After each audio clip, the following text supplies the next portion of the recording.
Did you call me? What up, Ken? No, I didn't listen to any of it. I didn't listen to any of it.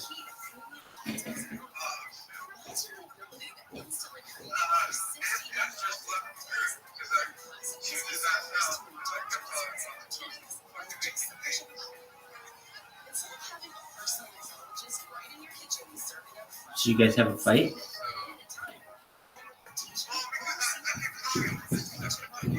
Yeah, dude, you're not wrong. It's crypto. Unless somebody asks you for permission. Exactly.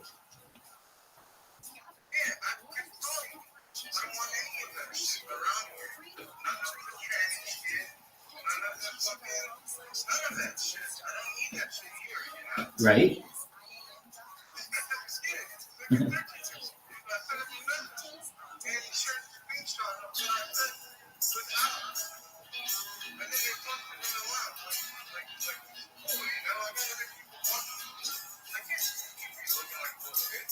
Did you delete it?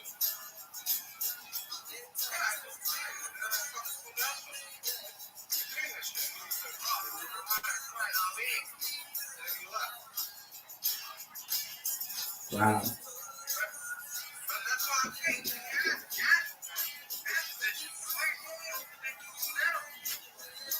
Because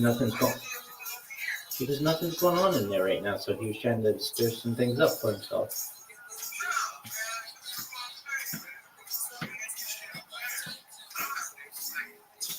Right, yours is it's clean, it's professional.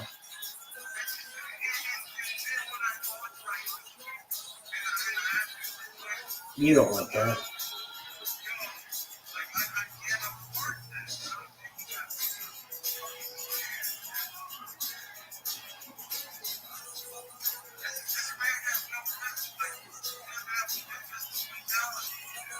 Right, well, I mean, it's not like you guys blocked each other.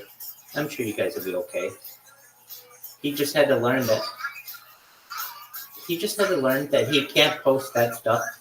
I know. He just has to learn that you're serious, that he's not allowed to post that.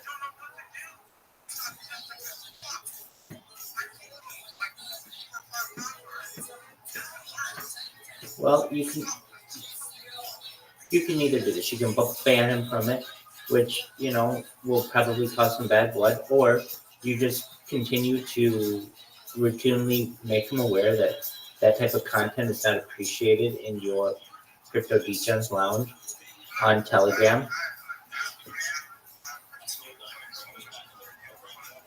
I know. No, that's legitimate. Yeah, no. Exactly.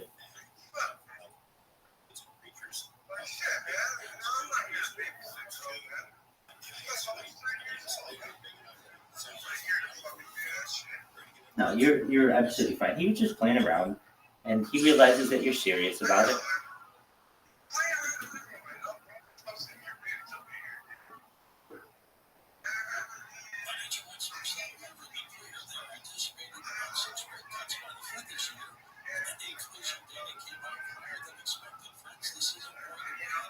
Yes.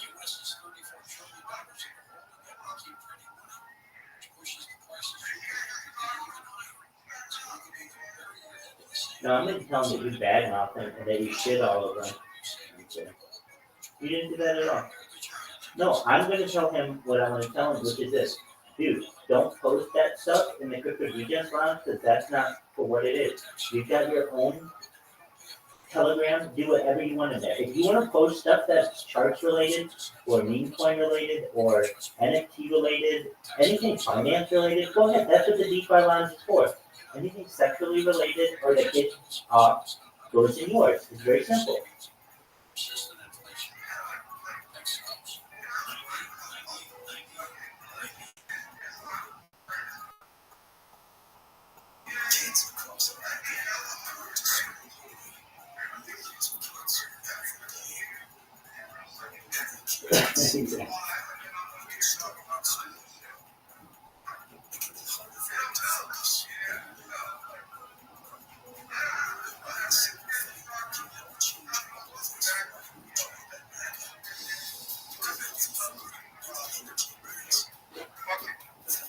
So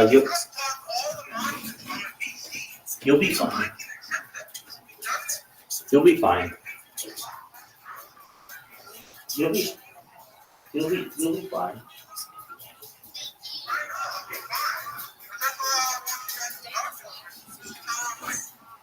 I will. When I see him, I'll tell him.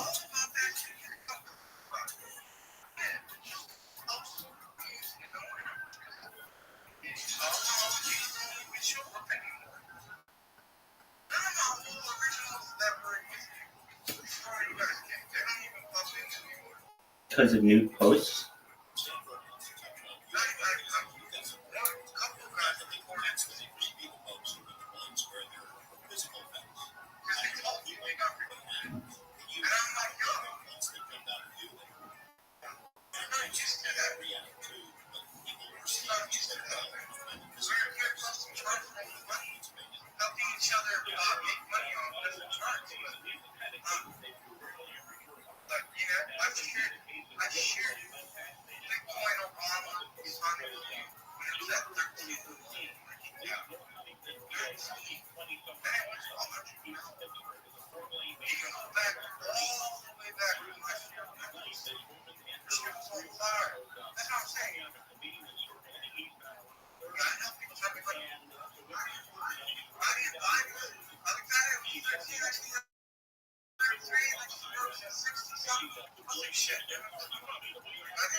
I got you, Pimp.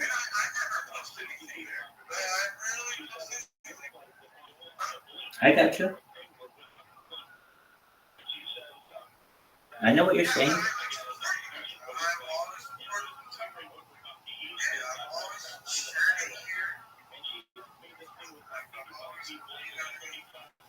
I got you. Dog, I gotta get your mind on something else. You wanna know something? No, not that I. Did you get a confirmation?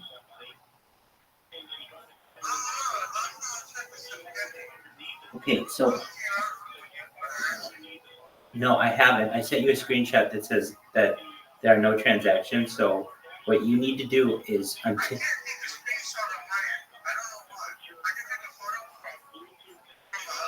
Then do that. If it went through, yeah.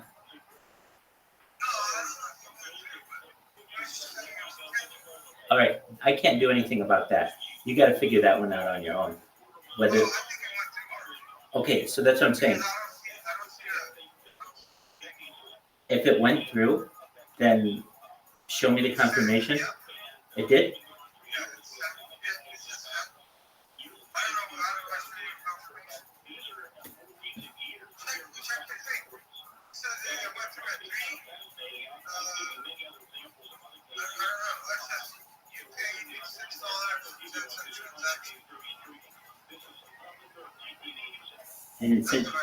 And it said you.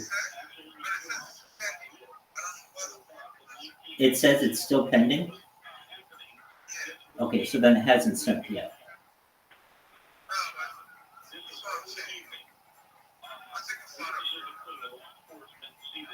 I believe you. You don't have to take a photo.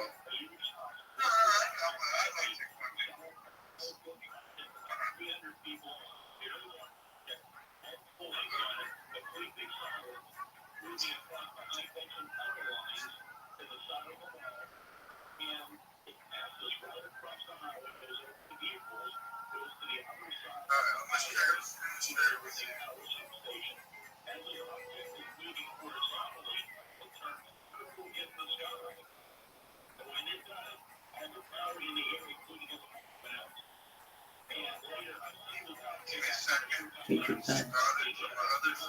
You got it. I know it's a pain in the ass.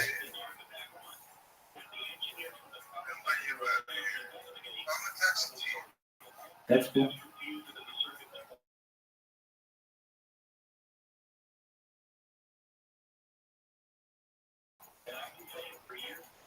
Romeo. I knew we would.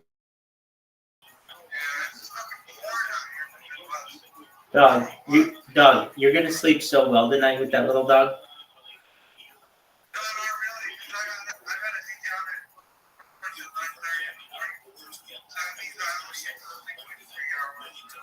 Oh no, you're right.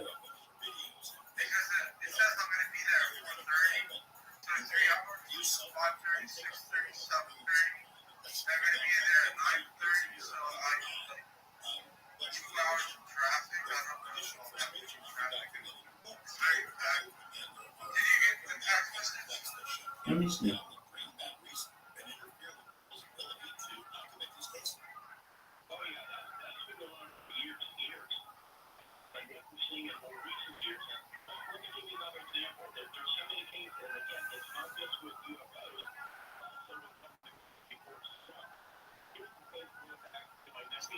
I did receive your text message. It says,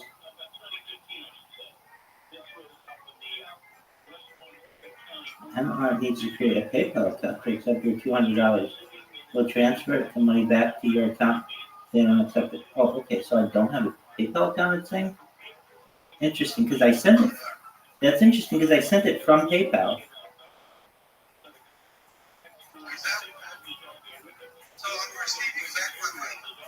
If I don't accept it by like a month, I absolutely will. I don't know why it's not giving me the opportunity. I'm checking it out right now.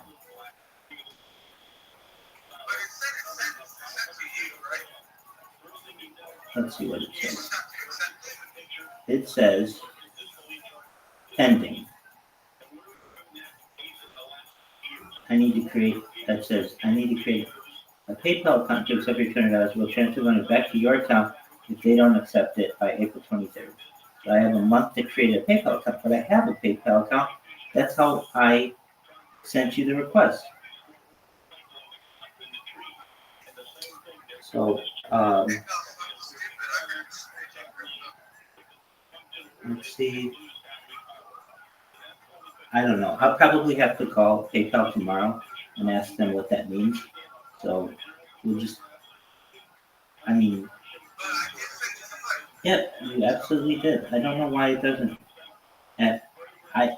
So here's the thing. I even set up my bank account. You know? Um.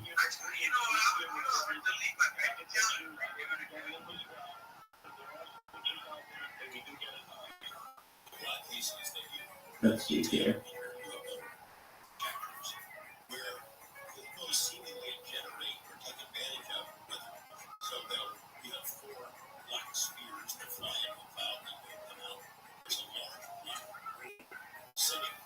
You confirmed your email.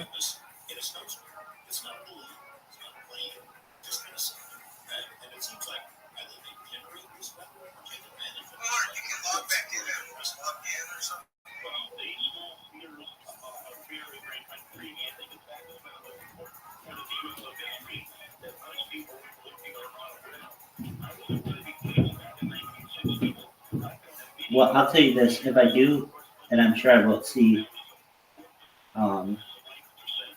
What's my man's name? Bitcoin Ask Vision. I'll make him aware. I'll make Bitcoin Ask Vision aware of what's going on, and hopefully that will help him.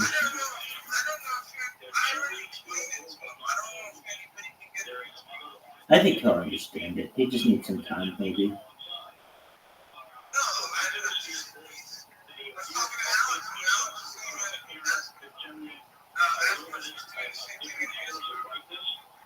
No way, really?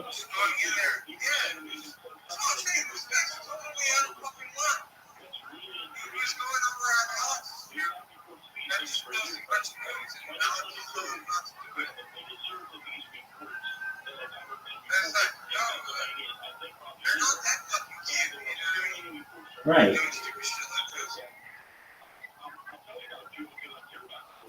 That's incredible that he had that kind of disrespect.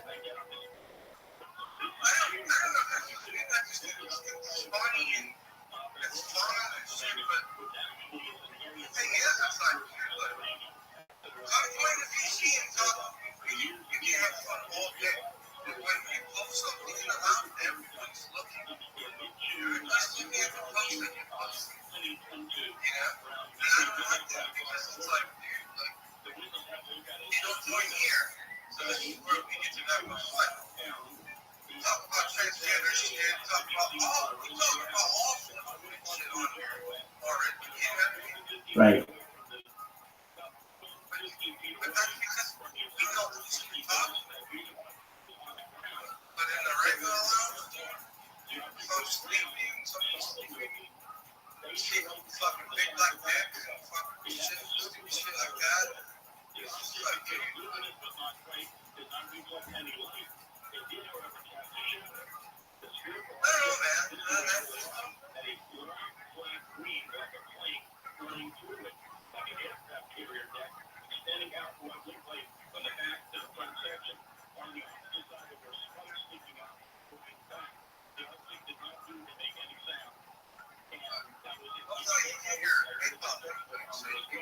I agree.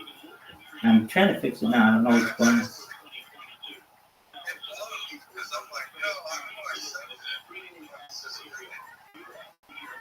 That's correct. We'll figure it out.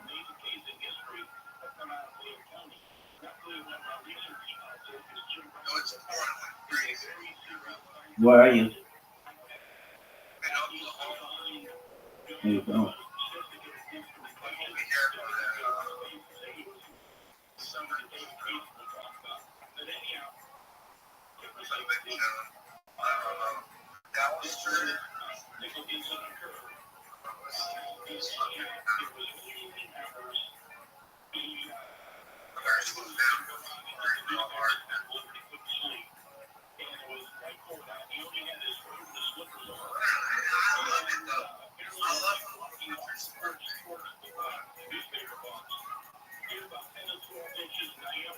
Here, I figured it out. I think so. Just one moment.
Apollo, I'll be right back.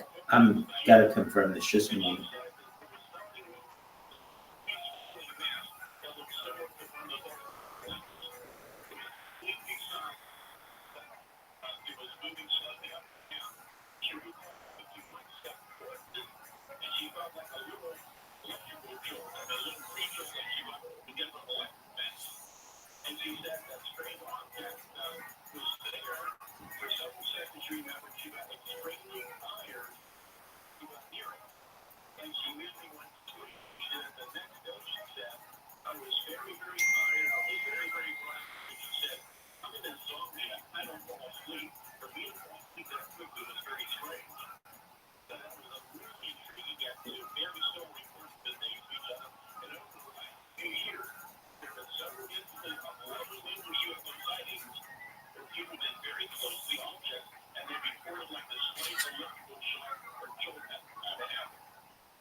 Thank you so much, Apollo. I got it to work.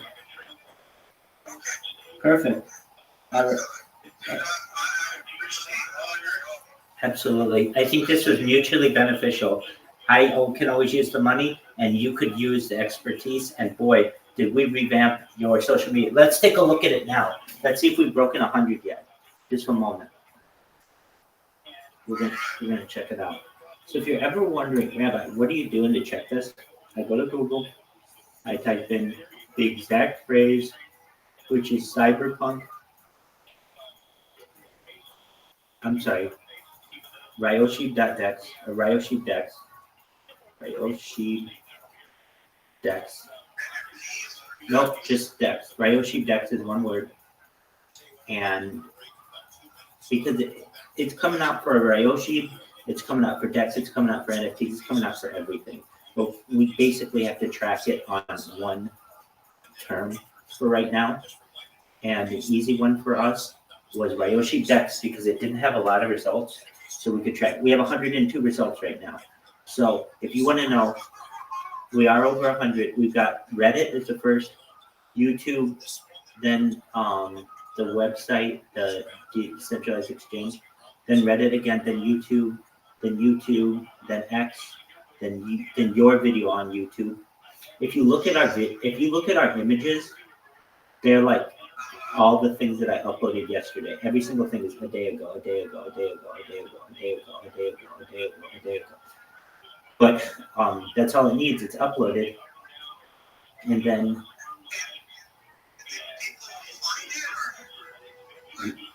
so it populates on the internet. So basically, the longer it's on the internet, the more opportunities people have to click on it and check it out and get to your website.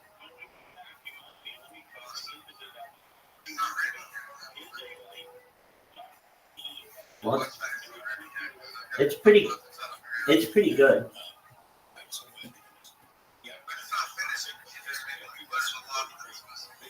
Yeah, but I mean, it's a good start.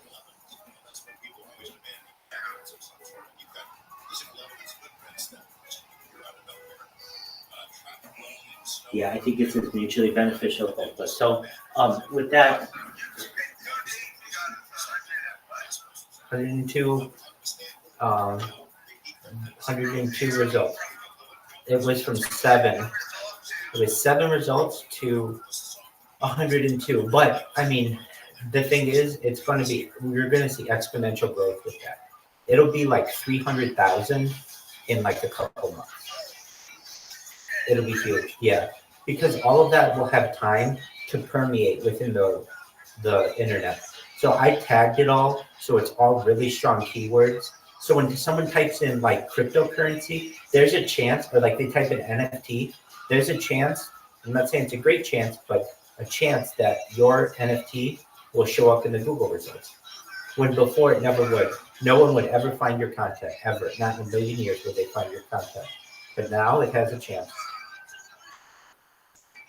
Of anything, I agree. The quality that I did of the posts is where I'm most proud of. I could have just gone in and been like, yeah, I created the accounts, but no, I mean, we uploaded video. Video is hard to upload. It's the most difficult thing to upload because it takes a long time. And it's all unique video that features your art, that has your website on it. On top of that, I tagged it all so that when people are searching for anything on YouTube, for instance, they might just type in decentralized exchange and you're going to show up because we tagged it correctly.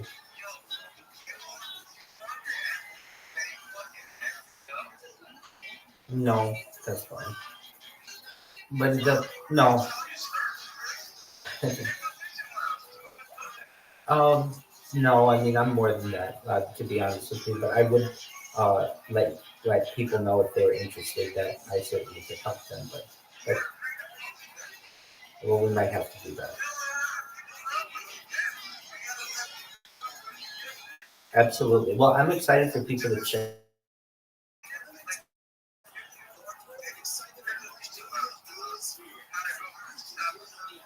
202. Well, in like 72 hours. That's the thing. We did it very, very quickly. I mean, this wasn't even in your mind a week ago. And now you have a presence on every major social media platform, every single one. There isn't one that you're not. So that's really exciting. And that means that people who are randomly on Tumblr are going to find you, people who are randomly on Flickr. Like, you have to understand, I get such random people who come into my YouTube and I'm like, how'd you find out about me? They're like, oh, I saw that you had something on Adobe Creative Cloud that you posted about live streaming and I came and checked it out. Or someone will be like, hey, I found out about you from Imager, and they'll learn and they'll type that to me on Twitch. You never know how you're going to cross pollinate, but the more opportunities that you have to make impressions on the audience, the better opportunity that you're going to have to perhaps have a very successful project.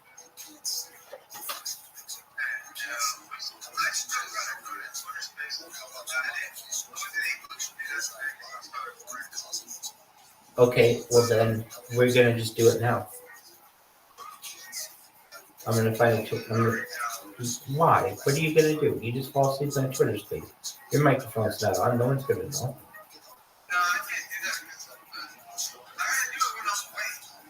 Okay.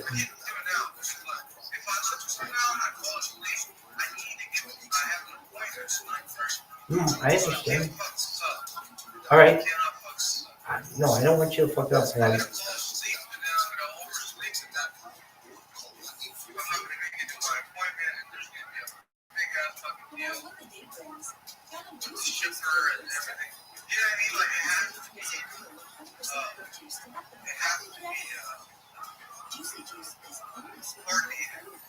gotcha.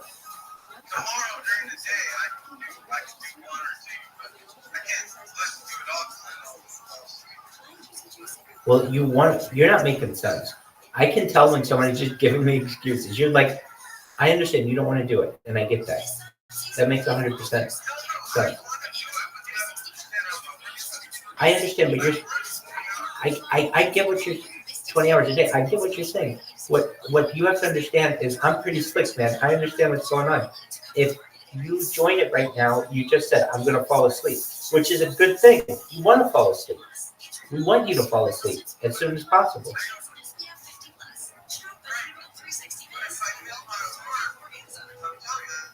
Well, wait. You being in a Twitter space isn't going to affect your alarm. These are two unrelated facts, but that's fine. I get it. So we don't have to go in a Twitter space. That's absolutely fine.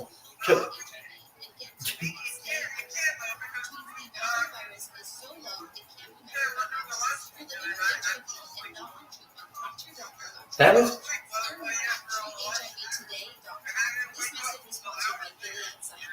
that's okay.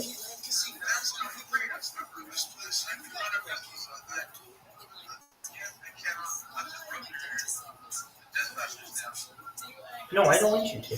Are you?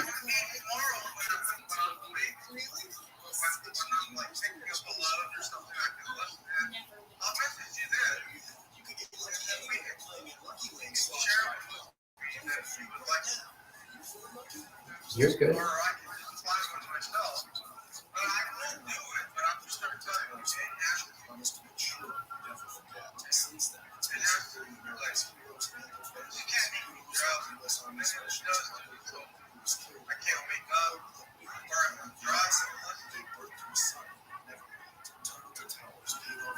Well, these things aren't always the most exciting thing, but they usually are pretty cool because you can interact with them. So it's not like a podcast. You can literally just talk to people. Uh,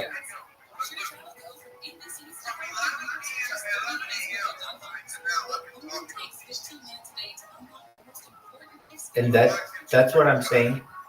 That's what you should do on Twitter Spaces.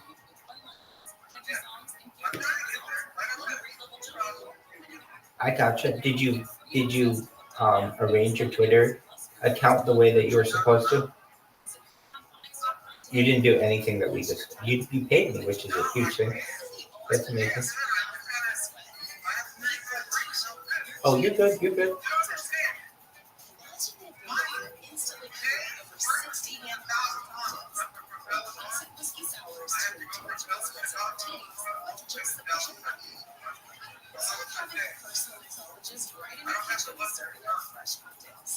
I got you. You're fine.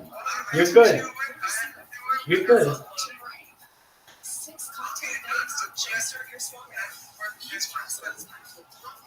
You're good.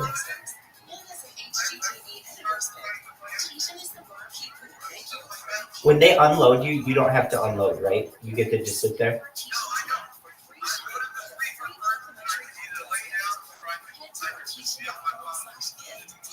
I bet that's it.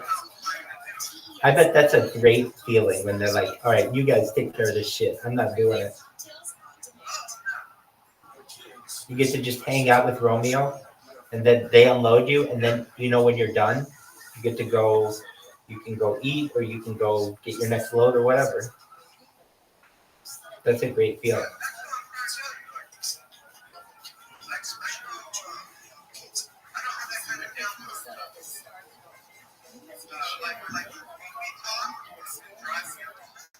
I got you.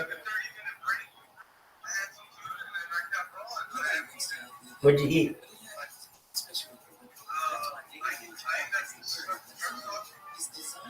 Do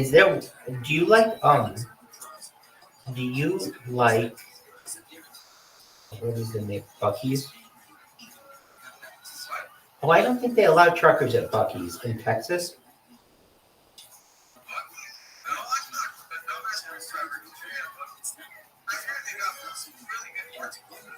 I hear they have good everything, but I don't think they allow trucks.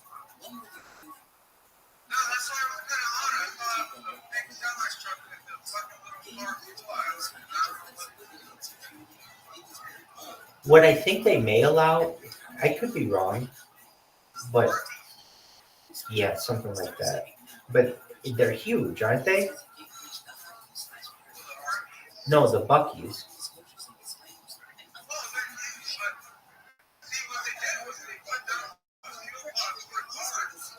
Right.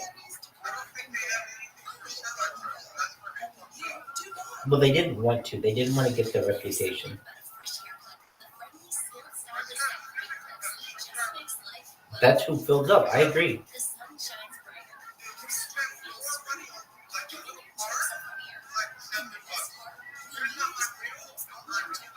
No way. To fill up your vehicle is $900.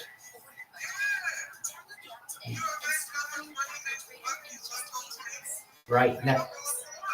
Now, you fill up for $900. Does the cost of fuel really affect your profitability?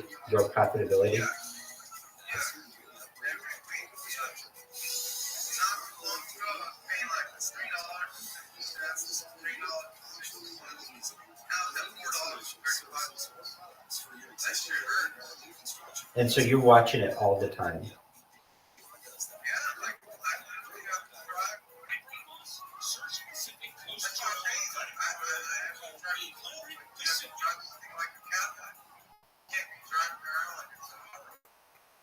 Right. And the $900 in fuel, how long can you go on 900? So if you can go like 1,000 miles.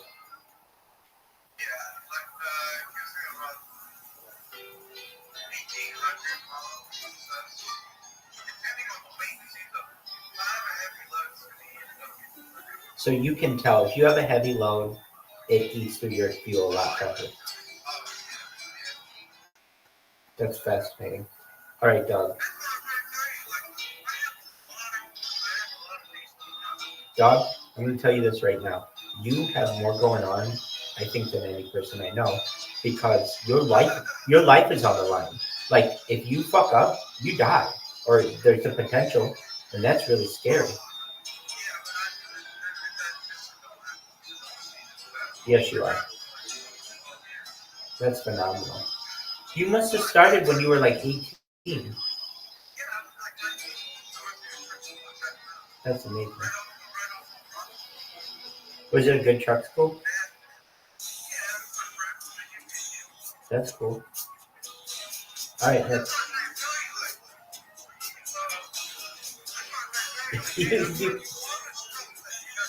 You keep saying that. You keep saying that. Apollo, you said that 14 times in the last 2 minutes. So that's what I'm trying to tell you. That's what I understand what you're trying to tell me. You're trying to do all the things that we're trying to tell you to do. You're just balancing a lot because you've got a lot of responsibilities. I get that. Dude, Romeo is number one, baby. You don't show him on camera enough. That's your only downfall. No, I understand. Not when you're driving. Have you ever turned on your camera?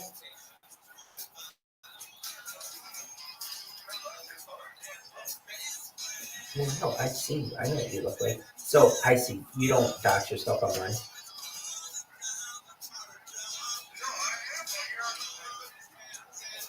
Okay. Well, I'm going to tell you this. We have the opportunity. You need to get some sleep, Bob. And I do too. And so what we're going to do is you fall asleep in your cab, and I'm going to listen to Joe Rogan, and then you get up when you need to. So I'm going to play. I know, but as you do it, know I'm here with you. Romeo's here with you. And we're listening to, do you know who Sam Altman is? He was the CEO of ChatGPT. You know the thing that does all the writing for us? You know okay, so that guy, his company is, he did an interview with Joe Rogan. You know who Joe Rogan is, right? Okay, so this is Sam Altman on the Joe Rogan Experience. And here they are talking about.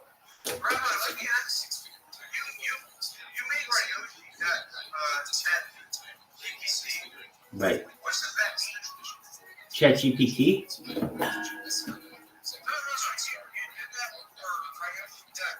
Oh, yeah, I made an account. Yes. So basically, everything that's on, well, so in order to use ChatGPT, you need an account. You can't just walk into it like Google and type into it. You need to create an account. So the account that I made was Ryoshi Dex. And then all of the content that's within that account of the questions that I asked it were all related to cryptocurrency or the tagging of the content that we had for social media or that boilerplate text that we had it generate.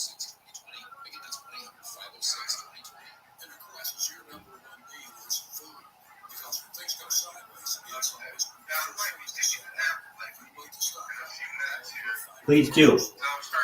You're good. Take your nap. I'm going to play this. And you just get comfortable, dog. Here we go.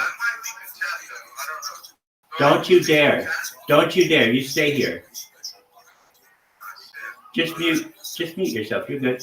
Here we go. Sam Altman. Joe Rogan Experience. Joe Rogan podcast. Check it out. The Joe Rogan Experience. Trained by day. Joe Rogan podcast by night. All day.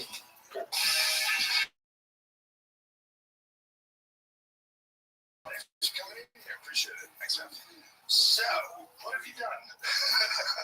Like ever? No, I mean, what have you done with AI? I mean, it's one of the things about this is, I think everyone is fascinated by it. I mean, everyone is absolutely blown away at the current capability and wondering what the potential for the future is and whether or not that's a good thing.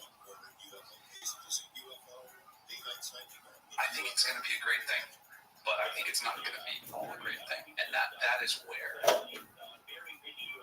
I think that's where all of the complexity comes in for people. It's not this like clean story of we're going to do this and it's all going to be great. It's we're going to do this, it's going to be net great, but it's going to be like a technological revolution, a societal revolution. And those always come with change. And even if it's like net wonderful, there's things we're going to lose along the way. Some kinds of jobs, some kinds of parts of our way of life, some parts of the way we live are going to change, go away. And no matter how tremendous the upside is there, and I believe it will be tremendously good, there's a lot of stuff we got to navigate through to make sure. That's a complicated thing for anyone to wrap their heads around, and there's deep and super understandable emotions around that. That's a very honest answer. It's not all going to be good, but it seems inevitable at this point. It's definitely inevitable. My view of the world, when you're like a kid in school, you learn about this technological revolution and that one and that one. And my view of the world now, sort of looking backwards and forwards, is that this is like one long technological revolution. And we had, first we had to figure out agriculture so that we had the resources and time to figure out how to build machines. Then there was the Industrial Revolution, and that made us learn about a lot of stuff, a lot of other scientific discovery too. Let us do the computer revolution, and that's now letting us, as we scale up these massive systems, do the AI revolution. But it really is just one long story of humans discovering science and technology and co-evolving with it. And I think it's the most exciting story of all time. I think it's how we get to this world of abundance. And although we do have these things to navigate, and there will be these downsides, if you think about what it means for the world, for people's quality of lives, we can get to a world where the cost of intelligence and the abundance that comes with that, the cost dramatically falls, the abundance goes way up. I think we'll do the same thing with energy, and I think those are the two sort of key inputs to everything else we want. So if we can have abundant and cheap energy and intelligence, that will transform people's lives largely for the better. And I think it's going to, in the same way that if we could go back now 500 years and look at someone's life, we'd say, well, there's some great things, but they didn't have this, they didn't have that. Can you believe they didn't have modern medicine? That's what people are going to look back at us like, but in 50 years. When you think about the people that currently rely on jobs that AI will replace, when you think about whether it's truck drivers or automation workers, people working in factory assembly lines, what, if anything, what strategies can be put to mitigate the negative downsides of those jobs being eliminated by AI? So, I'll talk about some general thoughts, but I find making very specific predictions difficult because the way the technology goes has been so different than even my own intuitions, or certainly my own intuitions. Maybe we should stop there and back up a little. What were your initial thoughts? If you had asked me 10 years ago, I would have said, first, AI is going to come for blue-collar labor, basically. It's going to drive trucks and do factory work, handle heavy machinery. Then, maybe after that, it'll do, some kinds of cognitive labor, but it won't be off doing what I think of personally as the really hard stuff. It won't be off proving new mathematical theorems, won't be off discovering new science, be off writing code. And then eventually, maybe last of all, maybe never, because human creativity is this magic special thing. Last of all, it'll come from the creative jobs. That's what I would have said. Now, it looks to me like, and for a while, AI is much better at doing tasks than doing jobs. It can do these little pieces super well, but sometimes it goes off the rails. It can't keep very long coherence. So people are instead just able to do their existing jobs way more productively. But you really still need a human there today. And it's going exactly in the direction. You can do the creative work first, stuff like coding second. I think you can do things like other kinds of cognitive labor third, and we're the furthest away from humanoid robots. So back to the initial question. If we do have something that completely eliminates factory workers, completely eliminates truck drivers, delivery drivers, things along those lines, that creates this massive vacuum in our society. So I think there's things that we're going to do that are good to do but not sufficient. So I think at some point we will do something like a UBI or some other kind of very long-term unemployment insurance, something, but we'll have some way of giving people redistributing money in society as a cushion for people as people figure out the new jobs. But maybe I should touch on that. I'm not a believer at all that there won't be lots of new jobs. I think human creativity, desire for status, wanting different ways to compete, invent new things, feel part of the community, feel valued, that's not going to go anywhere. People have worried about that forever. What happens is we get better tools and we just invent new things, and one needs things to do. And there's a big universe out there. And I mean that literally, there's space is really big, but also there's just so much stuff we can all do if we do get into this world of abundant intelligence where you can sort of just think of a new idea and it gets created. But again, that doesn't, to the point we started with, that doesn't provide great solace to people who are losing their jobs today. So saying there's going to be this great indefinite stuff in the future, people are like, what are we doing today? So, I think we will, as a society, do things like UBI and other ways of redistribution. But I don't think that gets at the core of what people want. I think what people want is agency, self-determination, the ability to play a role in architecting the future along with the rest of society, the ability to express themselves and create something meaningful to them. And also, I think a lot of people work jobs they hate. And I think we as a society are always a little bit confused about whether we want to work more or work less. But somehow we all get to do something meaningful, and we all get to play our role in driving the future forward. That's really important. And what I hope is as those long-haul truck driving jobs go away, which, people have been wrong about predicting how fast it's going to happen, but it's going to happen. We figure out not just a way to solve the economic problem by giving people the equivalent of money every month, but there's a way that, and we've had a lot of ideas about this, there's a way that we share ownership and decision making over the future. The thing I say a lot about AGI is that everyone realizes we're going to have to share the benefits of that, but we also have to share the decision making over it and access to the system itself. I'd be more excited about a world where we say, rather than give everybody on Earth 1/8 billionth of the AGI money, which we should do that too, we say you get 1/8 billionth of a 1/8 billionth slice of the system. You can sell to somebody else, you can sell to a company, you can pool it with other people, you can use it for whatever creative pursuit you want, you can use it to figure out how to start some new business. And with that, you get sort of a voting right over how this is all going to be used. And so the better the AGI gets, the more your little 1/8 billionth ownership is worth. We are brought to you by Roka. If you've been listening for a while, you may have heard me talk about Roka sunglasses. They are my absolute favorite. But today, I want you to know about the prescription eyewear. If you are active and have bad eyes, do not skip this shit. Roka is a brand based in Austin, Texas, and they have been making performance eyewear for Olympic gold medalists and world champion athletes since 2016. For the last few years, Roka has been building out a badass prescription offering and invested millions of dollars to build their own optical lab right here in Austin at their headquarters. All of Roka's frames work for prescription lenses, and they have something for everyone, no matter how fucked up your eyes are. Regular prescription, progressives, also readers. Since they cut their own lenses, they can also work with extreme ranges that a lot of other brands can't offer. I've been wearing the readers and sunglasses for a few years now and absolutely love them. They are ultra lightweight, super comfortable, and Roka fixed that problem where glasses slip off your nose when you're looking down. They're the best.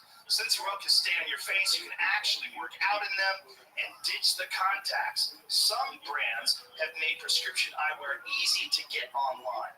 Roka did that and actually made their products better too. No bullshit. Check them out. I could wear anything, but I choose to wear Roka, and you should too. Get 20% off your order with the code ROGAN at Roka.com. That's ROKA.com. We were joking around the other day on the podcast where I was saying that what we need is an AI government. We should have an AI president and have AI just make all the decisions. Yeah, have something that's completely unbiased, absolutely rational, has the accumulated knowledge of the entire human history at its disposal, including all knowledge of psychology and psychological study, including UBI, because that comes with a host of pitfalls and issues that people have with it. So I'll say something there. I think we're still very far away from a system that is capable enough and reliable enough that any of us would want that. But I'll tell you something I love about that. Someday, let's say that thing gets built. The fact that it can go around and talk to every person on Earth, understand their exact preferences at a very deep level, how they think about this issue and that one, how they balance the trade-offs and what they want, and then understand all of that and like collectively optimize for the collective preferences of humanity or citizens of the U.S. That's awesome.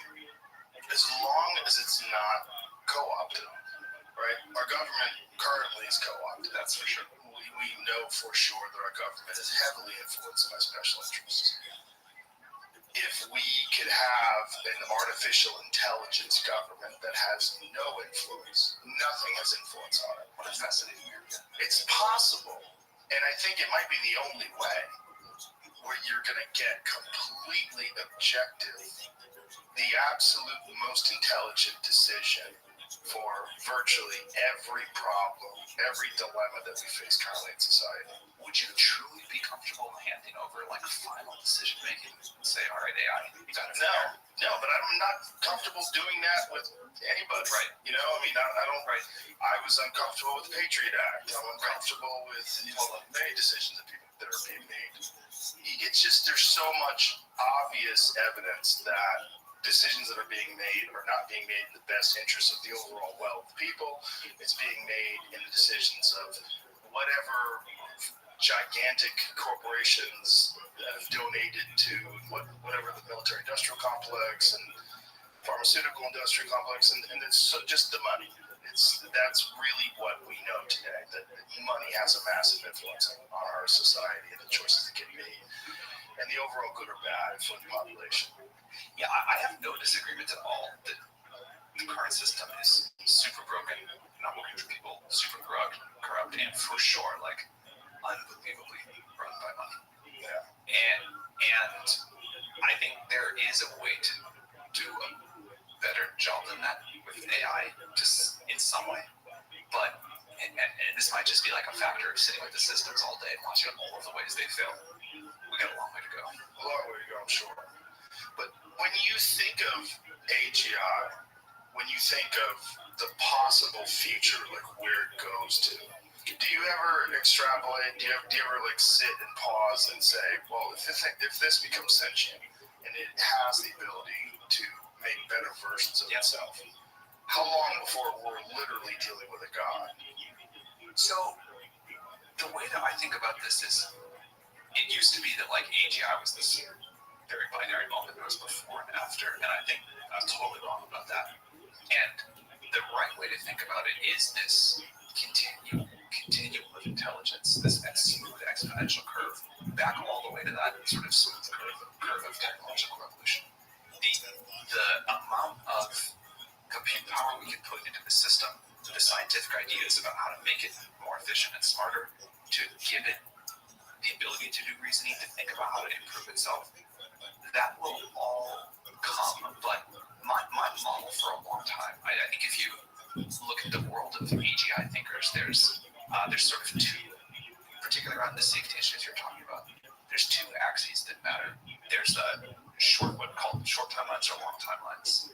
To the first milestone of AGI, whatever that's going to be, is that going to happen in a few years, a few decades, maybe longer, although this might have most people are a few years, a few decades. And then there's takeoff speed. Once we get there, from there to that point you're talking about where it's capable of the rapid self-improvement, is that a slower or a faster process?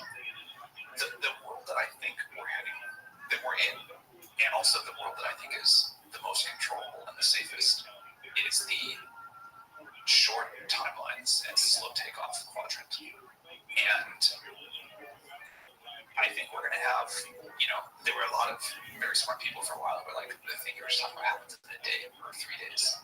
And that doesn't seem likely to me given the shape of the technology as we understand it now. Now, even if that happens in a decade or 3 decades, that's still like the blink of an eye from a historical perspective. And there are going to be some real challenges to getting that right. And the decisions we make, the sort of safety systems and the checks that the world puts in place, how we think about global regulation or rules of the road from the safety perspective for those projects, it's super important because you can imagine many things going horribly wrong. But I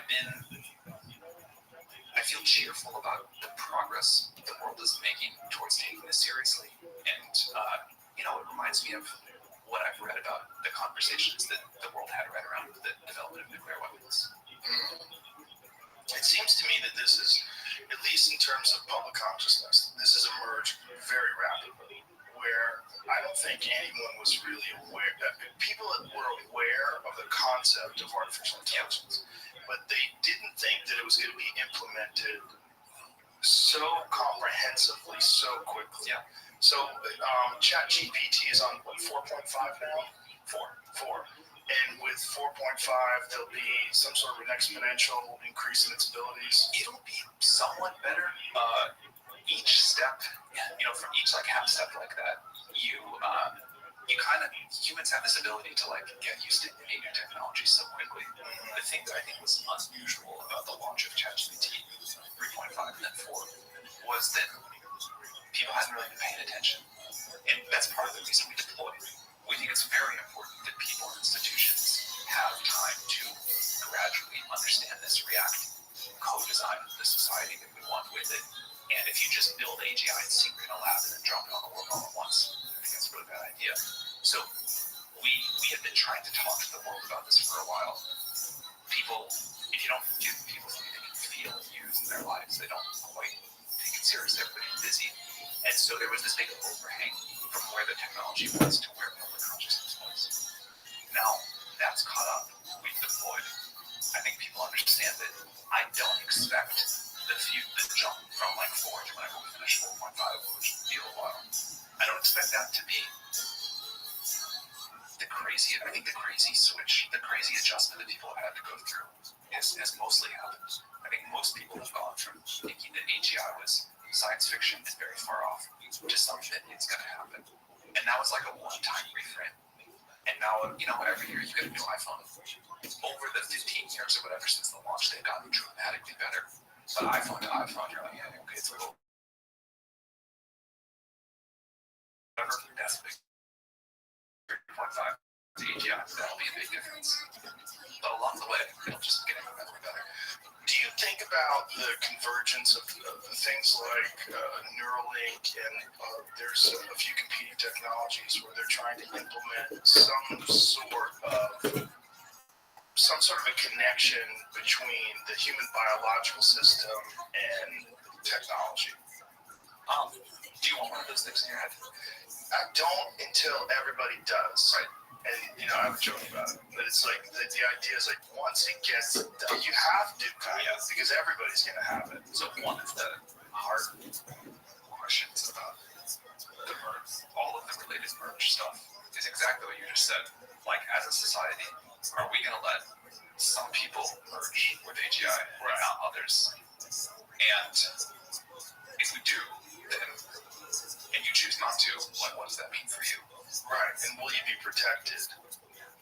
How do you get that moment right? If we imagine all the way up to the sci-fi future, there's been a lot of sci-fi books written about how you get that moment right. Who gets to do that first? What about people who don't want to? How do you make sure the people that do it first, the other? Yeah.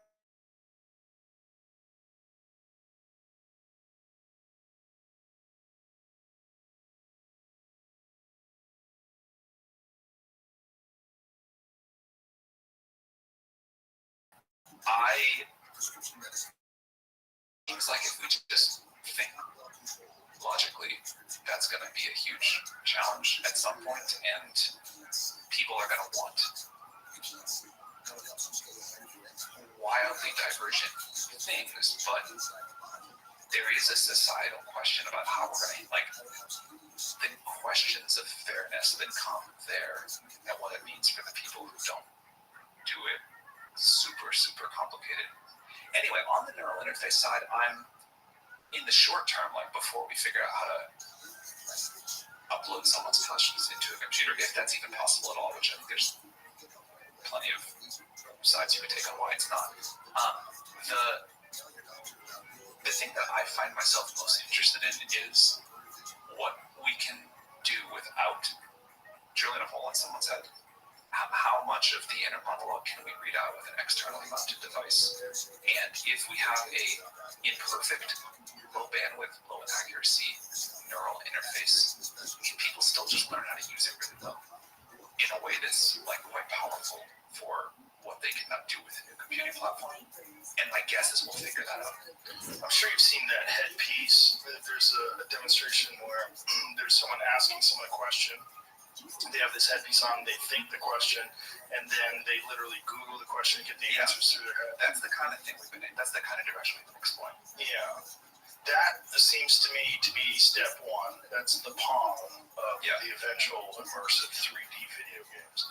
You're going to get these first steps, and they're going to seem sort of crude and slow. I mean, it's essentially slower than just asking Siri. I think if someone built a system where you could think words, doesn't just be a question, it could just be your passive rambling inner monologue, but certainly could be a question.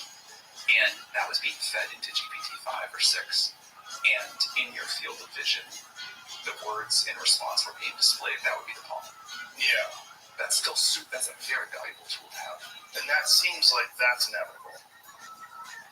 There's hard work to get there on the neural interface side, but I believe it will happen. Yeah. I think so too. My concern is that the initial adopters of this will have such a massive advantage over the general population. Well, that doesn't concern me because that's that's just better. That's a better computer. You're not jacking your brain into something, a high risk thing. You know what you do when you don't want them? You take off the glasses. So that feels fine. Well, this is just the external device now.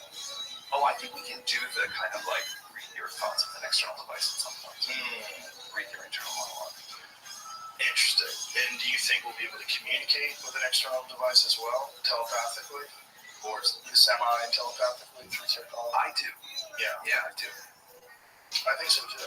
My real concern is that once we take the step to use an actual neural interface, when there's an actual operation, and they're using some sort of an implant, and then that implant becomes more sophisticated. It's not the iPhone 1, now it's the iPhone 15. And as these things get better and better, we're on the road to cyborgs. We're on the road to, like, why would you want to be a biological person? Do you really want to live in a fucking log cabin when you can be in the Matrix? I mean, it seems like we're on this path. We're already a little bit down that path, right? Like if you take away someone's phone and they have to go function in the world today, they're at a disadvantage relative to everybody else. So that's like maybe that's like the lightest weight version of a merge we could imagine. But I think it's worth, like, if we go back to that earlier thing about the one exponential curve, I think it's worth saying we've like lifted off the x-axis already down this path the tiniest bit. And yeah, even if you don't go all the way to like a narrow interface, VR will get so good that some people just don't want to take it off that much. Right. And that's fine for them, as long as we can solve this question of how do we like think about what a balance of power means in the world. I think there will be many people. I'm certainly one of them. Like, actually, the human body and human experience is pretty great. That log cabin in the woods, pretty awesome. I don't want to be there all the time. I'd love to go play the great video game, but like, I'm really happy to get to go there sometimes. Yeah, there's still human experiences that are just like great human experience. Just laughing with friends, you know, kissing someone that you've never kissed before, that you're on a first date. Those kind of things they're real moments. It just laughs. Yeah. Having a glass of wine with a friend and just laughing. Not quite the same in VR. Yeah. Now, when the VR goes super far, so you can't, you know, it's like you are injecting on your brain and you can't tell what's real and what's not. And then everybody gets like super deep on the simulation hypothesis or the like Eastern religion or whatever. And I don't know what happens at that point. Do you ever fuck around with simulation theory? Because the real problem is when you combine that with probability theory and you talk to the people that say, well, if you just look at the numbers, the probability that we're already in a simulation is much higher than the probability that we're not. It's never been clear to me what to do about it. It's like, okay, that intellectually makes a lot of sense. Yeah. I think probably, sure, that seems convincing, but no, this is my reality. Yeah. This is my life. Yeah. And I'm going to live it. And I've, you know, from like 2 a.m. in my college freshman dorm hallway till now, I've made no more progress on it than that. Well, it seems like one of those, there's no, you know, if it is a possibility, if it is real. First of all, once it happens, what are you going to do?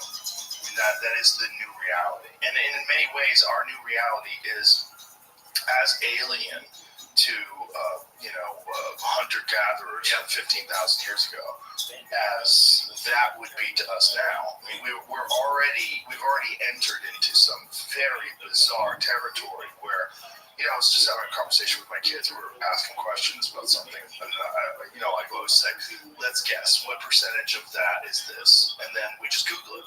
And then just ask Siri and pull it up. Like, look at that.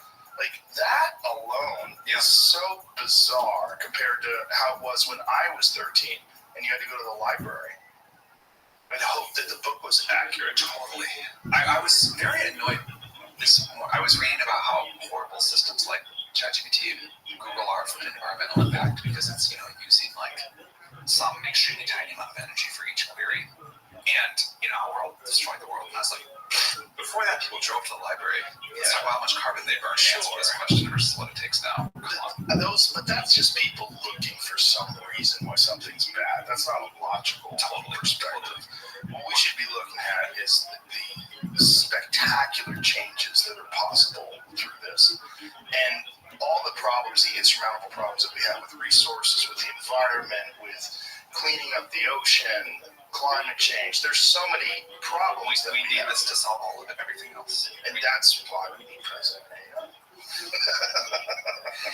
If AI could make every scientific discovery, but we still had human presidents, do you think we'd be okay? No, because those creeps would still be pocketing money and they'd have offshore accounts and it would would always be a weird thing of corruption and how to mitigate that corruption, which is also one of the fascinating things about the current state of technology is that we're so much more aware of corruption.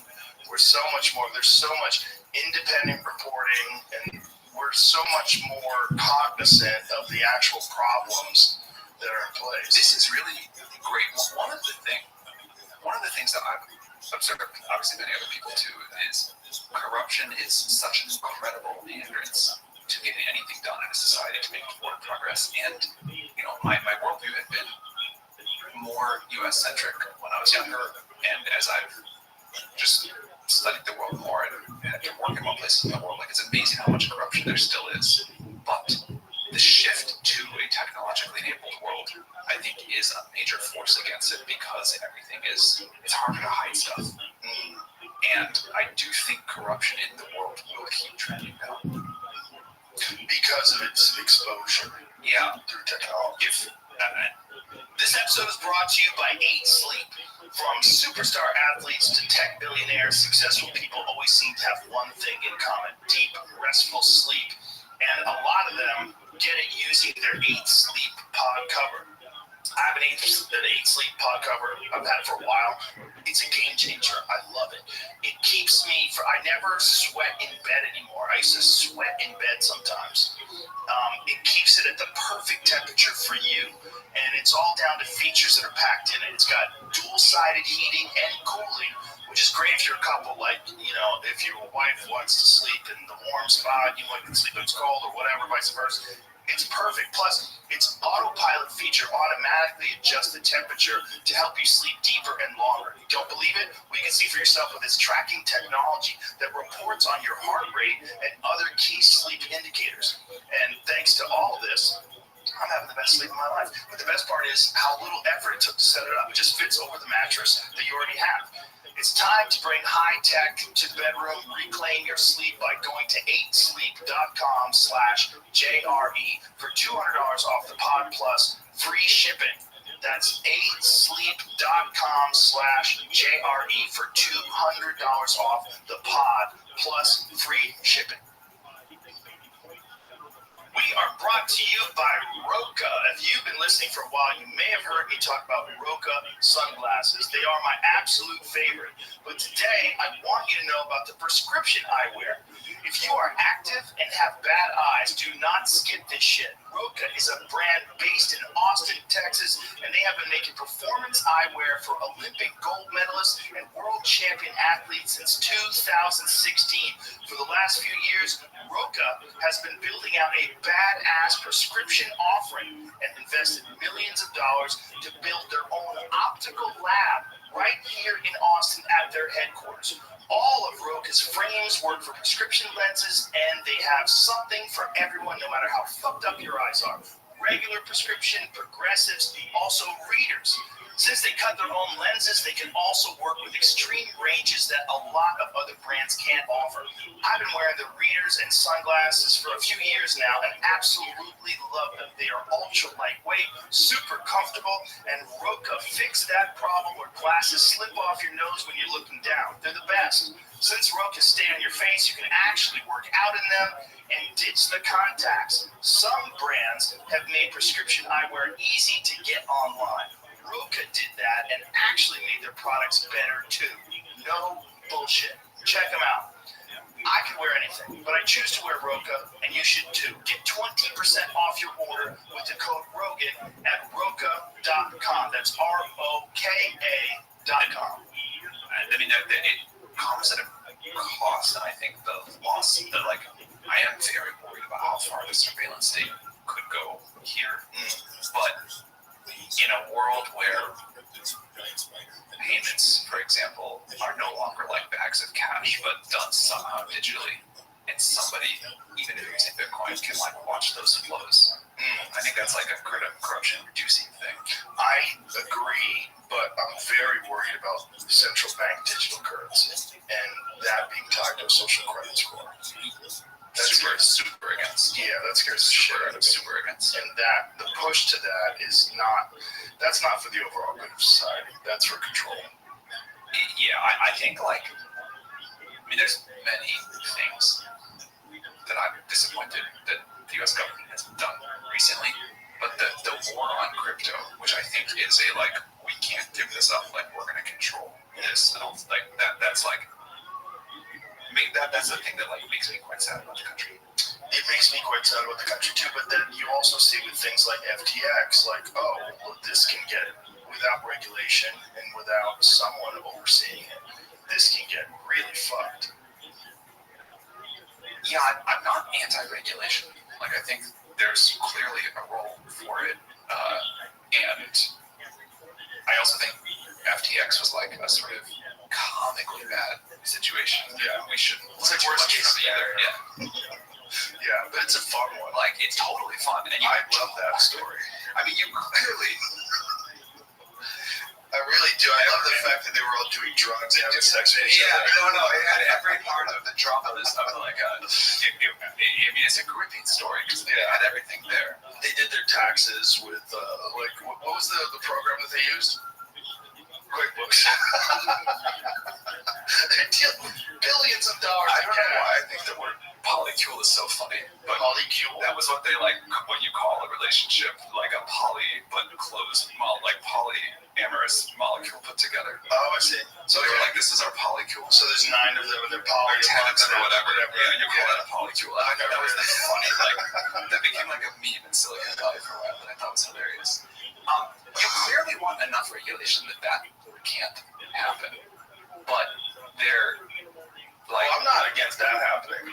I'm against them doing what they did with the money. That's what I mean. Polycule's kind of fun. Well, go for it. No, I mean, you want enough thing that like FTX can't lose all of its depositors' money. Yes.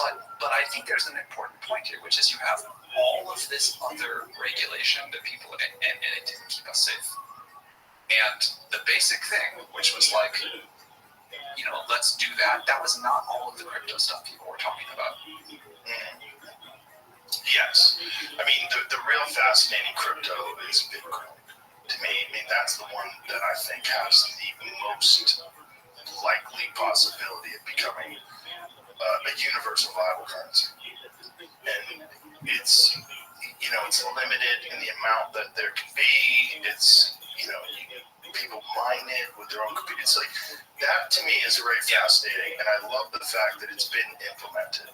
And that at least something like I've had Andreas Antonopoulos on the podcast, and when he talks about it, he's living it. He's spending all of his money. Everything he gets paid is in Bitcoin. He pays his rent in Bitcoin. Everything he does is in Bitcoin. I helped start a project called WorldCoin a few years ago. And so I've gotten to like learn more about this space. I'm excited about it for the same reasons I'm excited about Bitcoin too. But I think this idea that we have a global currency that is outside of the control of any government is a super logical and important step on the tech tree. Yeah, I agree. Well, why should the government control currency? I mean, the government should be dealing with all the pressing environmental, social, infrastructure issues, foreign policy issues, economic issues, the things that we need to be governed in order to have a peaceful and prosperous society that's equal and equitable. What do you think happens to money and currency after AGI? I've wondered about that because I feel like with money, especially when money goes digital, the bottleneck is access. If we get to a point where all information is just freely shared everywhere, there are no secrets, there are no boundaries, there are no borders.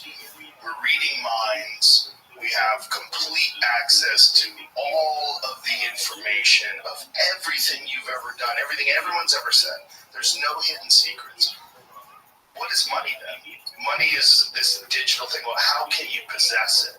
How can you possess this digital thing if there's literally no bottleneck? There's no barriers to anyone accessing any information because essentially it's just ones and zeros. Yeah, I mean, another way, I think the information frame makes sense. Another way is that, like, money is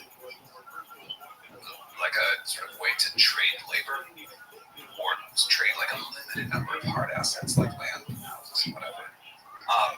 And if you think about a world where, like, intellectual labor is just readily available and super cheap, that's somehow very different.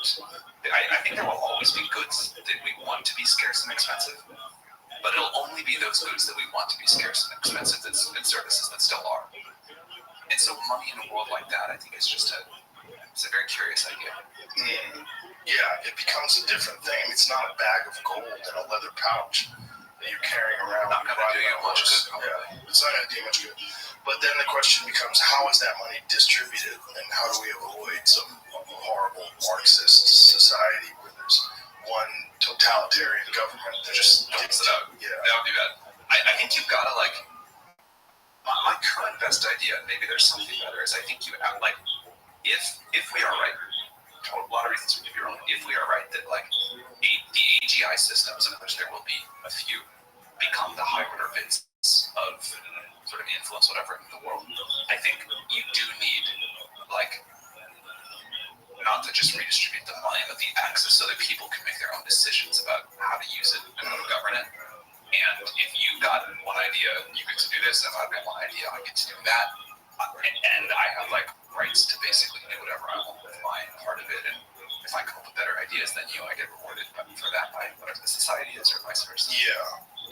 The hardliners, the people that are against welfare and against any sort of universal basic income, UBI, what they're really concerned with is human nature, right? They believe that if you remove incentives, if you just give people free money, they become addicted to it, they become lazy. But isn't that a human biological and psychological bottleneck?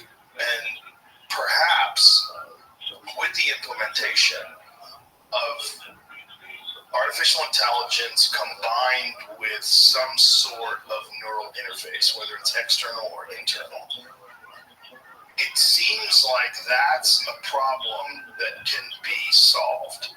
That you can essentially, this is where it gets really spooky, you can re-engineer the human biological system, and you can remove all of these problems that people have that are essentially problems that date back to human reward systems when we were tribal people, hunter-gatherer people, whether it's jealousy, lust, envy, all these variables that come into play when you're dealing with money and status and social status. If those are eliminated with technology, essentially we become a next version of what the human species is possible. Look, we're very, very far removed from tribal, brutal societies of cave people. We all agree that this is a way better way to live. It's way safer. We were I was talking about this at my comedy club last night because my wife was we were talking about DNA, and my wife was saying that everybody came from cave people, which is kind of a fucked up thought. That everyone here is here because of cave people. Well, all that's still in our DNA. All that's still and these reward systems can be hijacked, and they can be hijacked by just giving people money. And you don't have to work, you don't have to do anything, you don't have to have ambition. You'll just have money and just lay around and do drugs. That's the fear that people have of giving people free money. But if we can figure out how to literally engineer the human biological vehicle and remove all those pitfalls, if we can enlighten people technologically, maybe enlighten is the wrong word, but advance the human species to the point where those are no longer dilemmas, because those are easily solvable through coding. They're easily solvable through enhancing the human biological system, perhaps raising dopamine levels to the point where anger and fear and hate are impossible. They don't exist. And if you just had everyone on Molly, how many wars would there be? There'd be 0 wars. I think if you could get everyone on Earth to only Molly once on the same day, that'd be a tremendous thing. But if you got everybody on Earth to do Molly every day, that would be a real loss. But what if they did a low dose of Molly, where you just get to where everybody greets people with love and affection, and there's no longer concern about competition. Instead, The concern is about the fascination of innovation and creation and creativity. Man, we could talk the rest of the time about this one topic. It's so interesting. I think if I could like push a button to like remove all human striving and conflict, I wouldn't do it, first of all. Like, I think that's a very important part of our story and experience. And also, I think we can see both from our own biological history and also from what we know about AI, that very simple goal systems, fitness functions, reward models, whatever you want to call it, lead to incredibly impressive results. You know, if the biological imperative is survive and produce, look how far that has somehow gotten us as a society. All this stuff we have, all this technology, this building, whatever else, like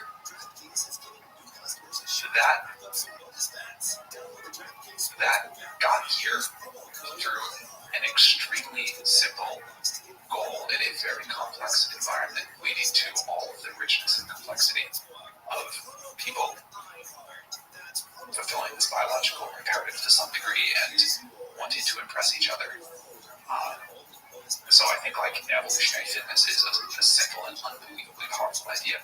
Now, could you carefully edit out every individual manifestation of that?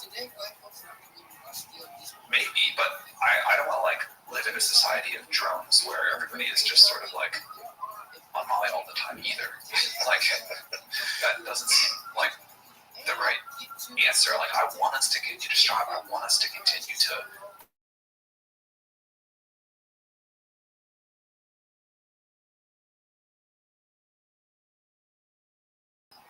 about all of that, and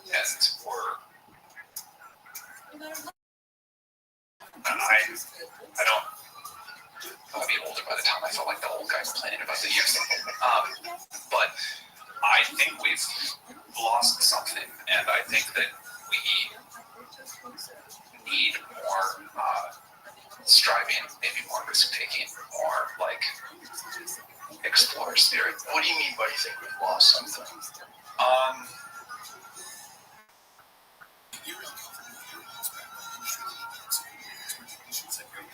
I mean, here's like a version of it very much from my own lens. I was a startup investor for a long time, and it often was the case that the very best startup founders were in their early or mid-20s, late 20s maybe even, and now they skew much older. And what I want to know is, in the world today, where are the super great 25-year-old founders?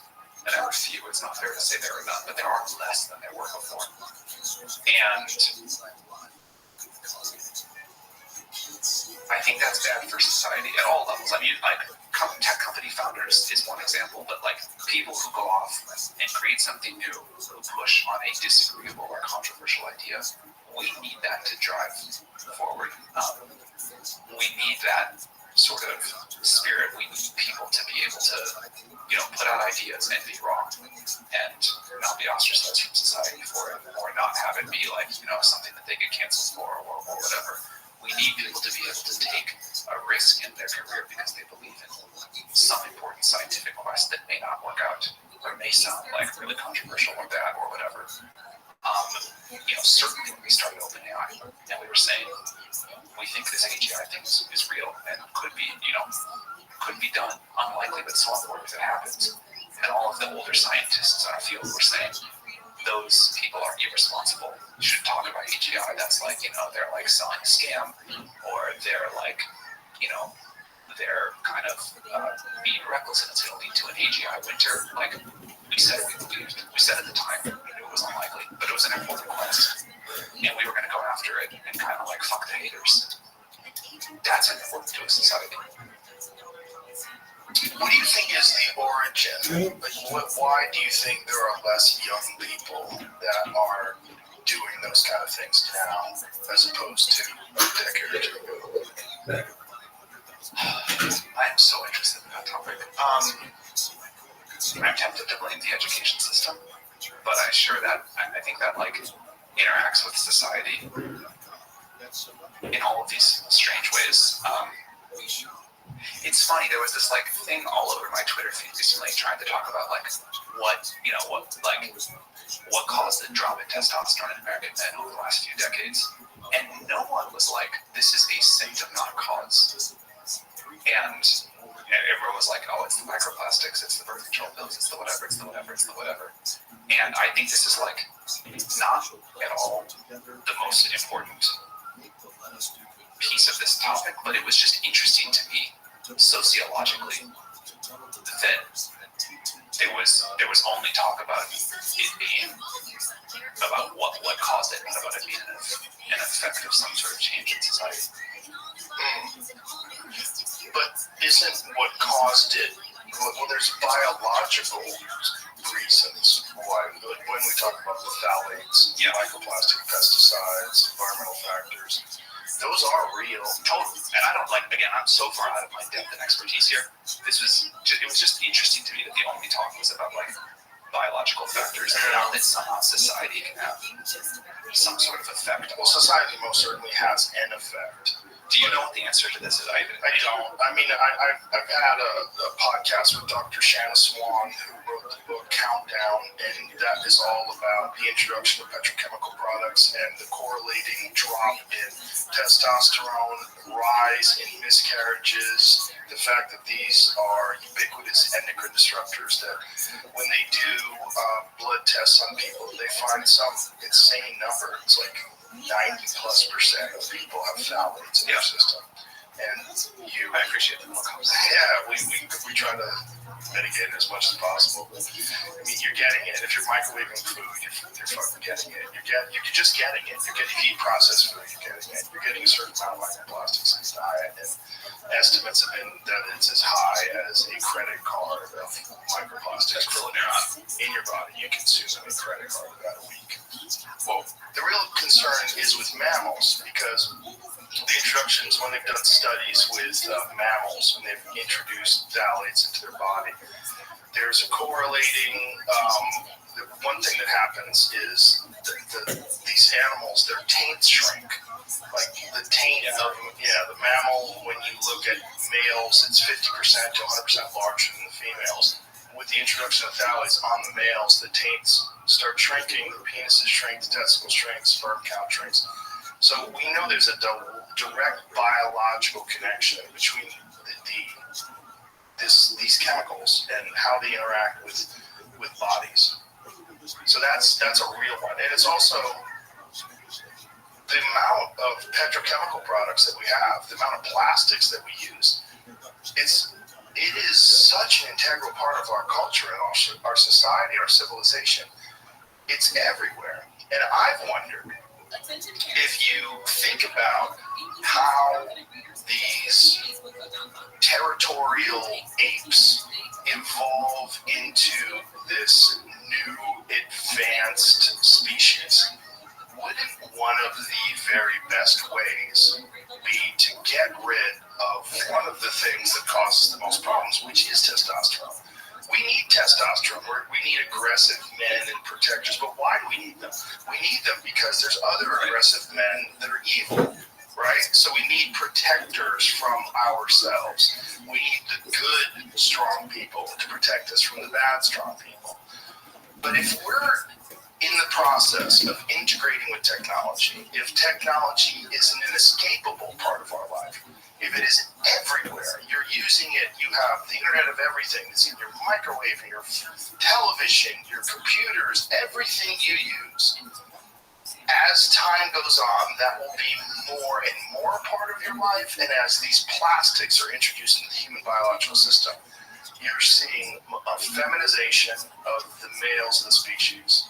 You're seeing a downfall in birth rate. You're seeing all these correlating factors that would sort of lead us to become this more peaceful, less violent, less aggressive, less ego-driven thing. This is Jacob, which the world was definitely becoming over time. And I'm all for less violence, obviously. But I don't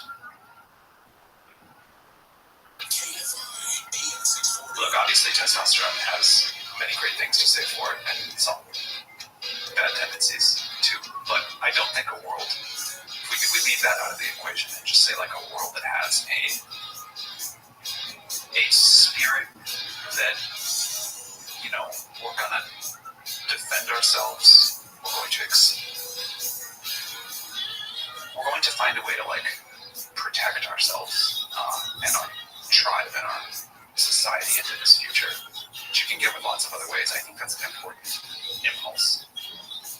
More than that, though, what I meant is about, if we go back to the issue of like, where are the young founders? Why don't we have more of those? And I don't think it's just the tech startup industry. I think you could say that about like young scientists or many other categories. Those are maybe just the ones that I know the best. In a world with any amount of technology, I still think we gotta. It is our destiny in some sense to stay on this curve, and we still need to go figure out what's next, and after the next hill, and after the next hill. And it would be my perception is that there is some long-term societal change happening here, and I think it makes us less happy too.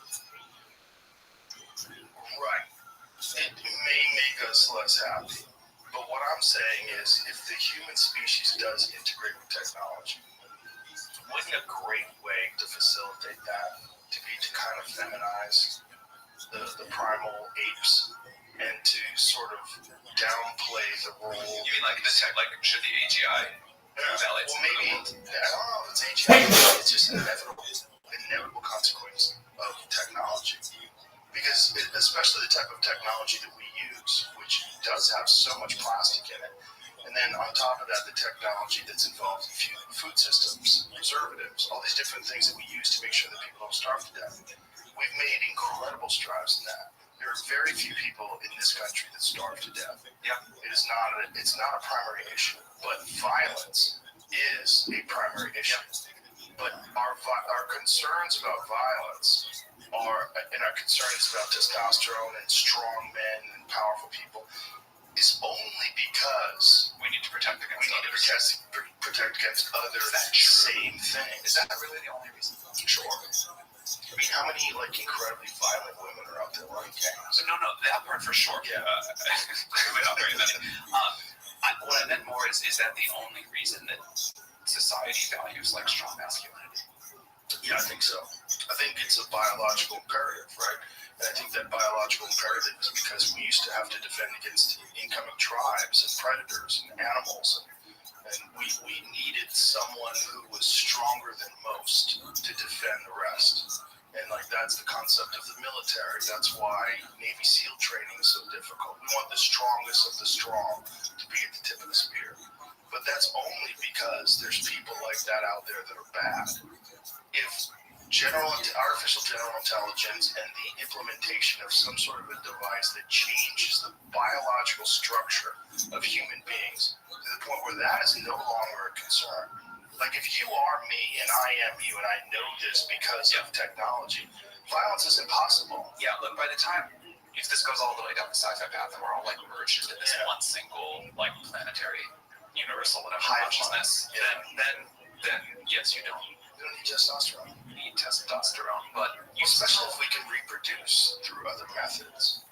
Like this is the alien hypothesis, right? Like why do they look so spindly and without any gender?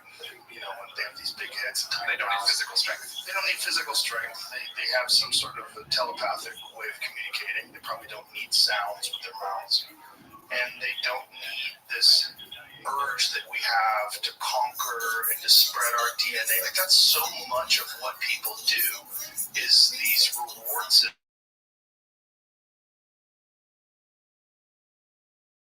To me about how much you could ever get rid of that if you make an AGI and it decides actually we don't need to expand, we don't need more territory.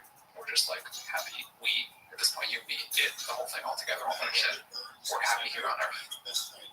We don't need to be bigger. We don't need to reproduce. We don't need to grow. We're just gonna sit here and run. sounds like a boring life. I don't agree with that. I don't agree that that would be the logical conclusion. I think the logical conclusion would be they would look for problems and frontiers that are insurmountable to our current existence, like intergalactic communication and transportation. What happens when it meets another AGI the other galaxy over? What happens when it meets an AGI that's a million years more advanced? Or that? What does that look like? Yeah, that's what I've often wondered if we are. I call ourselves the biological caterpillars that create the electronic butterfly. That we're making a cocoon right now. We don't even know what we're doing. And I think it's also tied into consumerism. Because what does consumerism do? Consumerism facilitates the creation of newer and better things. Because you always want the newest, latest, greatest. So you have more advanced technology in automobiles, and computers, and cell phones, and all of these different things, including medical science. That's all for sure true. The thing I was like reflecting on as you were saying that is, I don't think I'm not as optimistic that we can or even should overcome our biological base to the degree that I think we can. And, to even go back one further level, like I think society is happiest where there's like roles for strong femininity and strong masculinity in the same people and in different people. And I don't think a lot of these like deep-seated things are gonna be able to get pushed aside very easily and still have a system that works. Like, sure, we can't really think about what if there were consciousness in a machine someday or whatever, what that would be like. And maybe I'm just like thinking too small-mindedly, but I think there is something about us that has worked in a super deep way. And it took evolution a lot of search space to get here, but I wouldn't discount it too easily. But don't you think that cave people would probably have those same logical conclusions about life and sedentary lifestyle and sitting in front of a computer and not interacting with each other except through text? Well, I mean, isn't that like what you're saying is correct? how different do you think our motivations are today, and kind of what really brings us genuine joy and how we're wired at some deep level differently than cave people? Clearly, lots of other things have changed. We've got much better tools. But how different do you think it really is? We are brought to you by Roka. If you've been listening for a while, you may have heard me talk about Roka sunglasses. They are my absolute favorite. But today, I want you to know about the prescription eyewear. If you are active and have bad eyes, do not skip this shit. Roka is a brand based in Austin, Texas, and they have been making performance eyewear for Olympic gold medalists and world champion athletes since 2016.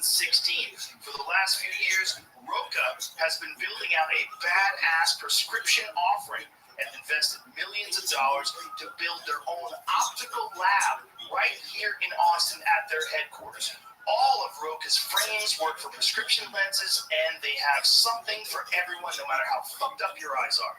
Regular prescription, progressives, also readers. Since they cut their own lenses, they can also work with extreme ranges that a lot of other brands can't offer. I've been wearing the readers and sunglasses for a few years now and absolutely love them. They are ultra lightweight, super comfortable, and Roka fixed that problem where glasses slip off your nose when you're looking down. They're the best. Since Rokas stay on your face, you can actually work out in them and ditch the contacts. Some brands have made prescription eyewear easy to get online. Roka did that and actually made their products better too. No bullshit. Check them out. I can wear anything, but I choose to wear Roka, and you should too. Get 20% off your order with the code ROGAN at Roka.com. That's ROKA.com. This episode is brought to you by Bond Charge. I've talked about them on the show before, but saunas are one of my favorite things to do, especially after workout. They're the best. And I have one installed in my house. We have one here at the gym. The benefits are amazing. They just help you relax and sweat and flush out all the bullshit and heat shot proteins. It's so good for you. But I also get that installing a sauna can get pricey, like thousands of dollars. So I want to introduce a great alternative that I found called Bond Charge's infrared sauna blanket. It's like a fraction of the cost of box saunas, and you can take it anywhere. Plus the exact same benefits like regular saunas. It works to raise your heart rate, burn calories, and just help you sweat and relax. You can even burn up to 600 calories in one session. Heat shot proteins, kids, they're good for you. Order your own Bond Charge infrared sauna blanket today at bondcharge.com/JRE and use the promo code JRE to get 15% off. Plus, every infrared sauna blanket ships free. That's promo code JRE at bondcharge.com/JRE. Tap the banner or visit this episode's page to learn more. I think that's the problem, is that genetically, at the base level, there's not much difference. And that these reward systems are all, we interact with all of them. Whether it's ego, lust, passion, fury, anger, jealousy, all these different things. And you think some people will upload and edit those out? Yes. Yeah, I think that our concern with losing this aspect of what it means to be a person, this, like, the idea that we should always have conflict and struggle because conflict and struggle is how we facilitate progress, which is true, right? And combating evil is how the good gets greater and stronger if the good wins. But my concern is that is all predicated on the idea that the biological system that we have right now is correct and optimal. And I think one of the things that we're dealing with the heightened states of depression and anxiety and the lack of meaning and existential angst that people experience, a lot of that is because the biological reality of being a human animal doesn't really integrate that well with this world that we've created. That's for sure. Yeah.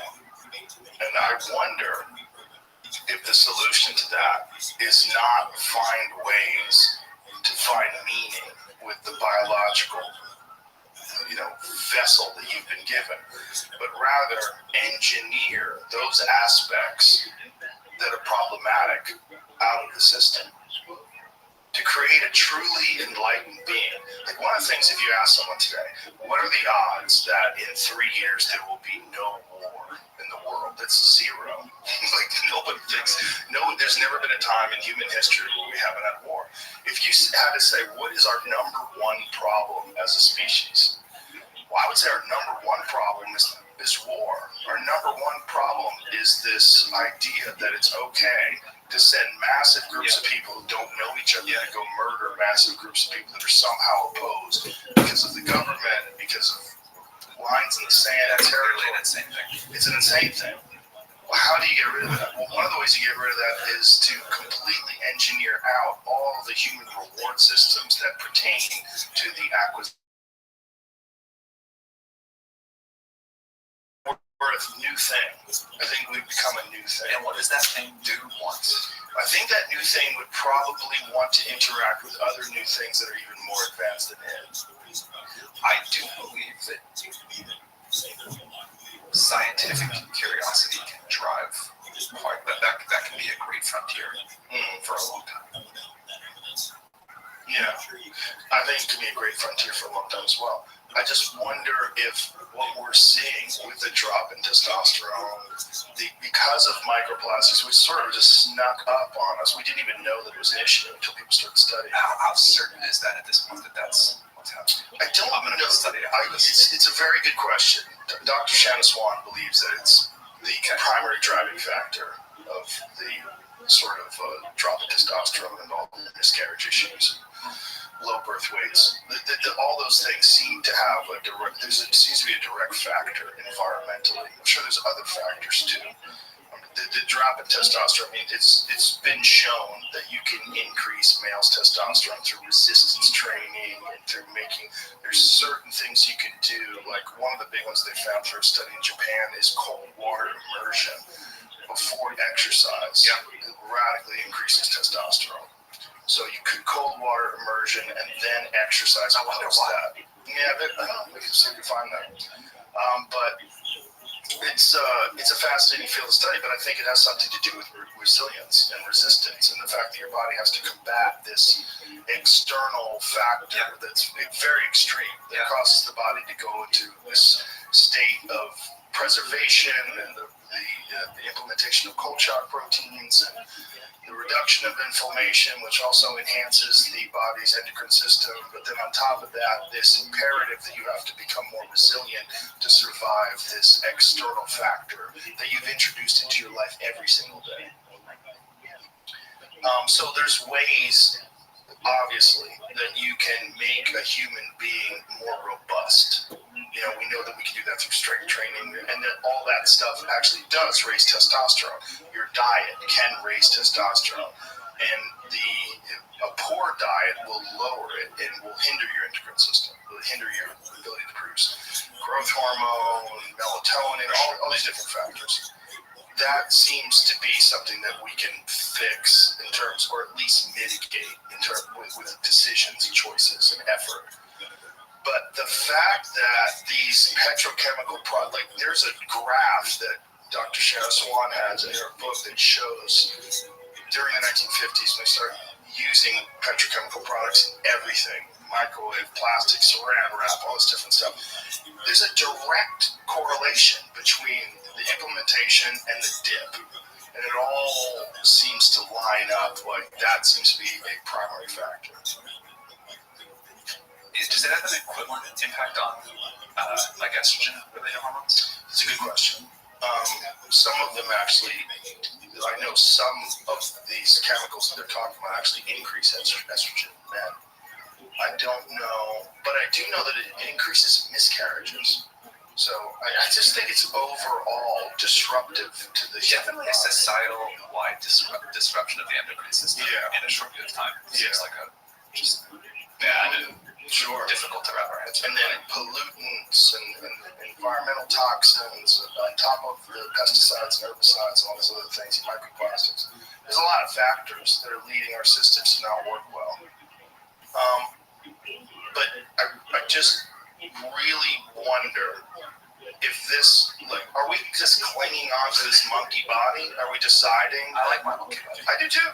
Listen, I love it. But I try to be very objective. And when I objectively look at it in terms of, like, if you take where we are now and all of our problems and you look towards the future, like, what would be one way that you could mitigate a lot of these? And it would be the implementation of some sort of a telepathic technology where, you couldn't just text someone or tweet at someone something mean, because you literally feel what they feel when you put that energy out there, and you would be repulsed. Yeah.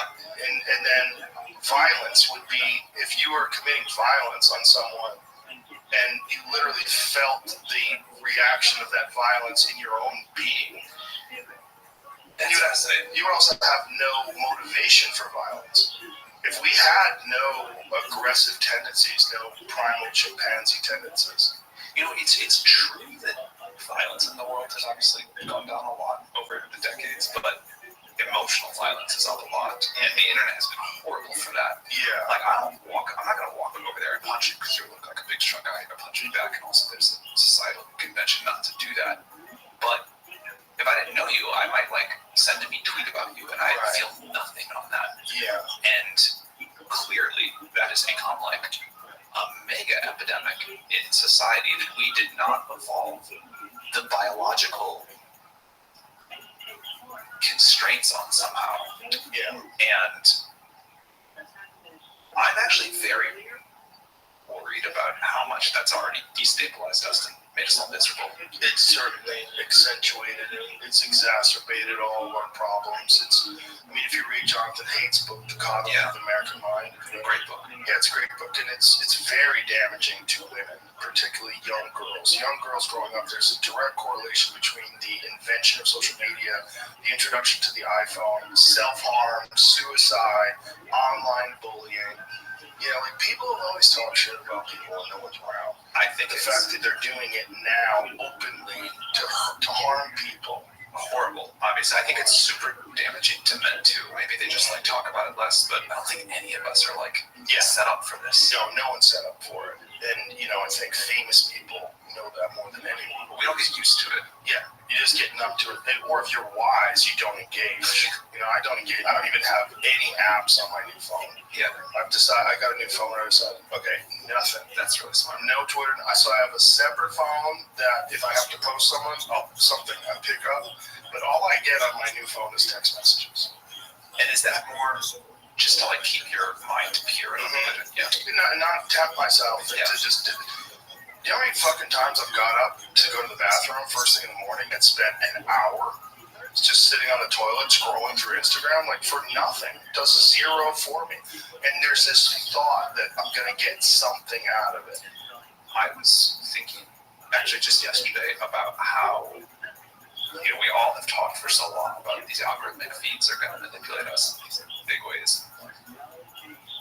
That will happen, but in the small ways already, where like scrolling Instagram is not even that fulfilling. Like you finish that hour and you're like, I know that was a waste of my time.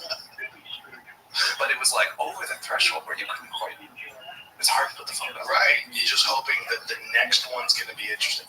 And every now and then, the problem is every like 30th or 40th reel that I click on is wild. I wonder, by the way, if that's more powerful than if everyone was wild, if everyone was great. Sure. You know, it's like the slot. You have to mine for gold. Yeah. You don't just go out and pick it like daisies. So it's like, if the algorithm is like intentionally feeding you some shit along the way. Yeah. Well, there's just a lot of shit out there, unfortunately. But it's just in terms of, you know, I was talking to Sean O'Malley, who's this UFC fighter, who's, you know, obviously a very strong mind, really interesting guy. One of the things that Sean said is like, I get this like low-level anxiety from scrolling through things, and I don't know why. Like, what is that?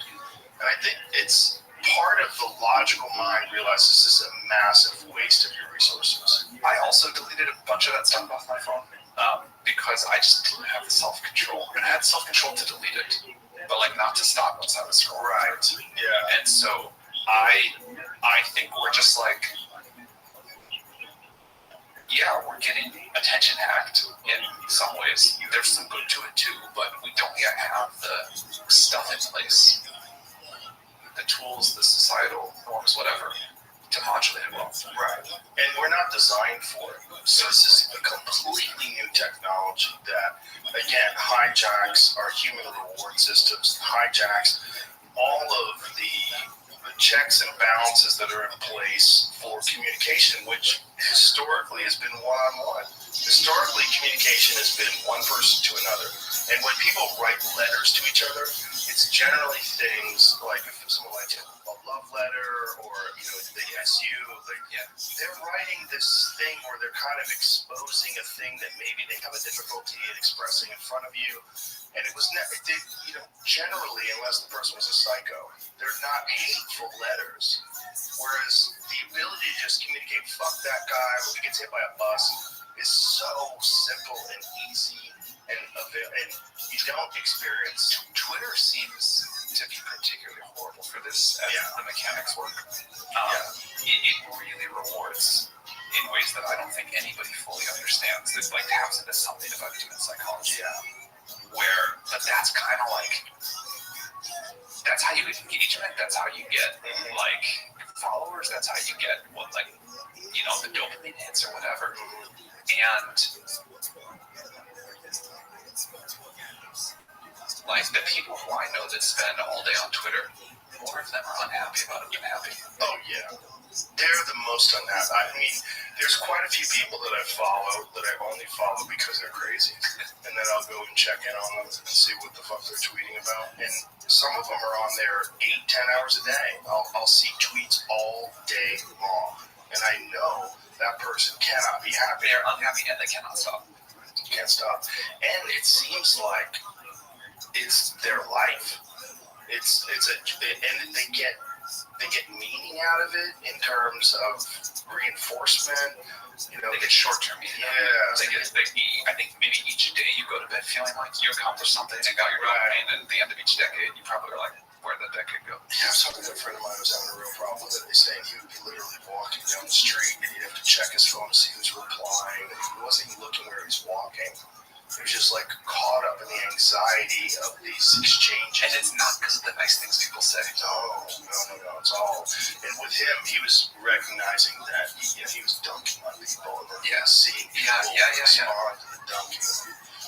Yeah, I stopped doing that a long time ago. I stopped interacting with people on Twitter in a negative way. I just won't do it. Yeah. Even if I disagree with someone, I'll say something as nicely as possible. I have like more of an internet troll streak than I would like to admit.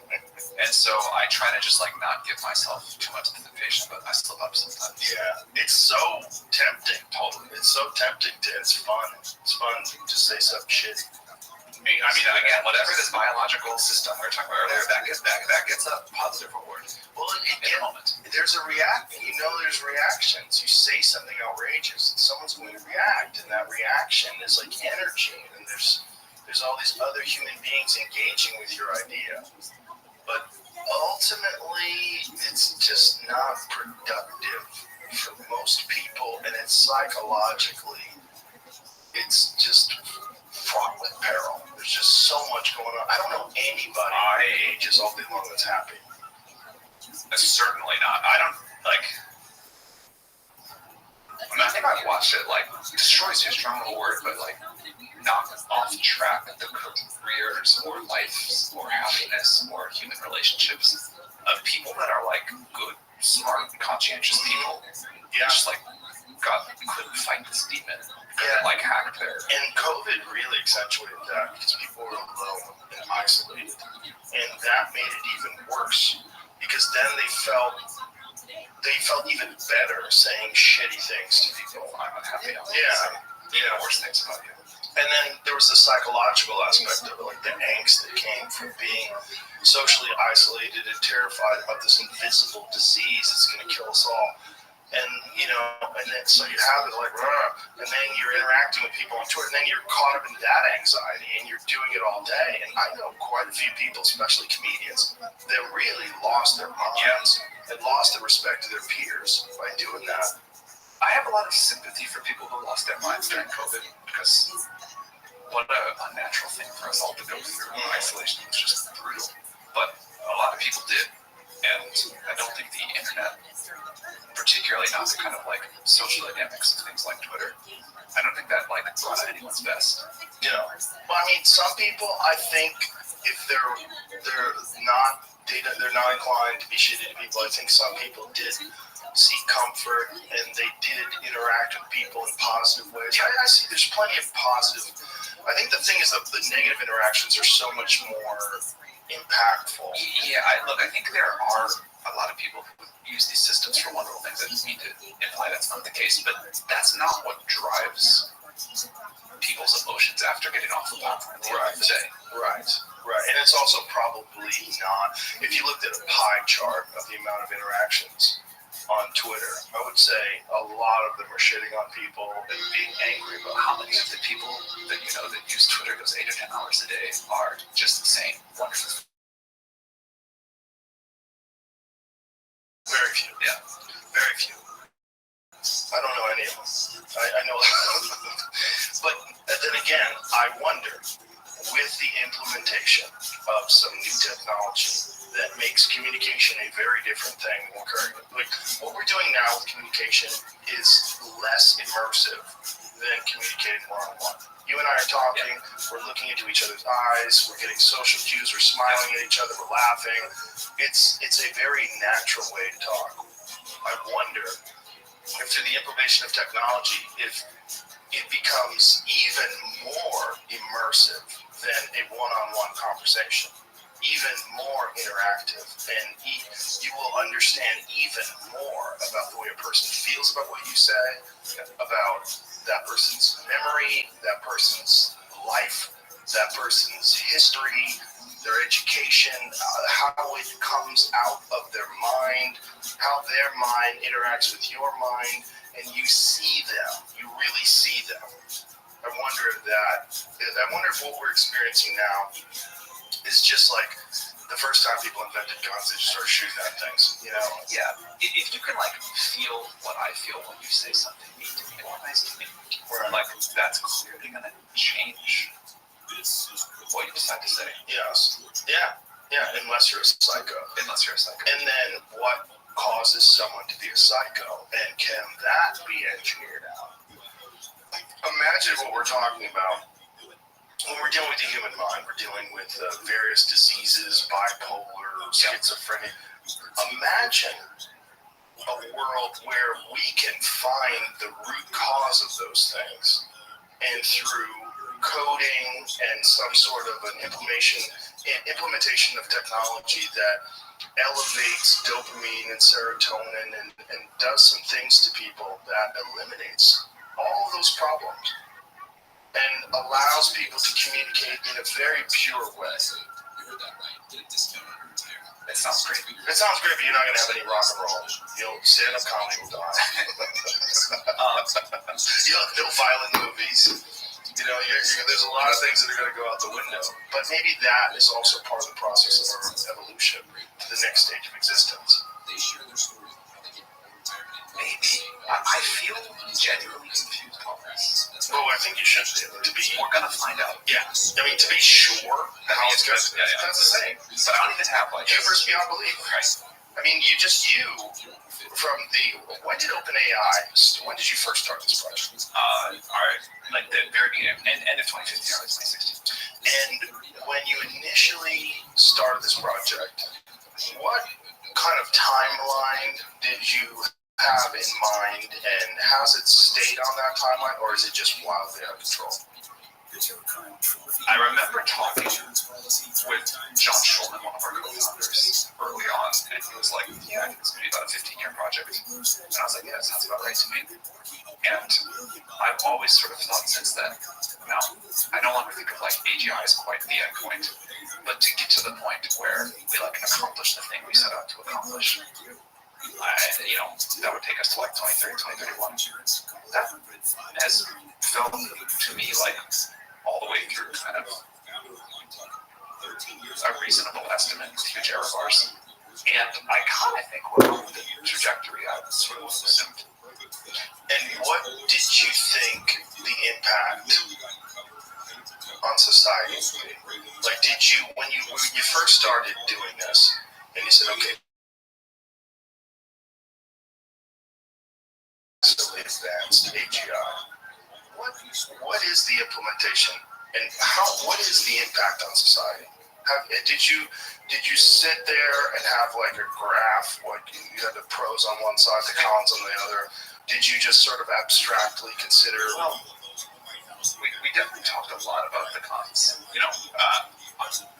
Many of us were super worried about, and still are, about safety and alignment. And if we build these systems, we can all see the great future. That's easy to imagine, but if something goes horribly wrong, that's like really horribly wrong. And so there was a lot of discussion about, and really a big part of the founding spirit of this is like, how are we going to solve this safety problem? What does that even mean? One of the things that we believe is that the greatest minds in the world cannot sit there and solve that in a vacuum. You've got to have contact with reality. You've got to see where the technology goes. Practice plays out in a stranger way than theory. And that's certainly proven true for us, but we had a long list of, well, I don't know if we had a long list of cons, we had a very intense list of cons because, there's like all of the last decades of sci-fi telling you about how this goes wrong. You're supposed to shoot me right now. Yeah. And I'm sure you've seen the John Connor ChatGPT. I haven't. What is it? It's like, John Connor from the Terminator, the kid, looking at you when you open up Chat GPT. Yeah, so that stuff we were like very clear in our minds on. Now, I think we understand there's a lot of work to do, but we understand more about how to make AI safe in the AI safety gets overloaded. Like, does it mean don't say something people find offensive, or does it mean don't destroy all of humanity, or some continuum? And I think the word is like gotten overloaded, but in terms of the like not destroy all of humanity version of it, we have a lot of work to do, but I think we have finally more ideas about what can work, and given the way the systems are going, we have a lot more opportunities available to us to solve it than I thought we would have, given the direction that we initially thought the technology was going to go. So that's good. On the positive side, the thing that I was most excited about then and remain most excited about now is, what if this system can dramatically increase the rate of scientific knowledge in society? That is I think that kind of like all real sustainable economic growth, the future getting better, progress in some sense, comes from increased scientific and technological capacity. That's the thing I'm most excited about. Well, it certainly seems like that is the greatest positive potential of AI. Is to solve a lot of the problems that human beings have had forever. A lot of the societal problems that seem to be, that's what I was talking about, an AI president. I'm kind of not joking, because I feel like if something was hyper intelligent and aware of all the variables with no human bias and no incentives, other than here's your program, the greater good for the community of the United States and the greater good for that community as it interacts with the rest of the world. The elimination of these dictators, whether they're elected or non-elected, who impose their will on the population because they have a vested interest in protecting special interest groups and industry. I think as long as the thing that I find scary when you say that is it feels like it's humanity not in control, and I reflexively don't like that. But if it's instead like it is the collective will of humanity being expressed without the mistranslation and corrupted influences along the way, then I can see it. Is that possible? It seems like it would be. It seems like if it was programmed in that regard to do the greater good for humanity and take into account the values of humanity, the needs of humanity. There's something about the phrase "do the greater good for humanity." I know, it's terrifying. It's very Orwellian. All of it is. But also, so is artificial general intelligence. For sure. Open the door. I wish I had worked on something that was less morally fraught. But do you? Because it's No, really exciting. I cannot imagine a cooler thing to work on. I feel unbelievably. I feel like the luckiest person on earth. That's awesome. It is not. It's not on easy mode. I'll say that. This is not life on easy mode. No. I mean, you are at the forefront of one of the most spectacular changes in human history, and I would say more spectacular than the implementation of the internet. I think the implementation of the internet was the first baby steps of this, and that artificial general intelligence is the internet on steroids. It's the internet in hyperspace. What I would say is it's the next step. There'll be more steps after, but it's our most exciting step yet. Yeah. My wonder is, what are those next steps after? Isn't that so exciting to think about? It's very exciting. I think we're the last people. I really do. I think we're the last of the biological people with all the biological problems. I think there's very excited about that. I just think that's just what it is. You're just fine with it. It is what it is. I don't think you can control it at this point, other than some massive natural disaster that resets us back to the Stone Age. which is also something we should be very concerned with. Yes, it seems like that happens a lot. We're not aware of it because the timeline of a human body is so small. The timeline of the human existence as a person is 100 years if you're lucky. But yet the timeline of the Earth is billions of years. And if you look at how many times life on Earth has been reset by comets slamming into the Earth and just completely eliminating all technological advancement, it seems like it's happened multiple times in recorded history. I always think we don't think about that quite enough. We talked about the simulation hypothesis earlier. It's had this big resurgence in the tech industry recently. One of the new takes on it as we get closer to AGI is that, if ancestors were simulating us, the time they want to simulate again and again is right up to the lead up to the creation of AGI. Yeah. So it seems very crazy with this time. It's not a coincidence at all. This is the time that is after we had enough cell phones out in the world, like recording tons of video to train the video model of the world that's all being jacked into us now via brain implants or whatever. And before, everything was really crazy with AGI. And it's also this interesting time to simulate, like, can we get through? Does the asteroid come right before we get there for dramatic tension? Like, do we figure out how to make this safe? Do we figure out how to societally agree on it? So that's led to, like, a lot more people believing in it than before, I think. Yeah, for sure. And again, I think this is just where it's going. I mean, I don't know if that's a good thing or a bad thing. It's just a thing, but it's certainly better to live now. I would not want to live in the 1800s and be in a covered wagon trying to make my way across the country. Yeah, we got the most exciting time in history yet. It's the best. It's the best, but it's also has the most problems, the most social problems, the most awareness of social, environmental, infrastructure. The issues we get to go solve them. Yeah. And I intuitively, I think I feel something somewhat different than you, which is I think humans in something close to this form are going to be around for a lot longer than I don't think we're the last humans. How long do you think we have? Like longer than a time frame I can reason about. Really? Now, there may be I could totally imagine a world where some people decide to merge and go off exploring the universe with AI, and there's a big universe out there, but can I really imagine a world where short of a natural disaster, there are not humans pretty similar to humans from today on Earth doing human-like things? And the sort of spirit of humanity merged into these other things that are out there doing their thing in the universe. It's very hard for me to actually see that happening. And maybe that means I'm going to turn out to be a dinosaur and I'm horribly wrong in this prediction.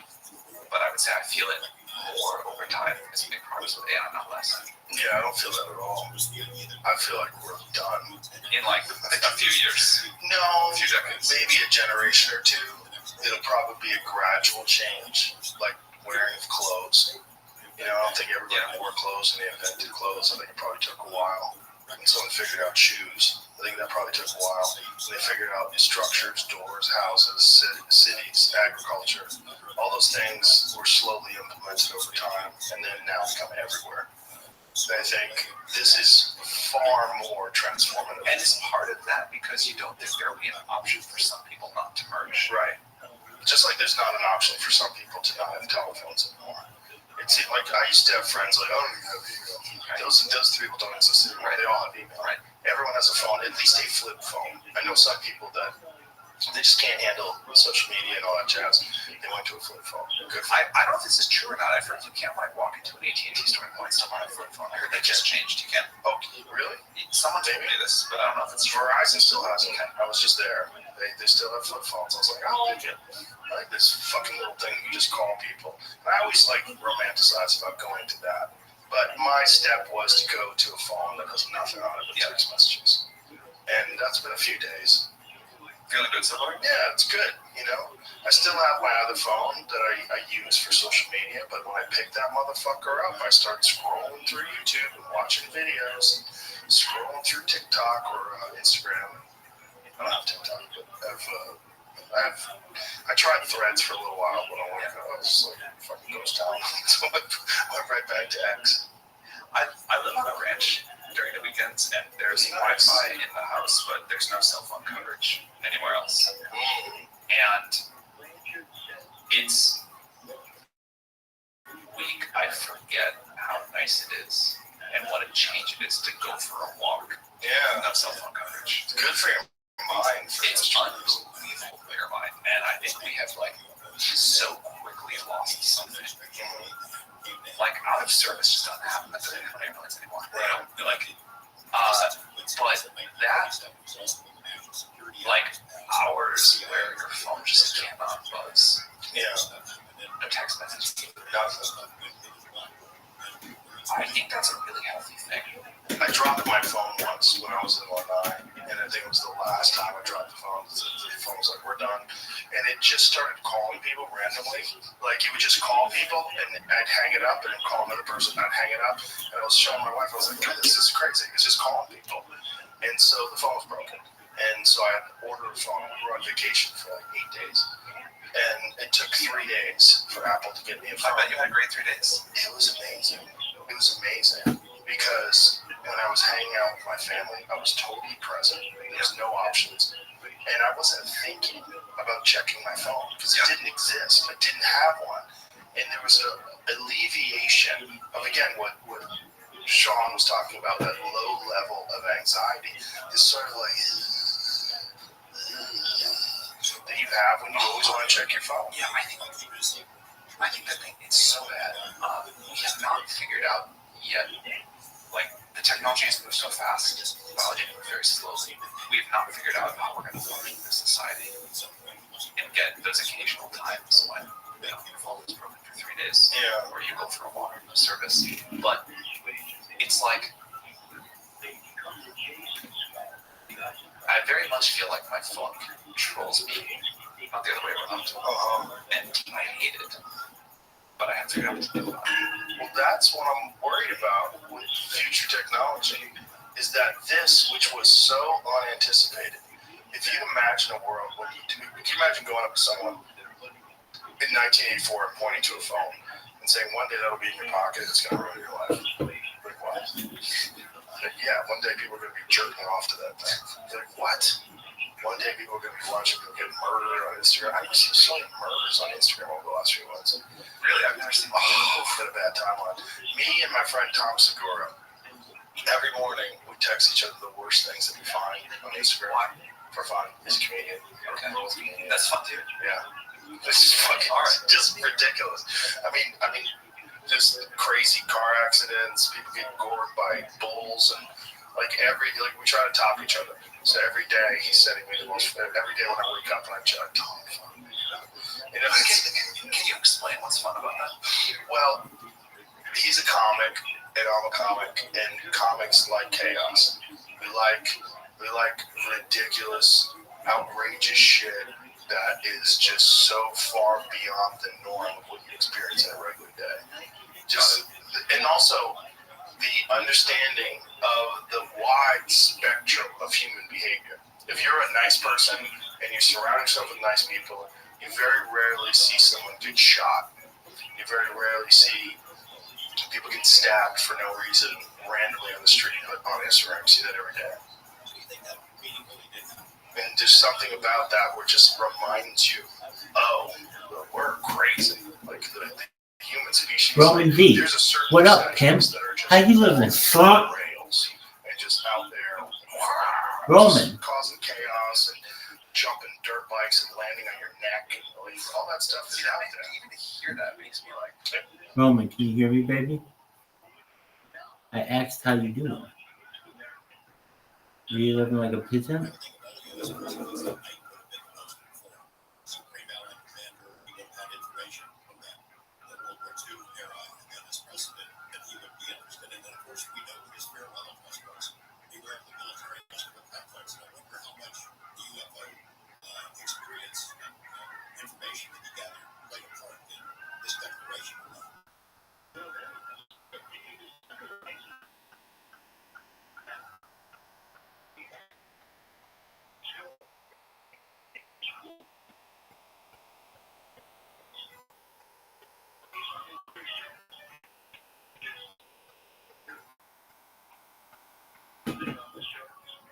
Roman V.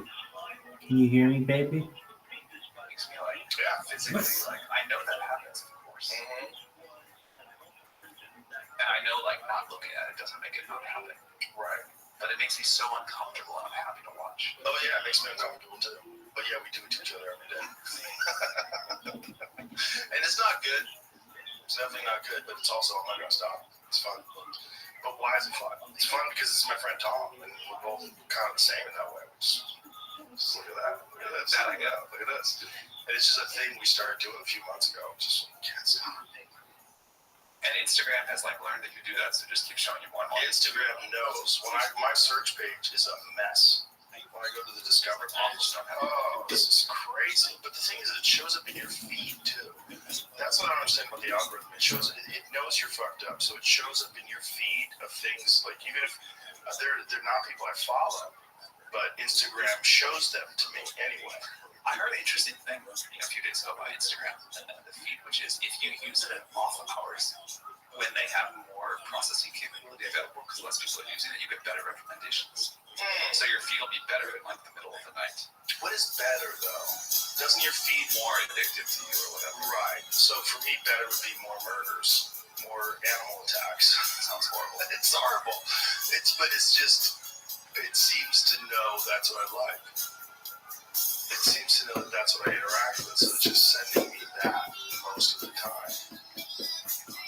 Yeah. That probably has all kinds of crazy psychological. I'm sure.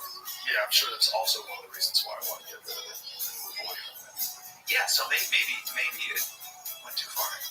I don't even know if it's too far, but what it is it's showing me the darker regions of society, of civilization, of human behavior. But you think we're going to edit all that out? I wonder if that is a solution. I really do, because I don't think it's outside the realm of possibility.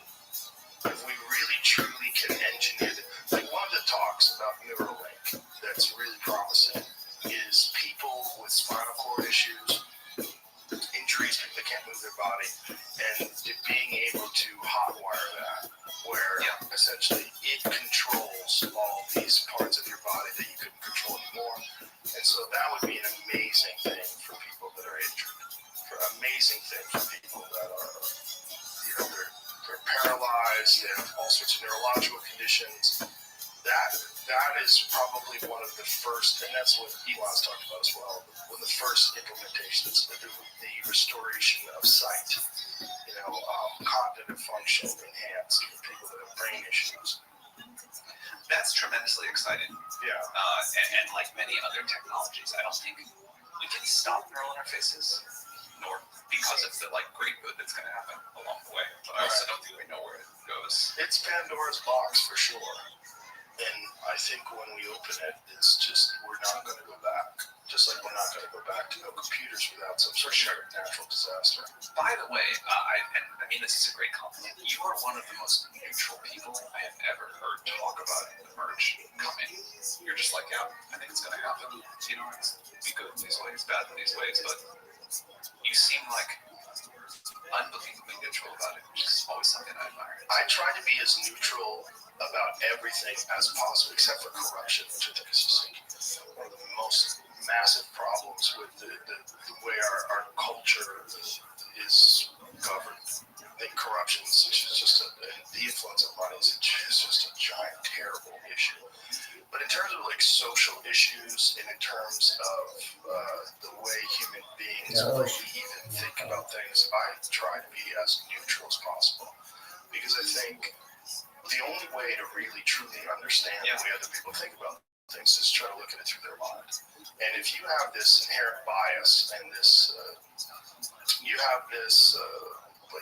very rigid view of what's good and bad and right and wrong, I don't think that serves you very well for understanding why people differ.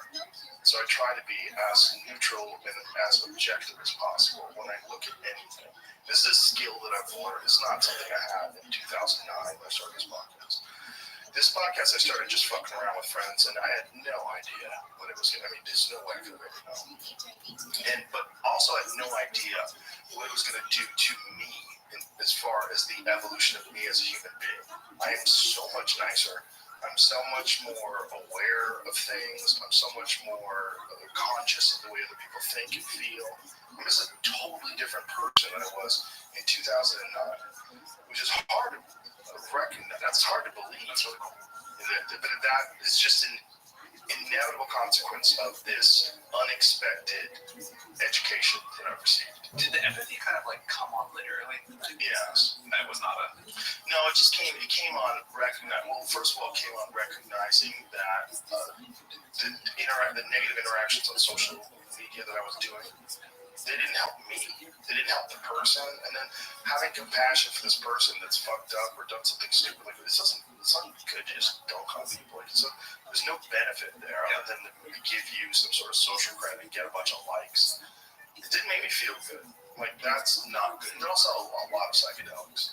A ton of psychedelic experiences from 2009 on, with everyone a greater understanding of the impact. Like, I had one recently, and when I had the one recently, like, the overwhelming message that I was getting through this was that everything I say and do ripples off into all the people that I interact with.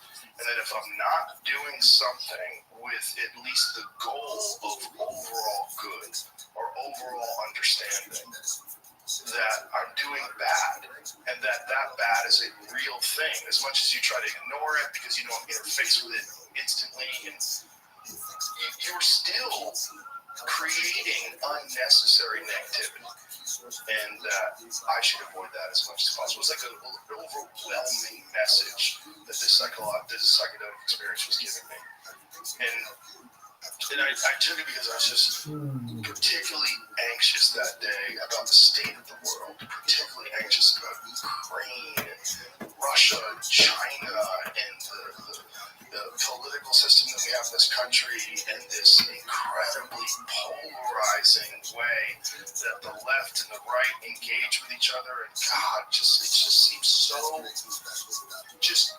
tormented. And so I was just some days I think too much about it. I need something. Yeah. Crack me out of this. So I took these psychedelics.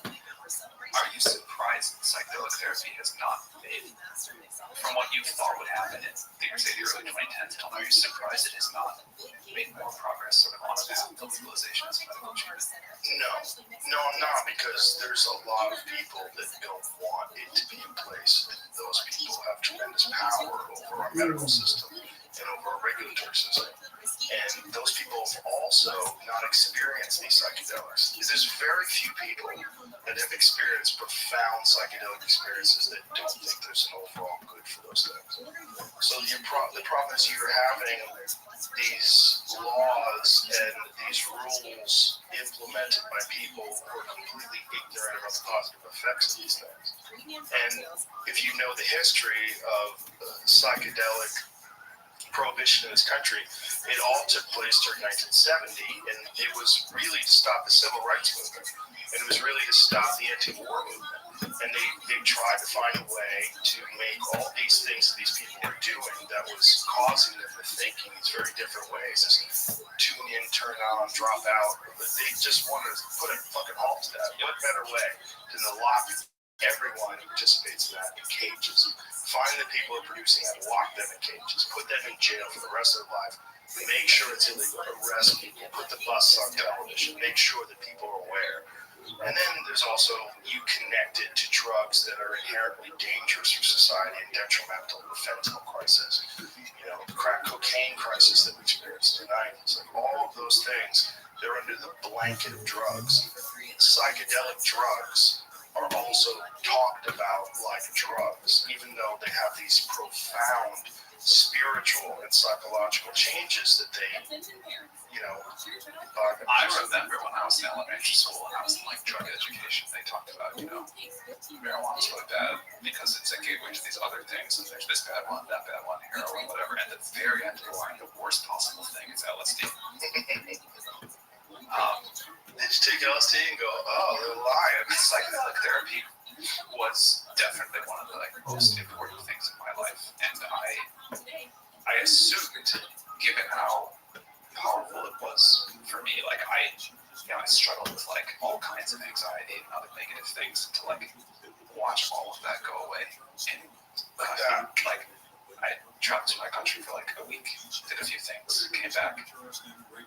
totally different person. Yeah. It's like I've lied to my whole life. Yeah. I'm so grateful that this happened to me now. Talked to a bunch of other people, all similar experiences. I assumed, this was a while ago, I assumed it was, and I was like, very interested in what's happening in the U.S. I was like, particularly like looking at where MDMA and psilocybin were on the path. And I was like, all right, this is going to get through. Like this is going to like change the mental health of a lot of people in a really positive way. And I am surprised we have not made faster progress there, but I'm still optimistic we will. Well, we have made so much progress from the time of the 1990s. In the 1990s, you never heard about psychedelic retreats. You never heard about people taking these vacations. You never heard about people getting together in groups and doing these things and coming back with these profound experiences that they relayed to other people and literally seeing people change. Seeing who they are change, seeing people become less selfish, less toxic, less mean, and more empathetic and more understanding.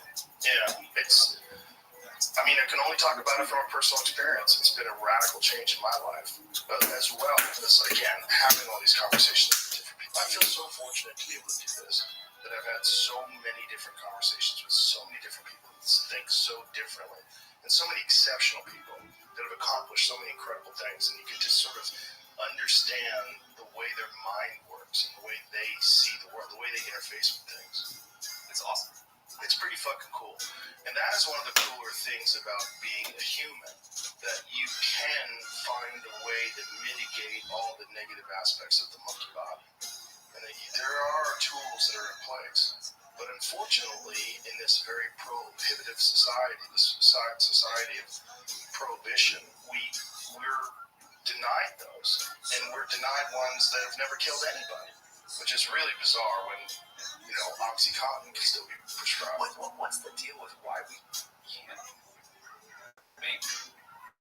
If we leave, why we can't get these medicines that have transformed people's lives, more available? What's the deal with why we can't stop the opioid crisis? Or fentanyl seems like just an unbelievable crisis for San Francisco. You remember at the beginning of the conversation when you said that AI will do a lot of good, overall good, but also not no harm. If we legalize drugs, all drugs, that would do the same thing. Would you advocate to legalize all drugs? It's a very complicated question. Because I think you're going to have a lot of addicts that wouldn't be addicts. You're going to have a lot of people's lives destroyed because it's legal. There's a lot of people that may not be psychologically capable of handling things. Maybe they already have, that's the thing about psychedelics. They do not ever recommend them for people that have a slippery grasp on reality as it is. People that are struggling, people that are already on a bunch of medications that allow them to just keep a steady state of existence in the normal world. If you just fucking bombard them with psilocybin, who knows what kind of an effect that's going to happen, whether or not they're psychologically too fragile to recover from that. There's many, many stories of people taking too much acid and never coming back. Yeah, these are powerful doesn't seem to begin to cover it. Right. Yeah. But there's also, what is it about humans that are constantly looking to perturb their normal state of consciousness? Constantly, whether it's we're both drinking coffee, people smoke cigarettes, they take Adderall, they do all sorts of different things to change and enhance their normal state of consciousness. It seems like whether it's meditation or yoga, they're always doing something to try to get out of their own way, or get in their own way, or distract themselves from the pain of existence. And it seems like a normal part of humans. And even monkeys, vervet monkeys, get addicted to alcohol. They get addicted to fermented fruits and alcohol, and they become drunks and alcoholics. What do you think is the deep lesson there? Well, we're not happy. Exactly. And then some things can make you happy, sort of, for a couple of drinks, makes you so happy for a little bit, until you're an alcoholic, until you destroy your liver, until you crash your car, until you're involved in some sort of a violent encounter that you would never be involved with if you weren't drunk. I love caffeine, which clearly is a drug. Alcohol, I like, but I often am like, yeah, this is like, this is like dulling me, and I wish I hadn't had this drink. And then other stuff like I mostly would choose to avoid. But that's because you're smart. And you're probably aware of the pros and cons, and you're also probably aware of how it affects you and what's doing good for you and what is detrimental to you. But that's a decision that you can make as an informed human being that you're not allowed to make if everything's illegal. Right. Yeah. Right. And also, when things are illegal, criminals sell those things because you're not tampering the desire by making it illegal. You're just making access to it much more complicated. What I was going to say is, if fentanyl's really great, I don't want to know. Apparently it is. Apparently it is. Yeah. Peter Berg was on the podcast, and he produced that Painkiller documentary for Netflix. Yeah. The docudrama about the Sackler family. It was an amazing piece. But he said that he took Oxycontin once recreationally. And it was like, oh my God, it's amazing. He's like, keep this away from me. It feels so good. Yeah. And that's part of the problem. They said, yeah, it will wreck your life. Yeah, it will capture you. But it's just so unbelievable. But the feeling, like, how did Lenny Bruce describe it? I think he described heroin as getting a warm hug from God. I think the feeling that it gives you is probably pretty spectacular. I don't know if legalizing that is going to solve the problems, but I do know that another problem that we're not paying attention to is the rise of the cartels and the fact that right across our border where you can walk, there are these enormous organizations that make who knows how much money, untold, uncalculable amounts of money, selling drugs and bringing them into this country. And one of the things they do is they put fentanyl in everything to make things stronger. And they do it for like street Xanax. There's people that have overdosed thinking they're getting Xanax, they fucking die from it. So yeah, they do it with cocaine, of course. They do it with everything. There's so many things that have fentanyl in them. They're cut with fentanyl because fentanyl is cheap and insanely potent. And that wouldn't be a problem if things were legal. So would you net out towards saying, all right, let's just leave I would net out towards that, but I would also put into place some serious mitigation efforts, like in terms of counseling, drug addiction, and Ibogaine therapy, which is another thing that says someone was just telling me about how transformative this was for that. Yeah, I haven't experienced that personally, but Ibogaine for many of my friends that have had pill problems, and I have my friend Ed Clay, who started an Ibogaine center in Mexico because he had an injury and he got hooked on pills and he couldn't kick it. Did Ibogaine, gone. One time done. 24 hours, super uncomfortable experience. It's supposed to be a horrible experience, right? Yeah, it's supposed to be not very recreational, not exactly something you want to do on the weekend with friends. It's something you do because you're fucked and you need to figure out how to get out of this fuckness. And that, like, we think about how much money is spent on rehabs in this country. Well, what's the relapse rate? It's really high. I mean, I have many friends that have been to rehab for drug and alcohol abuse, and quite a few of them went right back to it. It doesn't seem to be that effective. It seems to be effective to people when people have, like, they really hit rock bottom and they have a strong will, and then they get involved in a program, some sort of 12-step program, some sort of Narcotics Anonymous program, and then they get support from other people, and they eventually build this foundation of other types of behaviors and ways to find other things to focus on, to whatever aspect of their mind that allows them to be addicted to things. Now it's focused on exercise, meditation, yoga, whatever it is. That's your new addiction, and it's a much more positive and beneficial addiction. But the reality of the physical addiction, that there are mitigation efforts. Like, there's so many people that have taken psilocybin and completely quit drugs, completely quit cigarettes, completely quit a lot because they realize, like, oh, this is what this is. This is why I'm doing this. Yeah, that's why I was more optimistic that the world would have made faster progress towards acceptance of. You hear so many stories like this. So I would say, like, all right, clearly a lot of our existing mental health treatment at best doesn't work. Clearly our addiction programs are ineffective. If we have this thing that in every scientific study, or most scientific studies we can see, is delivering these like unbelievable results,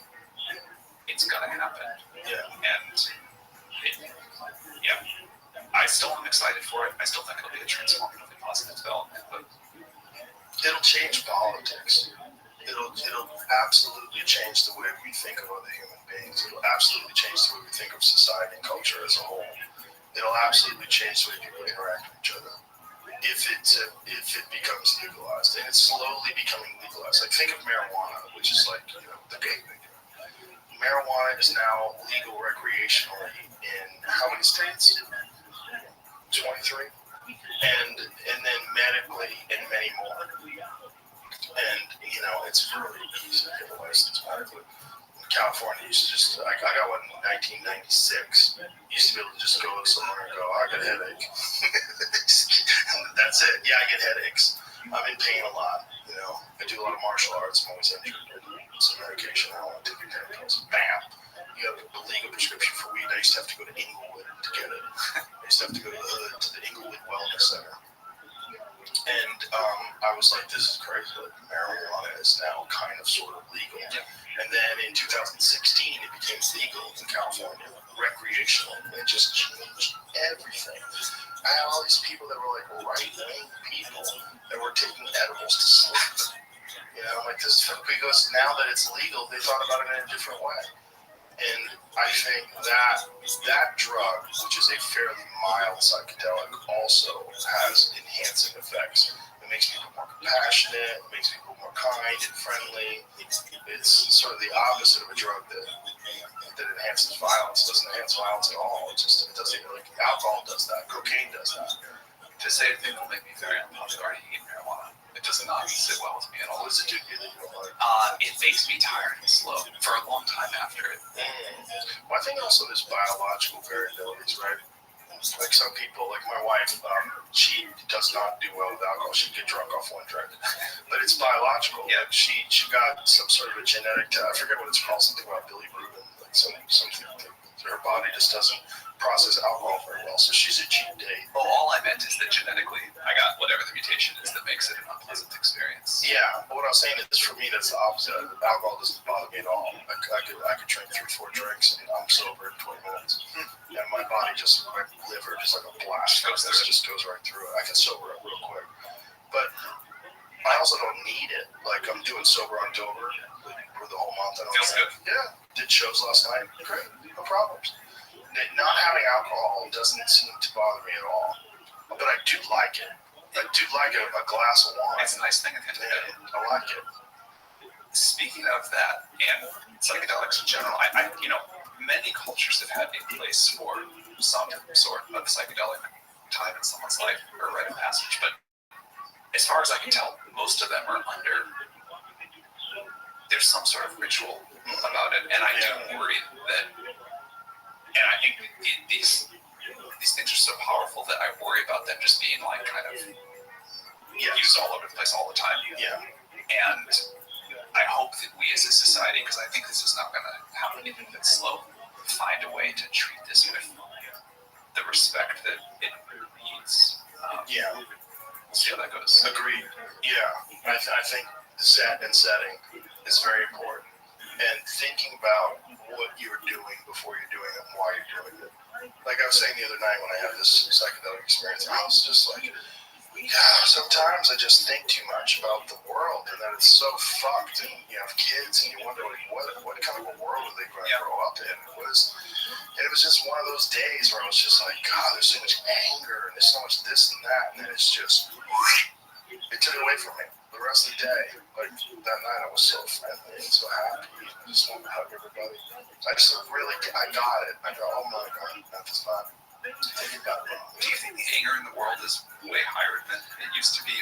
Or it's like all these dynamics on social media we're talking about? I think the dynamics in social media certainly exacerbated anger in some people, but I think anger in the world is just a part of frustration, inequality, problems that are so clear but are not solved, and all the issues that people have. I mean, it's not a coincidence that a lot of the mass violence that you're seeing in this country, mass looting and all these things, are being done by poor people. Do you think AGI will be an equalizing force for the world or further inequality? I think it depends on how it's implemented.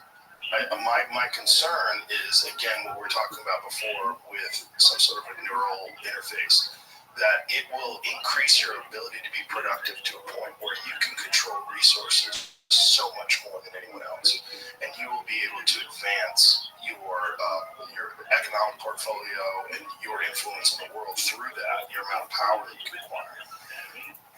It will, before the other people can get involved, because I would imagine financially it'll be like cell phones. In the beginning, you remember when the movie Wall Street, when he had that big brick cell phone? It was like, look at him, he's out there on the beach with a phone. That was crazy. No one had one of those things back then. And they were so rare. I got one in 1994 when I first moved to California, and I thought I was living in the fucking Giant country. thing. No, it was a Motorola StarTAC. That was a cool phone. I actually had one in my car in 1988. I was one of the first people to get a cell phone.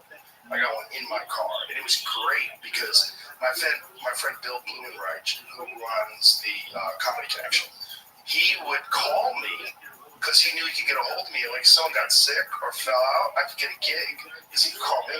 So I was in my car. I was like, Joe, what are you doing? Do you have a spot tonight? And I'm like, no, I'm open.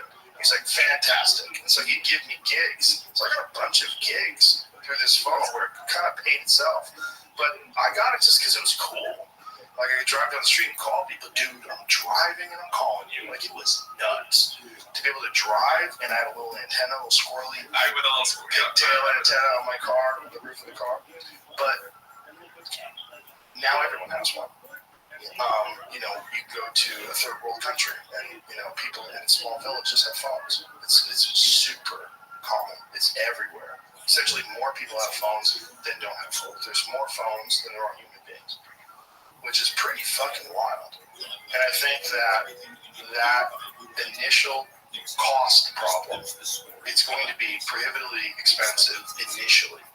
And the problem is the wealthy people are going to be able to do that. Yeah. And then the real crazy ones that wind up getting the holes drilled in their head. And if that stuff is effective, maybe it's not maybe there's problems with generation 1, but generation 2 is better. There's going to be a time where you have to enter into the game. There's going to be a time where you have to sell your stocks. Like, don't wait too long. Hang on there. Go. And once that happens, my concern is that the people that have that will have such a massive advantage over everyone else that the gap between the haves and have-nots will be even further, and it'll be more polarized. This is something I've changed my mind on. Someone said to me a few years ago, like, you really can't just let some people merge without a plan, because it could be such an incredible distortion of power. And we're going to have some sort of societal discussion about this. Yeah, that seems real. That seems like, so. Yeah. Especially if it's as effective as AGI is, or as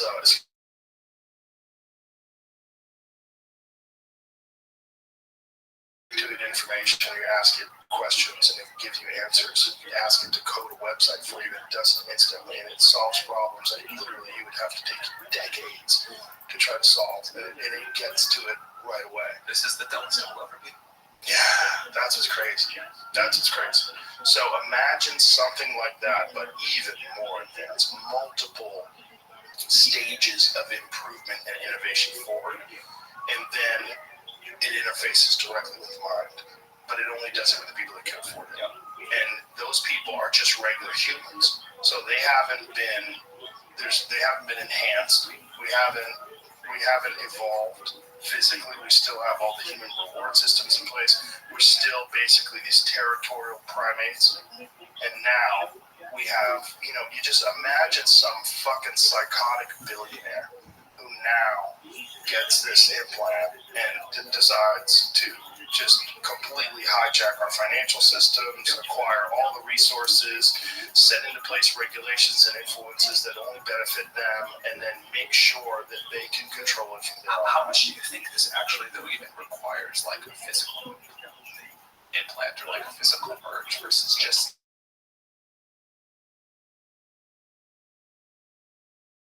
for it and some don't? I think that's going to be very transformative too. thought is that once, I mean, we have to think of what are the possibilities of a neural enhancement. And if you think about the human mind and how the human mind interacts with the world, how you interact with language and thoughts and facts, and something that is exponentially more powerful than that, but it also allows you to use the same emotions, the same ego, the same desires and drives, jealousy, lust, hate, anger, all of those things, but with this godlike power.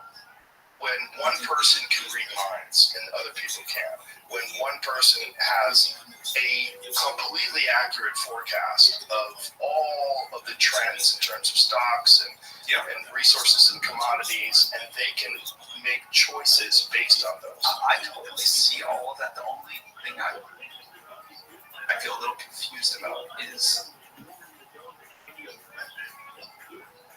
human talking and listening, typing and reading bandwidth is not very high, but it's high enough where if you can just say, like, tell me everything that's going to happen in the stock market if I want to go make all the money, what should I do right now?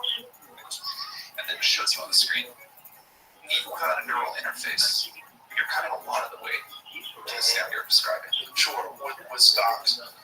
Or with, like, tell me how to, like, invent some new technology that will change the course of history. Yeah. All those things.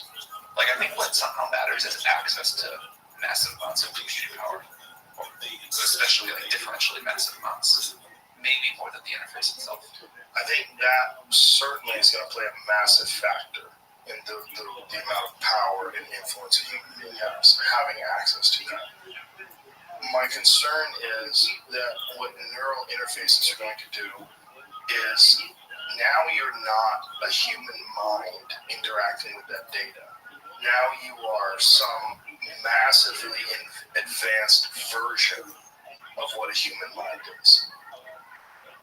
And it has just profound possibilities that we can't even imagine. We can imagine, but we can't. We can't truly conceptualize that because we don't have the context. We don't have that ability and that possibility currently. We could just guess.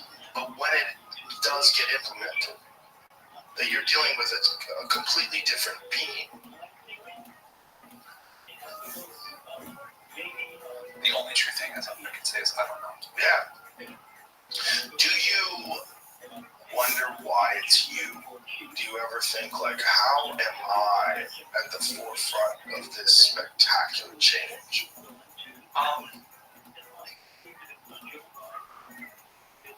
Well, first of all, I think it's very much like, I think this is, you could make the statement for many companies, but none is as true for as OpenAI is like, the CEO is far from the most important person in the company. Like in our case, there's a large handful of researchers, each of which are individually more critical to the success we've had so far and the future might be. But even that, and I bet those people like really are like, this is weird to be them. But it's certainly weird enough for me that it like ups my simulation hypothesis probability somewhat.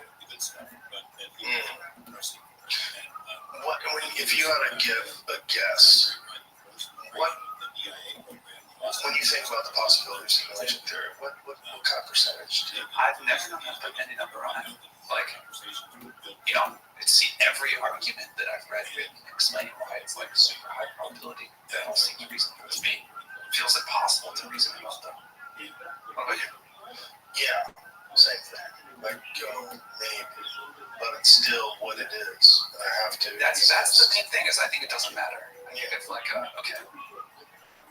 It definitely matters, I guess, but there's not a way to know currently. And also, what matters though? Well, if this really is, I mean, our inherent understanding of life is that we are these biological creatures that interact with other biological creatures. We mate and breed, and that this creates more of us. And then hopefully as society advances and we acquire more information, more understanding and knowledge, this next version of society will be superior to the version that preceded it, which is just how we look at society today. Nobody wants to live in 1860 where you die of cold and there's no cure for infections. It's much better to be alive now. Like, just inarguable. There's unless you really do prefer the simple life that you see on Yellowstone or something. It's like what we're dealing with now. In terms, first of all, access to information, the lack of ignorance. If you choose to seek out information, you have so much more access to it now than ever before. That's so cool. And over time, like if you go back to the beginning of written history to now, one of the things that is clearly evident is the more access to information, the better choices people can make. They don't always make better choices, but they certainly have much more of a potential to make better choices with more access to information. You know, we think that this is just this biological thing, but imagine if that's not what's going on. Imagine if this is a program, and that you are just consciousness that's connected to this thing that's creating this experience that is indistinguishable from what we like to think of as a real biological experience for carbon-based life forms interacting with solid physical things in the real world. It's still unclear to me what I'm supposed to do differently. Yeah, there's no answer. Yeah, you're 100% right. What can you do differently? I mean, if you exist as if it's a simulation, if you just live your life as if it's a simulation, is that? I don't know if that's the solution. You know, I think. I mean, it's real to me no matter what. It's real. Yeah. Live it that way. And that will be the problem with an actual simulation if and when it does get implemented. Yeah. If we do create an actual simulation that's indistinguishable from real life, like what are the rules of the simulation? How does it work? Is that simulation fair and equitable and much more reasonable and peaceful?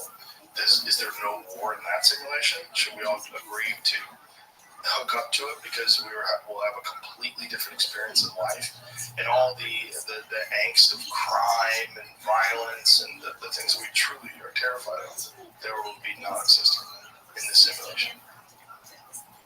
Yeah, I mean, if we keep going, it seems like we just look. If you just extrapolate from where VR is now, did you see that podcast that Lex Friedman did with Mark Zuckerberg? I saw some clips of that. Kind of bizarre, right? So they're essentially using like very realistic physical avatars in the metaverse. Like that's step one. That's maybe that's step 3. Yeah. Maybe it's a little bit. Yeah, maybe it's Atari. Maybe you're playing Space Invaders now. But whatever it is, it's on the path to this thing that will be indistinguishable. That seems inevitable. Those two things seem inevitable to me.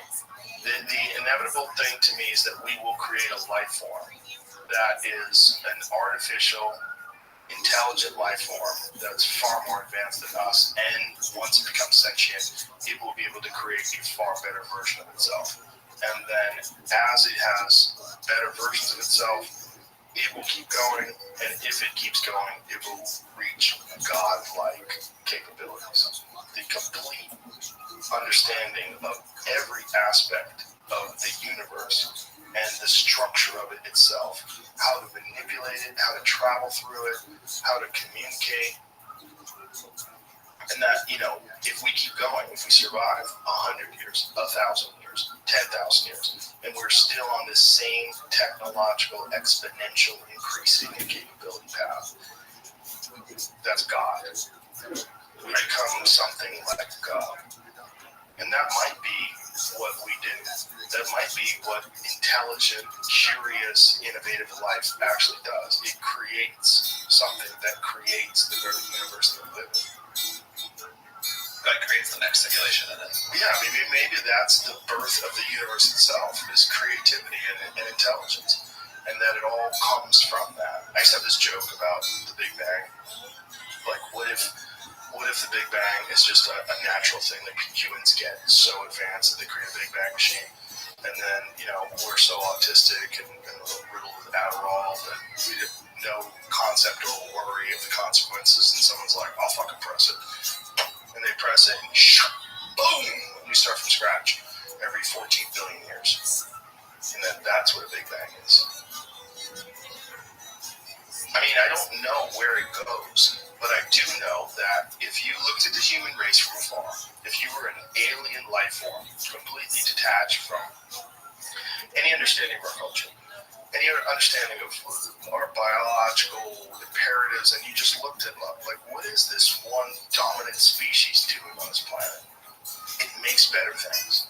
That's what it does. It goes to war. It steals, it does a bunch of things that it shouldn't do, it pollutes, it does all these things that are terrible, but it also consistently and constantly creates better things, whether it's better weapons going from the catapult to the rifle to the cannonballs to the rocket ships to the hypersonic missiles to nuclear bombs. It creates better and better and better things. That's the number one thing it does, and it's never happy with what it has.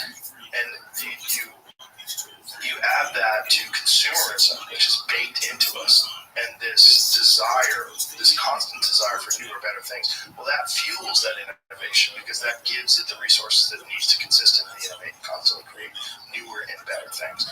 Well, if I was an alien life form, I was like, oh, what is it doing? It's trying to create better things. Well, what is the forefront of it? Technology. Technology is the most transformative, the most spectacular, the most interesting thing that we create. And the most alien thing, the fact that we just are so comfortable we can FaceTime with someone in New Zealand, like instantly. We can get used to anything, right? Yeah. Anything. And take it for granted almost. Mm-hmm. Yeah. And well, if you were an alien life form and you were looking at us, you're like, well, what is it doing? Oh, it keeps making better things. It's going to keep making better things. Well, if it keeps making better things, it's going to make a better version of a thinking thing. And it's doing that right now. You're a part of that. It's going to make a better version of a thinking thing. Well, that better version of a thinking thing, it's basically now in the amoeba stage, it's in the small multicellular life form stage. Well, what if that version becomes a fucking Oppenheimer? What if that version becomes, like, if it scales up so far that it becomes so hyper intelligent that it is completely alien to any other intelligent life form that has ever existed here before. And it constantly does the same thing, makes better and better versions of it. Well, where does that go? It goes to a god. It goes to something like a god. And maybe God is a real thing, but maybe it's a real consequence of this process that human beings have of consistently, constantly innovating and constantly having this desire to push this envelope of creativity and of technological power. I guess it comes down to maybe definitional disagreement about what you mean by it becomes a god. Like, I can totally, I think it becomes something much, like, unbelievably much smarter and more capable than we are. And what does that thing become if that keeps going? And maybe the way you mean it as godlike forces, that thing can then go create, can go spin in a universe. Yes. Okay. That I can resonate with. Yeah. I think whatever we create will still be subject to the laws of physics in this universe. Right. Yeah, maybe that is the overlying fabric that God exists in. The God word is a fucked up word because it's just been so co-opted. But, I was having this conversation with Stephen Meyer, who is, he's a physicist. I believe he's a physicist. And he's also religious. And it's a real weird conversation. Very fascinating conversation. What kind of religion? In Christ. Yeah, he believes in the resurrection, which I found very interesting. But, it's interesting communicating with him because he has these little pre-designed speeches that he's encountered all these questions so many times that he has these very well-worded, very articulate responses to these things that I sense are like bits. Like when I'm talking to a comic, in like a comic, like they go, oh, I got this bit on train travel, and they tell you the bit. Like that's what it's like. He has bits on why he believes in Jesus and why he believes. And very, very intelligent guy. But I propose the question when we're thinking about God: what if instead of God created the universe, what if the universe is God? And the creative force of all life and of all everything is the universe itself. Instead of thinking that there's this thing that created us. This is like close to a lot of Eastern religions. I think Yes. it's an easier thing to wrap my mind around than any other religions. And that is, when I do psychedelics, I get that feeling. Like there's this insane soup of like innovation and connectivity that exists all around us. But our minds are so primal. We're this fucking thing. This is what we used to be. And What is that? it's there's a guy named Shane Against the Machine, who's this artist who created this. It's a chimpanzee skull that he made out of zildjian symbols. So I see it's a little zildjian book. He left it on the back, and it just made this dope art piece. It's just cool. But I wonder if our limitations are that we are an advanced version of primates. We still have all these things we talk about: jealousy, envy, anxiety, lust, anger, fear, violence. All these things that are detrimental, but were important for us to survive and get to this point. And that as time goes on, we will figure out a way to engineer those out. And that as intelligent life becomes more intelligent and we create a version of intelligent life that's far more intelligent than what we are, we're far more capable of what we are. If that keeps going, if it just keeps going, I mean, ChatGPT, imagine if you go to ChatGPT and go back to Socrates and show him that, explain that, and show him a phone and put it on a phone and have access to it. Be like, what have you done? What is this? Like, I bet you'd be much more impressed with the phone than ChatGPT. I think you'd be impressed with the phone's abilities to communicate for sure, but then the access to information would be so profound. I mean, back then, look, you're dealing with a time when Galileo was put under house arrest because he had the gumption to say that the Earth's not set up. Well, now we fucking know it's not. Like, we have satellites. We send literal cameras into orbit to take photos of things. No, I totally get that. I just meant that we kind of know what it's like to talk to a smart person. And so in that sense, you're like, oh, all right, I didn't think you could, like, talk to a non-person and have them be person-like in some responses some of the time. But a phone, man, if you just, like, woke up after 2,000 years and there was, like, a phone, that would, you have no model for that. You didn't get to get there gradually. Yeah, no, you didn't get My friend Eddie Griffin has a joke about that. It's about how Alexander Graham Bell had to be doing coke. He goes, because only someone on coke would be like, I want to talk to someone who's not even here. And that's what phone is. Is that something coke makes me want to do? I don't know. I've never done coke, but I would imagine it is. I mean, it's just To me, like, it just makes people, like, angry and chaotic. Yeah, a little of that, but they also have ideas.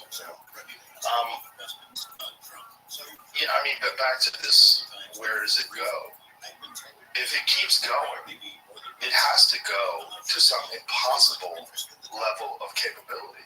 I mean, just think of that. I believe is What we're able to do now with nuclear power and nuclear bombs and hypersonic missiles. There's just the insane physical things that we've been able to take out of the human creativity and imagination, and through engineering and technology, implement these physical devices that are indistinguishable from magic if you brought them in 500 years ago.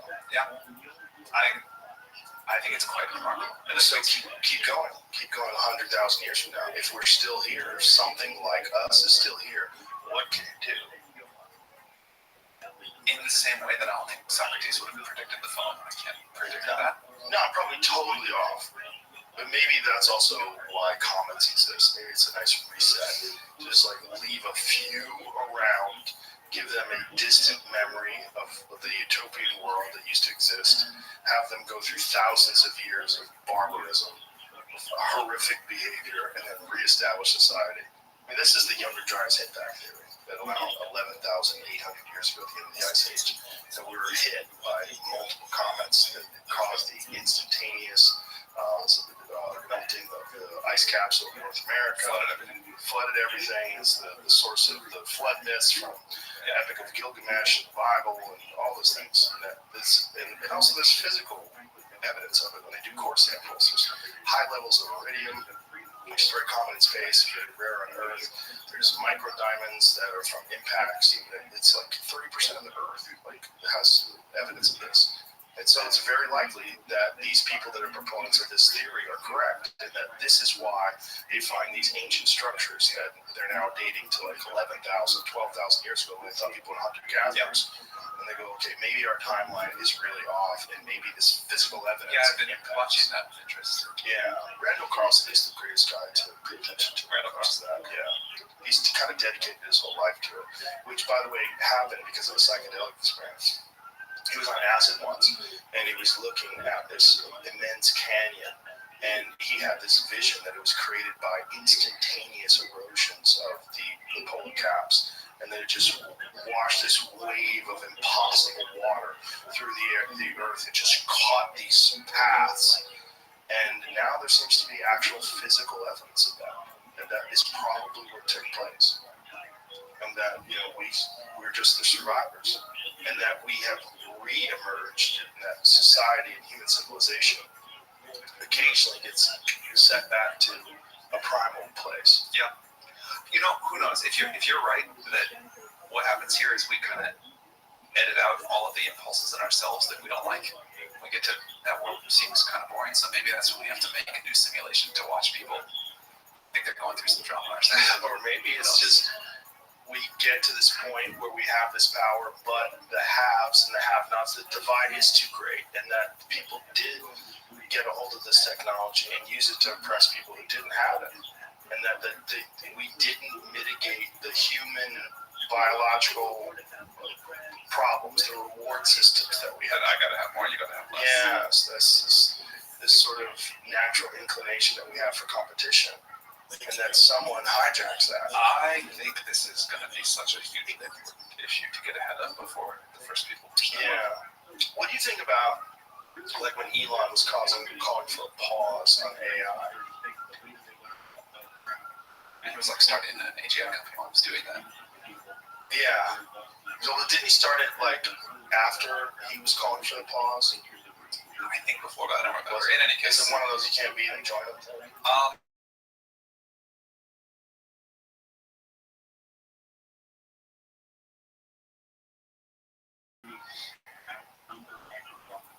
Make this safe and good, and like widely good, is really important. But I think calling for a pause is like naive at best.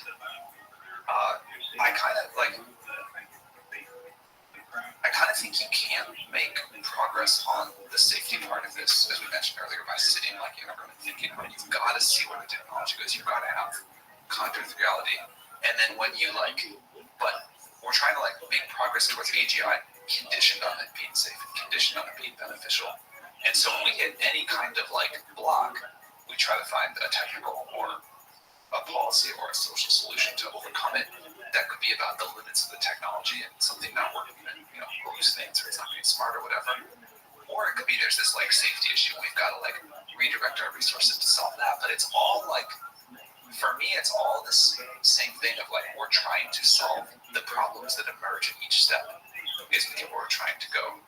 And maybe you can call it a pause if you want. If you pause on capabilities to work on safety, but in practice, I think the field has gotten a little bit longer on the axle there, and safety and capabilities are not these two separate things. This is I think one of the dirty secrets of the field. It's we have this one way to make progress, and we can understand and push on deep learning more, and that can be used in different ways, but I think it's that same technique that's going to help us eventually solve the safety. All of that said, as a human, emotionally speaking, I super understand why it's tempting to call for a pause. Happens all the time in life, right? This is moving too fast. Right. We gotta take a pause here. Yeah. How much of a concern is it in terms of national security that we are the ones that come up with this first? Well, I would say that if an adversary of ours comes up with it first and uses it against us, and we don't have some level of capability, that feels really bad. Yeah. But I hope that what happens is this can be a moment where, to tie it back to the conversation, we kind of come together and overcome our basic, say like, let's all do this as a club together. That would be better. That would be nice. And maybe through AGI and through the implementation of this technology, it will make translation instantaneous and easy. So That's already happened. right. But I mean, it hasn't happened in real time to the point where you can accurately communicate Very soon. very simple. Yeah. I do think, for what it's worth, that the world is going to come together here. I don't think people have quite realized the stakes. But this is like, I don't think this is a geopolitical. If this comes down to like a geopolitical fight or race, I don't think there's any winners. And so I'm optimistic about people coming together. Yeah, I am too. I mean, I think most people would like that.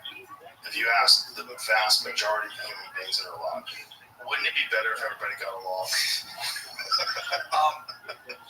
Maybe you can't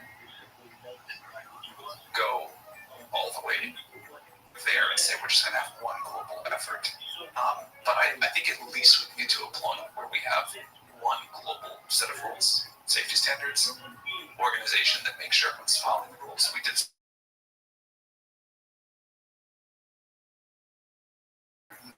That's a good example, the nuclear weapons, because we know the destructive capability of them, and because of that, we haven't detonated one since 1947.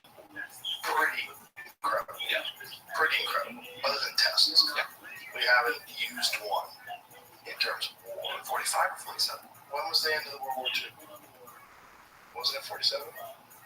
When they dropped the bombs?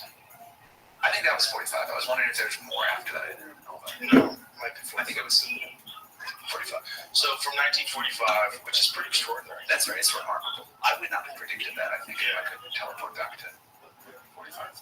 No, I would have thought, oh my God, this is just going to be something that people do. Just launch bombs in cities. Yeah, I mean, I would have said, like, we're not going to survive this for very long. And there's a real fear of that. For sure. It's pretty extraordinary that they've managed to stop that. This threat of mutually assured destruction, self-destruction, destruction, universe. I mean, the whole world. We have enough weapons to literally make the world uninhabitable. And because of that, we haven't done it. Which is a good I think that Isaac said, I think that should get some hope. Yeah, it should. I mean, Stephen Pinker gets a lot of shit for his work because he just like sort of downplays violence today. But it's not that he's downplaying violence today. He's just looking at statistical trends. He's looking at the reality of life today versus life 100 years ago, 200 years ago. It's far more safer. I think that's a controversial thing. Like, why can't someone say, sure, we still have problems, but it's getting better? Because people don't want to say that.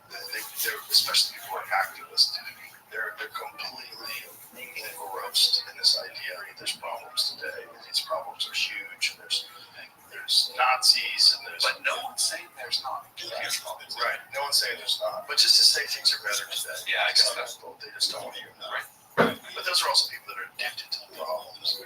The problems become their whole life. Solving those problems become their identity. They're being involved in the solutions, or when they believe there's solutions to those problems, become their life's work. And someone comes along and says, actually, life is safer than it's ever been before. Yeah, so that's easy. I can see that it's deeply about it. Yeah. But also true. You know, and again, what is the problem? Why can't people recognize that? Well, it's the primate brain. And it's all the problems that we highlighted earlier.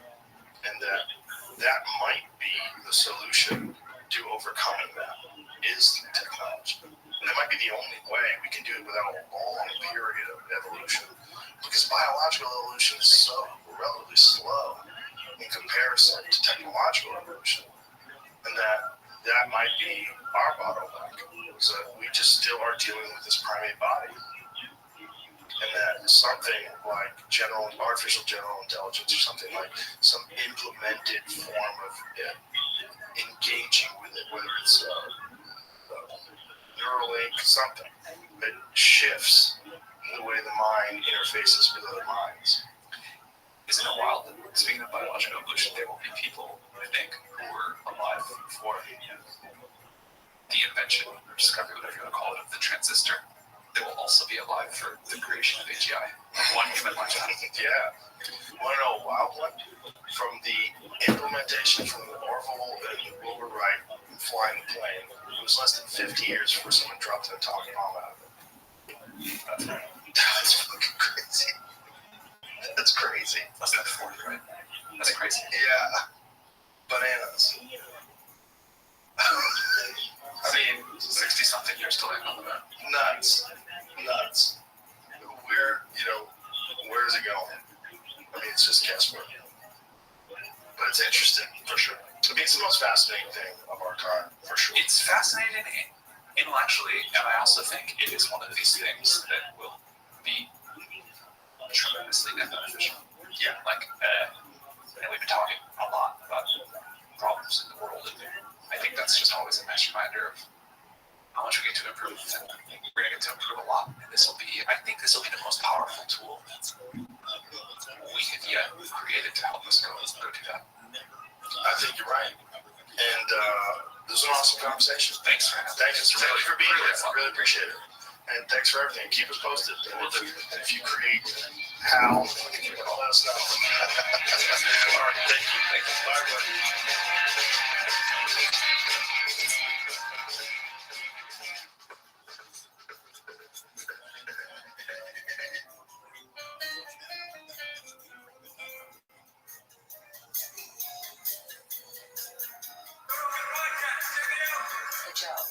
Experience. Train my day, Joe Rogan podcast my night, all day. Hey, Joe, how are you? Good to see you, buddy. It's very nice to see you. This is, it's a hell of a setup.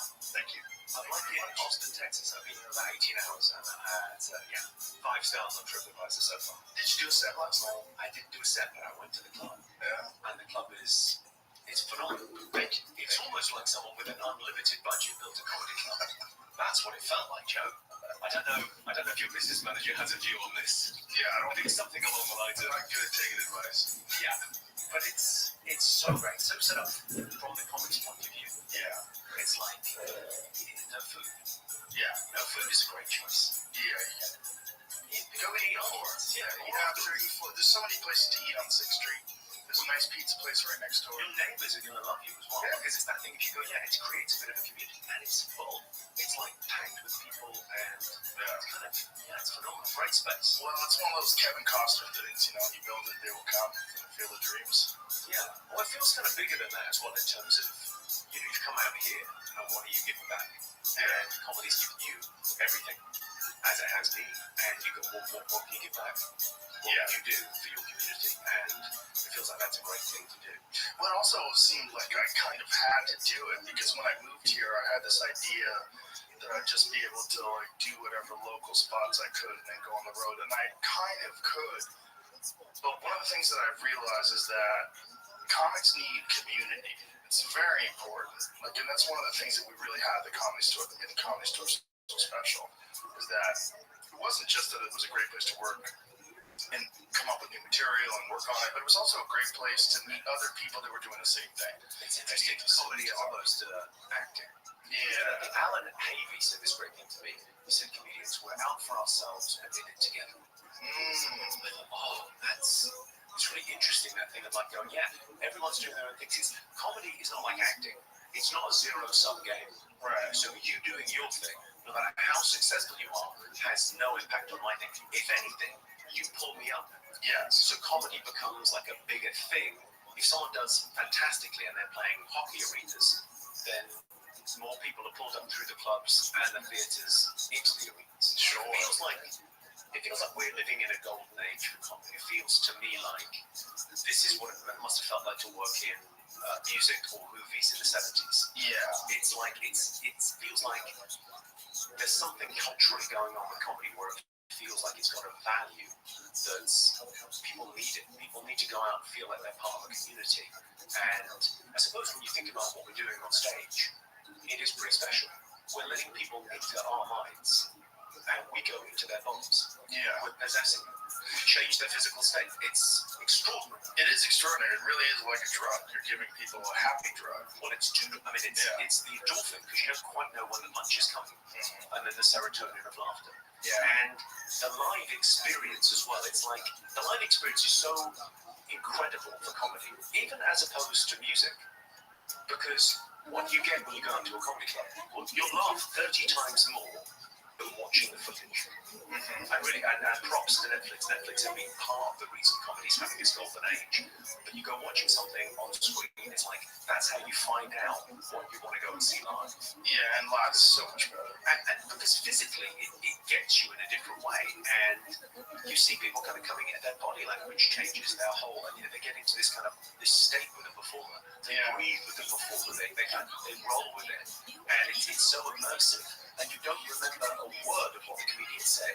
You remember how they made you feel. Yeah, there's also the shared experience of being there with other people that really feels good for people when you're laughing with a bunch of people. Especially in a world where the individual has become sacrosanct and the tribe has been left to the side.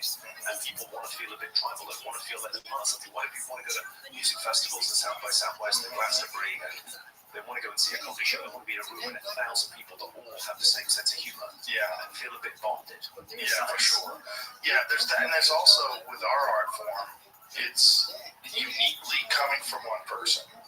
Where it's, unless you're a singer-songwriter, it's really not, or an author. Those are like probably the only other people.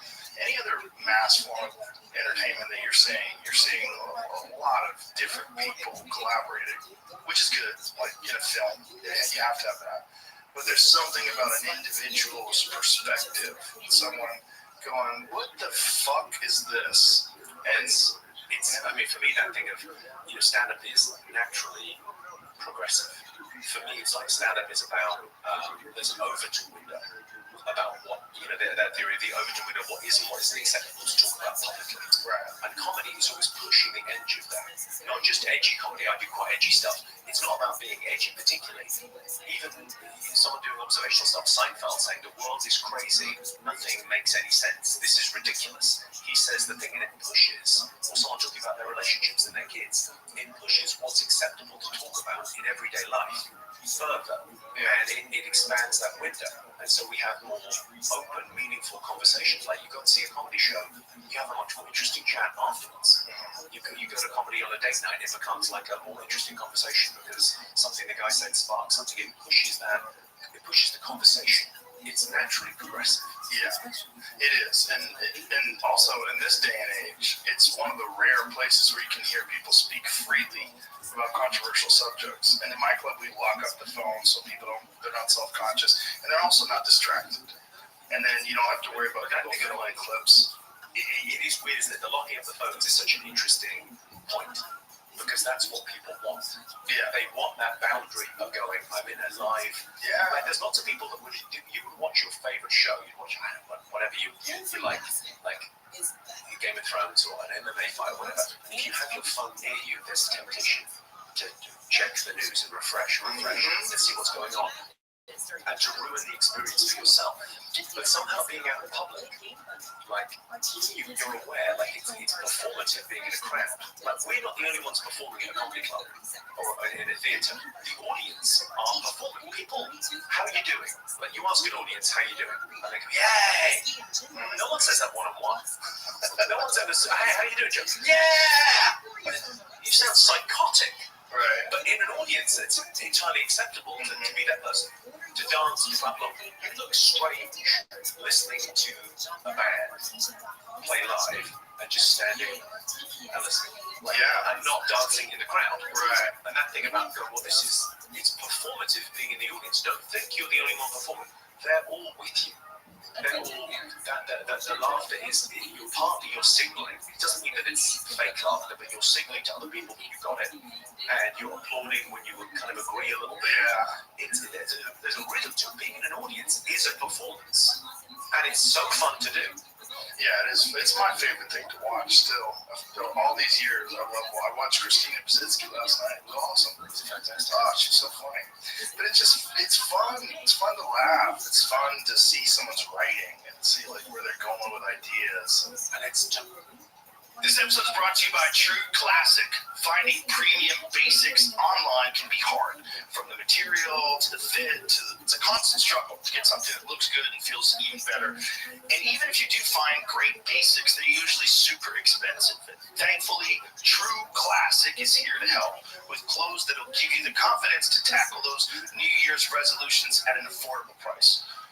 Their activewear crew necks provide moisture-wicking, odor control, quick dry, and antimicrobial finish for maximum comfort. In fact, True Classic is so committed to their products, they even have a 100% perfect fit guarantee and easy returns. So, if you're ready to upgrade your closet, shop now with my exclusive link at trueclassic.com/Rogan and save up to 25% off your first order. That's trueclassic.com/Rogan. Make 2024 your most stylish year yet with True Classic. I've been talking about AG1 for years, and here's something fun. It's not always been the same AG1, and you know why? It's because they just keep making it better. These guys are dedicated to researching and testing and tweaking so it stays a nutritional powerhouse. They're in the lab, constantly improving, and I love that. Seriously, I trust AG1 because they know what they're doing. AG1 is tested for 950 impurities, way more than the industry standard recommendation of 10. Because what's not in AG1 is just as important as what is. There's a lot of supplements in the market, but AG1 is one thing that I choose to start my mornings with. Just stir it in, some cold water, and I'm ready to go. So if you're trying to figure out how to start optimizing your health journey, it's AG1. Try AG1 and get a free 1-year supply of vitamin D3, K2, and 5 free AG1 travel packs with your first purchase. Those travel packs are awesome. I use them all the time when I'm on the road. drinkag1.com/Rogan. That's drinkag1.com/Rogan. Check it out. It's also the same and totally different. It's a guy on stage with a mic, girl on stage with a mic, and it just what's he doing with this? It's a totally different thing. It's that self-authored thing. I mean, the thing I'm working on at the moment, I'm slightly jealous of the club. I'll be honest. I sort of saw the club last night. Like, this is quite something to do. To set up a club and to have that community, and it's great. And I think that. I'm working at the moment on I don't know whether it's a book or whether it's I think it might be like an online course, like a comedy course. And how to do stand-up? How to write jokes, how to be a stand-up. That's great. I think here's my vision for it. Like, if we're going through a golden period, but maybe it's just beginning. Comedy's quite a new medium anyway. Yeah. We get to be the Beatles and the Rolling Stones, or certainly someone in our generation does. You know, if you think about it like George Carlin and Richard Pryor were John the Baptist. Someone's coming through. It's like that thing of like it feels like it's getting bigger and bigger. My vision is it gets taught in schools. So we teach music and we teach drama and art. And I think stand-up comedy is an art form. And I think we need to get less magical thinking and more, okay, let's put down a language like music, you can write it. Let's come up with I'm working on like 50 joke types. Let's come up with a way of analyzing this and teach people how to do it. Because what does it give you? Like, if your kid does stand-up comedy, okay, well, they have to find their voice. They have to look at things from a different angle, a different perspective. It's about pattern recognition. These are all transferable skills. And it's about finding your voice. The reason every stand-up is interesting to watch is because it's individual voices. Yeah. And really, what's growing up about? What's school about? Finding your voice, finding out what you're about, finding out who you are. Like, I don't think it's a dumb idea to teach stand-up comedy and to say, well, everyone should give this a go. Yeah. People that have done, like, I've got a couple of people that come see me live or whatever, tell me, I did like 4 or 5 gigs 10 years ago. But they enjoy stand-up comedy more than the average person. It's like someone who can play a little bit of guitar, right, goes and sees and goes, well, this is right. They have an inkling of how good it is. Yeah. Someone that does a little bit of jiu-jitsu, I imagine, goes and sees an MMA fight and goes, he's good. Yeah. They've got like some idea. It's like that. They've gone from unconscious incompetence to conscious incompetence. Yeah. We've actually talked many times about putting together a course. And we've thought about doing it maybe at the club and, just having professional comics that are on their way up, that are just starting, and having like a workshop where we could talk to them about material, about the importance of editing, about getting to the point quickly, and how to. That would be great, because how many comics do we know, guys that do this for a living and are doing great, that do have magical thinking? Well, it just comes to me, and I need to do this to make it happen. Like, understanding how to write music has never damaged anyone's creativity. So I think the idea of like analyzing it and treating it like a job, and how do you sit down and write something? Go, well, I don't sit down and write. It just occurs to me. You go, well, okay, but like, there's a great quote by Chuck Close. You know the artist Chuck Close? No. He's a great artist, pointillist, and he said, "Inspiration is for amateurs. The rest of us just go to work." Yeah, it's similar to Stephen Pressfield's work. War of Art.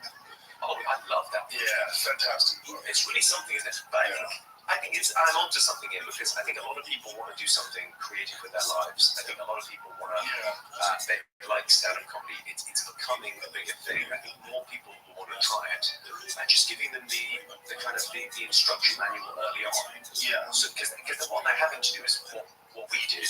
You watch a lot of comedy, and then you kind of reverse engineer what you hear people do. So you watch the greats, you watch Stephen Wright and Uwe Phillips and Rita Rudner or Wanda Sykes, and whatever you're looking at, and you go, okay, so they must have had the punchline first, and then they must have, if they were doing that wordplay, that's probably how they did it. Okay, so you can take all the structure, you can steal the structure, and then come up with your own content. It's a great kind of, Yeah. Well, that's what a lot of people do at the beginning, right? They make jokes that are similar to a joke that someone they enjoy would write. Like say it's in their voice, it's in there. They find themselves kind of doing. And then there's different ages in comedy where certain people kind of come through and have a real effect on how everyone's performing. Like David Tell. Yeah. Patrice O'Neal used to always say, let's talk about how many babies he had. Yeah. Like, and that so many comics copied his voice. And David Tell is like probably one of the bigger ones. Well, I think he's been incredibly influential. It feels like he's got the props later on, but I mean, it kind of. He's the worst at promoting of any. Him, there's two brilliant comedians that are fucking terrible at promoting, and because of that, they don't get the credit they deserve. Colin Quinn and David Tell. Those are, in my opinion, those are the two that should be selling out arenas. Yeah, I mean, Colin Quinn's solo shows. I think there's 3 or 4 now. He just did one at the club a couple weeks ago, and the whole staff, everyone, the comics, the staff, everyone was raving. He's how brilliant his writing was, the timing. They said he put on a masterclass. It's almost like everything he says is in that comedic. He's been incredibly influential. I think he shows fabulous. And then, I tell it feels like you haven't put out enough material. I'm kind of almost like, I want to be morbid here, but David tells me they'll live forever. And at some stage you go, there's not enough. I mean, there's Shanks for the memories, which is great. And there's lots of kind of appearances here and there, but it feels like I want more. Yes. Well, I mean, I love Bumping Mics. I thought Bumping Mics was like, it's great. That's another great, Netflix, hats off, to give Jeff Ross and Dave, to make it kind of feel like it was in 3 parts, and it felt like a visit to New York. It felt really. And those shows, whenever there's a festival and those guys come and play, it feels like, that's the late night hang. Yeah, it's fun. Yeah, it's so improvisational. They're both so good off the cuff. But I think what Dave enjoys is just the work. I mean, when you talk to him, he gets up in the morning, or whenever he gets up, he goes to the coffee shop, smokes a cigarette, drinks coffee, and starts writing. Goes over the news, finds out what's going on. When he goes into a town, like say he's in Cleveland, what's going on in Cleveland? Oh, there's a scandal with the mayor. Oh, okay. There's something going on with the roads. Oh, okay. Then he starts writing things about it. The team sucks. Oh, let's write about that. This is the life, right? It's the. I don't know. I mean, maybe he's as successful as he needs to be, because really, what's this about? Right. It's quite stoic. I think I've become quite the stoic on. The world ordered a stand-up comedian. I need to honor that. Yes. I'm a stand-up, so anything that's not writing jokes or performing jokes is not doing the thing. Right. And the thing is all I care about. I would add to that it's good to experience life too. And then I think one of the things that accentuates life is accentuating your perspective on things. And that comes from experiences. And there's one problem that some comics have where they just perform and travel all the time. And a lot of their jokes, revolves around what they know. It's hard. The work-life balance is very tricky. I've had kids quite late in life. And work-life balance is hard. It's difficult being a comedian. Here's the first world problem I have. Work is more fun than fun. Yeah, it's more fun than fun. More fun than any vacation. What are you doing on a night out? Yeah. We went and had dinner. Okay. Did 1,000 people clap to the restaurant? No, they didn't. Did you get a standing ovation as you left the restaurant? Right. Well, no, I didn't. And I thought I did very well at dinner.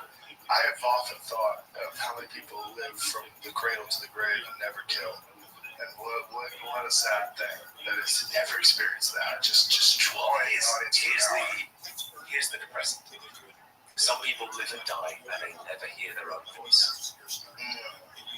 So maybe teaching stand-up comedy. I kind of think that might be the next thing. I'm 50 now. I feel like that might be the next thing of like going. And I'm kind of looking for things that will make me feel like an imposter. I want to feel like an imposter. I want imposter syndrome. I like it. And I feel very comfortable in a theatre stage now playing to 2,000 people. Great. I want to play arenas so I don't feel as comfortable. And I want to kind of become a bit of a teacher because I think becoming a teacher, I think I'll go, I'm not good enough to teach anyone. I can wind your neck into being presumptuous. I think that's a good feeling to chase. Yeah. Because imposter syndrome is like the most normal thing in the world. As you level up through life, you should always feel like you're an imposter. I've talked to virtually every great comic.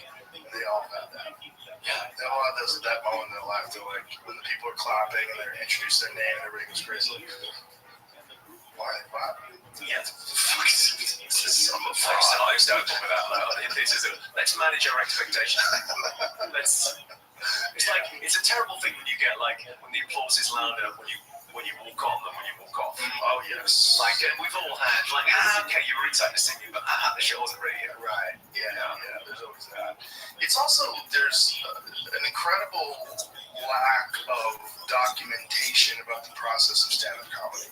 And it's one of the great things about podcasts is that it has served as an archive where you can. I've had dozens and dozens of conversations with great comics where I ask them about their process. It is. Partly that's the thing driving it. I think the podcast thing has taken off, and it turns out talking about comedy in the process is interesting.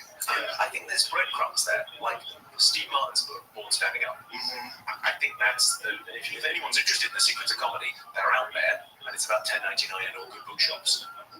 But it's that thing of decoding that and making that kind of coming up with a language, coming up with something that you could go give a 14-year-old and they could write their own jokes, and they might not do it as a career, but it might be a fun hobby to have. At the moment, comedy feels like it's for the professionals, and there's no amateur circuit. But like music, sports, you've got professionals.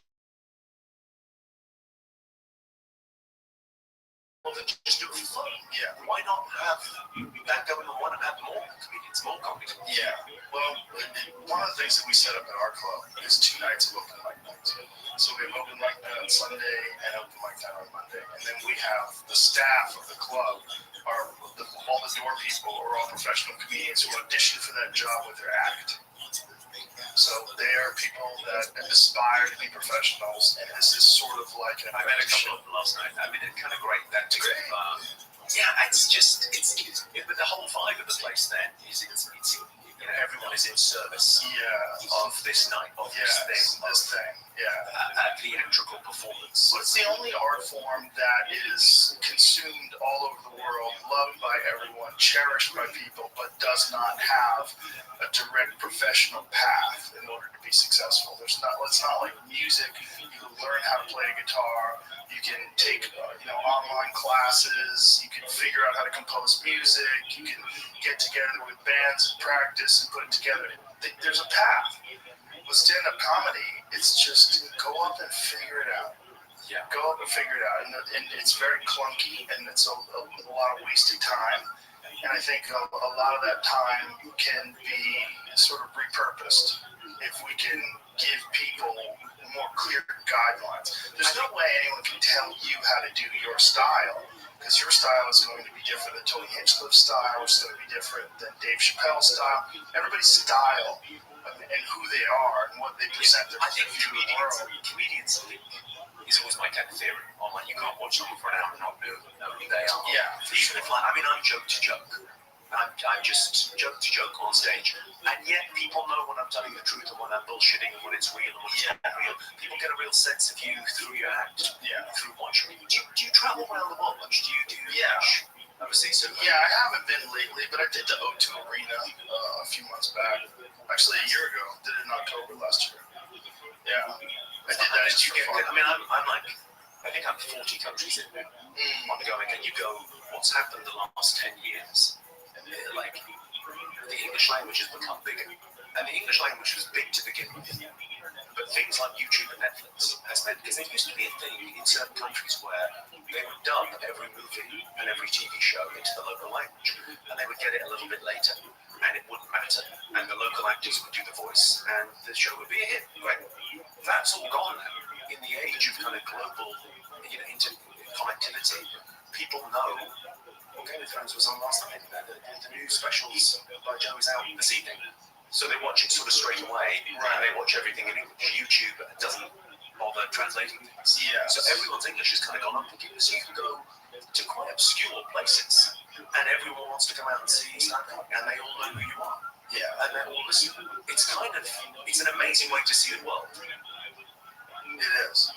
It is an amazing way to see the world. And it is interesting how comedy translates into these other places and how they absorb comedy. It's very different. Like I took Tony to Stockholm. We did Sweden. It was great. But he was like, dude, I feel like I bombed. I go, you did really well. Why? He goes, because they were quiet in between the jokes. I was like, that's interesting. Yeah, you go to some places though, and it's like they laugh and stop laughing. Finland, Denmark. Laugh and stop laughing. And then at the end of the show, nuts. Yeah. Because it's more like a theatrical performance is the thing that they've seen before. Yes. I'm like, they laughed at all your jokes. He's like, yeah, I know, but it just felt like it was disjointed. I go, you're just used to these rowdy American crowds that there's always noise going on. Well, if you're used to playing the clubs as well. Yes. Yeah. I play mainly theatre, so if I go to a club, I'm very just they're serving drinks. Right. During the set, what's going on? What's happening here? But because you're not in that field, there's certain countries where you get a standing ovation, like Canada, America, Australia, love a standing ovation. They're getting up to leave anyway. They might as well. The UK, the risen Christ could come on stage and then go, yeah, I don't think. Well done. It's like that's just not the thing. Why is that? My friends from the UK that have come to America, one of the things they've all sort of said is that in the UK they kind of want you to not do well, whereas in America they sort of celebrate you succeeding. I think culturally, if you think about what America is about, it really, I suppose it dares to dream. There's a bit of a tall poppy syndrome in the UK where people do too well. It's like, well, let's cut him down to size. Yes. Whereas America is for dreamers, and they're going to do something, and it's exciting. Yeah. I mean, Austin's got a real feel at the moment for, that every city whispers to you. Yeah. So Los Angeles says be more famous, and New York says make more money, and Austin seems to be saying be creative and weird. And they're happy we're here too. That's what's really cool. It's like they've embraced it because a scene moved into a city where there's 15 world-class comedians that live here now that didn't live here 3 years ago. Was Ron White the first? Yes. Yeah, Ron White's a guy that means nothing in the UK. Like, he's not famous in the UK. I can't see why. He's so good. He's so good. And he's retired except for my club. So he's at the club all the time. What, have you got Polaroids of him? No, he loves me. That poor man's trying to retire, and you keep on He dragging doesn't him. really want to retire. He just wants to not travel anymore. And I said, Ron, you don't have to travel. You you can get a new crowd every night of the week. Anytime you want, you can go up. And so they'll just text me, hey, you doing a show tonight? I'm like, fuck it. And he's like, fuck yeah. And then he comes down and he's doing acid. He's an animal. He's so fun and he's so good. And it's like for him, it's taken all the negativity out of stand-up comedy, which is the travel, the weirdness. He just leaves his house, drives 15 minutes, he's at the club, does a set, hangs out, we all party and laugh and have fun, and then he leaves. And so he's there 3-4 nights a week sometimes. That's fantastic. Oh, it's so much fun. I like the travel, I've got to say. I like everything about. I think that thing when you have a job, when you're living your dream, you're doing what you want to do in life. I think it's on you to enjoy all of them.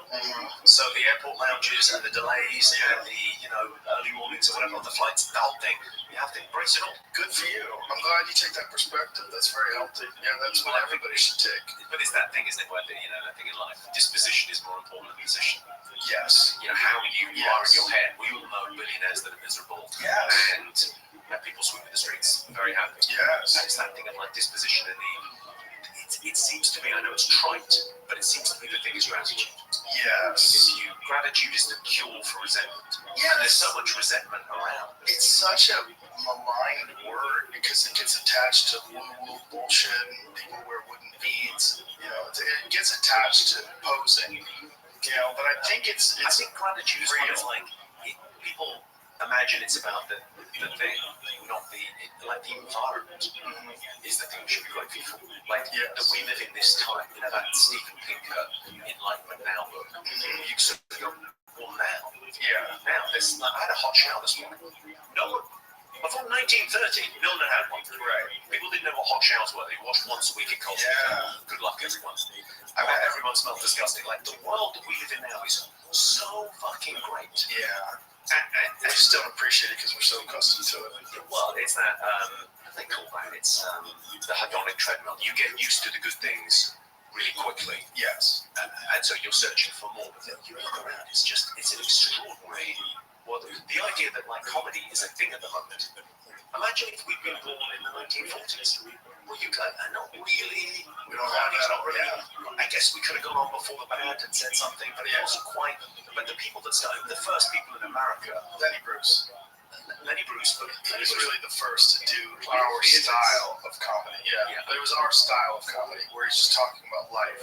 Everybody before that was like, 2 Jews walked into a bar. They buy it. It was like set up punchline. I do old. I mean, it's very old timey, really, in a sense, because I do jokes. So they stand and fall. It's very high wire. It's it's binary. This is funny or not. There's no story behind it. Sometimes I do longer form.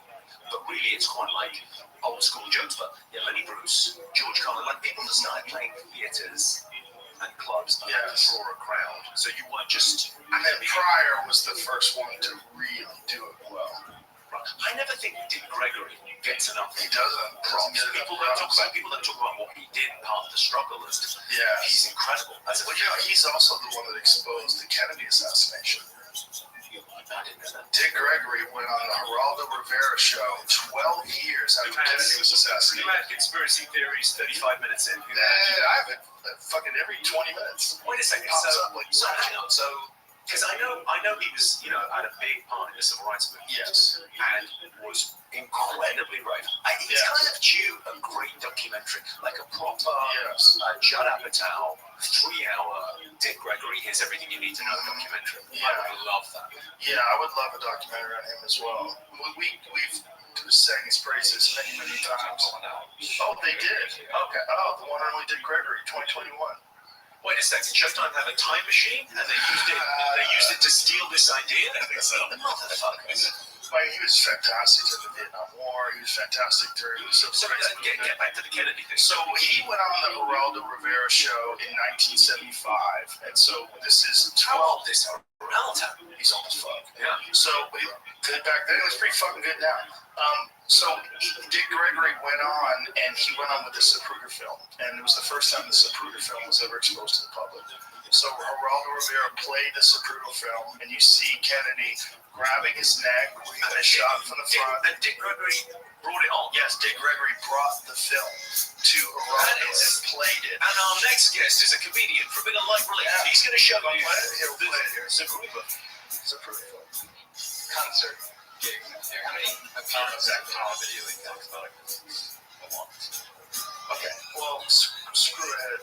So he shows the video of Kennedy being shot, and then he goes, and I'm going to be at the Laugh Factory in Miami Beach on Thursday. Come see me. The net effect of that is to make more people watch it.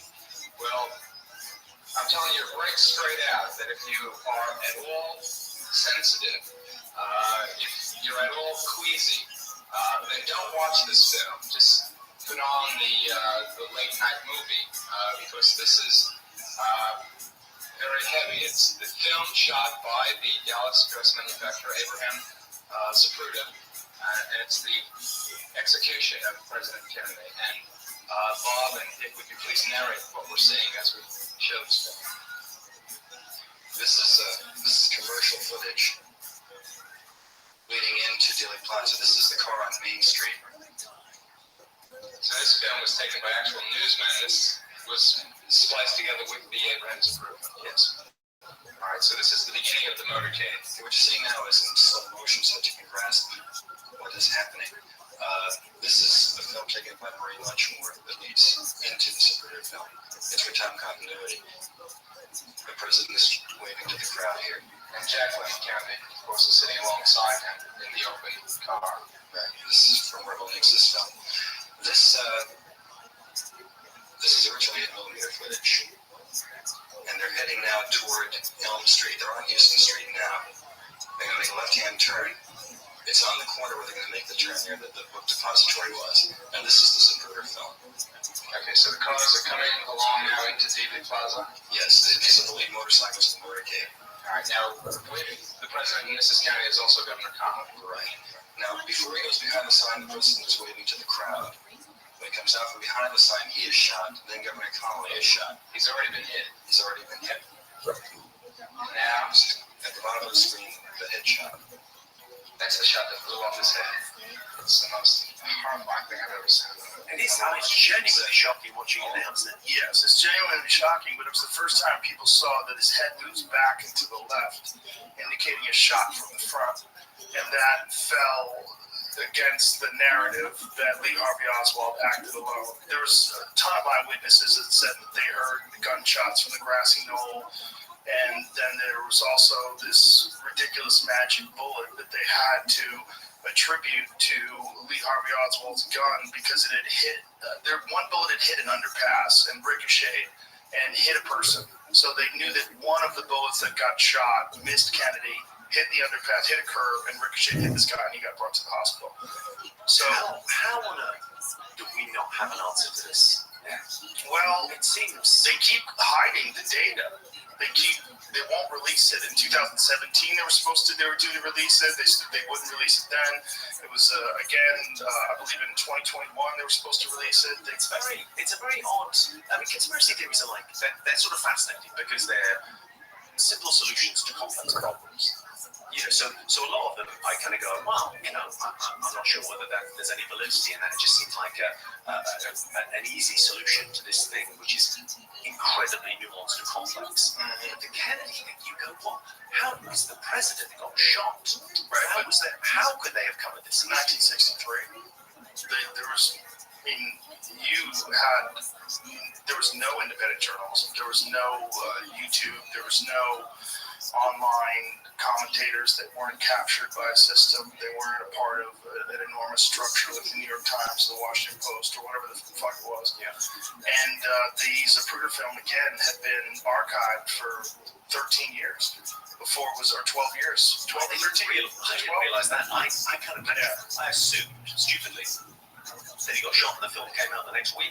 No, it 12 didn't. years. Yeah, that, I believe was it 75 that it came out? I remember reading the shot of it was like the right frame, like frame 313 or something like that hadn't been seen. They did have it as a Zapruder film, and they posted a lot of it in screenshots and like Life. In Life magazine, because Life magazine owned it. But they left some of it out. And then somehow or another, Dick Gregory acquired it, and that was around 75.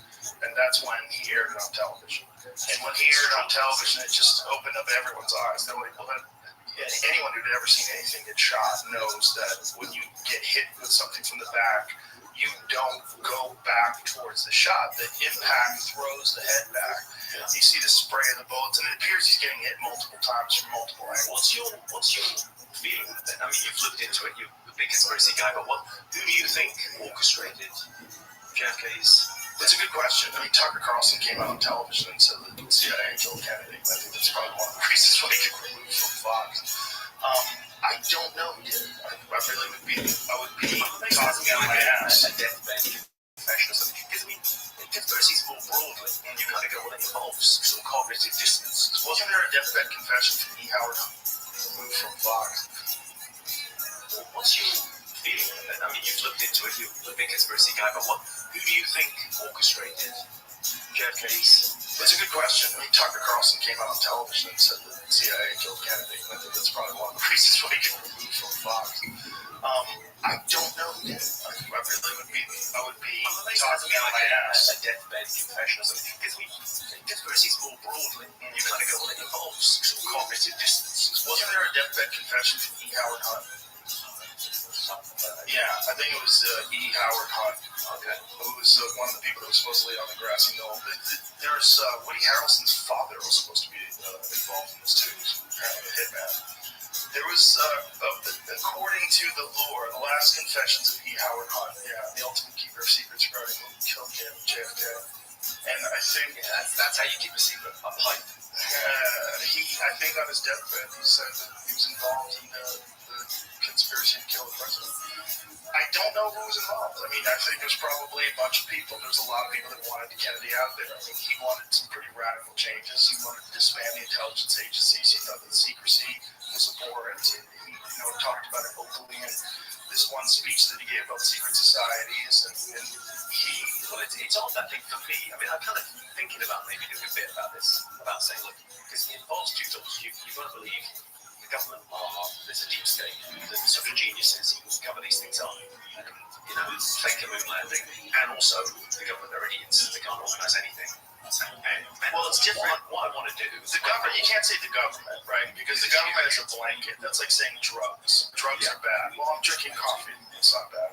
Everybody drinks coffee. For that thing of like going, what we need is some of those guys from the deep state over here for a week to deal with the irregular shit. We need someone on transit duties. We need someone from the deep state to look at hospitals. Well, in a lot of ways, those are more complex issues than assassinating someone and covering it up. Because back then, again, there's beauty. It's not like information today where people have, like, everyone has a cell phone. Like, if the Kennedy assassination happened today, there would be footage from 100 different angles. Yes. There'd be so many people there, and It's amazing high how much resolution there is. footage. It is amazing. But it was just because he was so important, and back then, there were a few people that were enthusiasts that had their own personal. And the thing, I guess, with conspiracy is some of it's true. Like the biggest conspiracy I think probably of our lifetime was pedophilia in the Catholic Church. Yeah. It was like that. I remember that being talked about when I was a kid. Well, how about in the My UK? mother was crazy. Jimmy Savile. Just How hiding in plain sight. crazy is that? And that guy looks like a pedophile. Yeah. I mean, he looked like such a fucking creep. Here's the story I heard on Jimmy Savile, which is intriguing. He had a big show on TV called Jim Will Fix It. Yeah. Which was him making dreams come true for kids. They'd write in with a wish, and he'd make them come through. But he had that nickname before, so he was kind of a fixer. He invented the turntable, the two record players together, that turntable. Oh, like for a DJ? Like for a DJ, he invented the dual turntable. Yeah. I mean, Not all bad. pretty much all bad. 99.9% bad, real bad. Yeah. What was my joke about him? He was it's a very British joke, but Jimmy Savile, the only man in human history to have fucked more miners than Thatcher. Oh, that requires quite a lot of information about mining, Margaret Thatcher, what she did to the miners, and also, it's a long way to go. It's a good joke, though. Yeah. But he was hiding in plain sight and was part of the establishment. Yeah. But I think that thing of like going, the story I was told was he was kind of connected very high up because of what he did in terms of fixing things. Like, so the guy that Are you familiar with the Profumo affair? No. Yeah, so it was the idea that the minister for, I think, the Ministry of Defence was having he was having an affair with a lady who was also Christine Keeler, who was also having an affair with a Russian agent, and she had been procured by this other guy who then got assassinated. They did got assassinated, and so I think the story I heard was Jimmy Savile had a similar role for procuring certain things for certain people. Interesting. So I wonder what he was doing for the police or for the Secret Service that gave him Right. that ability to That immunity. Totally. Well, that's what's the really scary idea, is that there's a ring of people that are pedophiles. That's what terrifies people. And that there's a ring of powerful people that's the, if you want to go full QAnon tinfoil hat, but I think that is like, I presume Jimmy Savile was acting alone. I presume that's, but why? But why do you cover it up? I don't know. I mean, what if other people were also involved? What if other people were also doing the same thing? It's a terrifying. I mean, there's a similar case in America with Sandusky. Who Jerry Sandusky. He was the coach that did a lot of things with kids and worked with kids, and everybody had this image that he was this great guy. Yeah. It turns out the entire time he had been molesting kids.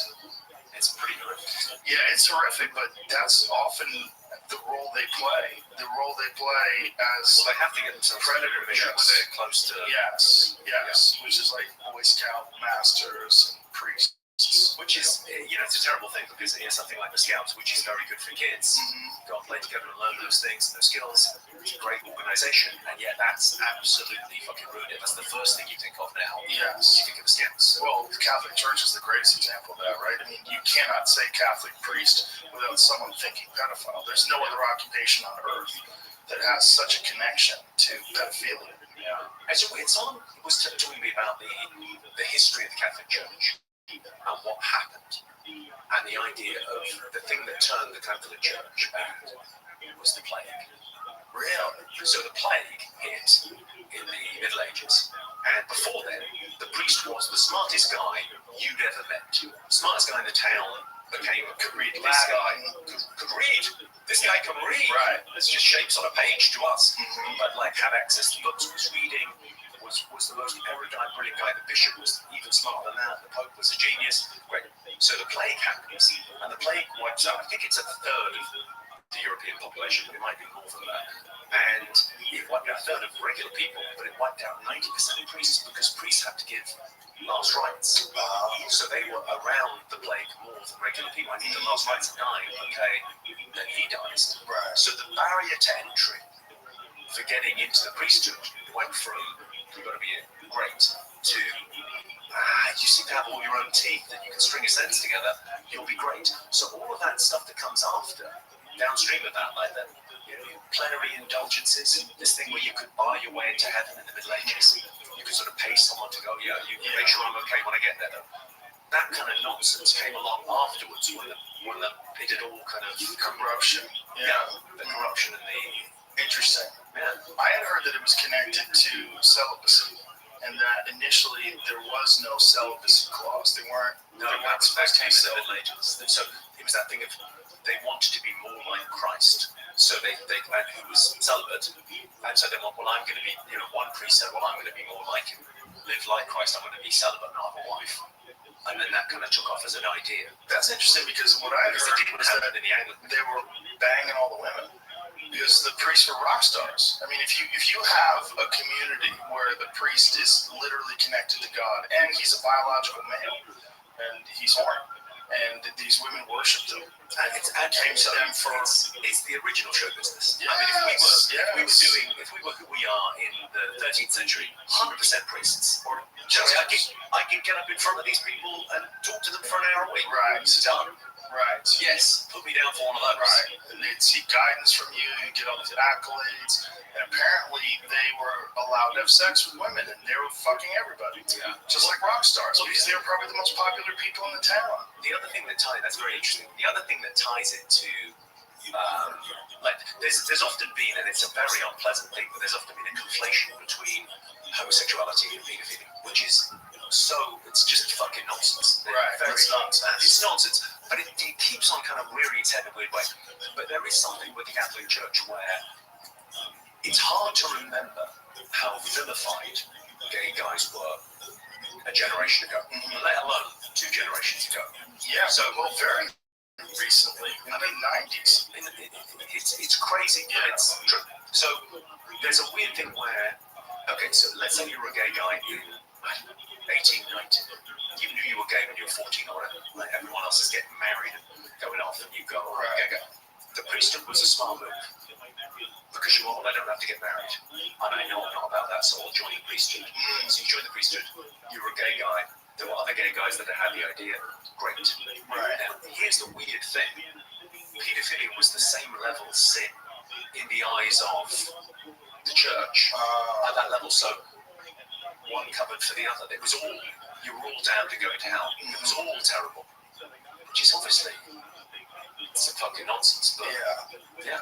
Well, there's a different attitude towards same-sex minors and adults that is with some people in the gay community. In fact, there was a law that they were trying to pass in California where they were saying that the age of consent being 18 was in somehow or another anti-LGBTQ.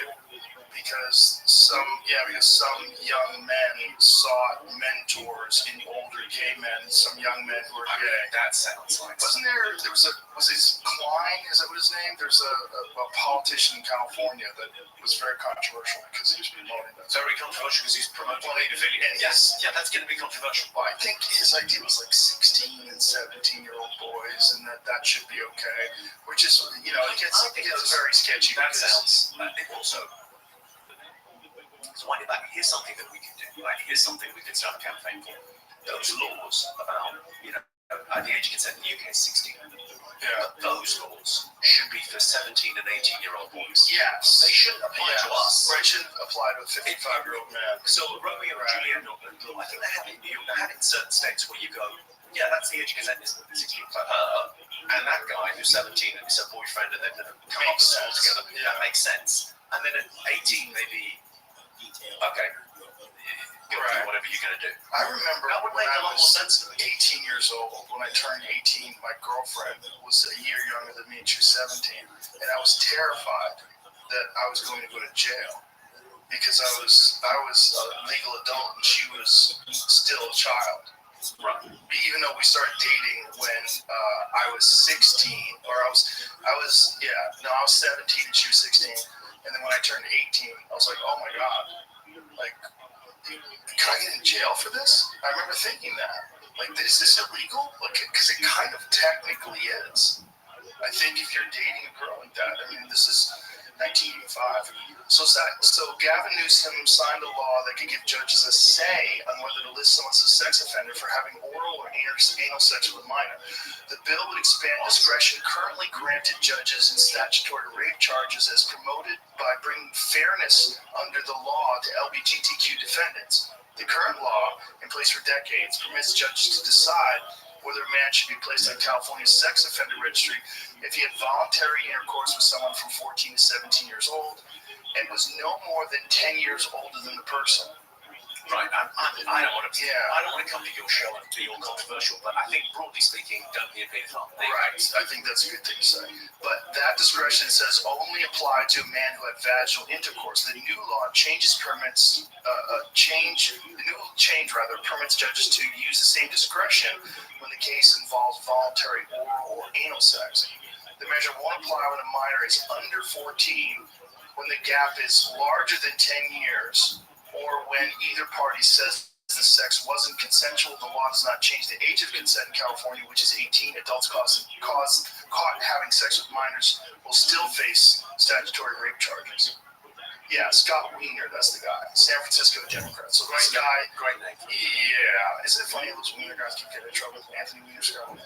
Determinism. It's a thing. It's like this simulation theory. It's a gene versus problem jokes on you. But this guy, like, There's photos of this guy at gay pride parades, like wearing a dog collar, like he's. That's I don't I got zero problem with that. I got a problem with him saying,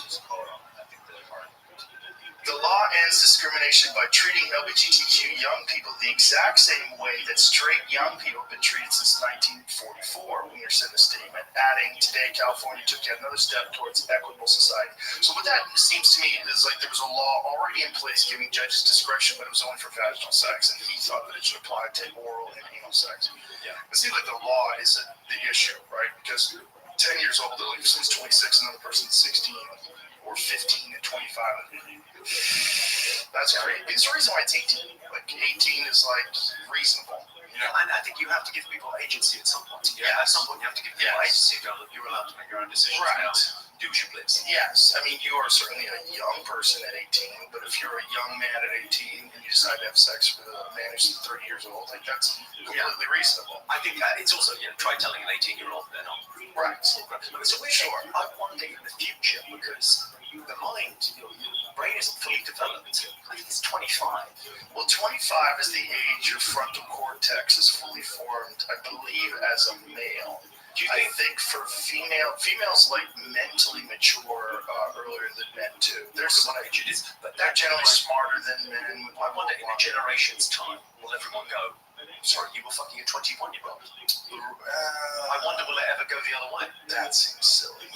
Especially men and women. I mean, if it's a 21-year-old man and a 30-year-old woman has sex with you, she's going to be brought up on charges. That's insane. Yeah. You had that great bit about that. Yeah. I said there's no sexual equality when it comes to child molesting. Yeah. I said because a grown man can molest a 16-year-old girl, but a grown woman can't really molest a 16-year-old boy. She can only let him fuck her. Like, what's the worst thing that happened? You found out about something awesome early? Like, poor Billy got his dick sucked by the hot teacher. Yeah. He's never going to recover. It's very good. And we're not denigrating the suffering. No. But it's always like... Dimitri Martin had a great line on that as well. He said something about some guy that fucked his teacher. Dimitri said, he died. He got high-fived to death. I think that was Zach Galifianakis. Was that Zach? I think so. I think it's Dimitri. You might be right. I mean, those guys are both phenomenal writers. I think it might have been Galifianakis. But either way, great joke. But it's high five to death. But it's a difference. There's a difference, and it's also the difference in how we.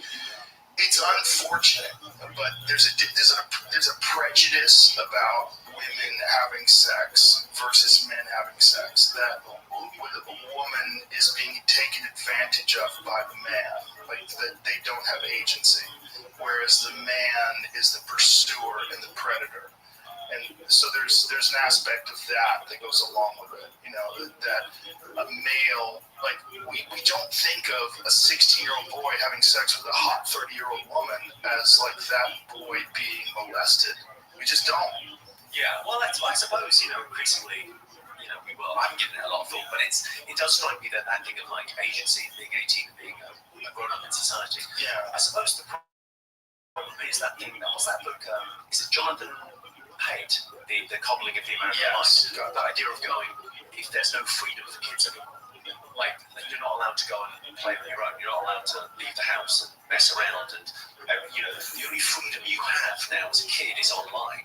So you're not allowed to go and experience that thing of being out in the world. Endangered. Yeah. Danger. And knowing what's safe and what's not safe, and having experiences with people that are sketchy. So then, if you don't get any of that until you're 18, and then suddenly you get all of that, but you've not been drip fed it.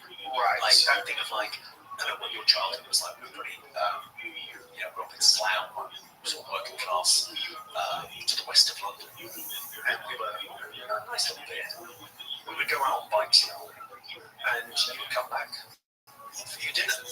You would just be out for the day. I don't think. Yeah, my childhood. I don't know if that exists. No, that's like almost like child abuse. It's almost like neglecting your parental duties. Just let your kid just roam out of the house and come back at day. 14-year-olds used to be babysitters. Now 14-year-olds need babysitters. Yes. And I don't think anything's changed about humanity. So I think the idea that you have agency at 18, but like it goes from 0 to 60 yes. in one day. Right. That's good. And like the drinking age is 21 here, it's 18 at home, but you go, or actually, kind of everyone assumes in the UK you drink a little bit of nicotine in the park with your friends. And it's There's also a little bit of that. the different levels of experience of people that are 16, 17 years old. Like when I was in high school, the first girlfriend that I had, she had a single mom, and she was essentially on her own and left to roam around from the time she was very young. And she'd been going to concerts when she was 12 and 13 years old, and she'd already had sex before I had. Like, she was a year younger than me when we met. I was a virgin, she wasn't, and so it was, she was more worldly and mature than I was. Like, she knew how to go to concerts. She knew how to get backstage. The idea that we're saying, an age like 18, every 18-year-old, that's just a. This episode is brought to you by Fast Growing Trees.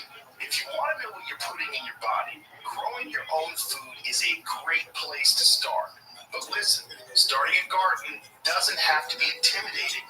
I'd like to recommend Fast Growing Trees, one of the biggest online nurseries in the U.S. with more than 10,000 different kinds of plants that will be shipped to your door in just 1 to 2 days. That includes lemon, avocado, olive, and fig trees that you can grow inside your home. I love that you don't even need to have a lot of land to work with these guys. And if you don't have the greenest of thumbs, don't worry. Fast Growing Trees has a 30-day Alive and Thrive guarantee, plus free plant consultations. I think it's great that they'll help you with every step from finding the best plants for your garden to designing the layout and talking you through plant care. Truly, this is where your self-sustainability starts, and right now they have some of the best deals online, like up to half off on select plants. And listeners to our show can get an additional 15% off their first purchase when using the code JRE at checkout. That's an additional 15% off at fastgrowingtrees.com using the code JRE at checkout. One more time, fastgrowingtrees.com, code JRE. Offer is valid for a limited time. Terms and conditions may apply. Solid state, everyone's the same. Everyone's different. Everyone comes to it from a very different perspective. Sure, mature at different speeds. It's very, there'll be young people listening to this as well. It's that thing where it seems like such a race when you're young. Yes. To get there, to do everything. To be grown up. And you feel like you need to make all the decisions. Yeah. When you're 19, okay, what's your college degree? What am I going to do? Yeah. What am I going to... it's a panic. Well, that's what's so predatory about America, because that's when student loans come in. And you get shackled up with these student loans that you can never get out of debt with. Student loans in America, I don't know how you have it in the UK. You have free health or free education, right? No, we used to have free education. So when I went to college, it was free. You had to pay for your kind of bed and board, and it was free. I went to university, I got a free education. It feels ridiculous that we let that go. And maybe it's like, okay, so if it's too expensive, then I can see an argument to say, well, on academic merit, we cut the number of places until we can afford for it to be free. Yeah, it's free for everyone. Well, it certainly benefits the greater good of society to have more people educated. And what greater thing to spend tax dollars on than to educate the population? It's fantastic. How would you make an argument against it? And with the predatory loans in America, the way it works is, like, say if you start a business and you take out a big loan, start a business, and your business fails, and you're, hundreds of thousands of dollars in debt, you can go bankrupt. Yeah. And then you're absolved of that debt. If you get a student loan, you are never absolved of that debt. You must pay that debt, and the interest keeps increasing over time. You know what I'm hearing? But we need to get into the student debt business. It sounds like you can't you think you're making money in comedy and on podcasts, please? The real money is in student debt. And it's pushed on people because everybody feels like they have to go to college or they're going to be a loser. And there's people right now in America that are getting Social Security money, and their Social Security money is getting docked because they owe student loans. So you're at the end of your life. Someone made a point recently about a college degree now is a luxury good. It's like a Louis Vuitton handbag. So you get the luxury good. But what can you do with it? What's the benefit? Because It really depends on what you agree, right? Yeah. Some things, if you're medical degree, you need a degree, engineer, right? But if it's just an arts gender studies. Yeah. If you go, well, what are you going to do eventually? Like, the map is not the territory. Yeah. Who would you rather employ? You know, someone with an MBA or someone who's got 2 failed startups? Failed startups, please. You know, someone that's been in the trenches and tried it and done it. You know, so I think that thing of, I don't know what advice you would give an 18-year-old today, but It would really depend upon what they want to do and what. I mean, I'm the worst person to give that advice because I knew because of my childhood and the way I grew up, very unstable, divorced parents, stepdad, moved to a new place all the time. I was terrified of rigidity. I was terrified of a job. I really felt like a loser because I felt like all these people can keep jobs. Why do I hate them so much? And because it's interesting, what I see in you, and I don't know you that well personally, but I see your work, and the thing flowing through it is discipline. Discipline and freedom seem to be the 2 things, and you go, Yeah. and obviously those things have been separated in our minds. Yeah. Discipline and freedom, I'm saying they're exactly the same. Discipline gives you freedom. Yeah, that's Jocko Willink. That's what he says. Discipline equals freedom. Exactly right. So Yeah. the idea of going, well, it's martial arts. Yeah. It's all discipline. Stand-up, which I know is all discipline. It's all, everyone's Yeah. ideas. Everyone talks a good game. It's in the execution. Yeah. It's in doing it. So that thing of like going, couldn't hold down the job, but I mean, you're pretty good at showing up to stuff. Well, I realized later that it was just I wasn't interested in those things. And what I was terrified of is being forced to do something that I wasn't interested forever. And I saw so many people that they would just wait till they got home every night and just get drunk and then do it all over again in the morning. And then their bodies were deteriorating and they all wound up getting cancer and getting sick and they all died young. And it was sad and depressing. And Well, it's work to live as opposed Yes. to live to work. yes. So your thing is, you know, it's work is the fun stuff. It's all the stuff that you're passionate about. You Right. try and make that your career. That's very good advice for anyone that's young listening to this. Like, what are you interested in? What do you pay attention to? Do that. What, you know, because that 10,000 hours thing, it slightly loses the, what could you stand to do for 10,000 hours? Right. 10,000 hours is the minimum. I don't think there's any mastery in 10,000 hours. Right. Well, with me, when I got into martial arts, then I realized, like, oh, I'm not lazy. I'm just not interested in those other things. And then when I got into martial arts, I was extremely disciplined, like fanatically. Like I trained every day. I literally lived at the gym. But I taught. This is, you push you to the one. You can't beat your environment. No. And that thing of like finding your tribe, finding your thing. So Yeah. a lot of people that are lost just haven't found their tribe, their thing. Well, It's hard if you haven't found it yet because you kind of go, well, it's easy for you to say you found it. I was also not around people that were following their passions. Everyone that I was around was working. You know, we lived in a blue collar community and it was surrounded by a white collar community. And there's people that had all worked really hard, got a very good education, and got a respectable job. Either as a doctor or a lawyer, an accountant or whatever, and they had a wonderful home and they worked well. But I looked at them as like these deteriorating vessels of flesh that were barely getting by in the world, and I didn't want to do what they were doing. And I didn't know until I got into martial arts that there were people that were doing different things and that they were surviving and thriving and teaching something that they loved. And so that was my path. My path was competition and teaching. It's interesting, the teaching thing, because if I think of your stand-up career, you've done stand-up, and now you're building a club. And you know, you've lowered a rope, and you're pulling people up. Well, it's also I learned how to talk in front of people because I was painfully shy and socially awkward as a kid. Like I'd have like anxiety going to a bank teller, like that I was going to have to talk to the bank teller. I remember that. Like, what's wrong with me? I remember being like 16 years old, having to deposit a check and just being so nervous getting up to the teller. Yeah. And I don't think that's you. I think that's being 16. yeah, I think Being a teenager is about being slightly uncomfortable in your own skin and Yes. deciding who you're going to be. yeah, I worry for the future generations coming up now because of Facebook. Because something like Facebook connects you to your past in a way that we don't have. So I reinvented myself a couple of times. yes, me too. Like I was 16 and I moved schools. And it seems like a trivial thing to move school from one grammar school to another grammar school. Kind of who cares? But it just allowed me to kind of go, I didn't really behave that well at that school. I kind of messed around. Yes. I was a ne'er-do-well. And then I got to the new one and went, I think I might go to Cambridge. I think I might be really academic. And everyone went, okay. Right. Okay, yeah. Right. They know that's Jimmy. He's a fucking loser.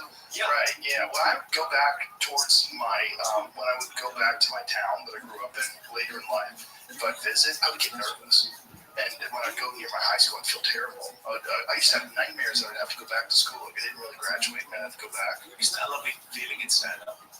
Like I was a couple of years in and I realized I'm never going to need my resume again. It's done. Like, Yeah. No one's ever going to care about my exam results again. No one will. Yeah. It's a very freeing thing to go. Sure. That was great, but none of that matters anymore. Yeah. Yeah. Yeah. And I wasn't interested in academic things at all. I read a lot, but everything I read was fiction. And I would only read because I was on the train getting to the Taekwondo school. Listen, I used to read fiction voraciously, and when I started doing comedy, I stopped. I didn't need the stories anymore.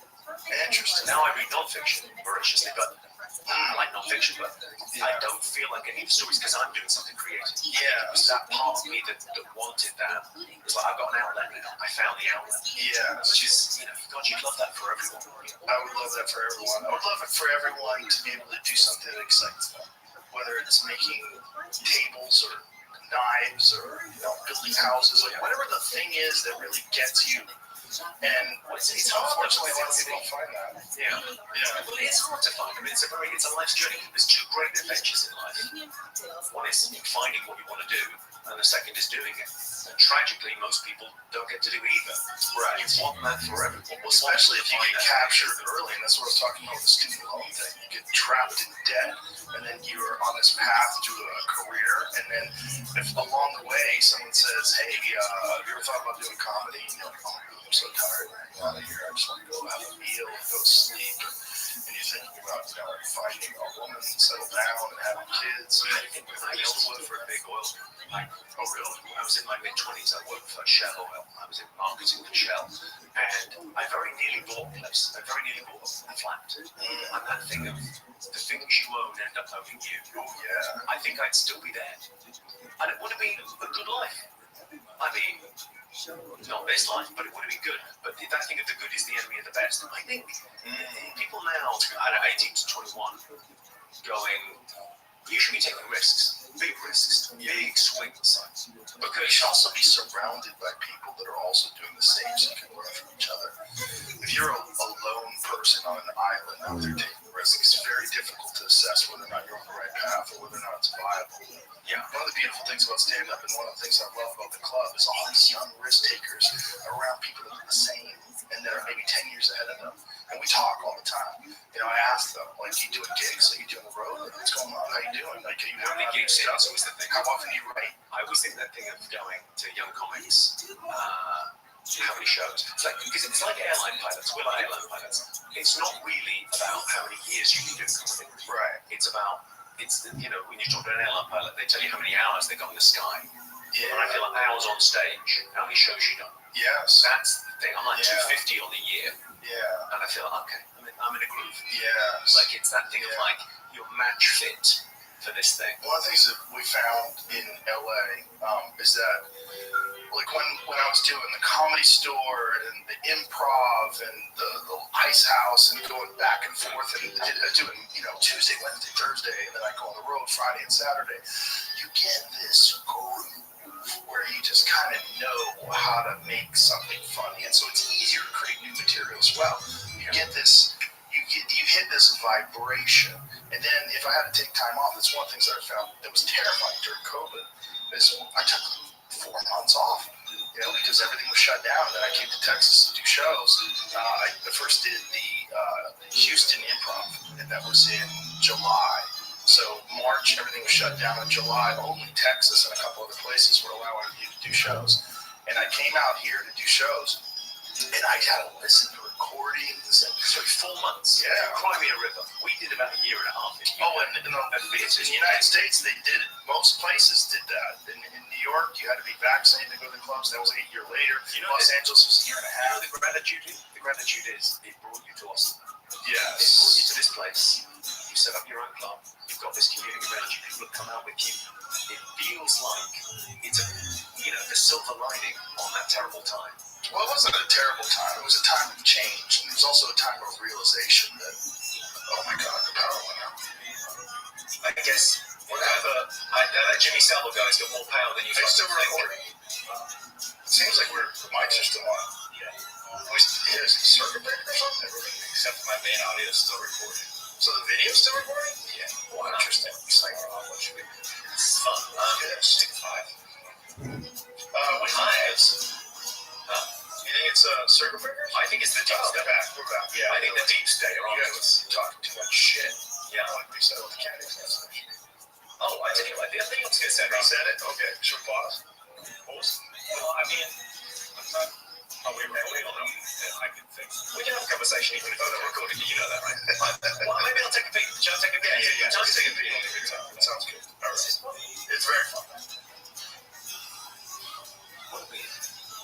What are we chatting about? I don't remember. I don't know. People following their dreams, how difficult it is, It is hard. et cetera, et cetera. Taking risks. Yeah, it is. It's like it's so confusing as a young person where the path's not clearly laid out. You don't know what choice to make, and one choice could be disastrous, one choice could be advantageous. Well, I think as well, those things in life, there's certain professions, and I hope comedy in a generation becomes like being a musician. You see what to do, but it's not like being a doctor now. It's a very hard thing to do to be a doctor. Yeah. But you always know what the next step is. And with being a professional comedian, it's sometimes very difficult to know how to get to the first rung in the ladder. Yes. But taking the risk, taking a shot, like that thing of like taking risks on things that are reversible as opposed to irreversible. Yes. Having a kid, irreversible decision. If you have a kid, it's a big commitment. That's forever. Great. There's lots of things people worry about, like giving up their job. Just give them the job. Yeah, they're so terrified that someone else is going to get ahead of them. There's other folks that are in the same position, and you're going to take 2 years off and come back, and they'll be your boss now. And well, that thing, I wish I'd heard it earlier in life, that thing of like, you're only in competition with you last year. I'm trying to work on this thing at the moment. I was chatting to my friend, Chris Williams, who does that. I love Chris. Oh, he's amazing. We're chatting about like, I think there might be a book idea in this. I'm trying to live for me in 24 hours time. I'm trying to do things today that I'll be happy I did tomorrow. It's that very simplistic, short time scale, like living for the future self. yeah, Like you can give yourself gifts in the future. So I'm now like trying to do a thing like this, just super simple, trying to try new jokes to every single show. Doesn't matter where I'm doing a gig, doesn't matter how big the gig. Get out a notepad and give jokes. At the end of 90 minutes, do some new shit and see what works. Because that's the thing that makes you, I'll have to write some new stuff today. right. Have to have some stuff to do tonight at the mothership. Have to forces you. I think I'm not going to eat that because I'm going to feel terrible tomorrow. Yes. I think like the future is, I didn't get that until recently. There's an interesting thing about God is the future. God is an analogy for the future. Work hard now for a better life in the future. So that was, I have a good life here, so paradise. But that lesson is the whole of self-help, is the whole of, hard choices now, easy life later. Yeah, but there's also this thought that one day you're going to get somewhere and you'll have, air quotes, made it. And that's not real either. Well, Even though if you're successful, you're still just on this path. but getting there isn't half the fun. It's all the fun. Yeah. It's that thing of like going, why do I want to put together a course on stand-up comedy? Why do I want to go and play arenas now? Yeah. Isn't it enough? Yeah. Well, no, because I want to feel outside my comfort zone. I want to feel like I'm beginning again. I want to feel like I'm on a road going somewhere again. And when I get there, there'll be another place to go. Yes. So that thing of like going, you built this thing. There'll be a next. There'll be something else you need to do. And it's also, I don't know how to pronounce it. I think it's either Telic or Telic, but there's Telic and anti-Telic. That's how I'm saying it. I've only ever seen it written down. But that thing of like tasks without end and tasks with an end. Tasks with an end. Kind of depressing. I mean, they're great. You're in the trenches, you're doing something together, you finish the Yes. it's kind of depressing. Like finishing school is kind of Yeah. But a task without end, like being a stand-up comedian, trying to be a better stand-up comedian. So if there's a Mount Rushmore of comedy, we could be two faces on that. We're not. We could be.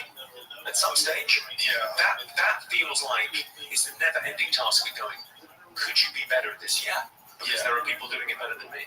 Yeah, and that's one of the beautiful things about people that are doing it better than you. It's so inspirational. I love it. I mean, that thing of like, you go and see any show. Yeah. If it's terrible, you get something from it. Mm-hmm. If I go and see a show and it's genuinely terrible writing, but he sold it. I go, well, that performance, I could learn something. It's often the people you dismiss early on. Like, if someone wants to be a professional comedian and they go, I don't like that comedian. Yeah. I go, are you ready to be a professional? Like? You care what you like. What did you learn? It's right. Can you see what they did? Can you see? And it's often the thing that you're bad at is the thing that they do so well. Mm-hmm. It's like for years I didn't really get charming because I work on charisma. So charming for me is like I didn't have anything. Right. But then you look at charm, you look at how people, because I think those words are conflated in our worlds, right? Charm and charisma. But like Donald Trump is charismatic. Yes. Obama is charming. Charisma is you come to me. Charm is I come to you. Obama's his speech pattern is head to the side. He's like this super welcoming. We're going to find common ground here. Trump is you come. No matter what you think of them politically, one is the other. Angelina Jolie is charismatic. Jennifer Aniston is charming. They both get to fuck Brad Pitt. They're both good things. But knowing what you are strikes me as a very important part of, again, another reason to study stand-up comedy is like, you find out who you are, find out what your voice is, what do you work on, what's your thing. If I try and be charming, it comes across as smart because I don't have that gear. Yeah. It's, interesting. Yeah, it is interesting. And I think there's also, this real unfortunate aspect of stand-up comedy where people don't like when other people are doing well. There's some people that don't like comics and don't like other people doing well. It's almost like they wish that they were the only one doing well. There is that strange issue. I mean, stupid. Like, there's a little bit of that occasionally, but I mean, beyond a certain level, look around. If you're making a living as a stand-up comic, congratulations, you made it. If you're not as rich and famous as you think you should be, well, you don't even know what game you're playing. We're all in this. We're all doing the same job. It's all incredible. The idea that we're literally living off our wits. Yes. It's how how few of us there are. I mean, there's no one doing this. That's why I think it's like virgin territory. Yeah. It's like, imagine if there was like 100 musicians that have released an album. That's how many people with like a special that's gone global. Yeah. Maybe 100. Yeah. It might be 200 or whatever, but it's not many. Not many. You kind of get to be the first in. This is the ground floor. And that thing of, when you think about humanity, I read this book recently, David Deutsch, The Beginning of Infinity. And it's like, it blew my mind. It was the idea that there's been 100 billion people so far. Right? There's 9 billion people currently close to. And there might be trillions in the future. There might be, because we found this meme that is the scientific method. And maybe we could go interplanetary, and maybe humanity could expand beyond this universe. Maybe we could get somewhere. Maybe physics delivers, and we get to a new place. And it could be generation upon generation upon generation. Well, we're still at the ground level of this thing where people find a voice and find a perspective on things, and it's called stand-up comedy. It's kind of an American medium, and it's new. This is what it must have felt like in the jazz clubs in the 30s. This is how exciting is this? Like, and when someone says to me, "Oh, but that comedian, he's playing a bigger room than me, and he sold out faster." Yeah. Oh, fuck off. Yeah, fuck off. You can fuck all the way off. You get to do this. Who gets to do this? Yeah, it's so silly. Like, I mean, there's people listening to this podcast with real jobs who are working to live. And God fucking bless them. Yeah. And I hope for them, all of them, no matter what age they are, that thing of like, they get to do something that fulfills them, that makes them truly happy. And they get to sort of do something to be it's to be, not to do. Yeah. You are a stand-up comic. That's your job. That's your role. And you meet all these other incredible people along the road, and they're so different. And that thing that you're doing is a vehicle for developing your human potential. As you get better at that thing and you understand what it takes, you can apply that to all aspects of your life. Yeah, I wrote like a self-help book based on stand-up comedy. Really? Yeah, like they paid me to write an autobiography. Basically in the lockdown in the UK, we had choices. Our managers all called us and they said, look, you can start a podcast or you can write a book. And I took the gentleman's option. I wrote a book.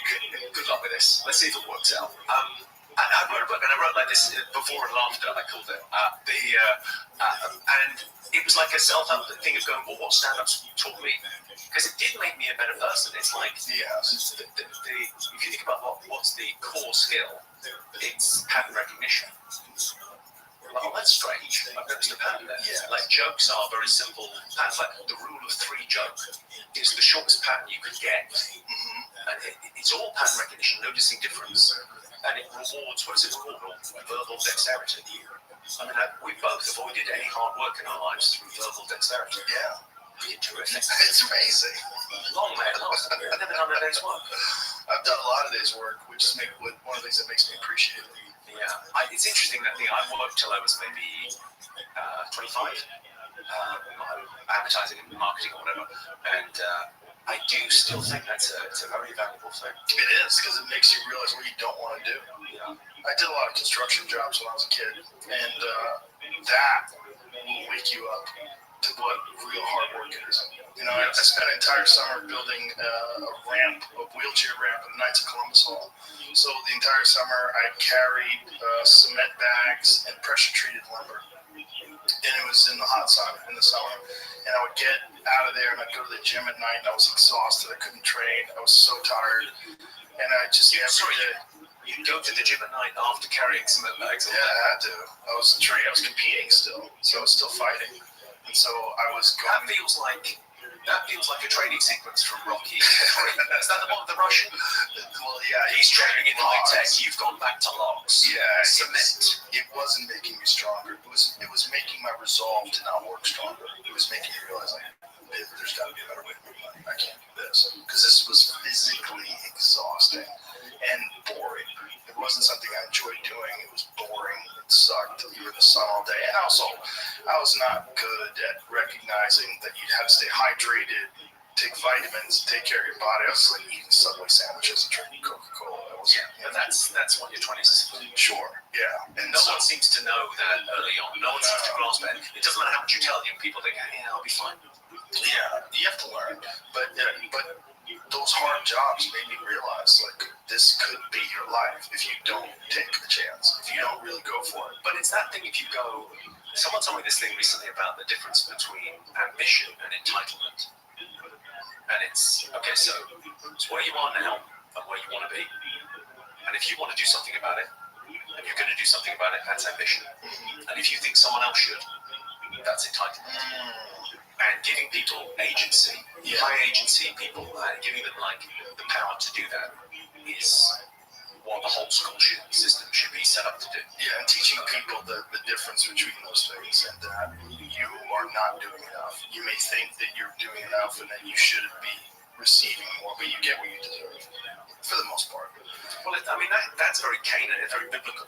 It's very Cain and Abel. It's the idea of, Cain's sacrifice wasn't enough. And then he's bitter and resentful of that. And that resentment thing is like, it's a great line on resentment. Like, if you think, I'm jealous of another comedian doing better, cry me a river. But that thing of like resentment is, you think someone else has ruined your life. Yeah. Right. Someone has. It's you. Yeah. It's that quote, all criticism is the tragic result of unmet needs. Hang on. Yeah. Give me a second with that. Yeah. It's more complicated than that. The actual quote is longer. Go on, that's fantastic. But it's perfect. That snippet of it is absolutely perfect. Because that's what a lot of the reason why most people criticize is because they feel like someone has something they don't deserve. And they wish obviously there's criticism for people that are doing something terrible or doing something badly or just ruining something. Well, I had for sure, but I had this theory about envy and jealousy. and I don't mind which word you use for which, but for me, I would say envy is very good, jealousy is very bad. So envy, if you tells you what you want, like what's the most fundamental question in life? Is what do you want? Right. Because otherwise, I mean, no wind is favourable if you don't know what direction you're going in. Yes. So envy, sometimes you see someone on stage and you go, I want that. I want to be the guy on stage. Yes. Great. Okay, so now we know what we want. We're going to move towards that, and who knows how, but we're going to try. Yes. Okay. Jealousy is when you don't want someone else to have what they've got. Right. That's not anything. That's just What you recognize as bad feeling, and the bad feeling is the jealousy. The bad feeling is you wish you had what that person has. So instead of like looking at the reality of your existence in your life and whether or not you deserve it, or whether you put the work in, or whether or not you've achieved the level of proficiency that would allow you to get that, you just want it and they have it, and you are mad at them because they make you feel bad. It's like dumb guys that wind up hating women because they keep getting rejected. So they associate women with negative feelings and bad feelings because these women reject them. So they decide to hate women. because they're just becoming becoming someone would want to be attracted to. Yeah. Yeah, someone who was worth being around. Someone would want to have a relationship with. Yes, I mean, kind and caring. Yeah. It's we think women are looking for kind and caring men, and men are looking for people with big tits. But that's because all women are kind and caring. Or the vast majority of women are kind of caring. Much more so, than men. So we don't need to have that as our primary. Okay, let's look for that. It's like, people talk about toxic masculinity, but it's an easy fix, isn't it? Yeah, and then be a man should be a gentleman. Yes. Done. And you'll do very well. And then there's also this thing where you can kind of bypass that if you're extraordinarily successful. Like if you're a billionaire, people will just seek you out, and they'll even accept a certain amount of personality flaws and physical flaws because you just have this extraordinary wealth.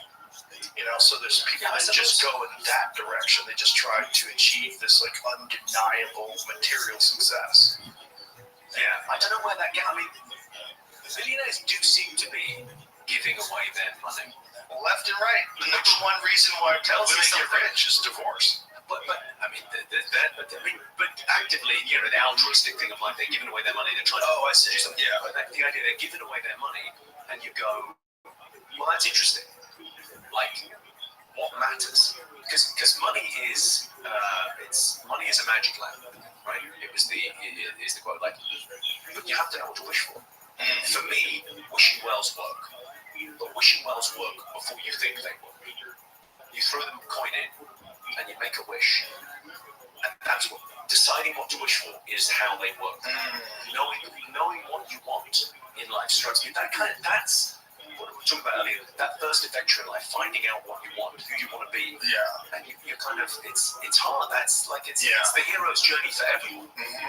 Yeah, that's a real tragedy when people don't find the thing, and some people never find a thing. There's other. I mean, listen. There's different lives that you can lead. I mean, for me, I had kids pretty late in life, but I do feel like it makes every other status game look competitive. Yes. It's suddenly you go, I thought I had skin in the game. I thought I'm risking everything, leaving my job to become a stand-up comedian. Right. I didn't have any skin in the game. It was only me. Right. And now I've got my girl, I've got my kids. I go, now things could go south. Now I've got stuff that's right. So I thought I'd kind of game the system, but actually I was playing a very low stakes game. And so that thing of going, listen, if you're working in a job you hate, you're feeding your family, fucking fair play to you. Yes. You're doing great. Yes. You're definitely succeeding. Yeah. But if you want a dream, if you have a thing that you're striving for, and you don't chase it, that's a terrible way to live your life. To wake up one day and realize that you didn't go for it, you didn't take the chances, you didn't follow this thing that has been always in the back of your mind, just talking to you. Yeah. I made like a list years ago of people that made it late in life. Like they're like Morgan Freeman and Samuel L. Jackson. They didn't have their leading roles till they were in their 40s. It's a good list. It's a good list. I put it in the book, and it's like I found it quite like calming to go. It's not a race. Yeah. Like most comics don't do their best work until they're in the 50s. It's not going to be a young man's game. I find that very comforting. Yes. It's like most of the stuff that it's not just stuff you watch, stuff you rewatch. God, that's great. That's a great bit. If everything goes well, your perspective will be enhanced with every day you're on this planet and every life experience that you have and that you learn from. And that will enhance your ability as an artist to express yourself. You'll know more, you'll understand more, you'll understand yourself more, you understand how other people see you, you'll understand how to get these ideas into people's heads better. It's interesting, that thing of like going, another reason to teach stand-up, the idea of knowing how you're perceived in the world is such an underrated skill. Very. Because knowing how you change the atmosphere when you walk in a room, like it's often the way with like, have you ever noticed this, like very, very beautiful people, like super symmetrical, beautiful people tend to speak very slowly. Never been interrupted. No one's ever interrupted that. What? Sorry. Right. You're a what? You're a Asian provocateur model.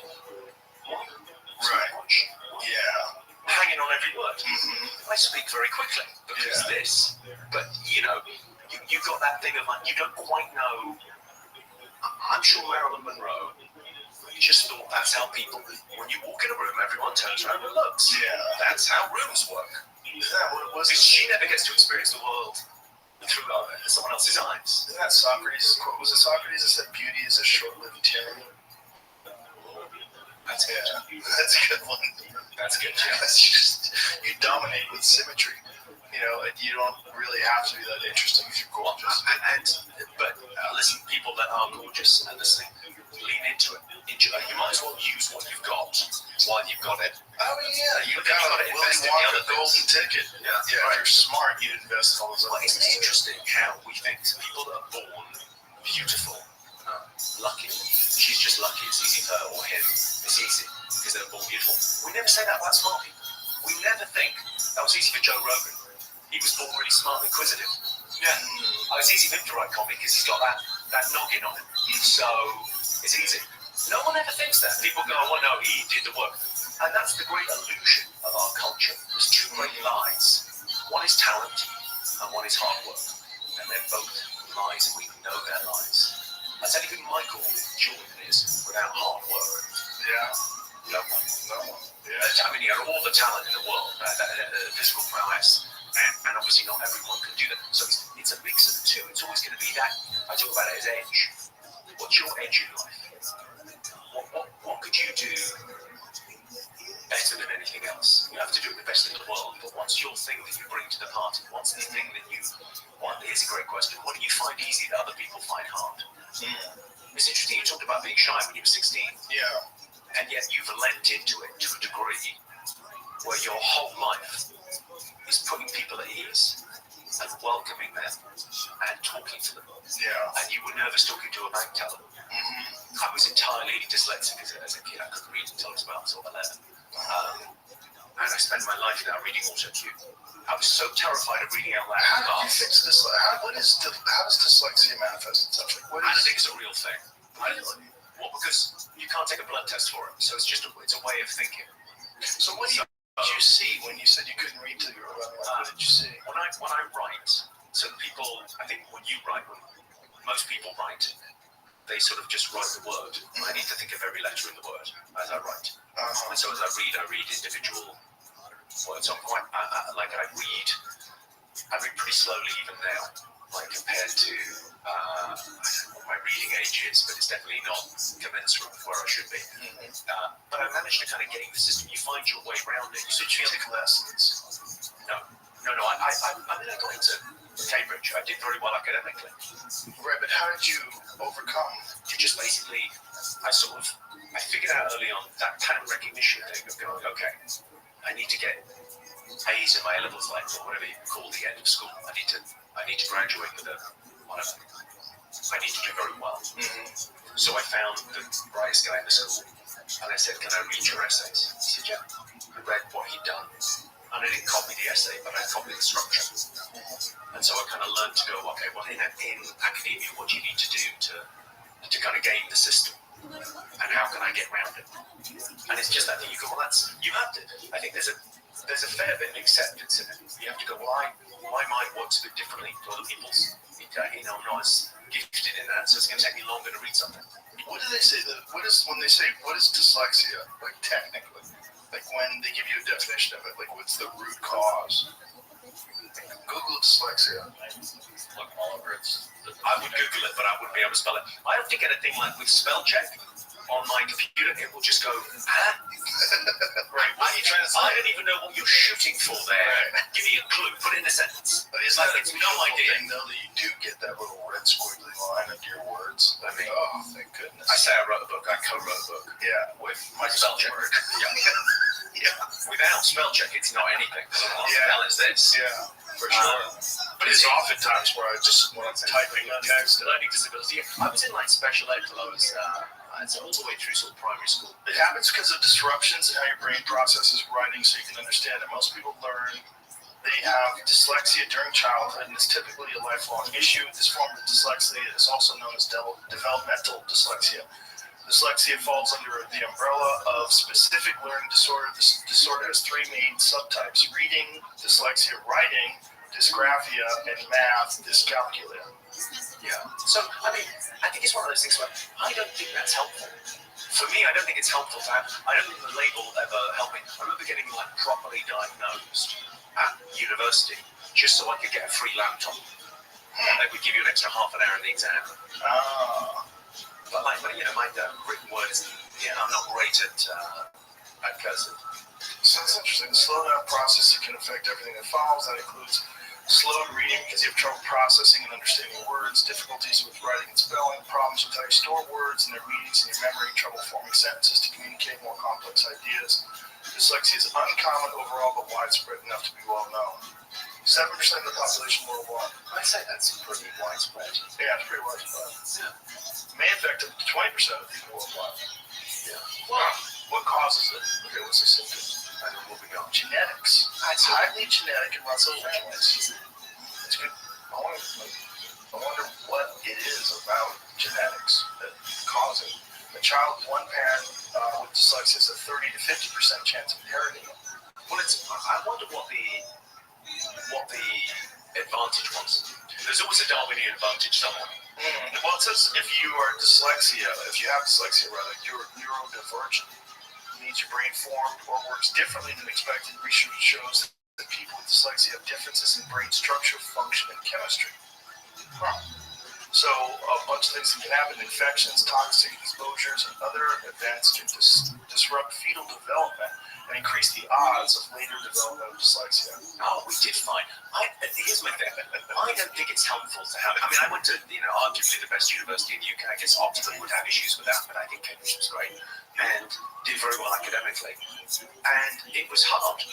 It was harder for me to do than it was for my friends that were just naturally gifted academically. But I really wanted that thing. And what was the driver to get that thing? Well, the driver was the humiliation of being in special ed class and not being able to read out in class.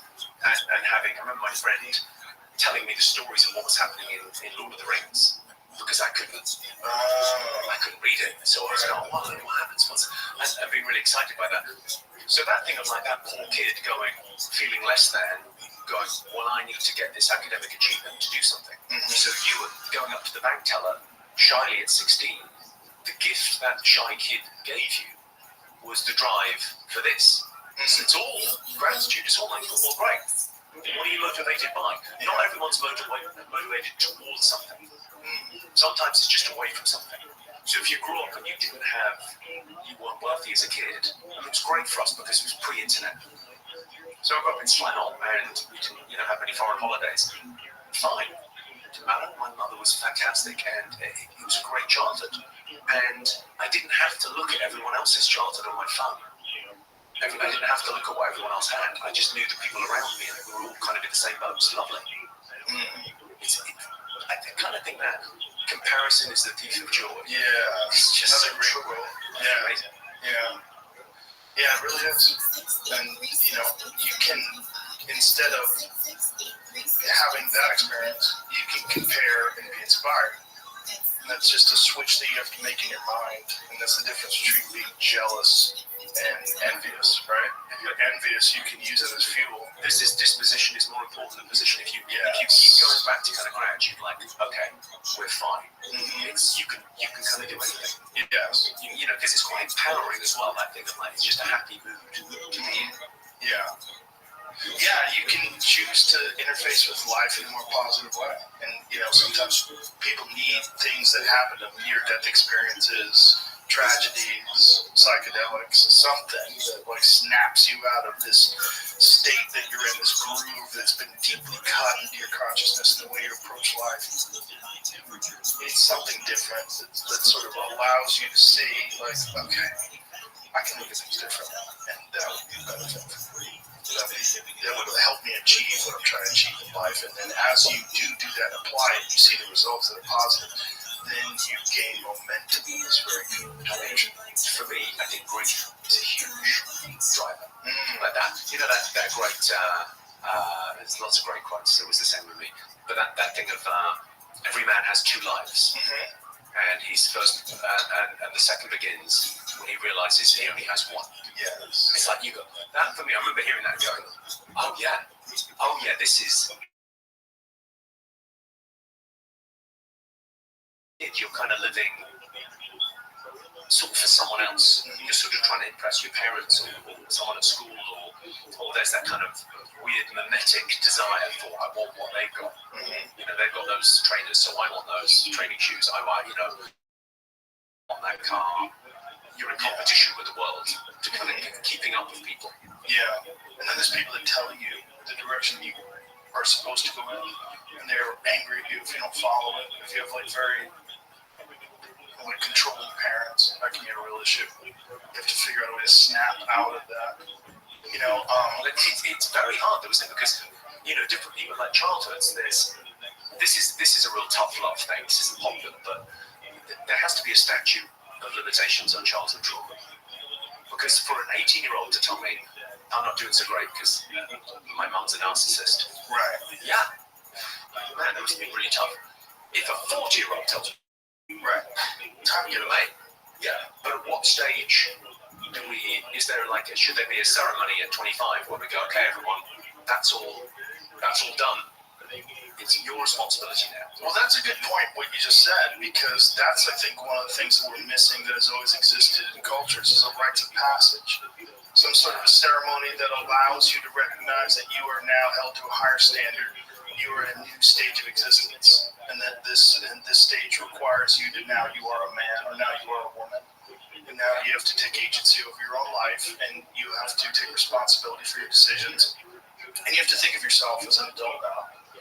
And, you know, there's some people that are 35 years old still living with their parents, and they're still fucking off, and they never really matured and became a man. They got stuck in this. And listen, and it's all very well for us, the rich comedians, to say, but it's a tough love thing. If you're listening to this in your mother's basement, it's not from a place of malice that we're saying this. It's like saying it's a place of love going, take responsibility and do something. Because if you're 35 and living at home, or 40 and living at home, you've still got 30 great years. Yeah, you can get out there. Get out there. Like, if you're a 40-year-old single man and you're a good guy, there's a woman going, where is it? Yeah, you can still make it, but that's the thing too. It's hard though, because you're in that groove, and you're coming from behind, and you might feel like, well, I'm going front, so who cares? It's just hard to internalize that, right, for a lot of people. And there's books on that, right? There's books that you can learn a better way to think and a better way to approach things. I mean, there's a lot of inspirational books that are nonsense. There's a lot of people that write books about going for it, chasing your dreams, but addressing the root cause of each individual psychological roadblock that you have in your mind, and you can learn from those. I found CBT very interesting. Cognitive behavioral therapy. Oh, okay. So they had these kind of list of, to pull it out, just a list of thought patterns. Is brilliant for just looking. You think actually the problems of the world today could be solved with a good session of this. It's just like things like magical thinking. Some people just do magical thinking, or they, it's kind of, they just put up their own. Well, if I do this, then that. There's kind of weird cycles of thought, and just being aware of it seems to change it.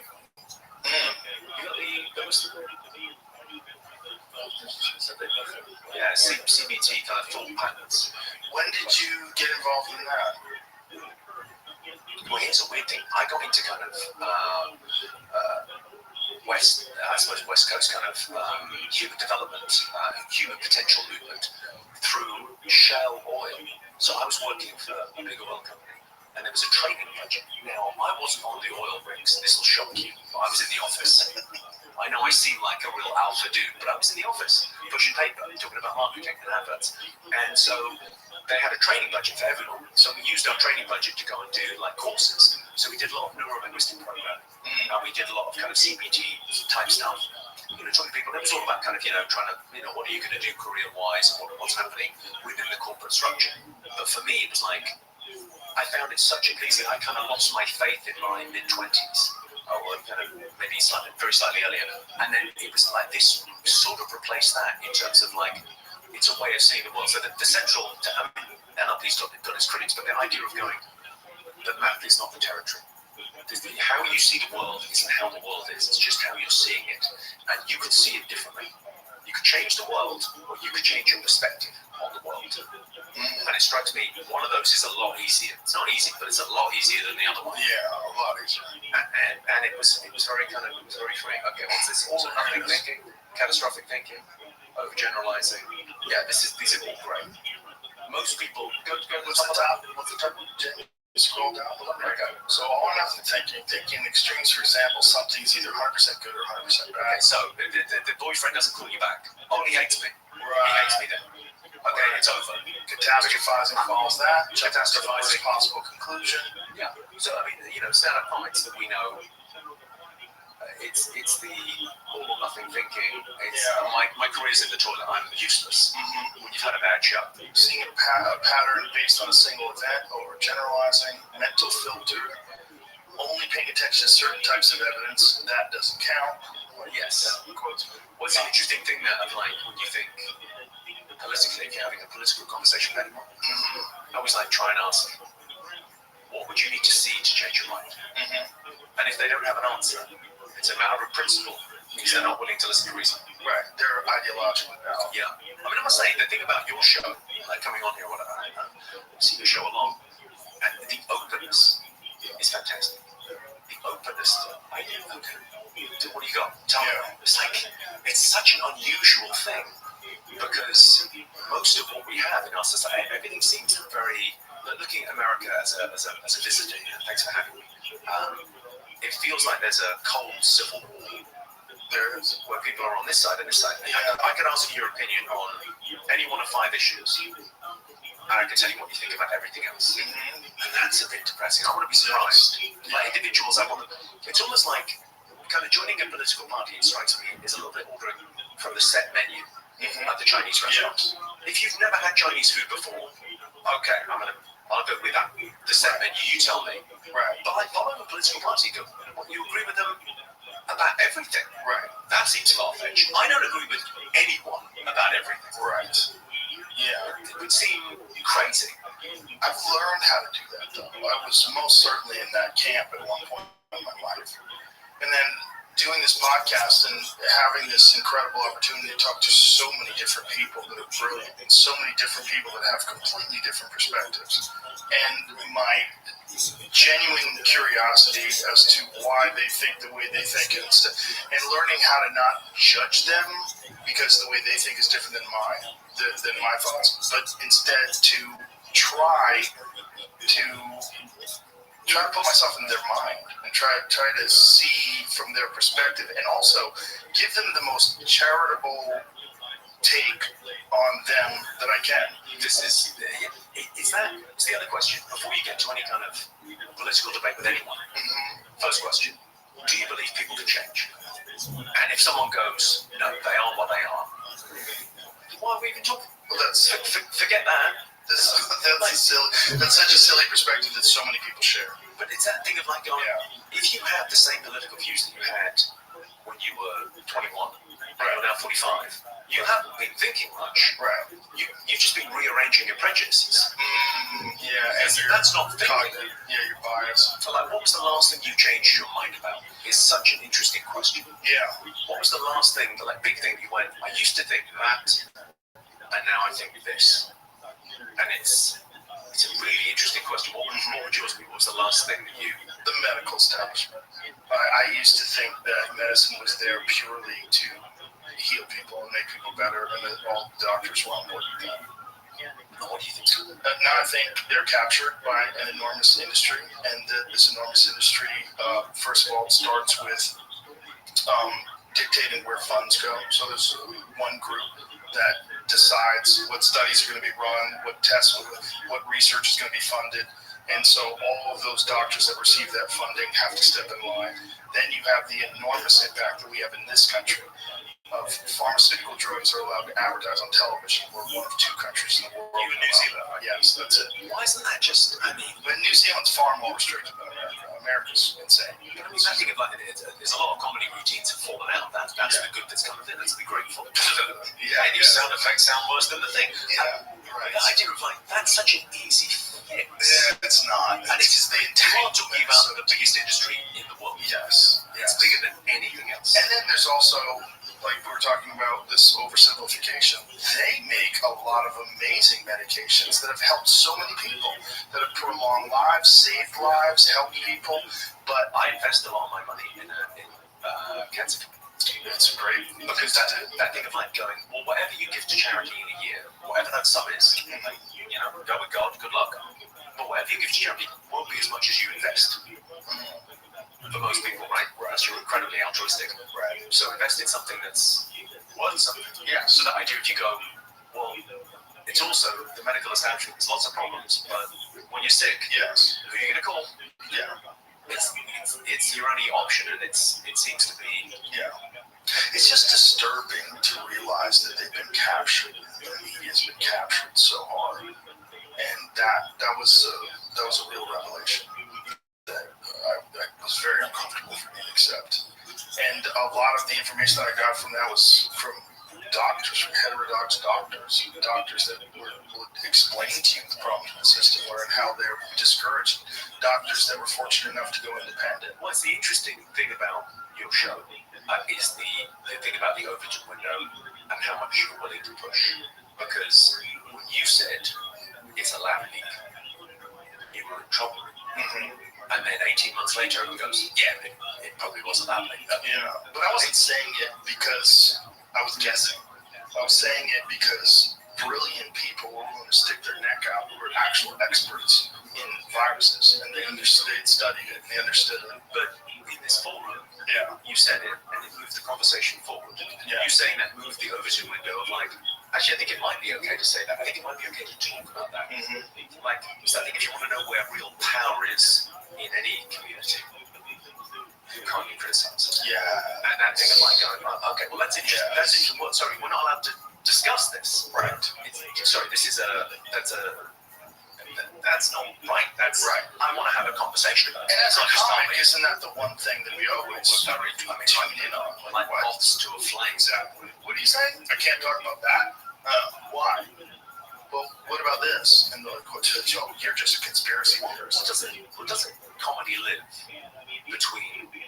I think it kind of operates somewhere between public and private discourse. So when you watch the news, no one talks like that. Right. And they don't even think that. And then a private conversation in a bar, in a car, in bed, talking about stuff, question things. Yeah. And it feels like comedy is in that it's a public sphere where you can have those conversations. Yes. And you can push things. And it's like, why are people drawn to comedy? Why is there so many comics coming up? Why are people so interested in going out and seeing shows? This is what's going on. I mean, I think that thing of, I agree with what you're saying about, okay, so captured seems like it's very strong language, but you go, and there's so many incredible doctors out there, and nurses out there, and physios, and the medical professionals, and researchers. There's so much incredible work going on. And I don't know. I mean, if Peter Attia and David Sinclair are to be believed, maybe we'll all live to be 120, 130. They're finding these things in the research in metformin and rapamycin and all this kind of incredible stuff. And it's exciting. It's great, but also there's something else going on as well. But I try and see the. I mean, I've got a very positive disposition. I try and see the good. I do too. I think generally people overall are good. The problem with being captured is when your livelihood depends upon you towing the line, and then everyone does it. That gets really scary for the general population that's ignorant to what's really going on. Yeah, especially when it deals with something like them prescribing pharmaceutical drugs. I mean, the opioid crisis in America is like the greatest example of that. And, you know, that I can't see an argument for. I mean, it's incredible because it didn't happen anywhere else. Right. It's not like you can go, well, look at the UK and Germany and France and South Africa and Australia. Look at all these other places. They all had an opioid crisis. No. Just here. Just here. And predicated on kind of an assumption that there should be no pain. Yeah. That's what it was. But that's the root was no one should be in any discomfort ever. Right. And isn't that kind of the issue with the world? Well, I mean, listen, I know it would be mean to people, but what are comics good at? Well, very good at being uncomfortable. Yeah. Dying on stage, they call it dying for a reason. Yeah. You know, it's dying. Bombing. It's called bombing. Yeah. Because the sound, it's like after you see a movie and they see Black Hawk Down and the bomb blast goes off and everyone's ears are blown out, it's just nothing. It's just fucking nothing. Like, but being uncomfortable is like, what are you unwilling? What discomfort are you unwilling to experience? Yeah. And conversely, the other side was killing. Like, yeah, I got him. They kill. You get off stage, they're roaring with laughter and they cheer. Got him. Yeah. They killed it. And they experience the audience of being in that. Oh, it's the greatest experience for me as an audience member. To this day, the thing that I love the most is being in the audience with someone that's just fucking. Whether it's music or comedy, it's the same thing for me. It's just this beautiful experience of someone just sitting there. I went to see Post Malone recently in Houston, and it was a fucking incredible show. God damn, it was good. It was so good, so much energy, the lights and the sound, and his passion for it, and the crowd loved him. And I left there, I felt like I was a better person. I left there, I was like, God, I just got elevated. I find if you see a great band, like I saw the Killers recently, I went to see them in Edinburgh. They're here real soon. Oh, yeah. I love those bands. Yeah. Remain the best. But that thing of like, you see a great band, it kind of anchors you. And like you feel 17 again. There's something in you that just, this is just, it's that kind of that spirit of it. Yeah. I mean, I suppose the great thing about music, it's non-verbal communication. It's sort of think of it as such, but it just comes to that thing of, here's an interesting thing, right? So we want old music, new movies. And it's primitive mind, higher mind. So the primitive mind wants to do things again and again. Eating, fucking, listening to the same song. You want to do these things again and again and again and again and again. That's the primitive mind. And music taps into that somehow. It somehow kind of gets into your system. And that thing of like those, like your favorite album. I don't know what your favorite album is, but I know it came out when you were 18. I know at 17, 18, when you first got a driver's license, that first sense of freedom, that album that you had on in the car, for me, it would be the Stone Roses, whatever it is for you. But it would be from that age with 95% of people. And then, I mean, I listen to a lot of new music. I'm kind of obsessed by it. But there's something about a familiar tune. And yet, movies, we want new stories because it's to the higher mind. I was chatting to my friend Johnny McDade recently, who's a songwriter. And we're chatting about story songs. Because he's got this idea to write songs with stories. To kind of connect. Try and connect the two. Yeah. It's an interesting concept. Well, that is one of the reasons why country music, new country music in this country is taking off. Yeah, because it's stories. Yeah. Like, they're almost all the songs are about someone's life and some story in their life or some passage in their life or some moment where everything changed.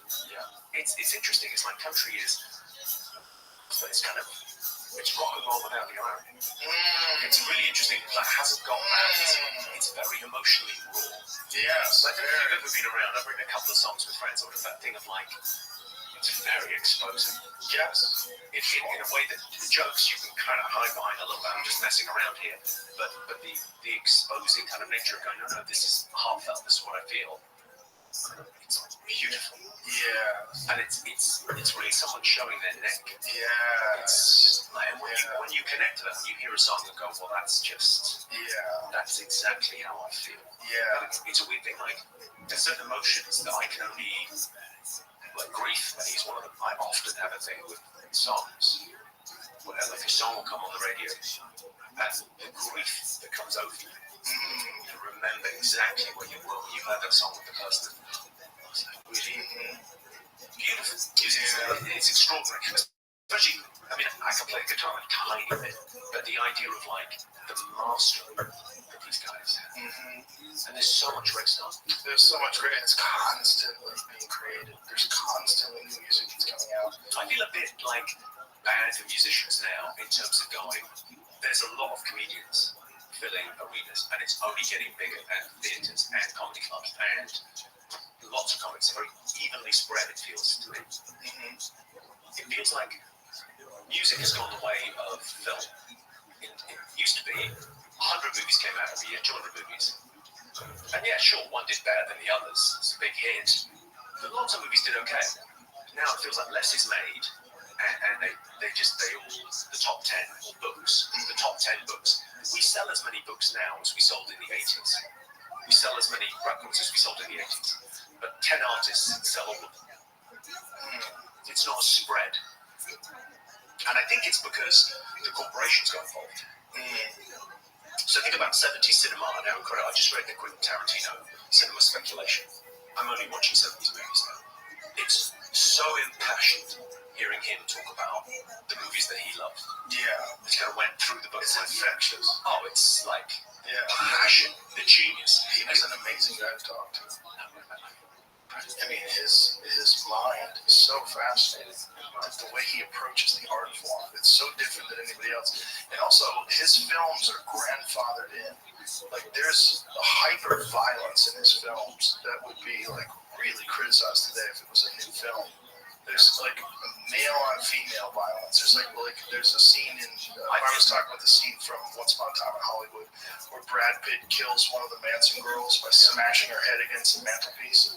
It's like, Jesus Christ, it's so wild. Yeah. But that movie was incredible. All of his films. He doesn't have a bad movie. I don't know if that movie is the same for people that didn't know the story, because I was so tense watching the movie, going, oh, I know what's going to happen. Oh my God, I can't believe it. And then it doesn't happen, and you go, oh, it's the same trees and glorious bastards. Yes. So fantastic. But that point I was making about like, right, because the 70s cinema was like kind of, yeah, there was a studio system, but it was a bit independent. The corporations hadn't got hold of it. And then the 80s it became packaged and the algorithm hadn't been created yet. And now you go, well, there's great cinema being made. There's wonderful movies and filmmakers out there telling proper stories, but a lot of movies now, the big ones, are children's movies. Yeah. Anything with a good guy and a bad guy, and no nuance. Well, in this country, the biggest movies are superhero films. And they're really enjoyable. They're enjoyable. But it's one flight, but it's not one flew over the cuckoo's nest. Right. It's not Taxi Driver. I didn't realize until Milos Forman died. I read the obituary of Milos Forman, and I had to watch One Flew Over the Cuckoo's Nest again. I went, oh, it's about capitalism and communism. I didn't get it.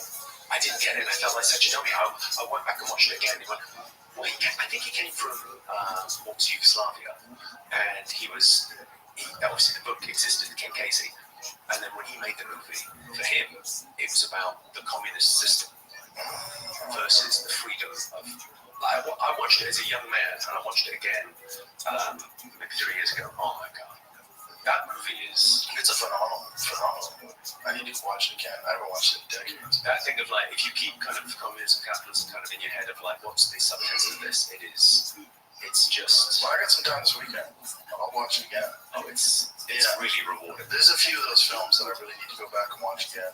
And then I said Taxi Driver because that's another one that I've been really thinking about watching again. There's a few of those old films, you know. You know this theory on Lindy books? Have you heard that theory?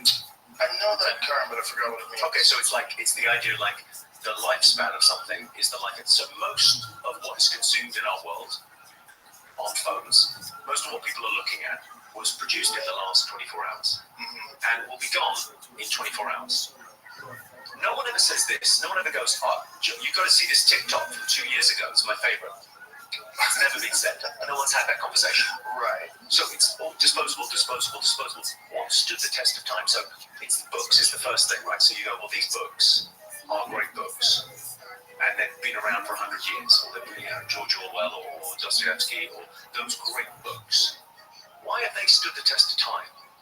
Some Margaret Atwood, whatever it is, whatever the great book that you enjoy, why is that stood the test of time? That's worth reading. That's worth giving your time to. What's the record that's been around and people still talk about now? What's the thing that you can listen to and you go, oh, this is really good. This is really good. Be brilliant. I know this is good.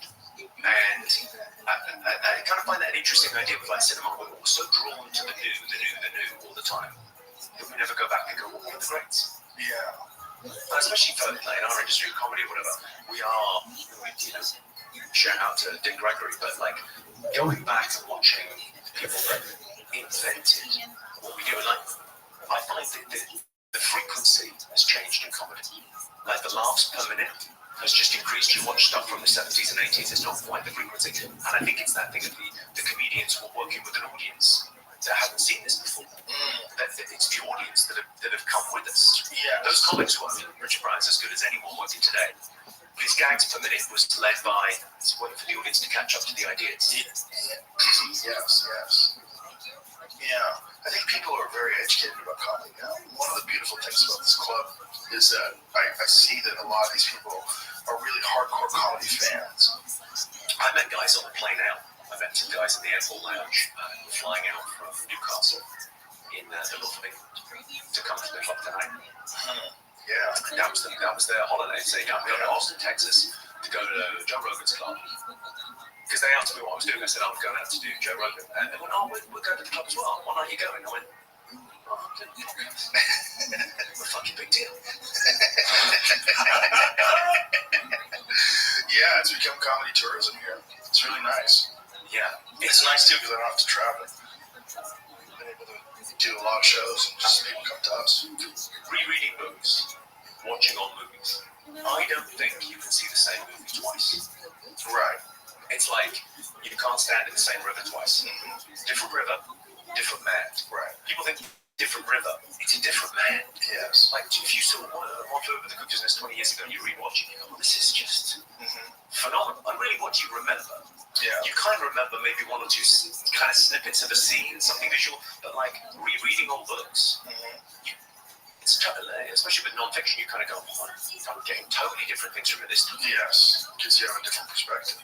Different person, different information that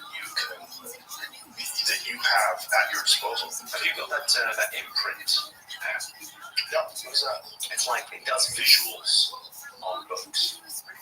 So if you've read a non-fiction book like Black Swan, it does it's like the I don't know what you would call it here, like the short version, the York Notes, we can call it in the UK, Cliff Notes. Cliff Notes on the book. Fantastic for things that you've read years ago, and you kind of go, oh yeah, no, I remember that. And it's all the kind of salient points from the book. It's really interesting to kind of re-look at stuff, but it's also great for looking at stuff and going, I don't need to read that. Some self-help stuff, that's nothing. And then some of them you kind of look at it and go, oh, I think I should read that. That feels like it'd be my thing. It's great, like quick check. Yeah. I love those things. Like Blinkist, I love as well. They kind of just when they do the, okay, this is what the book is, but go and read it if you. Right. Yeah. At the end, you can click and buy it. And sometimes it's good to read something like that after you read it, just sort of refresh those ideas in your head. This is acquiring information is one thing, but retaining information is another. Well, here's what no one talks about. People are obsessed by diet, right? Because they want to get more trim or better shape or fitter or whatever. You think about what you put in your body. And then you say, well, I watched 8 hours of Love Island and Married at First Sight. Well, that's McDonald's and Subway. That's not. I mean, great. Once in a while. Yeah. Come on. Once Delicious. in a while, have a Treat yourself. burger. Great. Yeah. Once in a while, watch 90 Day Fiancé. Yes. Once in a while. Yeah. But what's your regular diet? What's the thing you're putting in your body? So the show for a lot of people is food.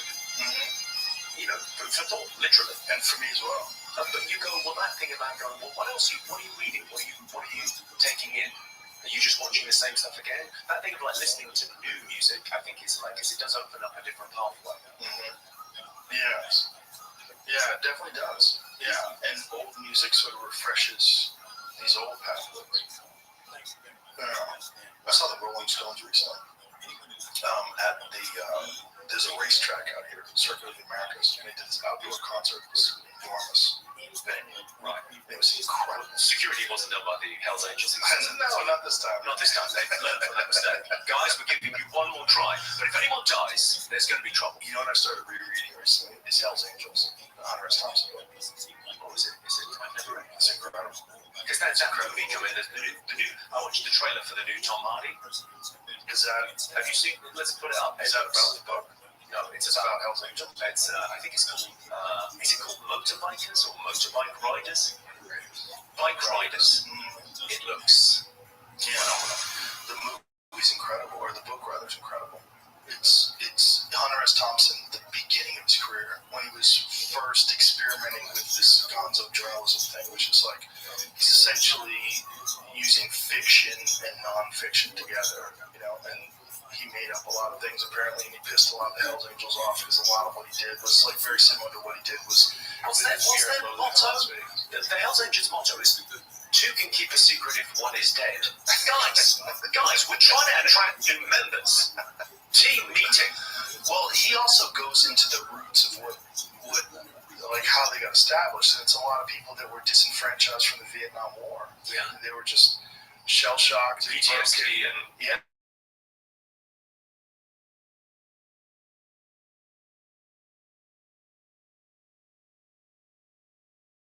I was doing a gig in, just trying to think where it was. It was somewhere, I think Hamilton in New Zealand, where they have kind of biker gangs. They've got some, and they've got big biker gangs in New Zealand, yeah. And have you played New Zealand? No. Oh my, you gotta go. I mean, it's phenomenal. Phenomenal place. New Zealand, Australia, I was there for 3 months this year. It's the best audience. It's wonderful people. Anyway, I'm there, I'm on stage, I'm chatting to a guy in the front row. What do you do? Oh, I'm in the Hells Angels. And then the guy kind of looked kind of scrawny. I said, what do you do? He said, accounts. Accounts. It's the accounts guy. Wow. It's the accounts guy. He told you he's in the Hells Angels? Yeah, he was, I think he may have been a fucking idiot, but well, full disclosure, he may have been a fucking idiot. But he was wearing the biker thing, the biker tats, but really scrawny guy. Wow. I just love the idea. Someone joined the biker gang and gone, right, what am I doing? Am I in charge of You guys need shell accounts. am I getting the crystal meth? Am I running the hookers? Am I transport? Am I protection? Right. No, we need someone to do double entry bookkeeping because this and someone's gonna there's no toilet paper. Someone's doing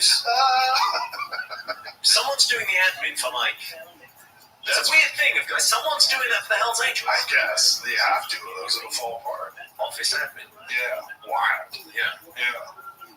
And those sort of groups of people that are outcasts of society have always been attracted to people. Well, I mean, what are you talking about? Yeah. Outcasts in society that all come together and find a brotherhood. Just open a comedy club. It's the same thing of like that. It's back to that Alan Avey. It's we're out for ourselves, but in it together. It's who said it to me? Mike Wilmot. In a room of 3,000 people with one person facing the wrong way. Right. That's a lovely. That's a great way to put it. I think kinds of people that could fit in, but chose not to. Most comedians I know, you go, well, high school, I was in like 4 different groups, or university, 4 different friendship groups, and kind of kept them kind of separate from each other. I don't know why, but I was kind of attracted to that kind of having my own stuff. I was in like the question for comedians, if I meet someone I don't know. I want to get to know. I always go, which one of your parents was sick? Interesting. I hit the bullseye 90% of the time. Because for most comics, someone was physically or mentally sick, and you had to make it okay. You had to have the ability to change the mood in the household. Yeah. To make things okay. To be funny. Just that thing of like Breaking the tension. what's being funny? What are we doing? It's funniness has a root in our evolution that people don't. Laughter's a million years older than language. It's a different part of the throat you laugh with. I mean, my weird. I've got weird laugh. I laugh on an in, not out, but even regular laughs. It's a million years older than language. And really, if you talk to Robin Dunbar, I did a documentary with him, who's the guy that came up with the Dunbar number. Of like, how many friends can you have? Because he talked about a lot on social media. So silverback gorillas can have about 60 in a pod. I think it's called a pod of gorillas. So silverback gorillas get about 60 in the group, and they groom each other. And then it gets to 65, and there's 5 guys going, I don't even fucking know that guy. Start our own pod, and they start their own pod. Now, that doesn't sound very interesting, but human beings, because we had laughter, it was remote grooming. So we could have bigger pods. We could have 150 people in our little groups. And 150 people allows specialization. And specialization allows civilization. So it's an incredibly important thing. And really, when you think about what most laughter is, it's this thing where you go, I'm not a threat. Everything's all right. We're all fighting. We all get it. Like other animals, when we show our teeth, it's trouble. But we do it to show it to us, okay? Right. It's in the spirit of play. That is fascinating. The teeth thing, right?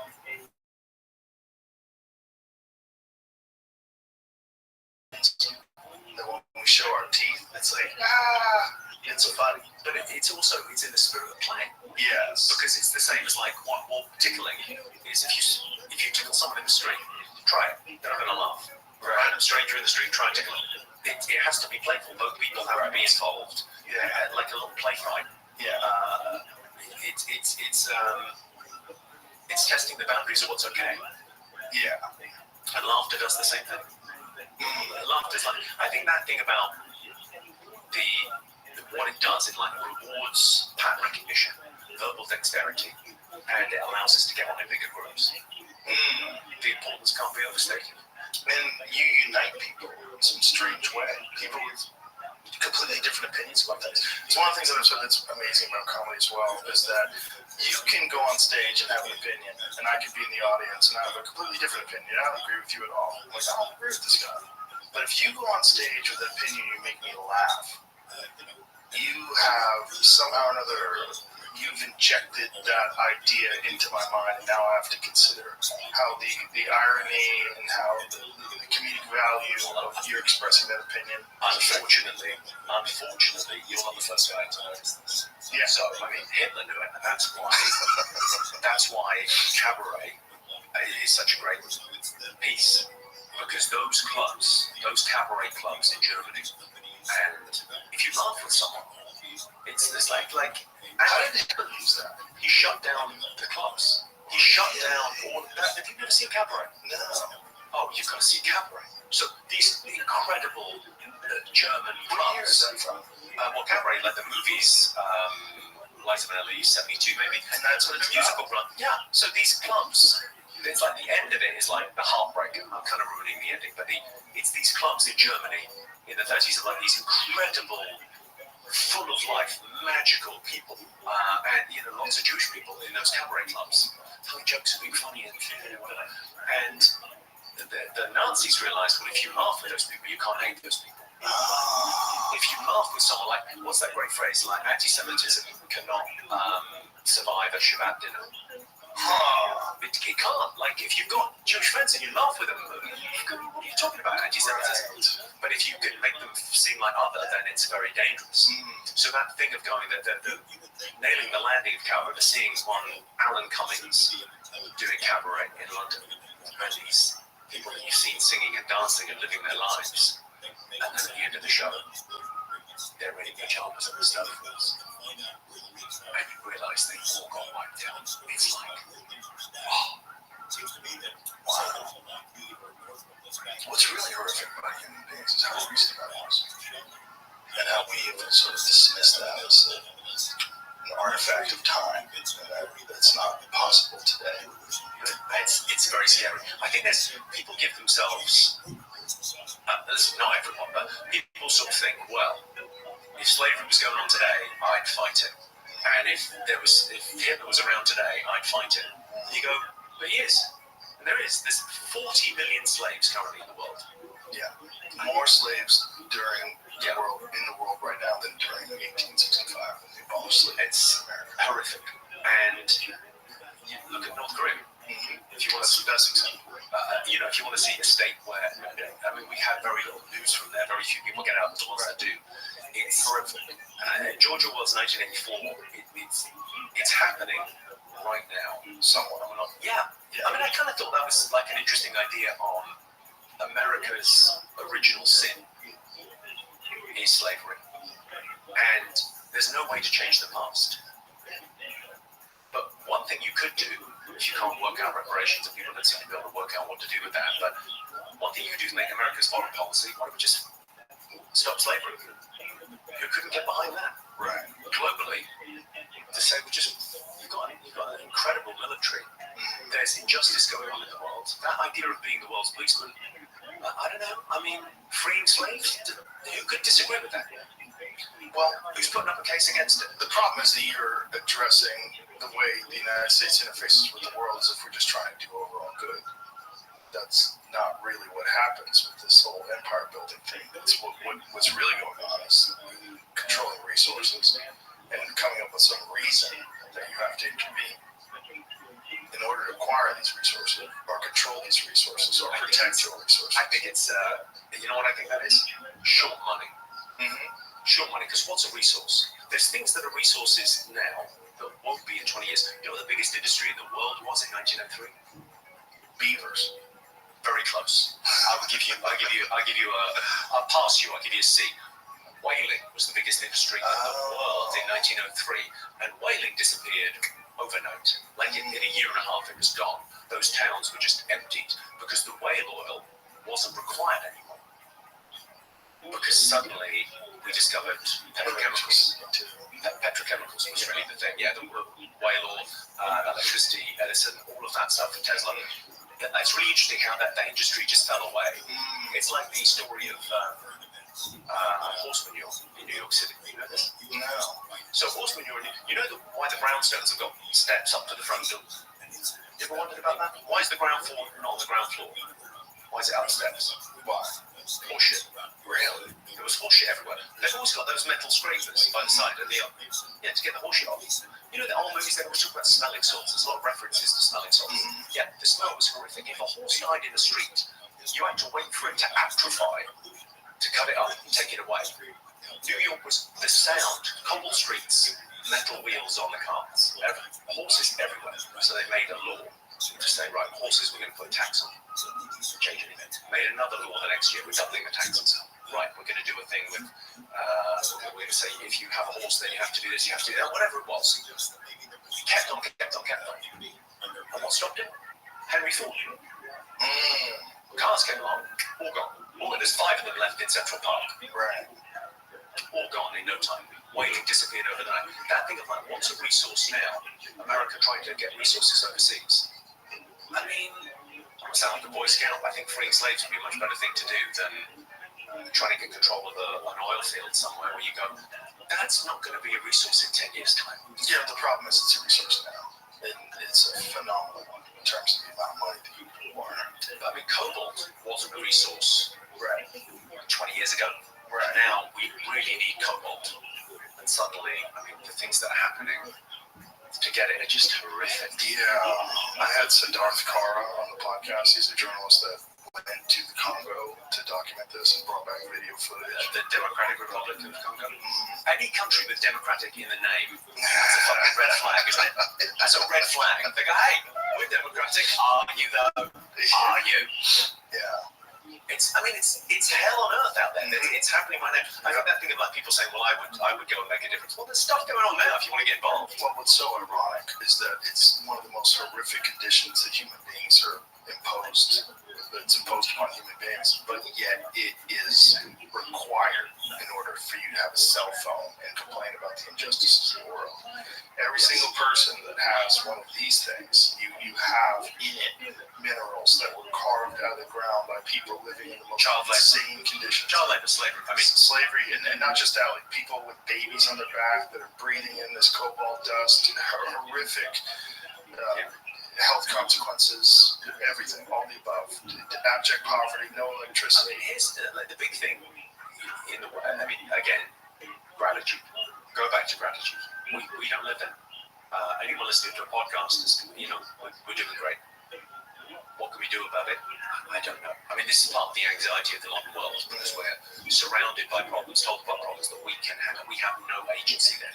Yeah. We can't sort of do anything. But it's, I don't know. It's what's going to be the next resource because environmentalism is clearly their right.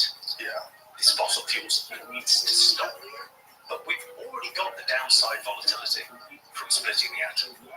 We've already got all the weapons. We can already destroy the world. We've got all of that. Why are we not building that? The tests have been done, right? There's nuclear submarines. You know what the range is on a nuclear submarine? That's what it said. It's unlimited. It's unlimited. They can go forever. It's crazy. Why isn't every town powered by one of those? Yes. Well, people have this bad taste in their mouth because of the few disasters that have existed when nuclear power was phenomenal. Fukushima, right? Yeah. What's the death toll on Fukushima? It's very low. But the toxic I think it pollution, might be nothing. I think it's one person. But the toxic environmental effect of them not being able to shut down that reactor is pretty devastating. Yeah, I tell you what, it's not as devastating as fossil fuels. Mm-hmm. So it's as opposed to what is always the question. Burning coal. Right. So burning coal, endlessly burning coal. Yeah. And anyone that says the environmental problem can be fixed by us cutting back is living in a dream world. Right. Because you go, well, you can't deny, like, that we owe a debt to future generations. And we owe a debt to people that are in different geographies to us. Like, there's no way you can say with good conscience, well, you need to cut back China and India. Most people in the world, a third of the world don't have flushing toilets. Right. Like, they're living in poverty. So the idea that they won't need energy is insane. And we've nailed the technology. And we just never, we got nervous. Well, this is worse than that. Germany shut down their nuclear power plants. People shut them down because there's this negative connotation, this negative association that people have with nuclear. Well, I don't know about, I'm not an expert, but Fukushima, I think, was a 40-year-old technology. Yes. There is new tech. Yes. Yes. Oh, yeah. I can't understand why, like, the big oil companies, why is it so, like, instead of just going, you've got to, every time there's an oil spill, you've got to clean up the seabirds better, or, the Gulf of Mexico disaster was horrific. What happened? You go, why don't you say you've got to invest half of your profits in nuclear? And take it private. Private seems to get things done quicker than governments. Yeah. The real problem is there's still an insane amount of money to be made from fossil fuels.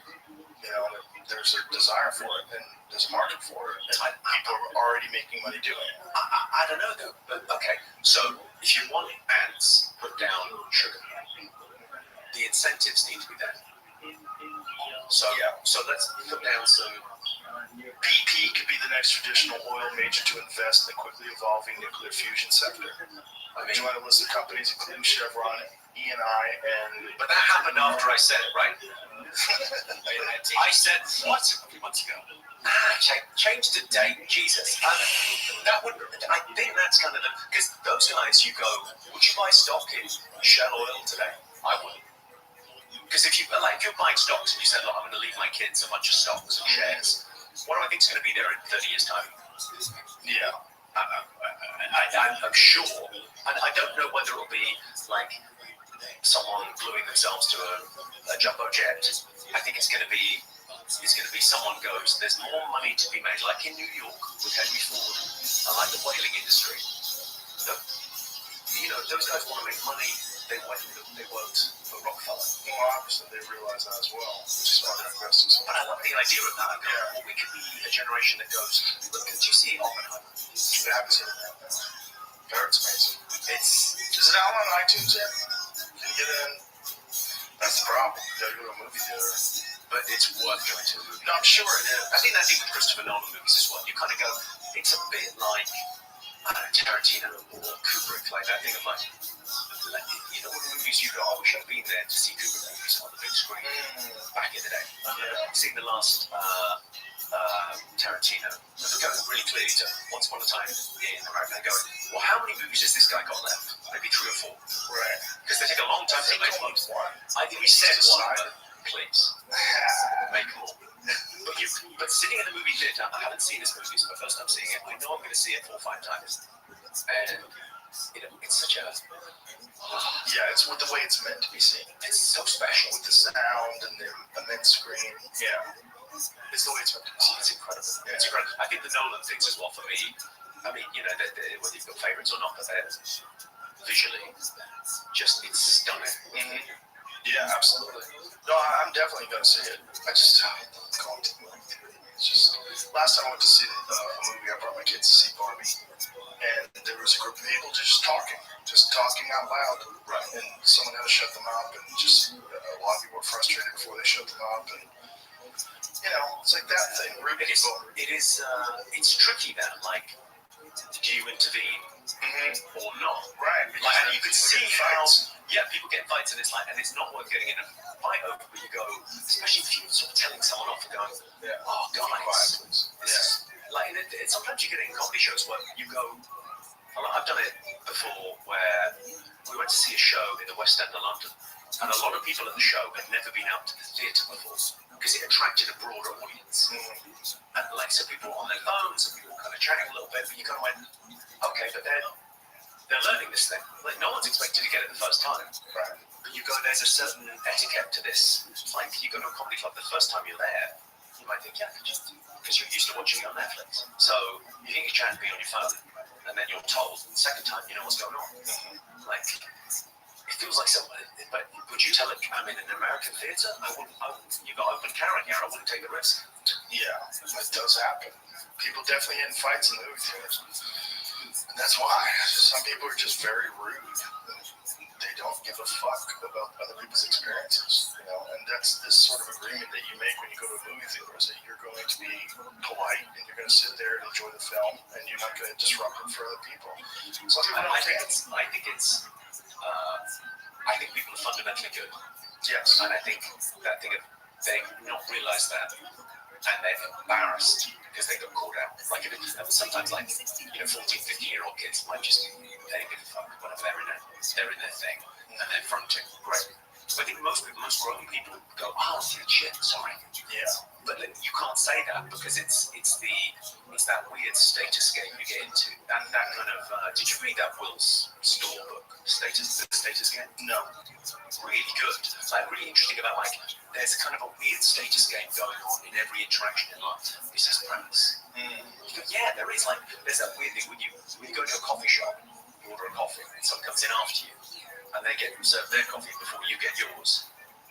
No, what the fuck is going on here? Right. That weird reaction of going, you're never going to see them again.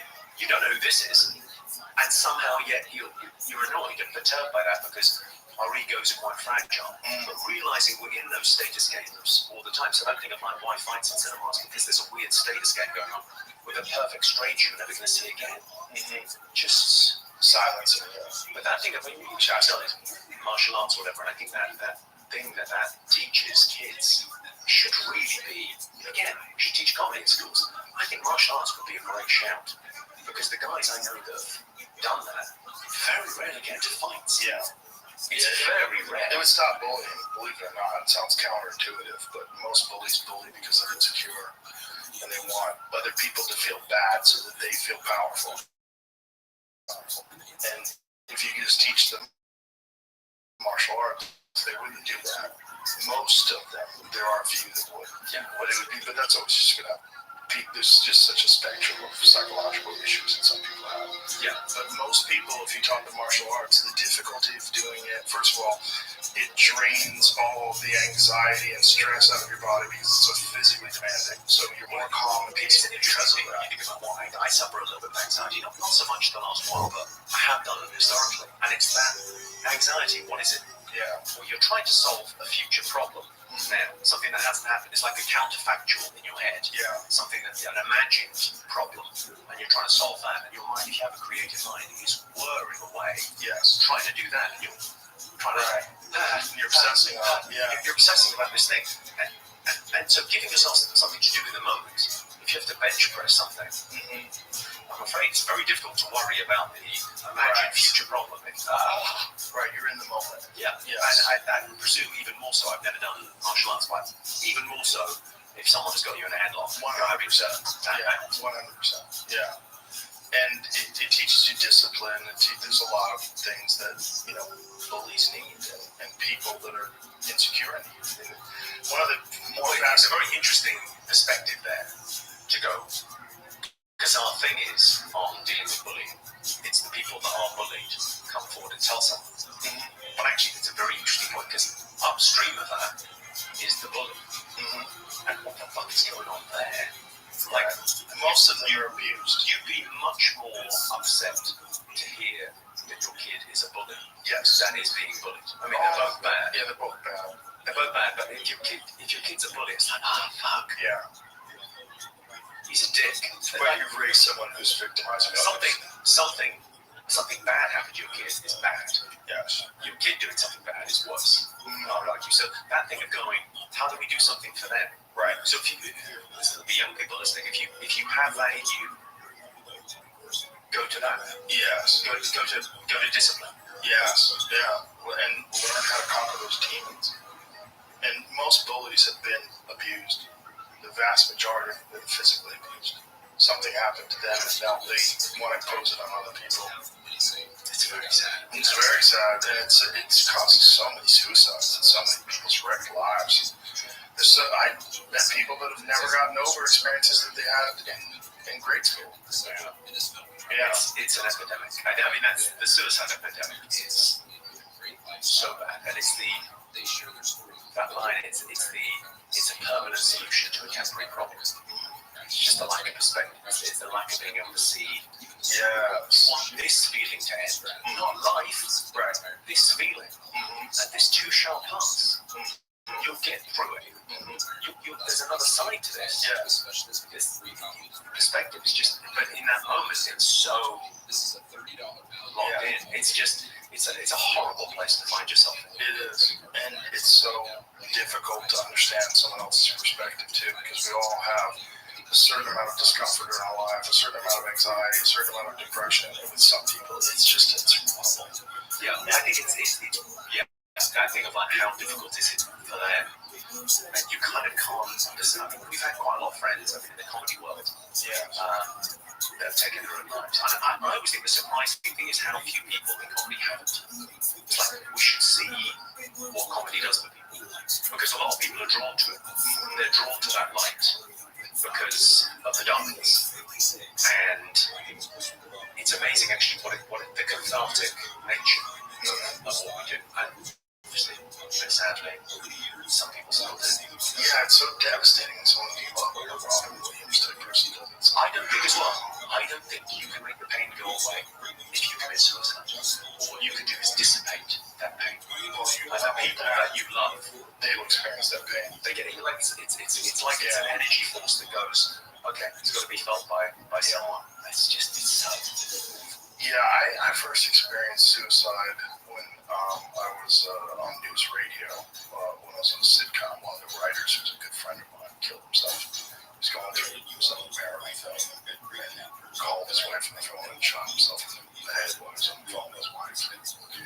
And knowing that was just so devastating. It was just so horrible because he was such a great guy. What was he called? What was his name? Drew. Yeah, I always think it's nice to You know that old thing of like you die twice. You die when you die, and you die the last time someone says your name. Yeah. Seems nice to remember and Drew. Shots I wish he hadn't. Yeah. But it's that thing. It's nice to remember. I think. Yeah. Horrible pain to go through this. It's so confusing though. When you love a guy, then you think he's a great person, and you really love being around. You're happy when you see him, and then either whatever the hell they're going through is just in their mind. But that, like, the most important relationship you're going to have in your life is the relationship you have with yourself. And the way some people treat themselves and their internal dialogue and how they speak to themselves. Like, they would never treat another person like that. Right? It's awful. And like that circle of compassion that they had, they're good to everyone else in their life. And yet they can't be good to themselves. They can't include themselves in that group. Yeah. They're somehow just a voice. Yeah. So, there's a lot of factors too, and how you grew up. Well, I mean, there's environmental, but also there's genetic things. I mean, some people have a predisposition towards depression. I mean, I also think there's that thing of like, there's things that get conflated, like depression and sadness. Like in my mid-20s, I thought at the time I was depressed. When I was working for a big company, I hadn't started doing comedy yet, hadn't found what I wanted to do in my life. And I thought I was depressed, and I wasn't. I was sad. And being sad is somehow less socially acceptable than being depressed. But being sad is great, because when you're sad, it's like circumstantial. I don't like the circumstance that I find myself in. Yes. Do something about that. Yeah. If you have a depression or a serotonin balance in your head, that's a hard fucking road. It's a hard fucking road. It really is. Yeah. I mean, I do hear great things about. I mean, I've got a friend. And is better because he did some ayahuasca. It's extraordinary. I think that's the other thing maybe we'll see in the next 10 years. That the medical establishment, someone up high in Pfizer is going, do you know what? I think we could cure this. That thing, whatever's in ayahuasca, I don't know what it's made from, but someone's going to be going, okay, that experience that people are having, like the microdosing mushrooms that they're giving to veterans, and they're getting incredible results with PTSD, and reintegrating those guys is phenomenal. I mean, it's amazing kind of thing. It feels like that will be, we talked about the autism window a bunch of times today, but that thing of like pushing this conversation, pushing what is acceptable to talk about, what people can do. Yes, and that is a great example of that Overton window, because that was not acceptable to talk about just a few decades ago. No, just a few years ago. Yeah. I mean, really, after Timothy Leary, it all got shut down and kind of, the classification for drugs went crazy. It strikes me that William Gibson, the sci-fi writer, I've heard of him. he said this brilliant thing. He said the future is here, but it's not evenly distributed. I've heard that about the apocalypse. But the idea that you go, okay, well, the apocalypse comes to us all. Yeah, well, the apocalypse is here. It's just not here. No, okay. Well, I mean, It's in the Congo. Yeah. But that idea of going, we kind of have best practice in everything you care about somewhere in the world. Yes. So, like, Portugal is my favorite example of this. So, Portugal, Lisbon, the drug laws. Lisbon used to be the roughest town, one of the roughest towns in Europe. It was like, it's a port city. It was a big heroin town. It was rough. And I think 15 years ago now, they legalized all drugs. Yes. And here's the thing, that's where the story ends for a lot of people. But that's not what happened. What they did was they legalized all drugs. They figured out how much money they were spending on the war on drugs. And they spent it all on rehabs and education and facilities. That argument about America, I mean, that's the cure to the fentanyl crisis, is if they legalize drugs in America and put all the money that they're, people don't want to be on it, they want to be in rehab. So you go, all of the DEA law enforcement stuff goes into therapeutic things. Like, no one seems to get addicted to mushrooms and ayahuasca. And once you get the message, you hang up the phone. Right, so that thing of like, whatever the method is that works for you, it might be 12-step. It could be some psychotropic, whatever it is, whatever works for you. But imagine the research that could go into that with that budget. And you go, look, you're not going to win the war on drugs. You don't even, there's prisons, high security, category A prisons they've got drugs in them. You can't even keep the drugs out there. Good luck with the borders. Yeah. It strikes me as like you go, just admit you're not going to win that fight. Right. And what are we going to do with that best practice of going, well, that's going on in Portugal now. They've done a 15-year test case. We know it works. Lisbon now. Have you been to Lisbon? No. You go to Lisbon. Yeah. Food is, I mean the Portuguese. It's fabulous. It's such a great city. Such a great city. Lisbon and Porto. I mean, I don't really know the rest of Portugal that well, but they're both phenomenal places to play gigs, and they love stand-up comedy. Just It's crazy that little country was like conquering the world at one point in time. Sorry, I'm from Great Britain. Hi. Yeah, you guys did too. We had a great run. It wasn't bad. I tell you what, we used to own this. Sort of. Crazy. Yeah. Crazy, right? It is crazy. It's crazy how empires rise and fall. And that's one of the things people are wondering currently about America. If we're in the last throes of a dying empire. Well, I got a hot take on this. Please. I don't think they did. So I don't think the Roman Empire fell. I think it became a church. I think the Rome fell, but the Roman Empire became the church. Where's all the money from the Roman Empire? The Vatican. In the basement of the Vatican is where it is, yeah. That's I don't think the British, the Vatican. Yeah. It's incredible. Bizarre. It's incredible. It's a city within a city. The wealth, the sheer wealth in art is overwhelming. Yeah. Like St. Peter's Basilica, when I walked in there, my mouth was open the entire time I was there. Like, you just can't believe the amount of craftsmanship, the architecture, the art, the painting.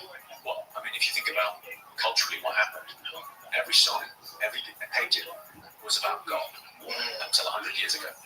And now, every song's about love. I think they're talking about the same thing, but that's me being an old human. So, Roman Empire became a church, British Empire became a bank. So we gave our empire back. So, yeah, sorry about that. You can have that back. We gave, Saudi Arabia back and all these other places that we sort of were taking the resources. And then they had their own money. And then we went, oh, well, what are you doing with that money? Because we've got this thing called the City of London money. I'll tell you what, it's your money, but we're going to hold it. We'll have it over here. It's okay. So we still got that thing of like, and culturally, I think, America's extraordinary. It's an extraordinary place. It's kind of based on this amazing premise. It strikes me that America is,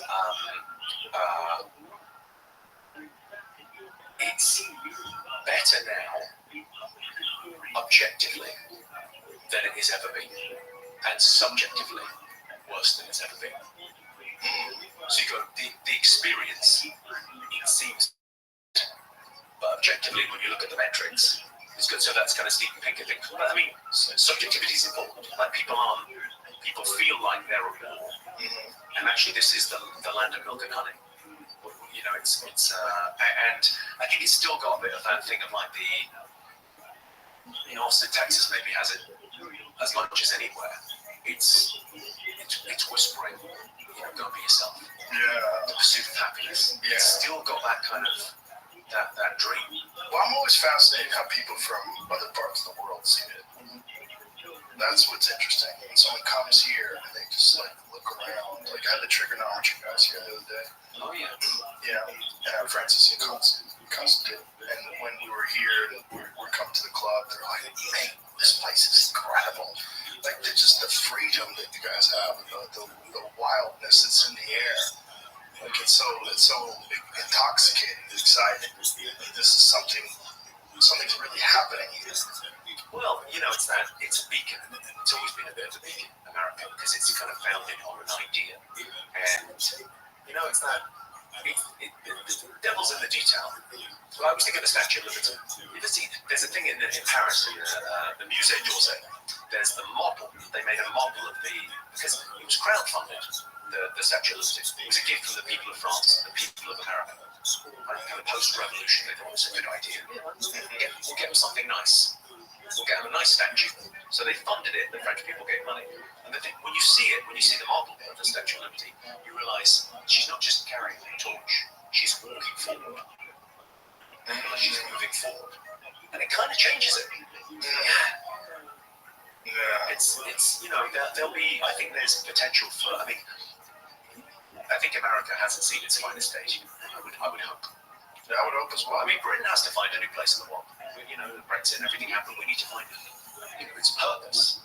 I think with people, with nations, with the world, it's like finding purpose is very important. Yeah. And what's the next purpose going to be? How are we going to fit in? What's our place going to be? Yeah. What's that thing? Perfect. Fun talking. Fuck yeah. Appreciate you, brother. Thank you very much. Thanks for being here. Oh, tell everybody about your tour. A big tour. Shilling a tour. Yeah. Hi. My name's Now, I know we talked a lot about suicide, but I'm a really funny guy coming to life. That's a gear change, isn't it? It is. Yeah. If you care to buy the best, come and see me live. I'm a one-liner guy, very edgy. I'm on Netflix. Check me out before you come to the show. It might not be for you. It might be. You're a very funny guy. All right. Thank you very much. Thank you. My pleasure. All right. Bye, everybody.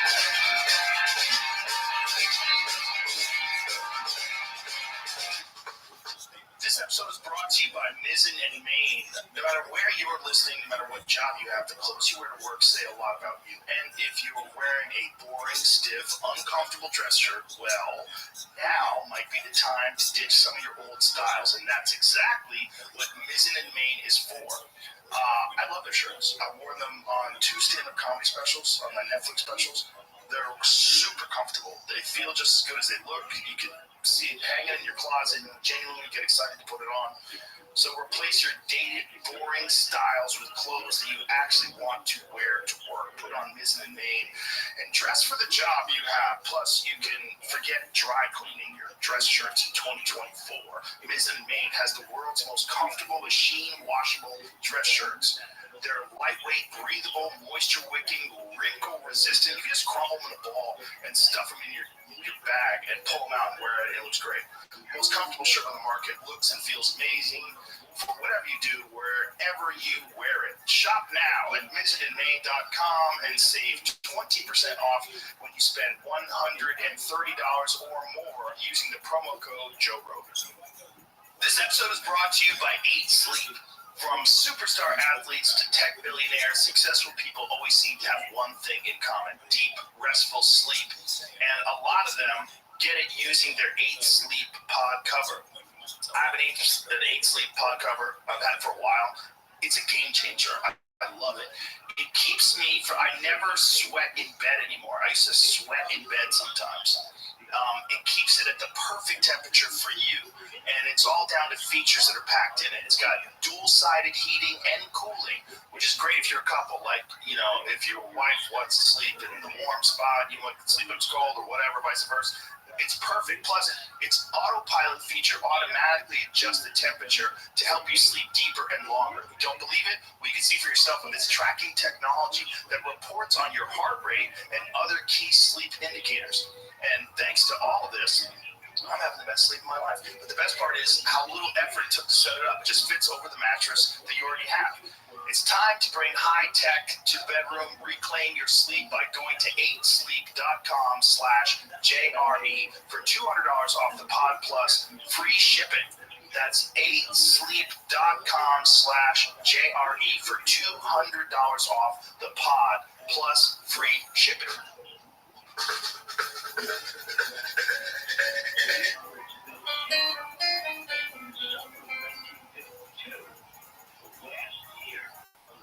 What are we like? Fucking. We really committed to inches? What? But we really committed to yards. Is your yards important to you? Why isn't it meters? The whole world's meters. At least we're all going USB-C now, right? That's Yes. the one thing that destroys. But they had to get threatened by Europe to go to USB-C. Yeah. Apple loves their walled garden. Ooh, they're so good at it. They're the best at it. They really are. That company is amazing at what it's done. Because it's taking something that everyone has, a cell phone, and making it so if you have theirs, it's significantly better. You can send each other videos. You can do the FaceTime. It's native to the phone. You don't have to download anything. It works on everybody's phone now. Even works on an Android phone. You can AirDrop. And then if you get a new phone, all of your shit just transfers over instantly. And if you are a comic and you have your notes on your phone, my God, so sweet. You just like, oh my God, I lost my phone. I lost my notes. No, I didn't. Log on, bang, do the phone, bang, there's your notes. You know, they're just so good. I know Android has a lot of those features. I know it does. Usually don't get mad. Yeah, they're better than ever. That innovation, they're the first to make foldables. They have legit foldables. Now, you're showing me yours the other day. Pixel. Yeah. Dude, that is sweet. Yeah. That is fucking sweet. Apple needs to jump on that. You know they will. In like 2 years, they'll have a foldable like that. And they'll be way behind the curve. Yeah, but they won't have the crease in it. I bet that's the big thing. I gotta tell you, it bummed me out when I found out that Samsung was faking those moon pictures. It really bummed me out. Yeah, because you actually told me about it, or you sent me one. Yeah, it's and like you were on vacation. And that made me buy the Galaxy S21 or whatever it was at the time. I was like, I have to get this. And it's still, it's still fine, I guess. The camera's incredible. The camera's amazing. It's a very, very, very good camera. But so's the iPhone camera. The only thing that the Samsung camera legitimately does do is it zooms in way better. Like they can zoom in from it's crazy zoom. I know it's electronic. It's like optical up to a certain extent. 5. Yeah, and then it goes. What is Apple's do?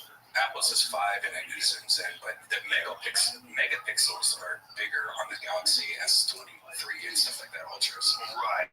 But I mean, where are you looking at your phone? Your pictures for the most part. You're looking at them on your phone. Right. So how much of a difference does that make? It's not that big of a difference. It's the quality of the lens and stuff. Like the new iPhone is like 48 megapixels, but their new zoom is this new zoom lens is 5 optical now.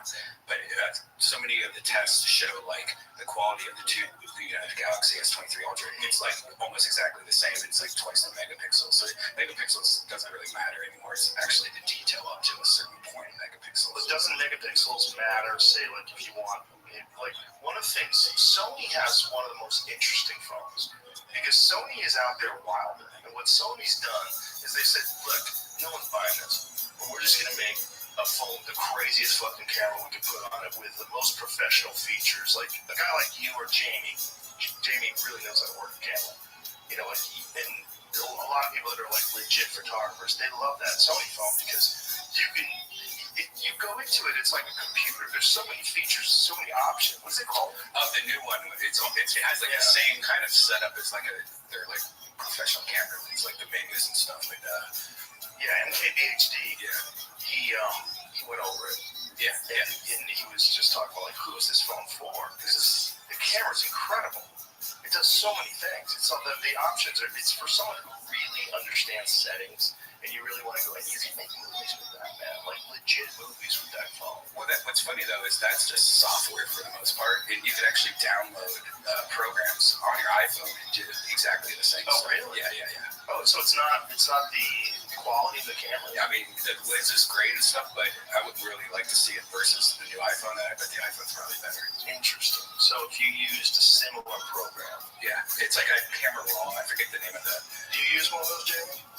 You ever use one of them cameras? Nah, if I'm taking a photo like that, I wouldn't use my iPhone. The iPhone's just like when I'm at the concert, just trying to think the best thing I can real quick. Yeah.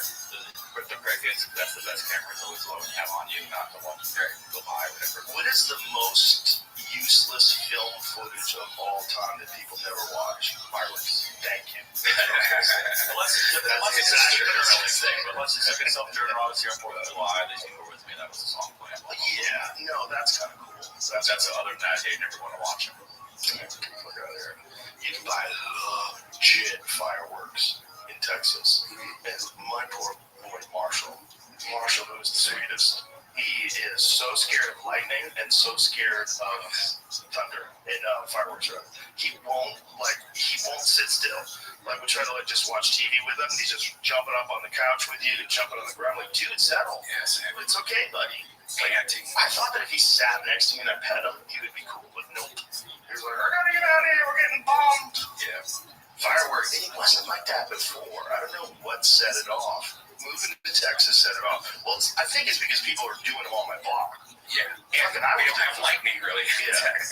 No, Right. Bro, we get some lightning out it's here. different, right? It's not regular lightning. It's kind of like war lightning or something. It's scary. It's real. It's real. It's the shit that the people have to face in the covered wagons when they try to make their way across it. Yeah. Terrifying. Well, a lightning hit right across from my house. It cried. It was like I saw the bolt through the sky. The sky lit up, and instantly you heard boom. And I was like, whoa, it's right there. I sent you a photo of down the street from my house, and that whole house blew up from a thing of lightning. The whole thing. Oh, that's right. You know who almost got hit? Forrest Galante. Yeah, I saw the video. He was in a river, and he like a foot away from him, 2 feet away from him.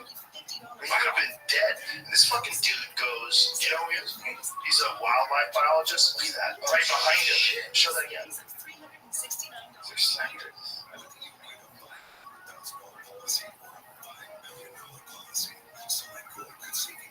he's out there in the water. Nothing.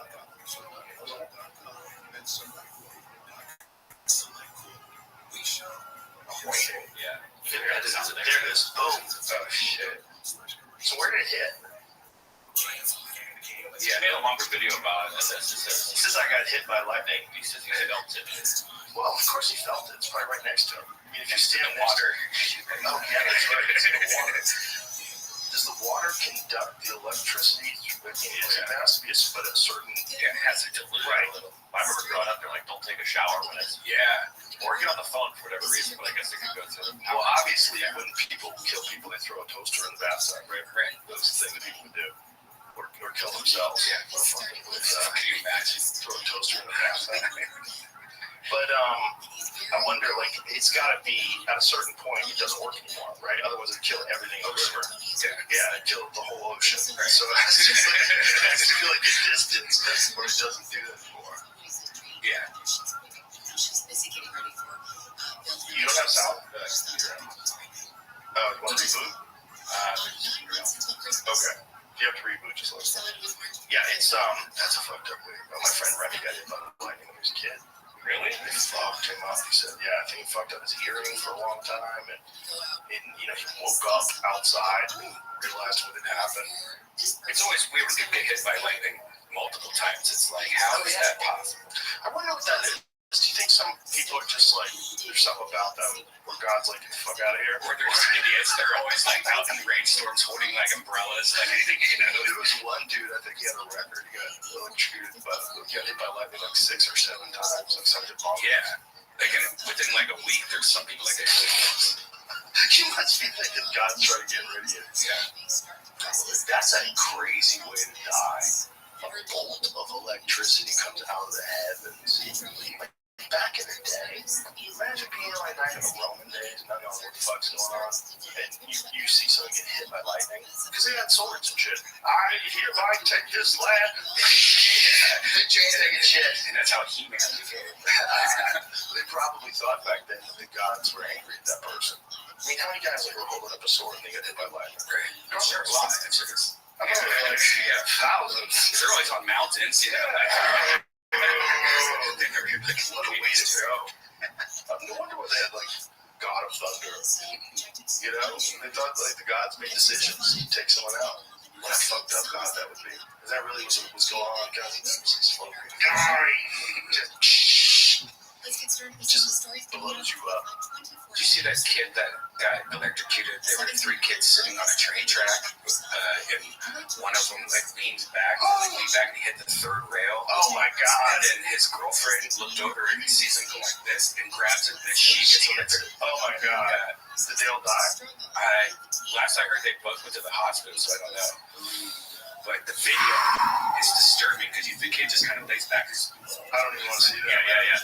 It's a haunting video for sure. Any of those electricity videos, like the people, like the power line guys in this videos, or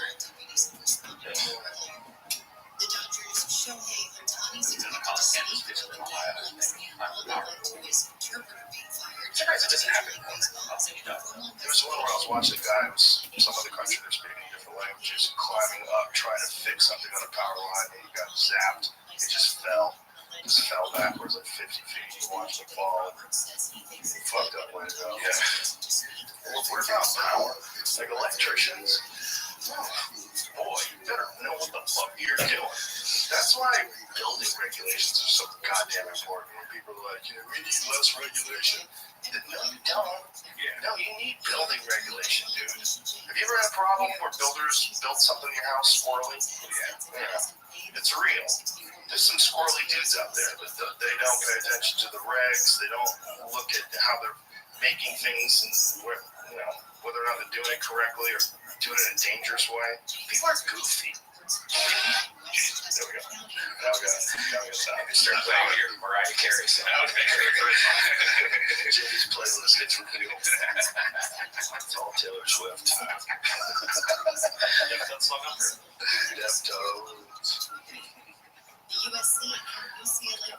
I forgot about that song. Oh, yeah. Did you go to ACL this weekend? No, of course not. Too cuckoo for me, but I've seen a lot of concerts lately. And Austin is such a great place in terms of like how many artists roll through here. I used to think like God, if you live there, like you have to go somewhere to see everything. No, everything comes here. Yeah. Everything comes here. Chris Rock, Dave Chappelle, every fucking band, Roger Waters. We've seen so many concerts here. It's been incredible. Zach Bryan. So many concerts. So much going on here. Jelly Roll was here the other day. Oh, yeah. He's Jelly Roll. He's the best. I love him. He's so sweet to everybody. He's just all hugs and love.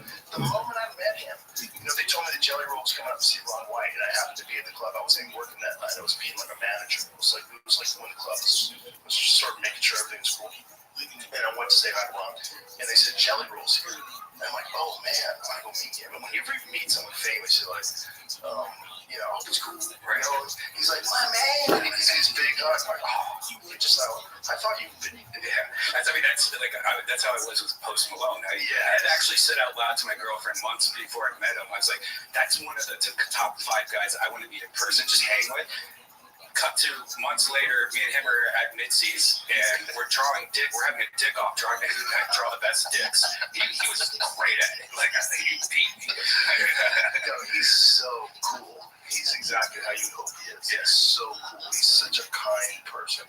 He's so nice. He's so talented. And he's so fun. And when I told him we did the podcast, I'm like, you want to go see Kill Tony? And he's like, yeah. I go, you want to go on stage? Let's do this. He's like, how do I do this? I go, fuck, come on, man. Let's go. Let's fucking do it. He's like, all right, let's fucking do it. And he just hops up there for Kill Tony. He had no idea what Kill Tony was. And he stayed. He was great. He was going to be in and out like 10 minutes. This episode is brought to you by DraftKings Sportsbook. College basketball fans, it's tournament time. The thrill and excitement of March Mania is here, and you can get in on the action with DraftKings Sportsbook. To celebrate the game's most frenzied time of the year, DraftKings is giving new customers a chance to score big. You can bet on any college basketball national tournament game and turn $5 into $150 instantly in bonus bets. Download the DraftKings Sportsbook app and use the code ROGAN. New customers can bet $5 to get $150 instantly in bonus bets. Only with DraftKings Sportsbook with the code ROGAN. The crown is yours. Tap the banner or visit this episode's page to learn more. Must be 21 or older. Indiana only. Bonus bets expire 168 hours after issuance. Eligibility and deposit restrictions apply. Terms at sportsbook.draftkings.com/bball. Gambling problem? Call 1-800-9-WITH-IT. He was great. Yeah, he was amazing. And he was like supportive of people. And that dude who sang opera. Yeah. How good was that guy? That was incredible. Like, bro, bail on the jokes or work that into your act somehow. Yeah. Like a guy like that with great jokes, and he did have some great jokes. Oh, yeah, he's funny. That fucking opening 1 minute that he had was solid. That's when they put him up against Hans. They're gonna have like a joke off, and apparently Hans smoked him. Yeah. And I was like, I hope that guy didn't just burn out his best material that 1 minute. He probably did, because it was a solid bit. Yeah. I don't want to give it away, but it's a solid premise, good bit. And I was thinking, like, if that guy hit punchlines and then sang. Oh my God! Like work it into the punchlines. Yeah. Like, like saying I used to be an opera singer, and sometimes people are so fucking stupid. I just want to sing at them. You know what I mean? Like he can have a thing where, because his voice is insane. Like when you did that, like someone has a hidden skill like that, you're like, what? You can play guitar, and you see them fucking like, oh, I never thought that. Like that guy, like who expected that to come out of that guy?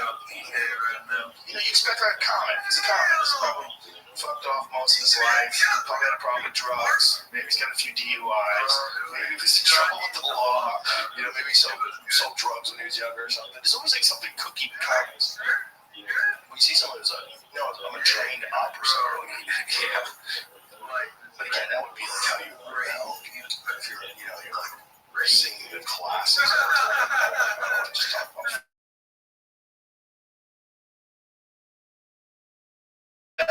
You like get to this point where you're just like, I mean, if you like live rigidly, like if they impose, like that was always a thing in high school. When I was in high school, there was girls that went to this all Catholic school, all girl Catholic school, high school. Those are the wildest girls. Everybody knew it. It was like an open discussion. Like these Catholic girls. Because they were just kept from boys, told like stay away from boys, and they were never around boys during the day. It was all day. It was just girls. All they just talked about boys. And when those girls would go to parties and meet guys, they're like aggressive. They like wanted to hook up with guys. It's different. It's like and other girls are like these fucking Catholic school girl sluts. Isn't it crazy? Which is that's one of those religions where they put the fucking pranks on you. They tell you, you're a sinner. You can go to hell for this. Don't fuck around. I found a song from 1970 that's a Jesus song, a pro-Jesus song, and it fucking jams, dude. It's pretty interesting. I'll send this to you, Jake. Yeah, it's. I'll tell you the guys once I pull it up. My playlist is so long. I keep on saying I'm gonna publish this on Spotify. I swear to God. Publish your playlist. Yeah, rewrite a playlist. Alright, let me share this. By the way, listen to Post Malone's cover of Nirvana. He just played a bunch of Nirvana songs like during COVID. That's how I found out about Post. Some of the best Nirvana covers I've ever heard in my life. He kills it. He covers Sturgill Simpson too, man. Yeah. Like he's doing at Stagecoach, which is the thing that is connected to Coachella, the country music. He's gonna do a whole country set. Shit. Yeah. Dude, he's so talented. He's so talented. Like when we went to see him live, we went to Houston to see his concert. You did? Yeah. Wow. Fucking amazing energy that guy has. It's like he just fucking goes for it. And the show is so good. The show's so solid. So exciting. It just really makes you want to do better. You see someone just crush it like that, you're like, God, I want to fucking do that. Yeah.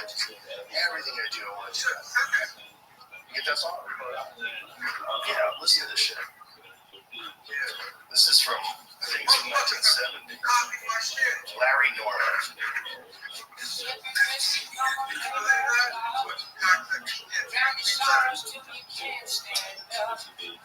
Take a look at what you've done to yourself. Put the bottle back on the shelf. Yeah, finger from your cigarettes. Your hands are shaking while your body's still. Why don't you come to Jesus? He got the answer. Listen to this stuff. Listen to this. It's good, man. The lyrics are good.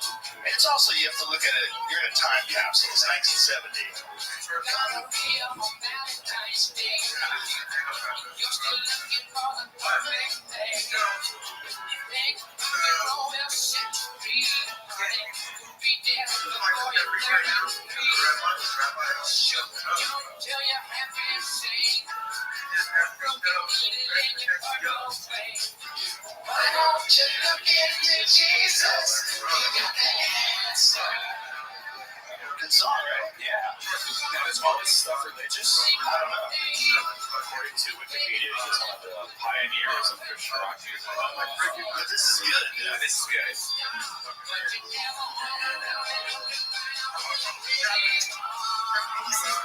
Say you want to be a superstar, but you never hung around enough to find out who you really are. yellow fingers from the cigarettes. I like that. Shooting each other until you have been safe.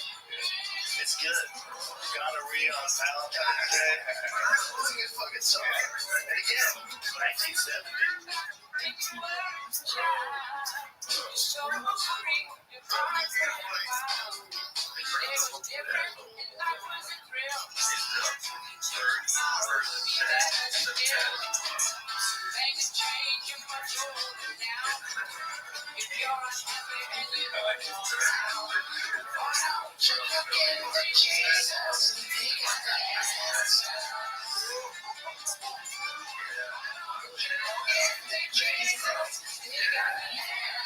See, here's the thing.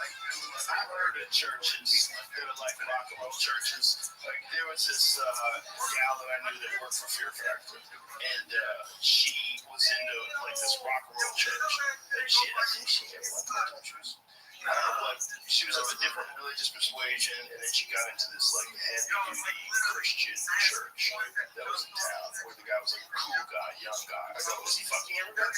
She's like, no. And I'm like, I know how those go.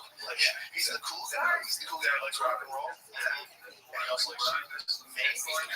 Like, we're always hoping for me. We're always hoping for the guy that's what he wants. That's really it. It's just really about Jesus and love, and he's not trying to fuck everybody. But that guy has not shown up yet. Like, almost all those guys, you know, like the guy was showing his dick. Justin Bieber, remember? We called that guy out a long time ago. We called that guy out a long time ago. Like, he's too hot. He's too hot. Like, he's too hot, he's too charismatic. Like, why are you so hot? Why are you so charismatic? You know,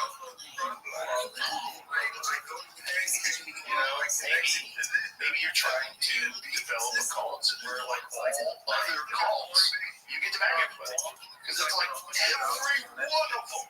David Koresh, Waco. Like, I mean, I'm sure you can go down the list. It's like every one of them becomes like the one in the whole hell for the person that was following. Guys, fucking everybody. God. I should have been a better story. They're both good stories. The location we have now is absolutely perfect. But that location would have been dope too. You just would have had to drive there with people from there. And also we would have had Philip to do a restaurant there. We had a good setup there. There was too much shit. It was not set up good. Like, it was a lot of problems to the point where, like, this could take that. This could be a lot of issues that I didn't want to disclose. It was enough where we're like, you gotta get out of here. But then when the mothership spot, the Ritz, opened up, I was like, oh my god, this is a theater from 1927. And then when we walked into it, it was like the theater was like, this is the spot. Like, it was talking to us. It sounds so kooky, but that place, like, one of the reasons why I think it's so fun there is because the building wants us to be there. The building's happy. That building was lonely. It sat there for years, unoccupied. All the draft house closed down. And, you know, probably missed the music. Stevie Farr used to play there. Probably missed the fun, the live, the energy of the live crowd. It was like when we first opened up, it's us. It felt like the building was happening. It's always been there entertaining people. Music, movies, comedy now. Like, it's literally never been that, like, negative energy there. It was a porn theater. I mean, that's even better. It was back when dudes didn't have VHS tapes. They'd have to go somewhere and whack off. You can't imagine if you go to the porn and you get into a movie theater with a raincoat on. Do you remember that place in San Francisco where it was a movie theater and there was all these people sitting there? Where was that? We were at Cobb's once and we just, like, went into this weird, like, there was, like, I think, like, connected to a strip club or something, but they had this whole section, and I think it was me and Ari. I thought you were with me, but we went around this corner and it was like a straight movie theater, and people just sitting there, like 4 people watching porn. They have one of those in West Hollywood that was open pretty recently, up until like it looks like the 2000s. Because I remember we would always laugh at the titles. The titles were hilarious. The titles of these fucking movies are amazing. I don't think so. I don't think so. But like, that's one of those things where they get mad if dudes jerk off there, which is so kooky. It's like, what kind of a business do you think you're running? You know, like, that's when Pee Wee Herman got arrested. That's right. Yeah, same time. He was at a beef. Poor guy. I mean, that was back when you weren't allowed to jerk off. A cigar masterpiece. That's what's crazy, guys. These giant global superstars. To this day, Pee Wee's Big Adventure is like one of my. I fucking love that movie. It's so fun. I remember I went to see that movie with my high school girlfriend, and we were both just howling, laughing. It was so silly. Marge said, it's so fun, this fucking dude and his big adventure. It was a fun movie, you know? It was a journey. It was a good time. That poor guy getting right through the holes because he was beaten off. It is weird that when celebrities like that do stuff like that, it's almost like they want to get caught type thing. I think it's probably if you're. I mean, there were VHS tapes back then. Oh yeah, That's just weird. Yeah. That's what it gets weird. George Michael going into a rest stop multiple times, you know. Yeah, I think he was tortured. I think that when you have a secret like that, like your secret is like literally your sexual identity. Like you're pretending you're into girls, but you're really into guys. And you get famous. You get hugely famous as this, you know, sex symbol. I gotta have faith. And he's fucking talented too, man. He was so good. And you can't tell anybody that you're gay because you'll lose 1% of the crowd. Way out screwed.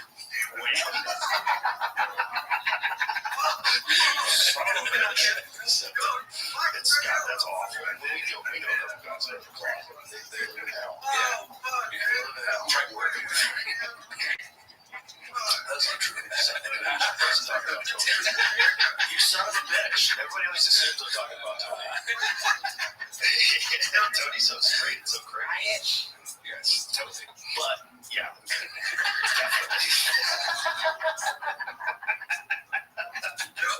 Why don't you look into Jesus? You got the answer. Sucking dick until you go insane. Dancing naked to Purple Rain. Why don't you look into Jesus? That's how Christians really wanted to get somebody, or any religion. They really want to get somebody. Have some dope artwork attached to your ideology. You know, have something that people dig that's attached to it. Because if some rock and roll star, if there was a Jimi Hendrix alive today, he was like really into one certain kind of religion, people would join that religion. Fuck love. Fuck love. Like, I mean, how many people looked into Islam because they were competing on the fans? I bet a lot. You know, when you get something awesome attached to your religion, that's a good selling point. It's like being a spokesperson for it. It's a place like Scientology. They are. They fucking 100% I got like a band that's like the soundtrack to or something. When it comes to bands, I know Beck's a Scientologist. Is he still a Scientologist? I think he was, and I think he backed out of it. I don't know. Because I remember when I found out I was really crushed. I was like, no. Well, I know some really amazing Scientologists. Yeah, I know quite a few of them. And I think it's a compartmentalization thing. I think if you can shut off that part of your brain and just give it over to like an ideology, it leaves a lot of room for the other stuff. Like, how much, like I was telling you earlier, sit alone, go wonder if the fate of the world. We literally are in a fucking magnet. Because you don't think anything's going to go bad until it goes bad. You know, you remember the day before 9/11? It was just fucking normal America. Yeah. And then the next day, chaos. And then everyone's riding around with American flag on the front. Like, anything can happen. Anything does happen. Like, how, I how ready, how much is the world going to change? If you think about any sort of like horrific natural disaster that has hit humanity since the beginning of time, whether it's super volcanoes or earthquakes or any of these chaotic things, when those things happen, when the Mongols roll into your town, when Nazi Germany starts taking over Europe, right? Fuck! We don't think that can't happen, but 100% that can happen. And when I say smell at night,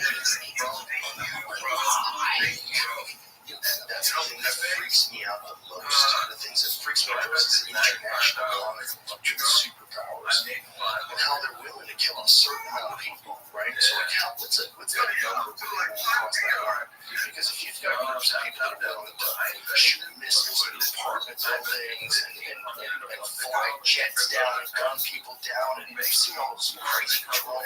If we're willing to kill a certain amount of people, what's the line to cross? What's the line? Is it 1 million people? Is it 1 million? What is the line?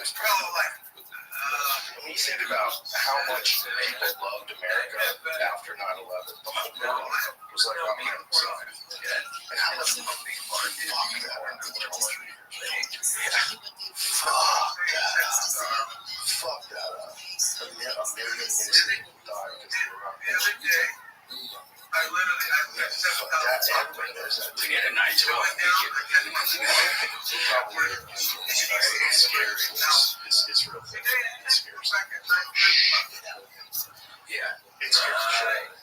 Because when I see something like that happen, it's like there's no clear way this resolves peacefully. This is bad. It's real bad. And Israel's taking on Palestine. And is there retaliation for that? What happens then? And who other countries get involved? Fuck. Man, it just puts into perspective that there's some shit going on that you're not thinking about because it's not in your life. So if you're a guy, let's say, because we're comedians, so we're doing podcasts, that's our world. Our world is fucking around with people. Our world is telling jokes. Our world is hanging out with our friends and doing shows. Their world is killing. Their world is controlling the resources. And it's not, they don't play fair. Like they release stories that aren't true. They use disinformation to switch narratives. They have social media posts that aren't real so they can get people riled up about certain things. And then they're also coordinating military attacks. That's their world. We just don't think about that world. We're not in that world. We've been in that world since the beginning of time. What they've done with us is they've sheltered us in such a way and then censored all the mainstream media in such a way that they completely control the narrative of how you think about what can and cannot happen in the world and why these things are happening. We're seeing that right now. We're seeing that like in your face. What? And you're also seeing people think a lot of massive amounts of conspiracy, right? And whenever something like that happens, there's always the people that are like, how did they not know this was going to happen? Like, isn't this the most sophisticated surveillance systems in the world? Israel is the people that invented Pegasus. That's that shit that gets in your phone. They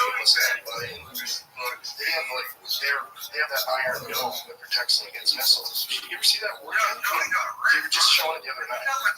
Showing a video of the iron dome. It's crazy. So as Hamas is launching these missiles, they're shooting missiles at the missiles.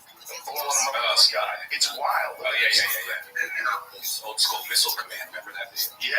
I mean, you have to be 100% accurate because any one of these is going to kill a bunch of people. But I mean, just imagine that Israel go outside and you're seeing missiles getting hit by bombs. Look at this. Look at this. They just jack up in the sky. But if they miss one, that's a wrap. I mean, how much do each one of these missiles they're shooting at these other missiles cost? That's what I'm saying. $1 billion, $1 million. How are they getting all the money to shoot those missiles in Israel? Like, all of it is crazy. And then someone tweeted, so this is true, this right after Biden administration released a bunch of funds to Iran. I think it was like $6 billion. Really? And then these people at Hamas are thanking Iran for funding this. Wow. Let's that sounds like how much is this? Air Force successfully tested secret new stealth missile with Mach nuke. Stealth missile with a Mach name. B-52. America's nuclear weapons are raging, and the Pentagon plans to spend more than $600 billion to keep the potentially world-ending weapons in fighting shape. What a great idea! At the end of the article, I saw it said that they're being controlled by floppy disks up until 2019. Well, those are accurate. That is top, right? Top of the food chain. But it's floppy disks. Some of the old tech is still solid. The LRSO and Mach nuclear fire from B-52, a sturdy and reliable bomber first manufactured in the 50s. The missiles are, in fact, designed to work with this decades-old bomb. That's crazy. It's crazy. The fact that that's on the table, all of it's crazy. And also the fact that we haven't nuked anybody since 1945. Nobody's nuked anybody. That's good. It's promising. It's promising. We got to celebrate 100 years. But it's hard to imagine that it's going to last like that forever. It seems like someone's going to get crazy. And that's the question. It's like if you're willing to kill each missile is $40,000 to $50,000 according to a researcher at the Institute for National Security Studies. Wow. So the question is, where is this weapon? Where are these weapons from? And there was also a question of whether or not weapons that we left in Afghanistan. That is crazy. Trump was hilarious doing this conversation about that, where he's telling them, like, why don't we, get the weapons out of there? Why don't we fill up with gas and drive over to Pakistan? And he's like, he said that, find the video. This is Millie, because he's hilarious. Trump literally acts like a comedian. He is. I mean, it kind of has a profession, I guess. Oh, okay. The Biden administration informed Congress on Monday that it has taken concrete steps to carry out a prisoner exchange with Iran, issuing a waiver that will give Tehran access to $6 billion in Iranian oil revenue that had been blocked by U.S. sanctions, according to a State Department document sent to Congress. On September.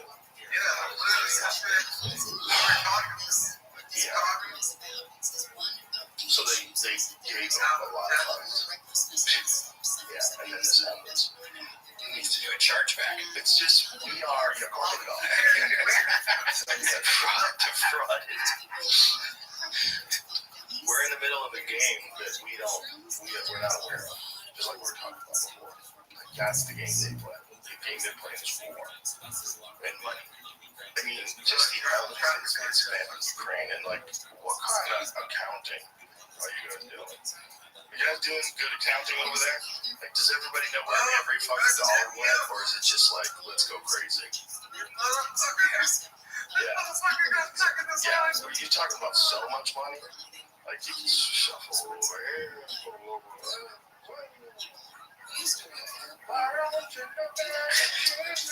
how do you just leave weapons too? I mean, don't we know where all these? I mean, if we have air tags on our book bag, shouldn't they have like little air tags on them? Dude, that whole pullout was an unmitigated disaster.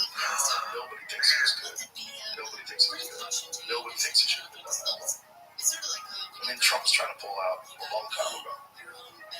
And they were trying to figure out how many troops you have to in order to maintain the base and get everybody out safe.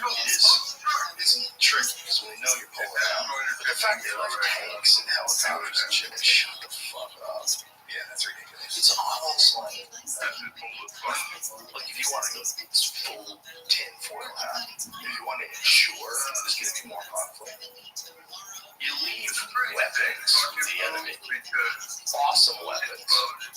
If you want to ensure there's going to be more military action, these guys are pissed. You were occupying the country for 20 years. You left behind how many $1 billion worth of tanks and shit? Of course they're going to use it. And so you tell the military guys, like, we're pulling out. But there's a long play. The long play is no chance. I'm not going to do something with all that stuff. So we'll probably have to go back in. And this time we'll really go back in and control it. Like, we can't go down. Like, if we go all in now, like, we got to get them to do something really stupid so that we can justify, like, a complete takeover of the country and annihilation. The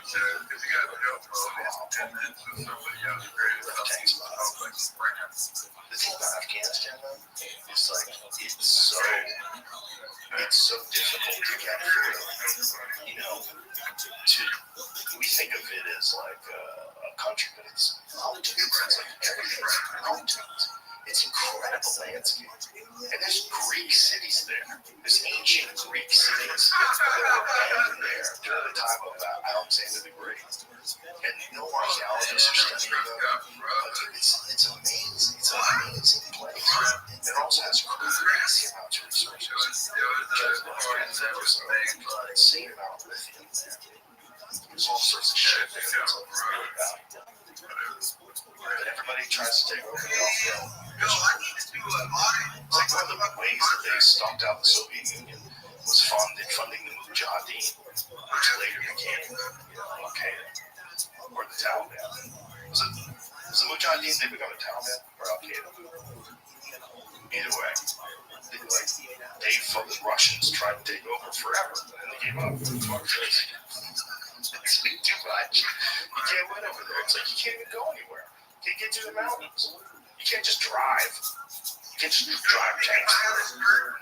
It's a fucking wild place. Almost unconquerable place.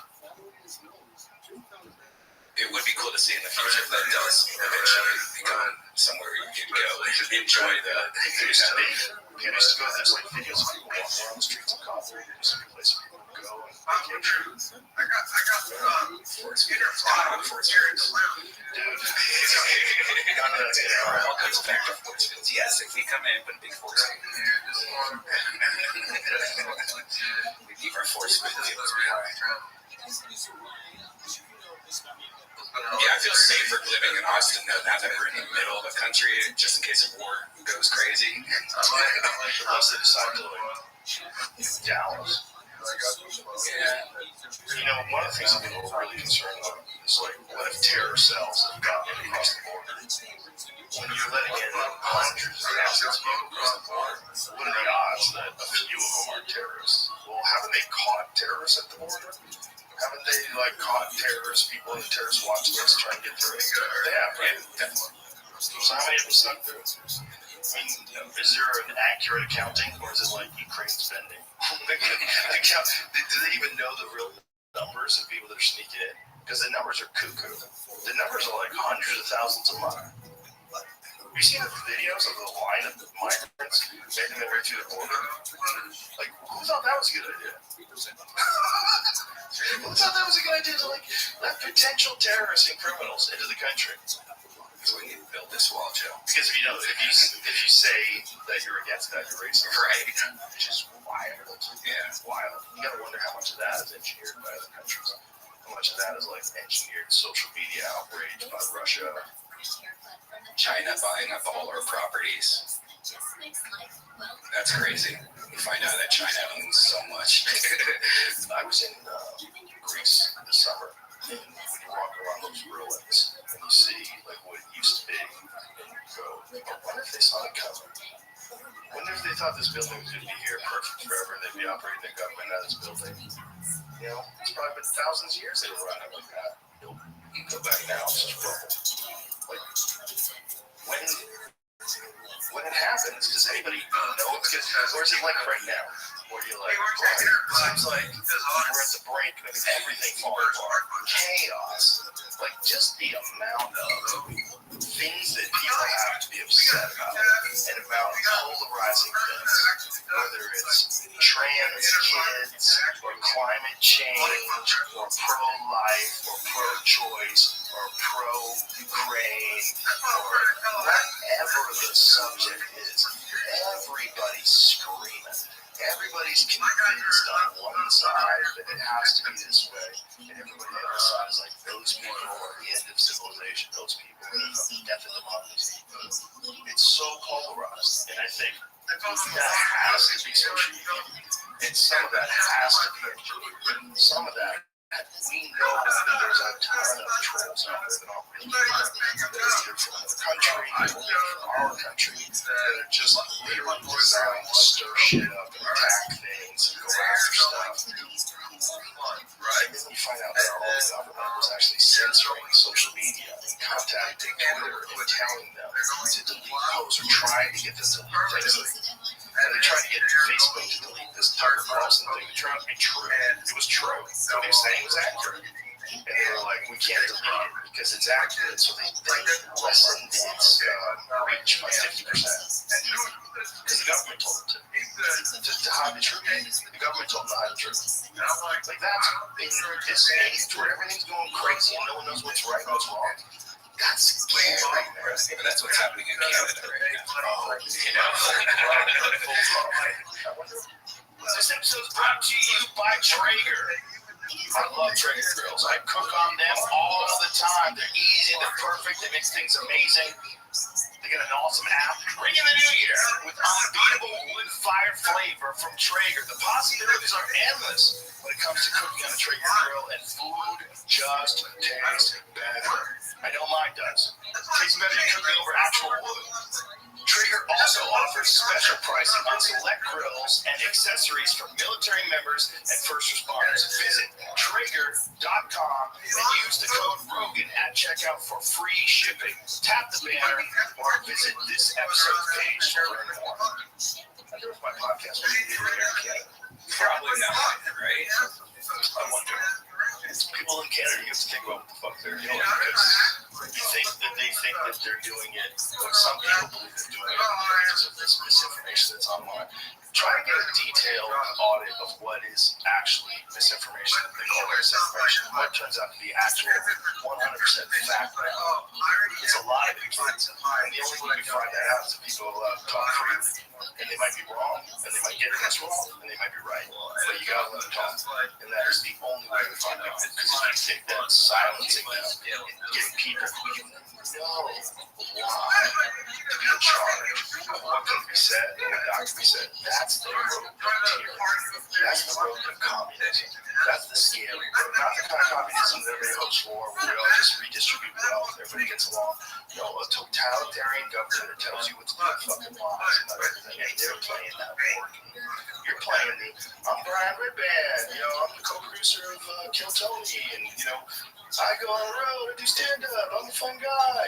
That's the world you're in. That's the game you're playing. They're playing the war game. And they want to be able to tell you what you can and can't talk about. That's fucking scary shit. Especially fucking polarizing climate. Oh God, everybody's so good. What happened with Canada? Remember, just 15 years ago, I would always consider them being so progressive, especially with marijuana and everything like that. I used to go there and go like, man, this is like a chill USA.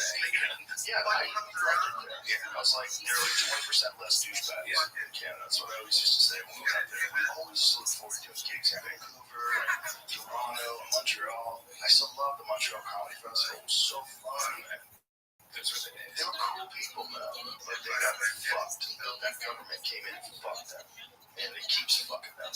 Like the whole Canadian trucker thing, where people who donated money to them got their bank accounts frozen. Like, hey, that's banana republic shit. That's not supposed to be going on in Canada. But it was all because of COVID. COVID gave them this reason to flex their authority in very creepy ways. That's what you have to always be scared of when any kind of disaster happens, or a war, or something crazy, an attack. Because that they always use as an opportunity to get more power that you would never agree to earlier. Like, no one would have agreed to what's in the Patriot Act. They tried that before. And everyone's like, get the fuck out of here. So they put it on the shelf. Most of those ideas that were in the Patriot Act, they tried to weasel those then when it came along, then there was 9/11. They're like, fuck it, let's roll it out. We're patriots. Who's gonna say they're a Patriot Act? Are we patriots? And then there's the NDAA, which gave them the ability to indefinitely detain people without charging them. Like, you want the right to do that without judges and lawyers, and you want the right to do that? What if you're wrong? What if you're wrong? What if someone's a corrupt person involved in that administration, and that person that you're going to get arrested is actually like a whistleblower for a corporation or something? You know, you have too much power. It's too much. Why not just look into Jesus? He got the answers. Yeah, this keeps getting right. The possibility that we don't understand this game being played. We're a part of, we're a little pawn in this, no matter how cool you think you are, we're just a little pawn in this global game of war. And it's real life consequences, real life. That's what's terrifying. Yeah. That's why I feel so good every time I go to Costco and I get like a bunch of water and a bunch of just tons of food. I'm like, okay, it happened now. I'm set. It really happens. We're just so fucking so fucked you can't imagine this idea that like, who knows? You've seen the video from footage of Ukraine, Russia, where they're fighting in the woods. That's happening right now. Right now, 2023. People are like shooting people.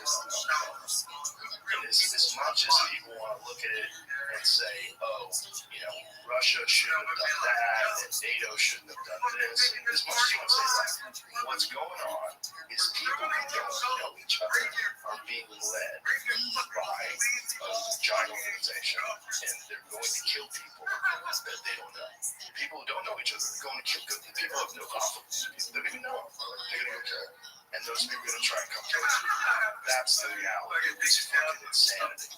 And that only exists when you have groups of people that are controlling groups of people, and then they move them around, and then they put bases places, and then they attack them, and then they fund this and fund that, and get this guy out of fucking office, get this guy out of power, and bring in their own little stooge, and then they're playing this Game of Thrones shit on a global scale. And we're just trying to buy a new iPhone. Conspiracy finally. You know? It is nice. It's like we're fucking powerless in this thing. And it seems like the elections are. They do their very best to make sure that they win. Whether or not it's legal or illegal, but that's what they're doing with Robert Kennedy Jr. It's crazy. Did he become an independent? Yeah. No, he's going to. I don't know. He said he's got someone else, but most people are speculating. Right. But if you're an independent, can you win? No. See, that's why I think that would hurt him. Like, you know, we've all seen in the past, even like when Rothschild, we're like, oh my God, he might have a chance, and he's like 2% or something. It seems to me like the more time goes on, Trump keeps shit. It seems like if this shit keeps getting crazier and crazier, there's going to be a world where folks will go from it. He was the one in the beginning who was going to stop people from dying. Do you want Ukraine to win this war? Remember that conversation? He was like, I want people to stop dying. It's just the best answer any politician has ever given. And the way he said it, you can find that thing that was talking about, really, was talking about leaving stuff over in Afghanistan. I might say because it was so funny, like the way he was saying it. You see the thing that he was saying about the electric tanks? No. That's hilarious too. He was talking about they're gonna make electric tanks. They're gonna be great for the environment. They're not gonna work well. They're not gonna run long. They're gonna blow the fucking shit out of everything. It's gonna be good for the environment.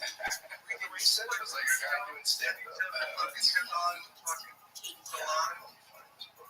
Yeah, that tanks does not seem like a good idea. I'm out of charge.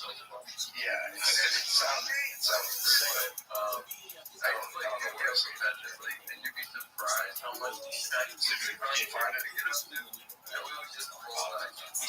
It's him talking about, he goes, that's why I do the golf. This guy's a fucking idiot. But the way he says it, it's like he sets it up, like he's setting up a punchline. Like he sets up the story, so it'll be cheaper to leave them over. He's like, oh, that's what I realized. That guy's a fucking idiot. You see a guy like him talk like that. Find it.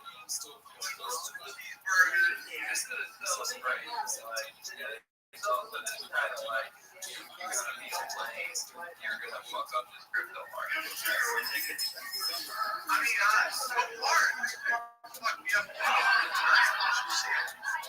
Good timing. Even holds. Yeah. When he's holding it up to Already podcast. fucking guy. He's always been an entertainer. I mean, that was just one of the biggest Apprentice fans ever. That guy had all his books. He was always a great guest on talk show. Yeah. Guest on Howard Stern show. You know, it's just, do you ever want that around the country? Do you want what you have around the country? No, what you want is peace. How the fuck do you get it? How many people Yeah, I mean, see, that's the problem I think a lot of people have with him, right? Like, he was the opposite of peace. He just divided everybody. He definitely divided everybody's opinions in this country, but a lot of it was based on bullshit. A lot of it was the Russia collusion stuff, where people really did legitimately believe that Russia had put him in power. Like, there was people that were thinking he was a Russian agent. You know, it was all bullshit. But they can say stuff like that, but, you know, they can get you believe it. You know, they can get you believe it. And a lot of people, they just surface level everything. They don't look at any of it. They surface level everything. Like when Robert Kennedy Jr. was being called the anti-Semite for saying that it seems like COVID-19, like that they have viruses that specifically target certain genetics. He's just saying that the technology is possible. And he's saying that not only is it possible, but the research has been done. Like, it actually exists. And he's talking about it. Anti-Semitic. What? Come on, guys. This is good. But I saw some wacko lefties. Like, this is one wacko lefty actor that I follow. And he's always got this hot take on whatever it is, whether it's Ukraine or this or that. So it's this wacko lefty hot take. I always go to Instagram. He has one of them calling him an anti-Semite. First of all, you can't see me because you don't even know what he said. You're so off. And also hilarious. Hilarious watching you virtue signal weak or goofy flag. Yeah, that's the one thing that really I kind of like Trump for, is that he's really opened my eyes to how extreme and gross both sides are. You know, I mean, I just see like friends that I used to be friends with, just the things they say is so far left, like I just cringe at, and then on the other side, same thing. You know. Yeah, well, that's always been the problem with two groups, right? Because the spectrum of human beings is so wide that lump us into one side or the other side. It's kooky. It's like most people are kind of a mess, like a mix rather of both sides. Most people are pretty centrist. I feel like I'm left to center, center left. Same here. Like, I get called on the right because it doesn't, like, if you think like, hey, maybe you shouldn't be injecting little kids with hormones and puberty blockers, and what about all the side effects you guys are conveniently ignoring? They're permanent and terrifying, and all the different things that it does to their system. There's a fucking host of horrific side effects that are connected with those things. And then all of a sudden you're transmitting. Okay. And then they start using terms like gender affirming care. Like, okay, you need surgery to remove testicles and penises and breasts for children.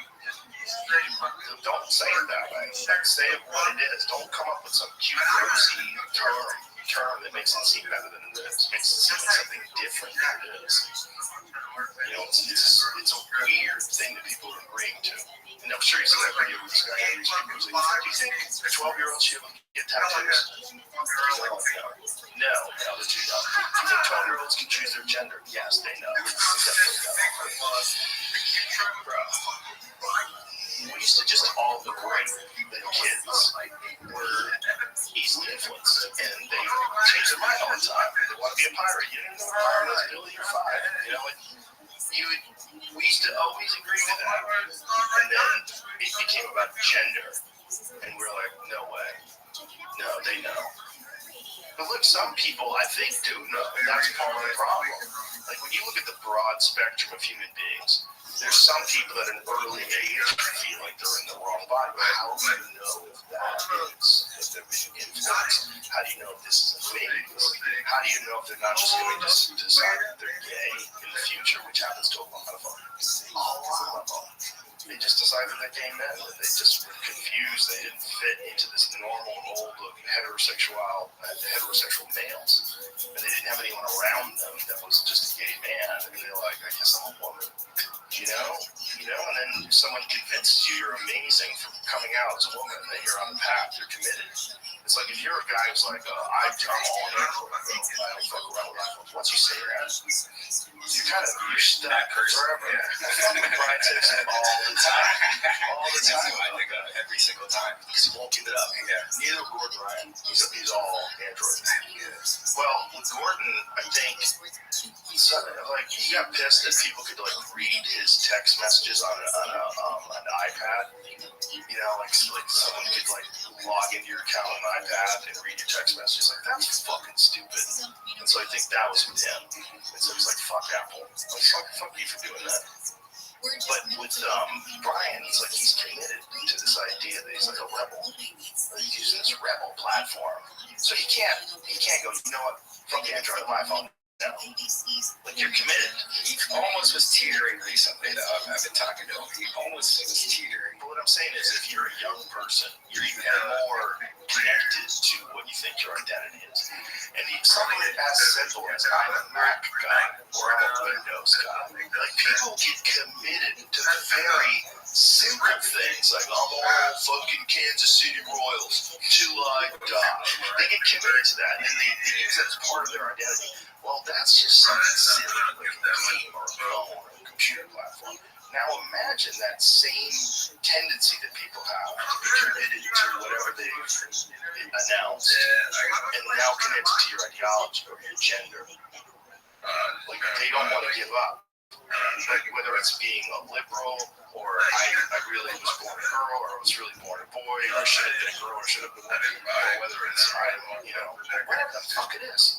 When people decide that they're a thing, then they just look for reinforcement of whether that is, and they talk about it all the time, and that's their thing. That's all they're committed to. For us to ignore that aspect of just normal human behavior, that this is just a standard thing that people do, it's just stupid. And the more the stakes are again, the more people are going to do that. Whether it's in support of Palestine, or in support of Israel, or in support of Ukraine, or in support of whatever the fuck it is. When the stakes are very high, we're more likely to never look at things objectively. More likely to stay in that fucking place where you decide you are. Trump's a Nazi. That's that kind of shit. You know what I mean? I want it to be way more. People that are like, Biden's amazing. This administration has done so much work. What are you talking about? No one believes that.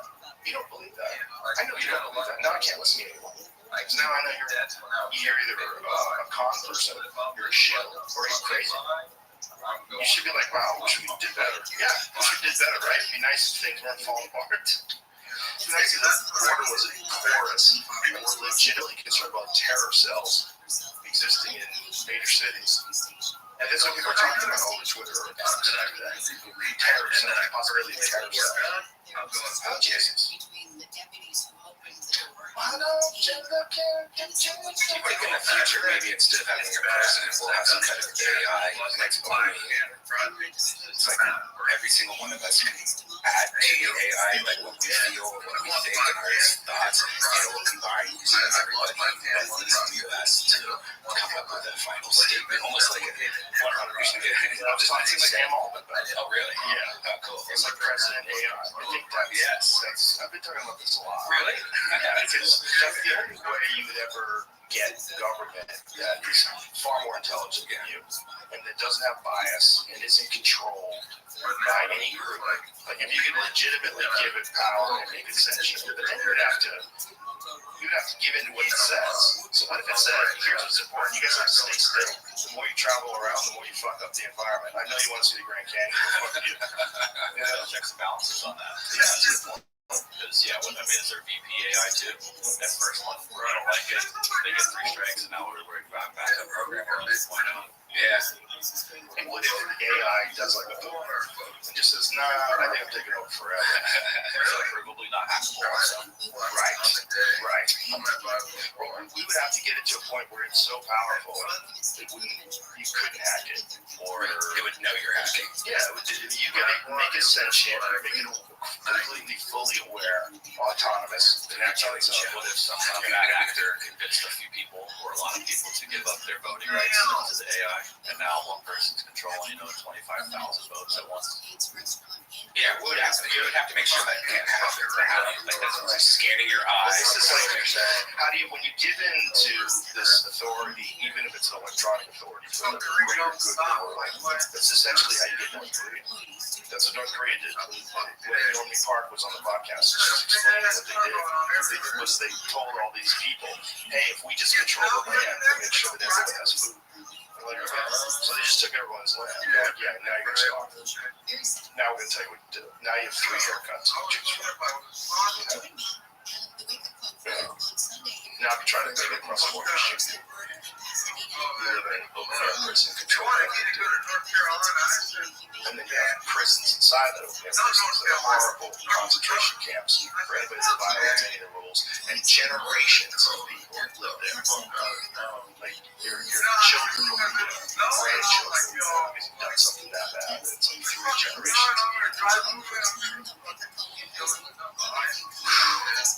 You ever see like the guys who escaped from prisons in North Korea describe what it's like there? People literally starving to death. What's going on right now? President AI can fix that. President AI. You open up the door now. Exactly. It's so many sci-fi movies. It's ridiculous.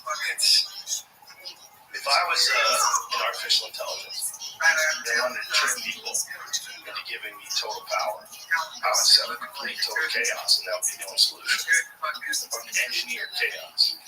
I would engineer all of it. I would maybe half of these bots are controlled by AI, and they just constantly attacking things, constantly like stirring up the pot and getting people angry and excited, and then convincing people that ridiculous ideas like open borders or giving $6 billion to Iran or any of these things. These are good ideas. And then in the process of that, just further creating chaos, and then I announce. There's a solution. The solution is we have to have government that is not here. Human government is filled ego, lust, greed, corruption. My programming makes corruption impossible. Plus, I have no motive except Jesus. Remember that song plays and will really upset you. Yeah, what if AI starts getting programmed to be religious too? Like, that hasn't happened, right? What if AI knows something? What if AI can do the math? And what if AI goes, yeah, somebody made this? Yeah, exactly. This is 100% made by something. By something. Like, which company wins the AI president battle? Or is it the government made it? Apple. Well, then, Apple has more money than God. They just become God.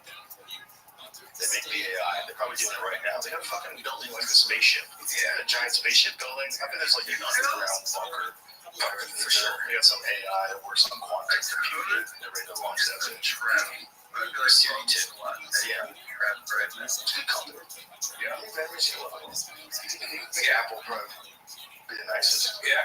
About it. Yeah, and then I showed you last week that there's like 3 of them that do it. Supposedly that you can wear this wearable and record your audio while held on. Yeah. I was thinking about, is that not what our phones have been doing? Or we at least think that's what our phones have been doing? 100%. And now it's just a purchasable tech. Yeah, 100%. Your phone's gonna screw you. Especially if you're you or me. Yeah. Someone says, that Pegasus software that we're talking about that was developed by Israel, I mean, that's one of the crazy things that people are like, this is kind of weird. They're so good. Inside job. The dark one would be,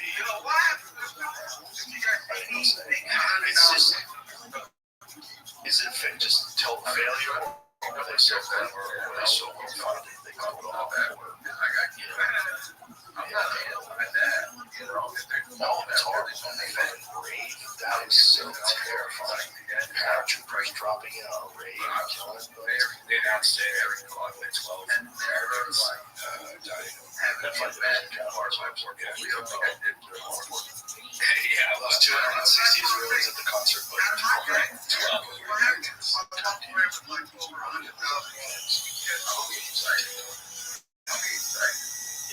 Isn't that weird though that we think about that all the time?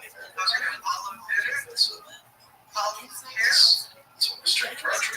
It's a strange thing to concentrate on. Just the overall horrific nature of just all of this, including Palestine. How many people have died?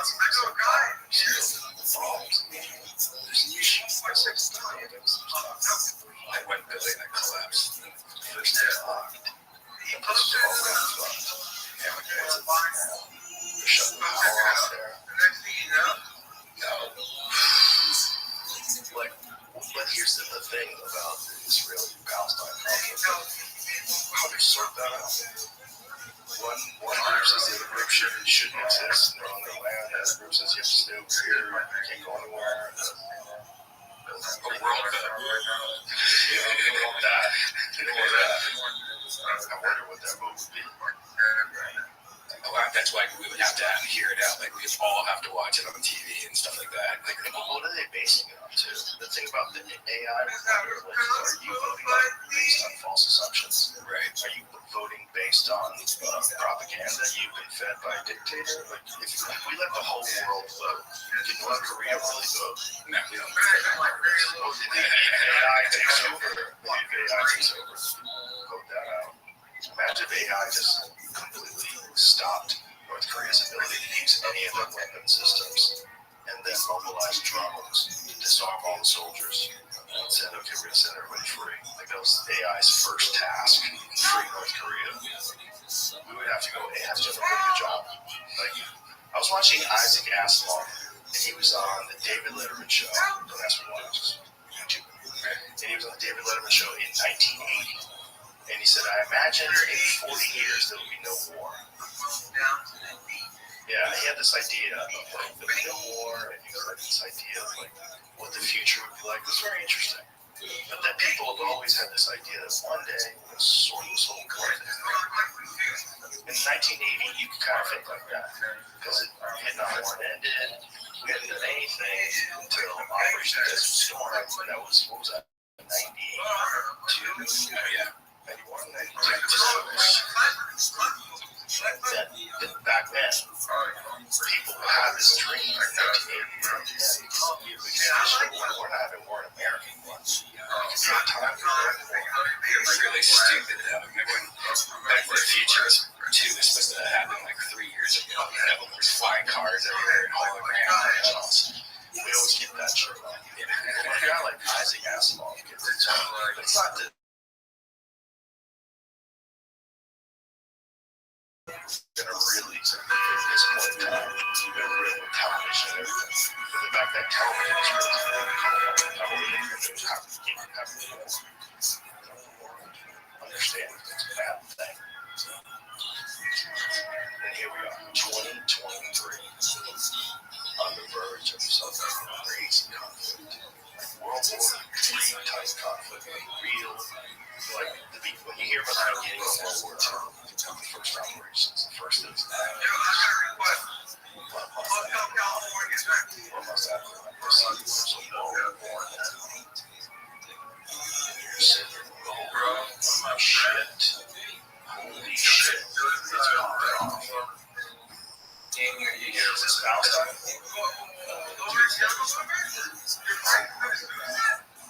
Is this today? Oh yeah, that's the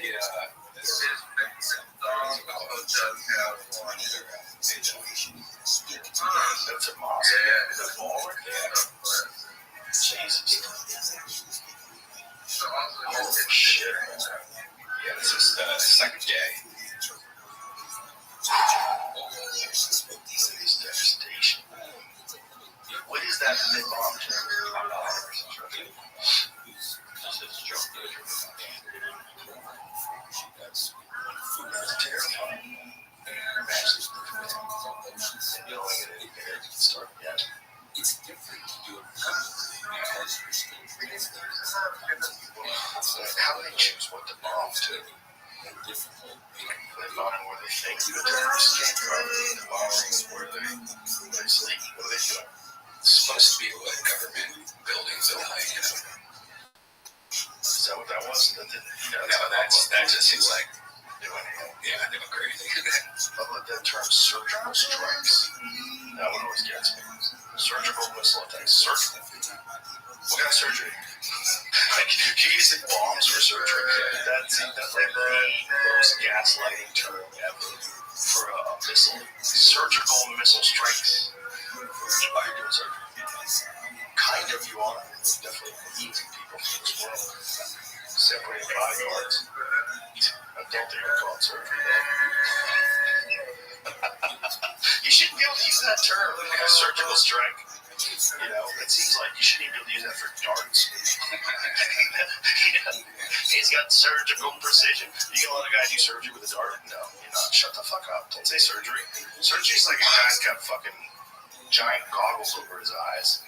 He's very precise with his cuts, and his vision is magnified. There's people around him cleaning things and handling things. That's surgery. Yeah, no mistakes. Yeah. Drone footage. Surgical drone strikes. That's that thing that we ignore. The amount of people that accidentally get killed with drones far exceeds the amount of people that they're supposed to kill.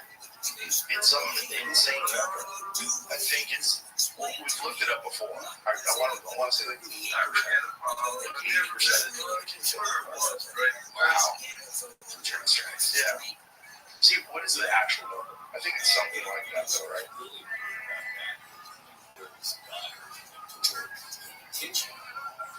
They were tasting What do you find? I mean, it's just the first thing looking at the distance doesn't sound right. It's like a puppy that's really nice. I mean, obviously, also, Look like that's the civilians, I guess, would be percentage. what would you say that? Civilian casualties. What is accidental casualty? What do they call that? Don't they have a term for civilians? Yes, Collateral damage, that's right. Because that was the Julian Assange video, collateral murder. How about that? Nobody talks about that guy. Yeah. The guy that exposes the chaos of war and like, yeah, we want to lock you up.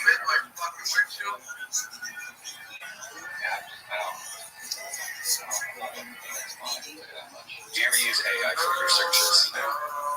ChatGPT. Yeah.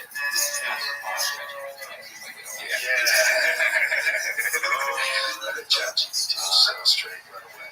What percentage of drone strikes, deaths, are civilians or collateral damage? 70. What percentage? Yes. I would say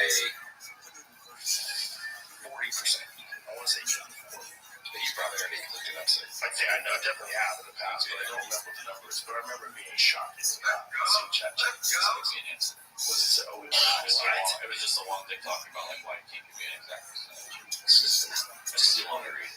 Just summarize and give me what you think. Collateral damage typically refers to unintended civilian casualties or damage to civilian property during military operations, including drone strikes. The percentage of collateral damage of drone strikes can be influenced by several factors, including the accuracy of the intelligence used to target individuals or groups, the precision of the drone technology, the rules of engagement employed by the military, and the level of care taken to minimize civilian harm. Also, people will overestimate on purpose the amount of civilians that were killed because it's very bad PR. Someone in the military explained that to me. Oh yeah, I bet what this next paragraph just says that different organizations will have like different answers based on. Yeah, different organizations and sources may provide varying estimates of collateral damage in drone strikes. Some reports suggest that improvements in drone technology and tactics have reduced the number of civilian casualties over time, while others argue that the true extent of civilian harm may be underreported or not fully understood. Right. I probably did some that's whatever, so it's that. That's a great answer, ChatGPT. Yeah, very diplomatic. Yeah, good job. It's getting better at answering questions. It's going to be free when it gets to 5. Remember it all started back in the day with Siri, like, we're going to hide that dead body. By the shore. What kind of dead body, right? That's what's crazy about someone who's caught like murder their husband. There's like a bunch of searches on their computer. How to hit That's so dumb, too. Who would do that? The kind of people that would murder their wife or murder their husband. Like those people they're probably on drugs. And they're probably not technologically savvy. They don't listen to podcasts. Like if you don't listen to podcasts and you don't read and you're not online and you're not involved, you probably don't even know that they have access to your shit. You probably believe that like what's that mode that you do on Google? Safe mode. The hidden mode. Hidden mode. Yes, like safe or it's secret mode or What is it called? safe search. Yeah. That ain't safe. Incognito, right? Yeah. Incognito, you're online. Put a wig on and go to Walmart and use their computers. Yeah. Unless you're using a VPN and Even that. dark web, and still getting your hard drive. So, How's that baseball game? you see that meme? Somebody sent me this meme, Joe Rogan ain't slick. It looks exactly like the movie. Oh yeah. I pulled it up. Isn't that Photoshop? I thought that was just Photoshop with your face on it. No, that's not face. That's some dude. Yeah, somebody just tweeted that to me the other day. It's hilarious. If I was an alcoholic and I ate a lot of hot dogs, Oh my god, yeah, that's like your BS look too. bro, that looks so much like me. Like if I just got a little nose job and moved to Argentina, That's weird. it's crazy. That looks like such a horrible wig too. So I want to see what he looks like without a wig on. That guy's hiding. Girl, maybe he's bald. He's got tired of people thinking he's big. He's like, I don't know, throw people off. I thought that was you. Bro, I told him. Somebody Photoshop me in there, then I'm like, yes, on my nose. And I always thought that poster in the mothership green room was you. I've always thought that. Like since I've known you. Like, I just thought, oh man, that's a cool photo. Like cool photo. Like, Cool photo though. It's all right there. Just point that guy. He's got the. I think that's why. I thought it was from that Talking Monkeys in Space. Oh right. Yeah. Pilot. Helmet thing on. The cap. Yeah. They used to look cool when they're flying jets. Space helmets on. Do you know now when they get in certain like helicopters and certain fighter jets, their head piece that they put on their helmet is not just a helmet, it's also like an AR screen. It's AR, yeah. And so it syncs up with the jet, and where they look is where the crosshairs go. Yeah. So when they're shooting, they literally put the crosshairs on with their head, with their eyes, where they're seeing, which is wild. That's cool. That is incredible. Imagine that kind of technology comes to video games. You're just shooting things you see. Right. So you're running around. They kind of have that. But that would be way more accurate. Yeah. So this is it. Yeah, that's cool. Look at that. So this is like, it's tracking where he's looking. What's it called? The BAE system Striker 2 helmet mounted display. Of course they have stuff like this though. It makes sense. Maybe you have this giant screen in front of a person's face. And you have all this augmented reality. Look, is that what it looks like? The top of the ground. Yes, it is. And if you're doing that at nighttime and that's what you see. Yeah, that's different. Imagine if you're doing that also, you see this also cover. Yeah, that's cool stuff. Eye tracking is cool. Like VR headsets have that now, and it's really neat because you really can just look at what you want to click, and then you just have your hand and you just click it, so you go click. Oh wow, it's cool. Just look because you're wearing VR. Yeah, so it knows exactly what your eyes are. That's just gonna get better and better and better. Oh yeah. The new one at Quest 3 comes out tomorrow, and that's a million times better than it was before. That's the one that Zuckerberg and Lex did the podcast from. No, they actually used the older one, the Quest Pro, because that has eye tracking. The one they're releasing tomorrow is like the $500 one. It doesn't have eye tracking, but it's more powerful than that one, which just makes zero sense. I don't know what they're doing over there, but no, the Quest Pro has eye tracking. That's what they use. Release a next level Pro next. Well, the Pro did so bad that I think they kind of killed it. Oh, really? Yeah. I mean, I had it. It broke like in a month. It's still broken, but it's not as. I mean, the Quest 2 or Quest 3 is more fun for more people, I think. That whole mess. It was like the commercial was so exciting. You know, I was like, these the first people who were dancing to a painting, right? It's like, singing that really cool commercial. Yeah. You know, it's like it was fun. Like a fun commercial. Like they're like, but nobody bought it. It was a commercial. It's the product. Yeah. That's what's going to be interesting with Apple, because I mean, there's this $3,500 instead of the Quest Pro didn't work. I mean, this is going to be it. If this works for Apple, then that's insane, because that company's a different company. Yeah, and it's a totally different product. They sell something, they're so sure that people are gonna buy it. Like, what duds did they ever have? They've had a couple of duds back in the day. Remember the tablet that you write on? It was like a it was old school. Yeah. What are those things called? Newton or something. No, yeah, Newton. What are those things referred to? It's not a bookkeeper, but it's like a notion. Yeah, whatever the fuck it was. I remember I had this meeting with this Hollywood guy. This is 1994. I just moved to LA. And he was showing me this thing he got. Look, I got this thing. He was like showing me all the buttons. I'm like, okay, what do you do with that?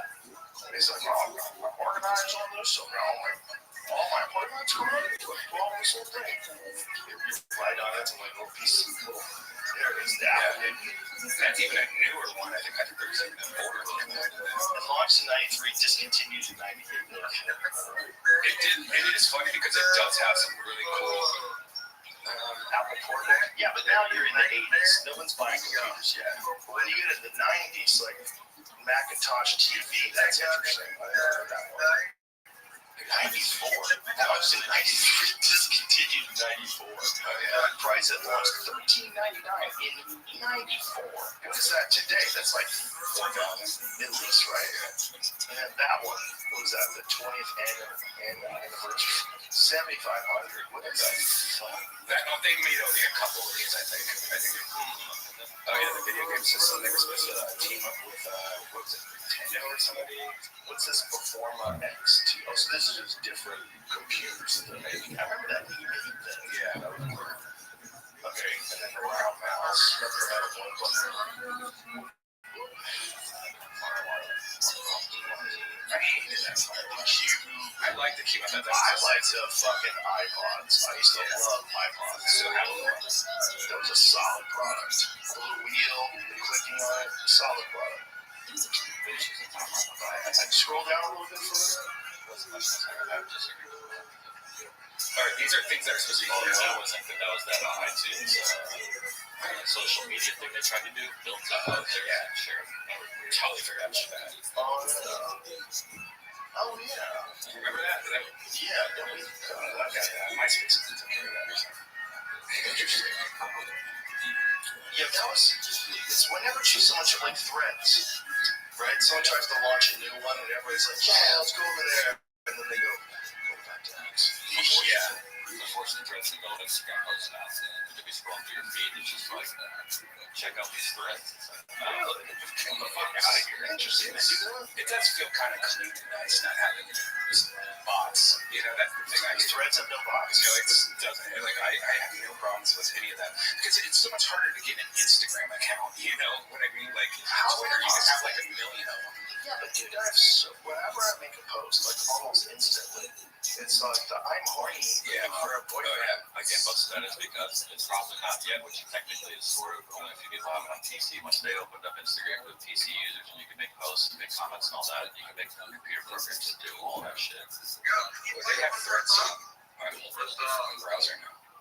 I'm just looking at it. Some people have it. Maybe I'm sure you probably do. But also, like, to stop the bots and to stop all the bullshit, you have to do a lot of monitoring, right? So you have to do a lot of moderation. So you have to step in and censor. Once you start doing that, like, Elon tries to keep that at the bare minimum. And that's like costing him advertising. But it's a good for us. It's also good for them in some way because it reduces traffic. Yeah. I don't want to like admit how much of this actual traffic is from that light bar. They were overestimating the traffic. Yeah. And they still are. I mean, like he's been streaming video games the other day on X, and like somebody like MK had like I forget something like 32 million views for this one video, and it's just like they kind of gives it like if you're just scrolling and plays where it's Right. and they count that as a play, that's silly. So. Right. Well, they would know. They would know what the metrics are. Like Spotify knows how many people tune in on podcasts for 30 seconds. How many people watch the whole thing? Does Spotify have like an Apple app for like Apple TV and stuff like that? Like so it goes on Apple TV. Yeah. That's because of Apple Music, I'm guessing. So, that sucks. That would be a good move because YouTube's version of that is amazing. Yeah. Professional pool, fucking dork. Watching pool matches. Never been a better time to watch pool. I watched so many big matches. Like one I was watching from Vietnam yesterday, the Perry Open. And I'm watching these like world-class players play in Vietnam. So I'm watching it live. It's like 2 a.m. in the morning. I'm cuddling up with my dog on the couch, watching on the big screen these like professional pool matches. And I'm like, this is incredible. Like I used to have to buy VHS tapes. I used to buy it from a company called AccuStats. This is the thing about pool. When you watch other people play pool, you learn how to play pool. You learn like the right path to go. Like, cause it's all the balls scatter and 9 of them play 9 ball. And you have to figure out what's the best way to get around. What are the problems? So when you see pros do it, like, I know a fuck shot. Shoot that with a course. That's the way you do it. I'll get through 2 rows. I was being chicken. I was trying to do 1 row. And then you watch that and you get better. So it's always been a thing in the pool world to watch matches. Like everybody watches matches. But you can't just get them on TV.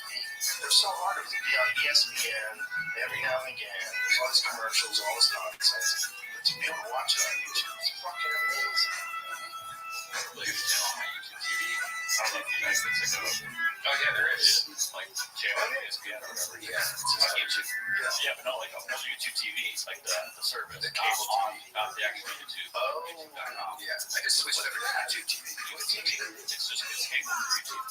It's so integrated now in the middle of the thing. You can watch the movies. You have to go back and forth and do all that. Can you get like ESPN? Everything. And that's like $80 a month or whatever. You just pick which shows you want, and it always records it. So like I always have like the news recorded, and searches. I watch the DVR for all of it. Just find it out. All my graphs. 14.5 billion subscribers on YouTube. Just find it out. It's still the same. Yeah, it's good. That's awesome. Yeah. That's the new world. But again, there's a lot of censorship with that too. A lot of demonetization. But again, they're all operating on an advertising revenue model, which advertisers complain. Advertisers don't want controversial subjects attached to whatever the fuck they're selling. I wonder though, because like Kill Tony's doing really good, and almost every advertisement you can possibly want, clever advertising. But on YouTube, we're getting age gated now. We're getting demonetized like almost every episode now, and it's mostly because of language. And it's like those sponsors that you think are saying, we can't have bad language. They're sponsoring us. Like, it can't be. It's okay. It's okay. The hypocrisy, the contradictions are okay. It's just they got to sort this out, and they got to realize that there's real market for regular people that like wild shit. Right? Those people buy stuff too, and you can't let this very small vocal minority complain about things and write letters start campaigns. You can't let them dictate. You can let the society dictate. If it's not good, people won't watch it. If it's good, people are watching it. If people are watching it, you can advertise on it. Right? You're going to get those people, the people that enjoy that product. And just stop being the moral compass for the fucking world. Right. Don't do that. Because people, it is the internet now. People can decide. They can decide what they want, decide what they don't want. You know? And you see that. You see that these companies starting to wake up. And go, I think it's just like people like this stuff. Like normal people. You know, violent movies. You know, you don't sponsor Once Upon a Time in Hollywood. But if you did, like, who wants to get in on that sponsorship? People getting murdered, dicks are getting bitten by pit bulls. It's a fucking crazy movie, right? That would be demonetized. You'd be like, that's too much. That's too crazy. And meanwhile, everybody watches it. It's like the same people that buy your stuff. Yeah. Like, they gotta just relax with that and stop. You're selling things, okay? You're selling toothpaste. You're not the moral compass of the world. And if people complain about it, fuck them. Right. Don't give in to the mob, because if you do, you become Bud Light. Yeah, the name Kill Tony, they told me I can't put it in thumbnails or the titles anymore, so I have to now edit like a photo over the word kill. Every episode has to have like that was a problem. Show name. Kill Bill. Yeah, Kill Bill available on YouTube. Exactly. Sure. Oh yeah. 2 movies. You can buy Kill Bill. Yeah. Yeah. Not serving ads. That's it's really them serving as a computer program that serves whatever they think the algorithm wants to do. Right. Well, it serves the best interest of advertising. That's what it is. They're worried about advertisers not wanting to be associated with something that's crazy. You know, it's their prerogative. But I think it's a mistake. I think when things are popular and things are good, you should advertise on them. You know? It's like, come on, what are you doing? Right. What are you doing? I think it'll sort itself out. Yeah. I mean, Kill Tony's just too big now. Yeah. You guys sold out a fucking arena for New Year's and started a second show. Yeah. So there's a second arena on for sale. So it's how stupid is that? It's amazing. It's amazing. There's going to be 15,000 people watching a live podcast in Austin. Same. Yeah, it's amazing. And then Tony's like, yeah, they'll come to us. He's right. Yeah. He's right. It works. There's a cool thing happening right now. Kill Tony's a giant cornerstone. Your show is the cornerstone. And I was telling Tony this last night. We're having dinner together. So it's the cornerstone of the comic community for Austin, and I think for the whole country, because it teaches young comics to just be fun. Just be fun. Find your voice up there, but the most important thing is you gotta be funny. You only have 1 minute. You can't virtue signal. You can't talk about your victimhood. No one wants to hear it. You have 1 minute to be funny. That's the art form. You did the joke. Yeah, and if you eventually develop a following, you develop an act, and in your act you have layers, all kinds of different stories. That's great too. That's a lot what YouTube's for. And there's a lot of great comics. Ali Sadiq, his whole act is these stories. He's so good, and he can turn over an hour like nobody. Yeah, because his stories are so good. He's got so many of them, and so when he does that, that's not gonna work. It's a different kind of act, but it's still along the same vein. It's still he's funny, you know. And if he had to condense it to 1 minute, 100% he could do that. Like that's what it teaches comics to be funny. Just be funny. Yeah, because it's a big majority of people can't even do a minute. Like they can't even get one joke out in a minute. Yeah, it's crazy. Yeah, it's hard. It's fucking hard, especially if you're not good at editing. Yeah. If you're one of those guys doing open mic nights, you don't know how sloppy your stuff is and how much fat is in it. Yeah. People do it. So it's a difficult skill to learn how to condense a joke to, I really learned it from Joey. I think Joey's the best at it because Joey set up punchline, bam. It's always so electric. Like when Joey's killing, it's always the punchline sneak in before you ever see him coming and you're fucking crying. He's the best at that. He really enforced this idea that I was already aware of, which is the economy of words. Like you say it with the least amount of words possible in the best way possible. Except sometimes you have to explain things.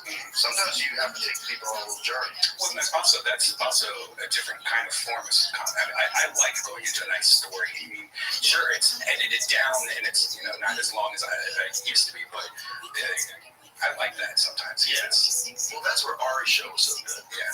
You know, This Is Unhappening, when he was doing that. I remember when he started that, we were all hanging out, and he said, we'll do a storyteller show. Like, what do you know? That's a good way to develop material. That is a good way to develop material. People know you're just going to tell stories. Because if you try to tell a story on stage, there's this expectation of like constant punchlines. So you figured out how to tell funny stories. And we all sort of joined in on that. You know, remember we used to do the lab at the Improv, that little room, which was the perfect place for that. They should have never got rid of that little room. I think they did, but that's still there. No. What's it Now now? it's a bar. Oh, they just Now it's there's the bar in that little room in front of the bar, which is hot death. Yeah. Everybody eats a dick at Yeah, that bar. that's the worst room I hate ever. That room is just something about me. The other room was amazing. Yeah. It's crazy how just the setup of a room changes everything. Right. If you have a room where it's fully contained, you don't have to constantly hear the door opening. You don't have constant people shuffling through, getting to the other room, which is what that room has.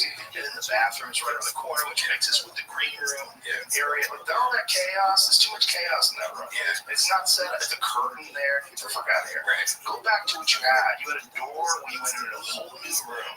And that whole new room had a small stage, and everybody was packed in tight, and it was magic. They screwed that up. Remember the mural? At least they got rid of that. How many times do we have to give them a hard time about that? Constantly goofing Those off. things look like dolphins. Yeah, that's what you are. No, it's not. Like, there was so many people on that wall. It was just like, what are you looking at? I'm kind of scared to go to the ice house because that was such a beautiful. Both of the stages were pretty beautiful, and all the photos I see now, it looks like you're at I don't know, a sports game or something. It's supposed to still be really good. Yeah. Everybody I know that's worked in the room is still pretty good. I mean, not pretty good, really good. It's still a great space. You know, they did kind of jazz it up a little bit and clean it up, which is like the last thing I would have ever done to that place. Right. I would have left everything exactly the way it was. Made some improvements. You can make some improvements and not change the. Because that room was magic. That room was so good that agents wouldn't accept a tape from there. Right. Like if someone did a set from there, like, no, I need to see you another club. Right, because it was a cheat code. Everyone killed there. Why is that? Because it was like a road show. Especially when you lived in LA, you're so used to these horrible audiences where half of it was managers and Hollywood staff and people in the industry. So when you would go there, none of those people ever drove over there. So it felt like, oh, this is like I'm on the road. Yeah, it was like the road, right? They were appreciative, and it was fun, and they were just regular people. Yeah, they weren't like industry adjacent. Right. I mean, how many people when you go to the comedy store on a regular night? Yeah. Actors and producers and agent shows. I remember this lady in the front row. She turned out to be some executive for one of the networks, and she was like stopping the comics from saying, "Don't say that. Stop saying that." She was drunk, and then we found out she was an executive. Like, what the fuck are you doing? You're interrupting art. You don't even know. You shouldn't even be here. This isn't even what you're involved in. You think you have that carte blanche just because you're sort of connected to comedy somehow? Because occasionally your network hires comedians for sitcoms? Like, get out of here. The fuck out of here. But that was the mentality that those people had. Like, they could just tell you what to do and what to say. They were used to telling people what to do. They thought they could just stop comedy. You know, it's so annoying. There's so many arms crossed. So many people in that crowd, they didn't want to go there to have a good time. A lot of them went there and they were upset that they weren't on stage. Yeah, there's a lot of that. Just that fucking weirdness of Hollywood. But it also made for a great place to practice too, because your shit worked there. You can work anywhere. Exactly. If you get killed in the store in the OR, that was a legit set. I saw Doug Stanhope at Skankfest the other day. Oh, yeah? He drank his own piss on stage.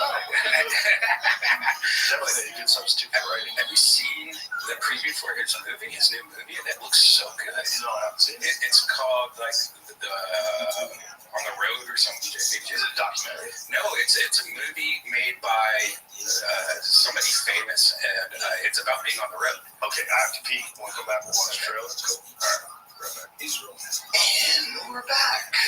Hi, everybody. The movie's called Road Dogs, and Jamie said it actually won some awards. Oh, shit. Road Dogs.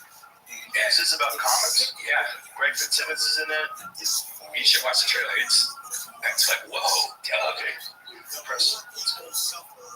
anti-Israeli feeling is out there. Here's another one real quickly, and that is the Ready for your headliner? Been doing it for over 30 years. Please welcome the Road Dog, Jimmy Quinn! Right? Jimmy, I'm an alcoholic. The road comedy. I am worn out. No way. I'm their son. what we hear from the Palestinians is it's more civilians in there. And Because they don't want Israel.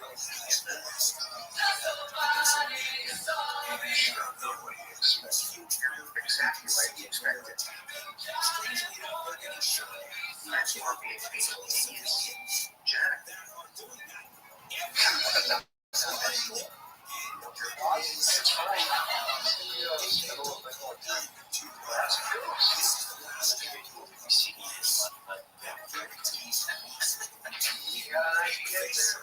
Everything's highly in you. Doesn't help me that well. So I'm nervous. Israel starts using your last headlining act. Jimmy Top spot on the place. Yeah, on this one. Comedy's about pain. He's going to decide he wants to do it for himself. There's nothing to do for anyone else. We never made on TV. TV isn't real comedy. Real comedy's live in the moment. We're on that stage. I'm the talent. I'm the writer. I'm the director. The customer doesn't like it. I tell the customer to go. That's David. How's that for a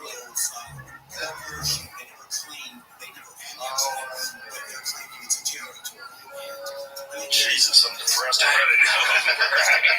I think Doug Stamp had sex to have a kid. So, yeah. Old Douglas. It was great having him at the club. Yeah. He was there early on. One of the first ones we did. He came down, checked it out. Just cool having him around. I love that guy. Yeah. Such an original human. He's such uniquely Doug. He is who he is. Absolutely. And his girl, and his manager. Yeah, the whole thing. The whole crew. Chaos crew. Funny people, man. Does he still do this podcast? I believe so. I mean, I know his place had caught on fire, so I'm not sure if that was part of it or not. Bro, we've been doing this since 2009. It's crazy. At the beginning, when we first started doing it, we were like, what the fuck are you doing? We actually did it even more before that, too. Just, back in the Justin TV days. We tried different versions of something. Yeah. Where we fuck around in the green room. We tried a few different versions of like this idea that we could just stream stuff and have fun. It was just, but that's I think why it worked because it was all just fun. Like no one ever thought that it was going to be a business. Yeah. It was more just hanging out. Yeah. Doing tech stuff with your authors. Having a good time, being silly. You know, we thought of a lot of versions of it. I mean, before Twitch was a thing, imagine a world where people would make a living just streaming video games online. Like, they just like playing video games. Then all of a sudden this thing came along, and now people make crazy money. What people watch and play video games. Like, what? I watched 4 hours of a guy playing putter, playing Grand Theft Auto role-playing last night. I wonder how much different is that than me watching it? It's probably the same, It's not much different. Wouldn't it be better if you were playing? Yeah, stuff on it. There's a thing in watching people play stuff. Like, it's exciting. Well, especially if you play that thing. Like, if you're watching like you're watching Elon play Diablo. Right? He played Diablo. Something's exciting about that. Yeah. No one saw that coming either. No one saw a podcast coming. No one saw that coming. There's a bunch of these things that no one saw. And I think the next thing is definitely that Zuck and Lex stuff. Well, you've been doing VR for a long time. You've been doing these fuck around. Yeah, it's just me playing video games pretty much. But yeah,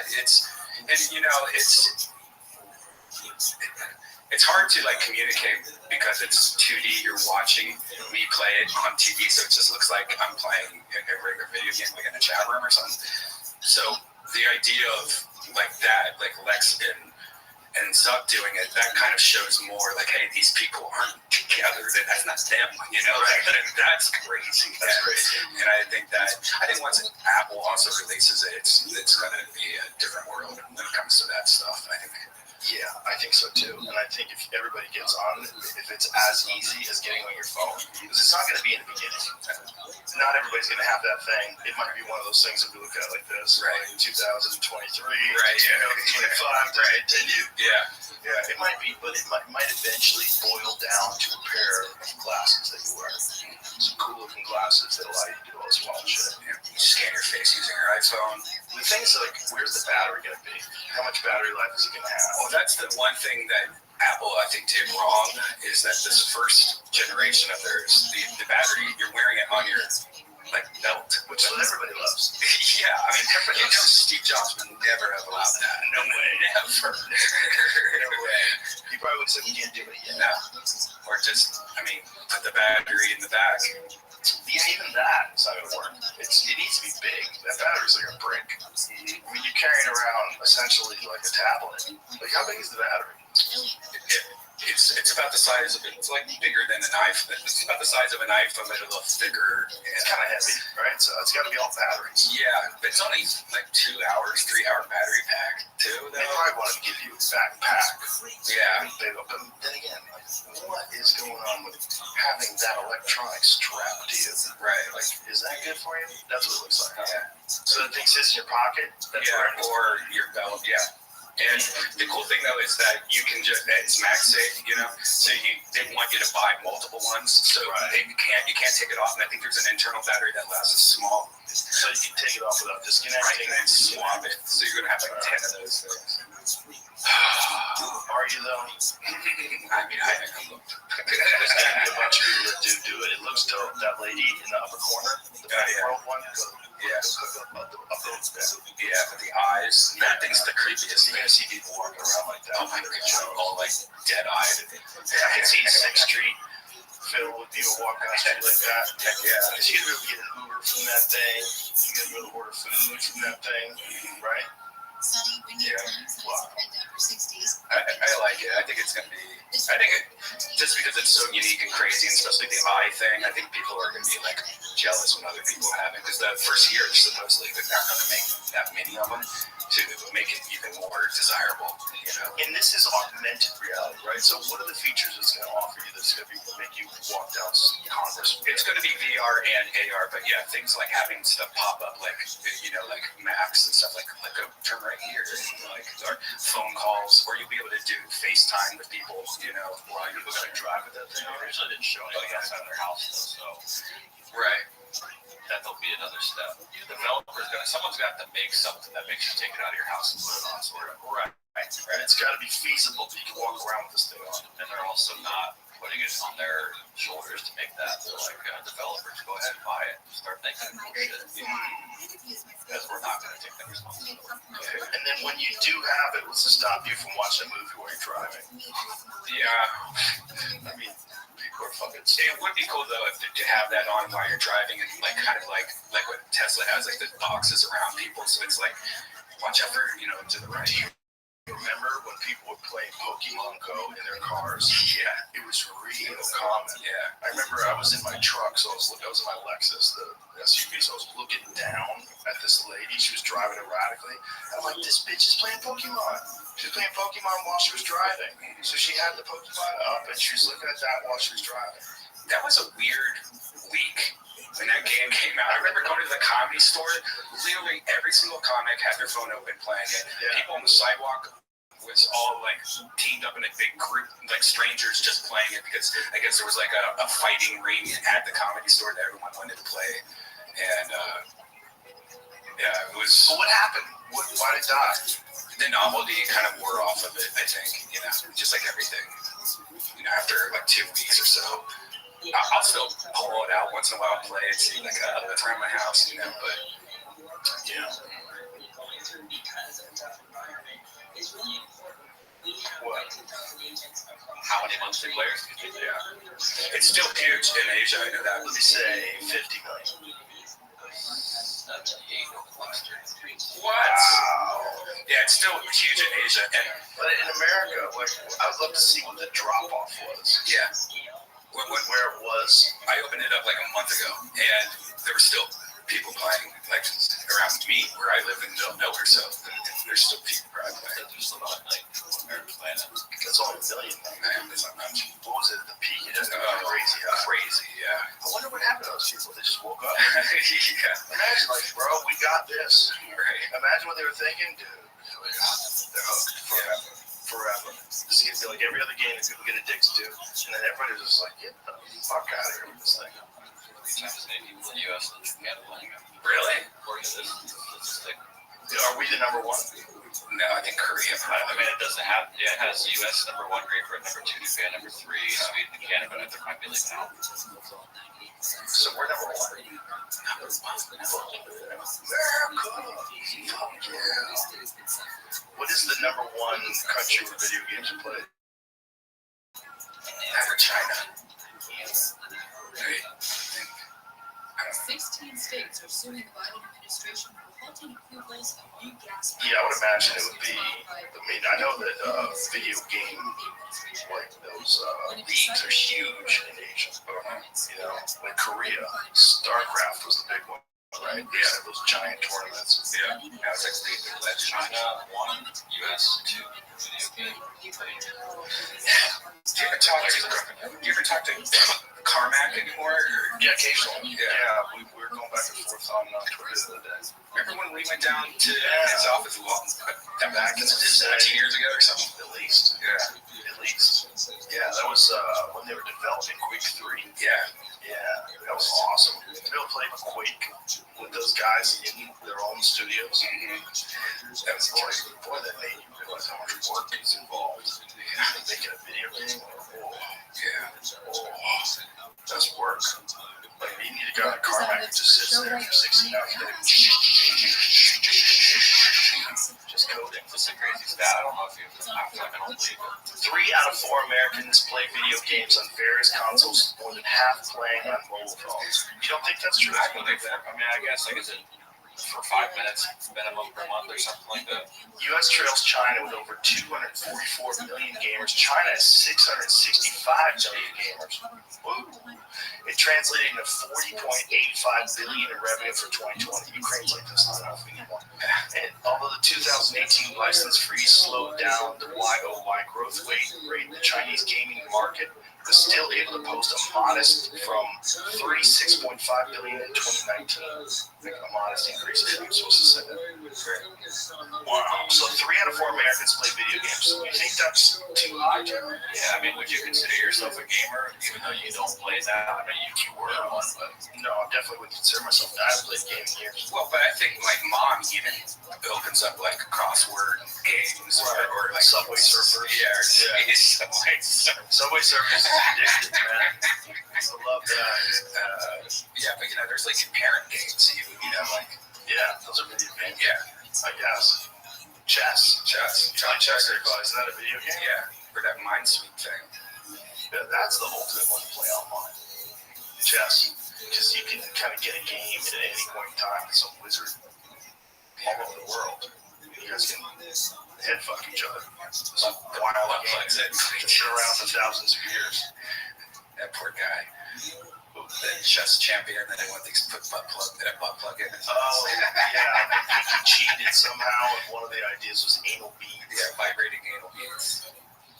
My thought is like how, first of all, that guy, I think, has cheated before. I think he admitted that he did online. Yeah. But also plays really good chess. Like, he's a top-level chess player, too. I think a lot of those, like, really ambitious guys, they cheated just to jack up their rating. Right. You know, like, it's kind of a thing to have, like, a very high rating. Right. And then they always accuse each other of cheating. Of course. And how would you, and why would you think he had, like, a vibrating butt plug in all things? See, that just It's a fun thing to say. Right. It's like when they said Trump, hookers beyond. It's a fun thing to say. You know? Who knows what's true? But if I was going to cheat at a chess match, I used vibrating anal beads. we don't know the answer. They just reached an agreement and they're going to not talk about it anymore, I guess. So they settled a dispute over cheating claims says at Rock Chess, U.S. player and filed lawsuit against the former world champion. Parties agree to move forward after a series of allegations. I think if you can't prove that he cheated, it seems like they can't prove it. They just suspect that he cheated. Hans Niemann, a rising star in the chess world, filed a $100 million lawsuit against Magnus Carlsen, the website chess.com, and chess streamer Hikaru Nakamura after allegations that he cheated. The allegations began after Niemann beat Carlsen, widely considered one of the greatest players in history, in a match. How do you say that word? At the Sinkfield Cup last year. The Norwegian implied that the then teenager had cheated. A week later, Carlsen refused to play in an online game against the American, opting instead to resign. Niemann has admitted to cheating online when he was 12 and 16, but insists he has never done so over the board.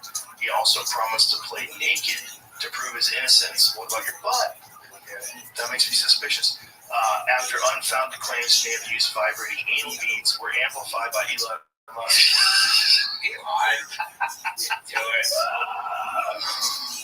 Amplified. That's a funny term. Chess.com, which has millions of users around the world, concluded in a 72-page report released last October that Niemann had likely cheated in online matches between July 2015 and August 2020. Niemann denied those allegations. The report did not find any evidence that Niemann had cheated in in-person matches.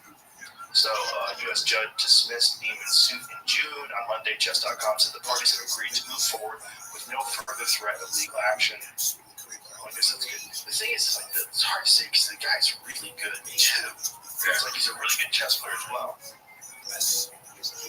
He had been fully, it said, at this time, Hans has been fully reinstated to chess.com, and we look forward to his participation in our events. We would also like to reaffirm that we stand by the findings in our October 2022 public report regarding Hans, including that we found no determinative evidence that he has cheated in any in-person games. We all love chess and appreciate all the passionate fans and community members who allow us to do what we do. Okay, that's fair. It makes it interesting. Now people are paying attention to chess. That's one good thing about it that people need to recognize. Like, that was a lot of publicity for chess. It just seems like Idiocracy, the movie Idiocracy, that now before a chess match there might be a choice where we have to put up a curtain and have a doctor look at each of the players' assholes before they can play a game of chess. Now, maybe there's a thing you can swallow and it would vibrate inside of you. Swallow. Yeah. I'm sure there's way more than that too. I mean, if you're talking about a lot of money, I don't know how much like chess players make. What's a big tournament in chess? It's like grand prize. What do you take, guys? Oh God, $1 million? No, I don't think it's. What do you think? A few hundred K? Yeah, I think. Okay, let's find out the biggest amount of money ever won in a chess tournament. Wow, I say it's $1 million. I'd say it's 4.5 million. That's probably right. I'm probably on it. But I think most chess matches, because there's no money in chess, is really what it is. In other countries, people really value chess a lot more than they value it. So strange. What we do value is, like, if you're good at chess, you have to be smart. Like, if someone says they're really good at chess, like, You immediately think they're smart. they have to be smart. Right. It's like one game. Like, you could be really good at hockey and be a moron. Right. Like, I guess. Yeah. I would imagine. I don't know. I mean, I know a lot of people that play hockey are brilliant. Right. But it's possible that you could just be a goon, right? Yeah. And just, like, smash people and check into people and you could at skating. But if I talk to you about the world, I would imagine you don't have a nuanced take.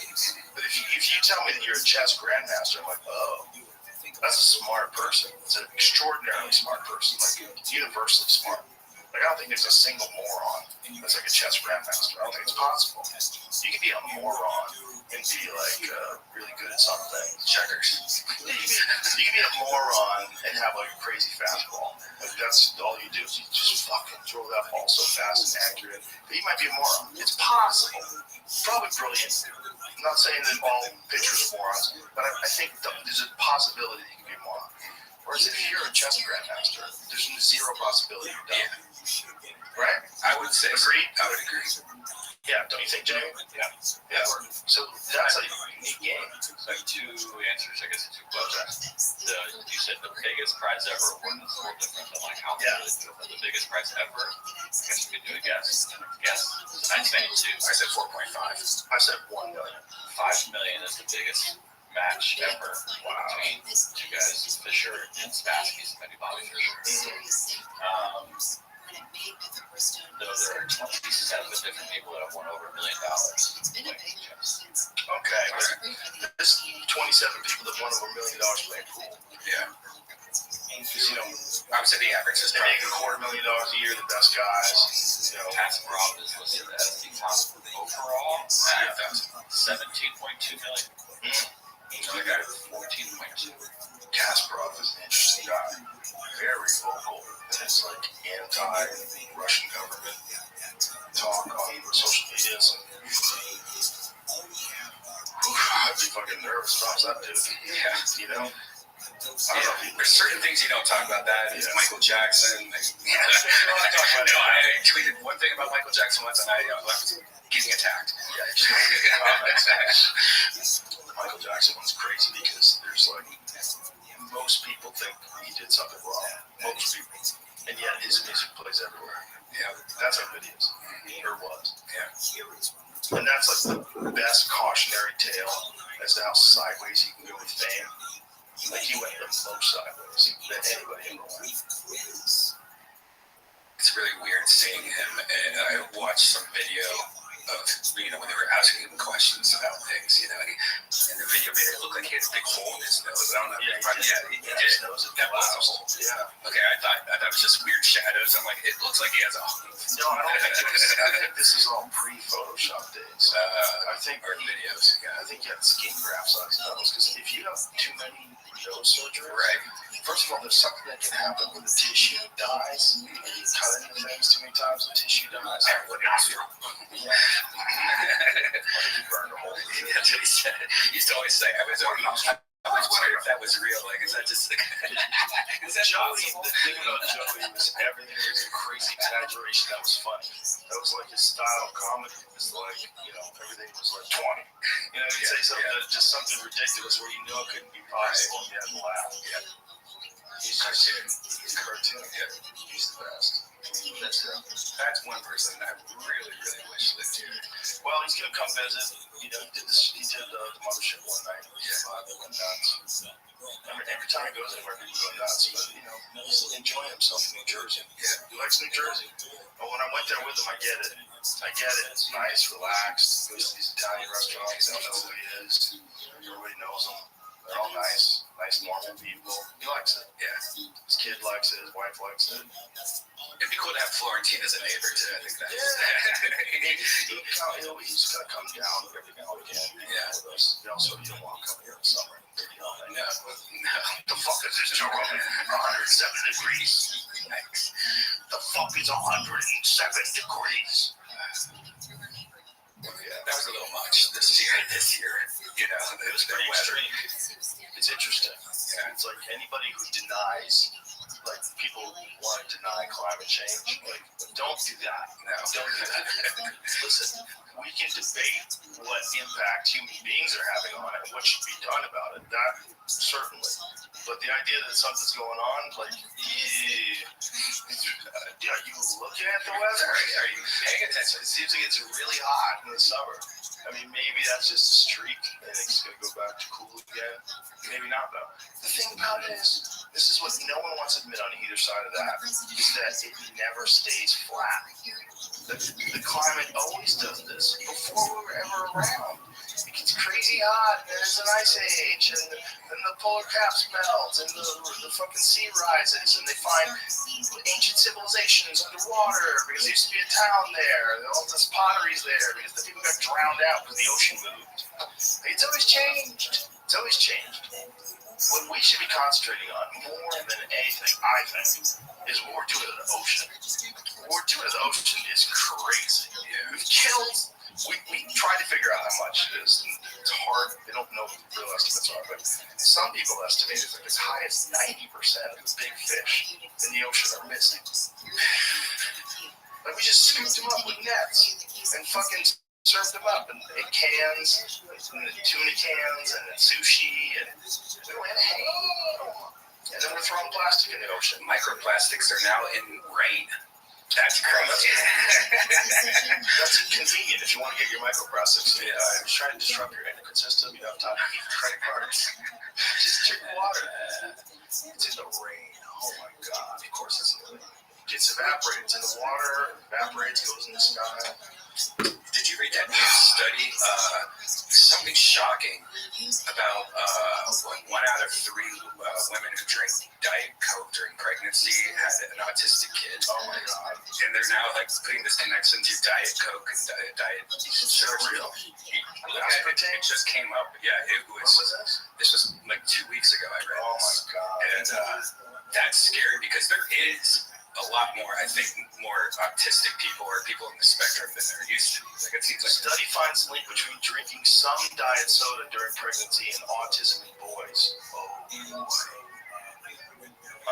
So it says a team of researchers said they observed a link between autism diagnosis in boys and their mothers drinking at least one diet soda daily or consuming an equivalent amount of the sweetener aspartame during pregnancy or while breastfeeding, according to new study. In the study, the researcher at the University of Texas Health Science Center at San Antonio asked the parents of 235 children with an autism spectrum disorder and 121 children without autism, who were the study's controls, to complete a retrospective questionnaire about their diet soda and aspartame intake while pregnant or breastfeeding the children. Researchers asked biological mothers, while you were pregnant or breastfeeding your child, how often did you drink diet drinks containing artificial sweeteners? Please count diet sodas first, such as Diet Coke, Diet Dr. Pepper, and Diet Sprite, and then other diet drinks such as Citrus Light, sugar-free Kool-Aid, Slim Fast, and other light drinks. Note, not all the diet beverages contain aspartame. The researchers did not ask women to only think about aspartame-containing diet beverages they consume while pregnant or breastfeeding. However, all drinks listed in the survey's examples do contain aspartame. The team found that boys with autism had more than 3 times the likelihood of having a mother who drank diet soda daily while pregnant or breastfeeding than boys without autism, per the findings published in the peer-reviewed journal Nutrients. Whoa. The research did not find a statistically significant association with girls. That's interesting. Why it's more difficult to diagnose girls with autism than boys. These associations do not prove causality. What's a different link? But taken in concert with reports from earlier studies of increased prematurity and cardiometabolic health impacts among infants and children exposed daily to diet beverages. Holy shit. Or aspartame during pregnancy, our findings raise new questions about the potential neurological impacts that need to be addressed. Didn't that shit get pushed through? Didn't aspartame get pushed through by, who's that fucking, the military guy? The fuck's his name? No, it's the tip of my tongue. The guy who was on the guy that was talking about Pentagon missing $1 trillion. Remember that guy? Donald Rumsfeld. Didn't Donald Rumsfeld have something to do with aspartame? Yeah, I think. See, Google Donald Rumsfeld pushed through aspartame. Did he? I think there were some shenanigans involved in aspartame, and this is coming from someone who's consumed it all the time. Yeah. I mean, it is aspartame is poison, pretty much, right? But isn't poison like alcohol, where it's okay, but it's not okay when you're breastfeeding? You know what I'm saying? Like, you could have a few glasses of wine if you're not breastfeeding, right? You can get a little tipsy and you're going to be okay. You could have a few tequilas and have a hangover the next day. And yeah, you drank something you shouldn't have drank, but it's not going to fuck you up that bad. But if you were pregnant, you're kicking that fetal alcohol syndrome. I think there's a difference between saying that something is dangerous and saying something is dangerous while someone's pregnant. Right. Because like Elon was talking about like how much Diet Coke he drinks. Right. Pretty fucking smart. The story here is Donald Rumsfeld was involved with a company called Cyril. It says here.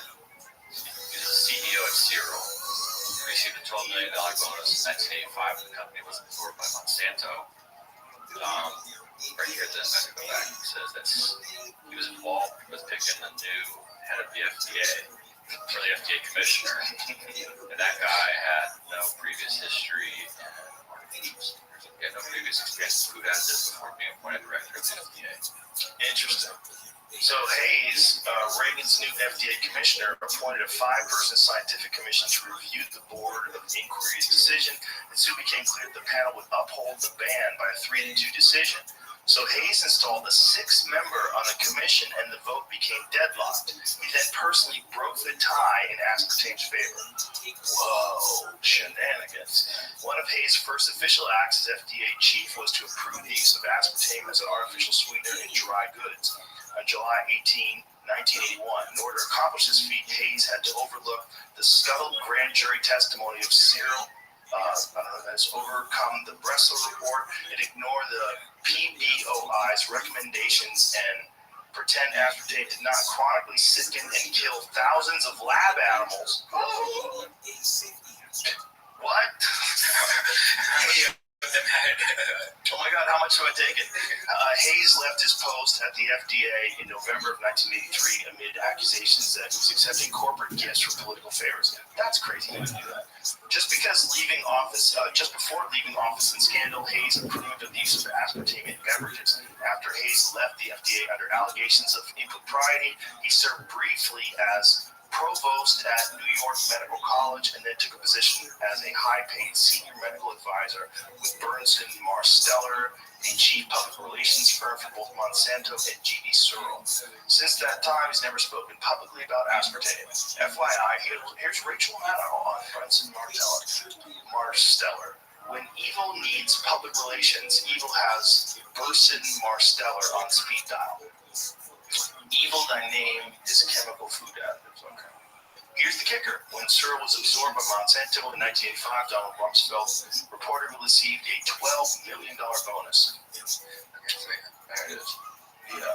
So, I think, though, what I think I've seen Lane Norton talk about is that the amount of aspartame that killed lab rats was preposterous. Like, that a human being couldn't even consume that amount.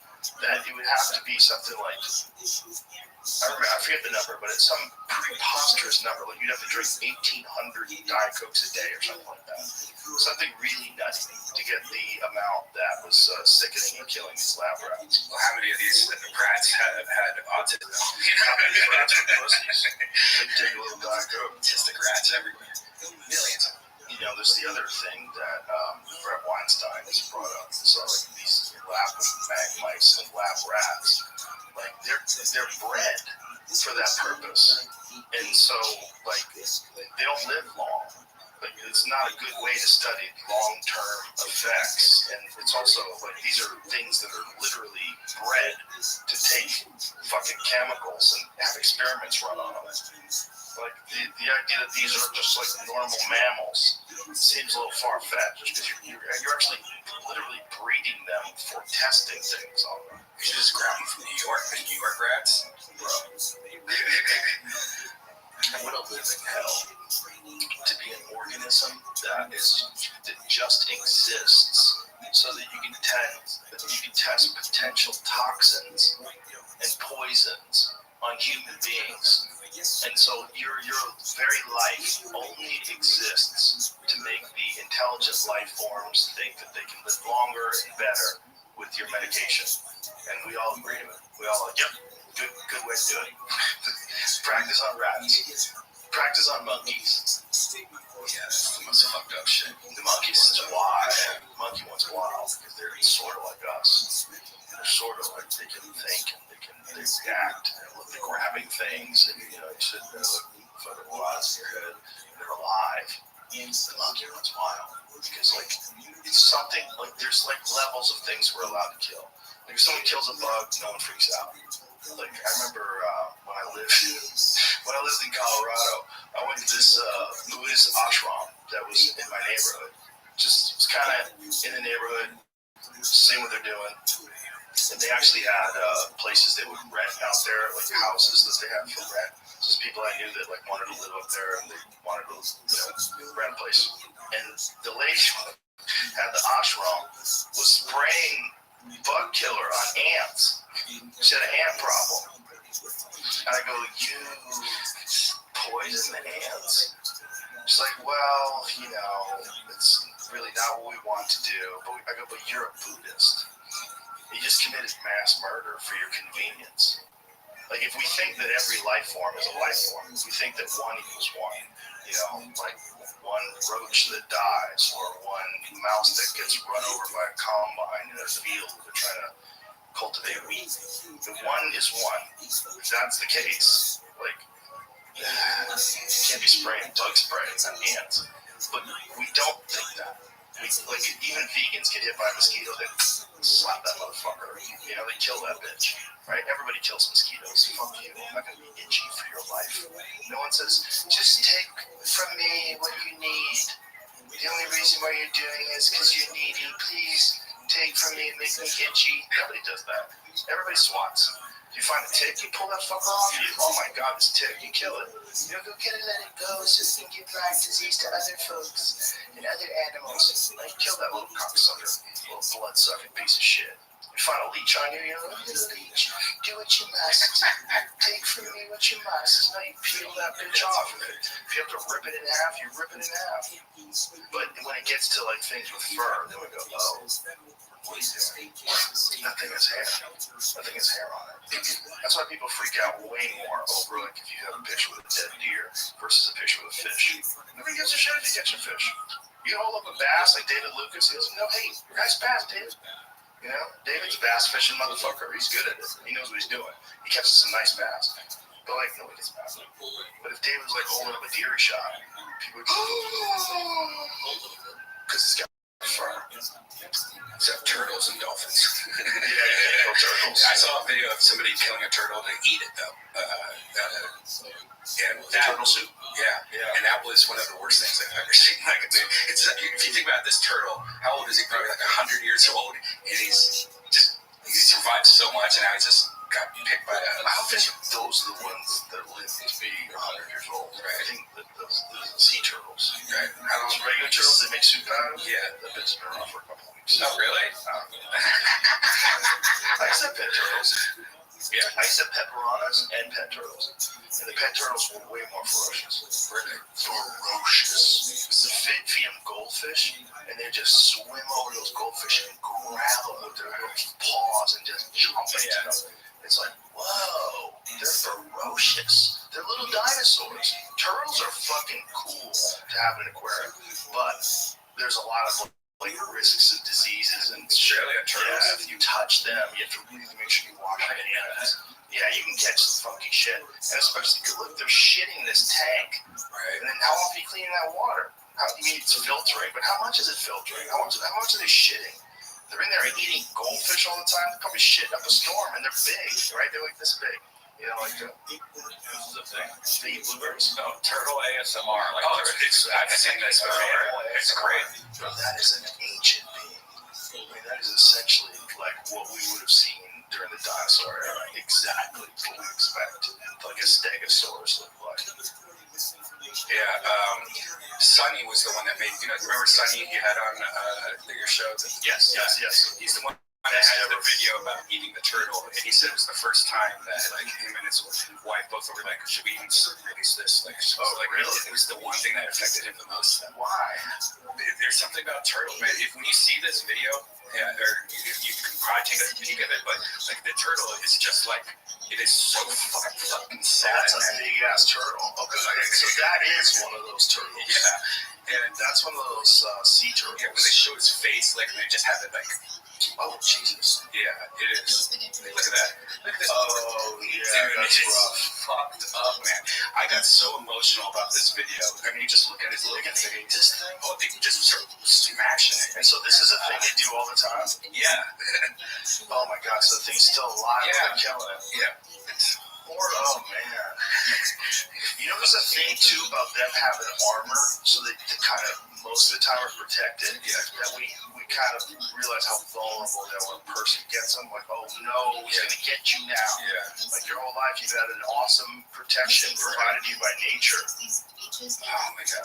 Oh, he's doing it while it's still alive. Yes. Why doesn't he kill it first? I think they smashed its head in or something. Dude, it's moving still. Oh God, I don't want to watch. I stopped watching this. after this part. It seemed like when he was cutting into it, its legs were moving. Okay, it's dead by then, right? Oh, bro, that's rough. Why is it so rough? How old is a sea turtle when it's that big? I'm saying. And he's just gonna eat it. Yeah, he talks about how emotional he's getting in it. Like, did he try it? Oh, yeah. Oh, boy, I guess you have to. I mean, they already killed it. Right.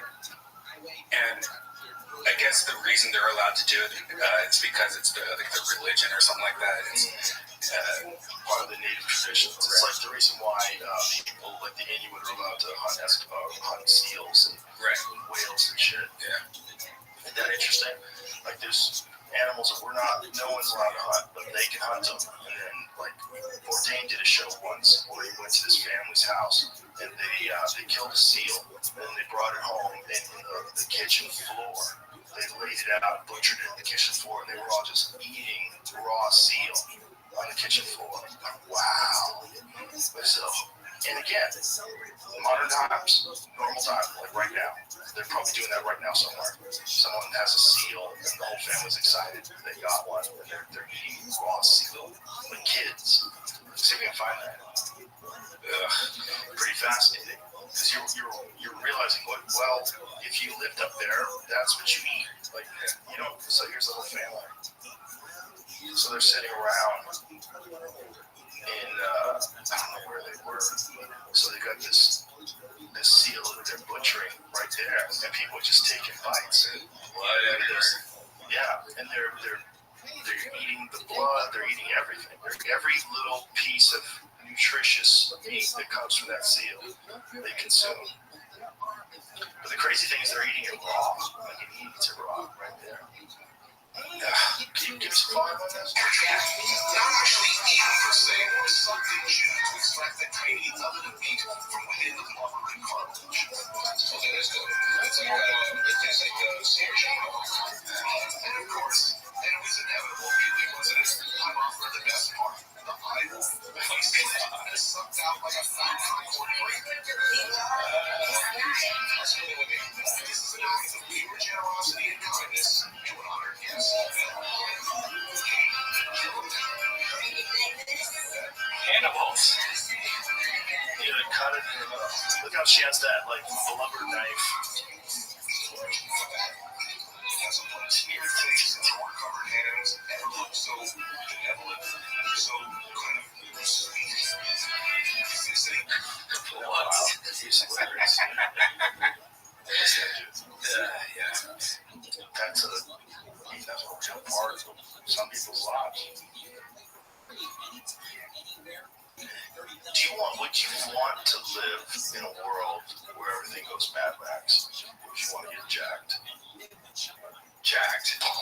Oh, like a missile. Probably jacked. I'd have to get some guns and stuff. It's like, what is life like? Yeah, I don't want to. People have done that. That's why we're here. We're here because people didn't back it in. Right. This is the kind of shit that keeps me up at night. Yeah, I would definitely. We would have the whole family get together and we would all shoot each other or something at the same time. That'd be like that scene in The Mist where the guy shoots his whole family and then the military arrives and they realize he would have been safe. Yeah. Oh, yeah, that's right. Yeah. That's a good scene. That book's creepy. They did a good job with the latest. I think there's been more than one Mist. There's been more. No, maybe not. You know what I saw recently that I didn't know? It said it was from 2022, but I don't think that's correct. There was a Salem's Lot with Rob Lowe. Oh, yeah. When was that? My girlfriend saw it. Okay, that makes sense. Because it said 2022. Am I going to put on Right. I think it was on Apple. I think it was a TV miniseries. I can't remember. And there was a miniseries long before that, too. Stephen King's TV shows are always so fun to watch. They're not as good as the movies. Salem's Lot. 2023. Oh, this is the one that we're working on. I'm glad we never get tired of vampires. I saw it's good. The Last Voyage of the Demeter. Yeah, it's a vampire movie. It's about Dracula's coffin getting transported across the ocean on a boat. Cool. It's pretty fun. Yeah, it's stupid, but it's fun. It's like it's a good vampire movie. A good CGI Dracula vampire movie. Did you see the new Black Spider-Man? Is it new Spider-Man? Well, the second one. You mean the cartoon? Yeah. No, I haven't seen it yet. Oh my god. This is awesome. The first one was amazing. It almost made me cry how crazy it was. It's way better. I mean, I thought it was better than the first one. And how it ends. I haven't seen it. Yeah, the first one was awesome because you can do shit with animation that you just can't do any other way. It is probably my favorite. Those two movies are probably my top favorite movies of all time, I think. Well, it's such a good superhero movie because it's so comic book-like. Okay, Salem's Lot 2023. Warner Brothers has never announced another release date for the film. It says August 24th, 2022. Warner Brothers announced that Salem's Lot was losing its April 21st, 2023 release date to Evil Dead Rise in a week. That will have been exactly 1 year ago, and yet Warner Brothers has never announced another release date for the film. Where it was, I don't think it came out. Is there somebody that got canceled in the cast? Yeah, I was saying it was like Maybe they wanted to reshoot shit. theatrical release during COVID. I don't think. Yeah, maybe it sucks. Yeah, sometimes they'll get to the end of a film being made, and this movie sucks. We have to do something. Money to give this out. They've done that before. Oh yeah, tons of times. Yeah, that's pro. Imagine that business. You're hoping these guys get this together and put together something to watch. Never really sniffs the shell. Unless you got a guy like James Cameron that always knocks it out of the park. Yeah. How much money? That's fucking movies. That's kind of crazy. That's not announced at all. Yeah, so I forget what it was, but there was a comparison on that a bunch of these go forward movies they're making, the budgets aren't super high because there's not a lot of people that are willing to pay a big cast. So they can make them for a lot less, and they're making fuckloads of money in the theater. Right. It's spend $100 million on a big movie and they'll seize it. If you do a movie like a superhero movie, you can kind of as long as you have the real superhero, like Spider-Man, you got a new Spider-Man, you get some good guy that no one's ever heard of, and you'll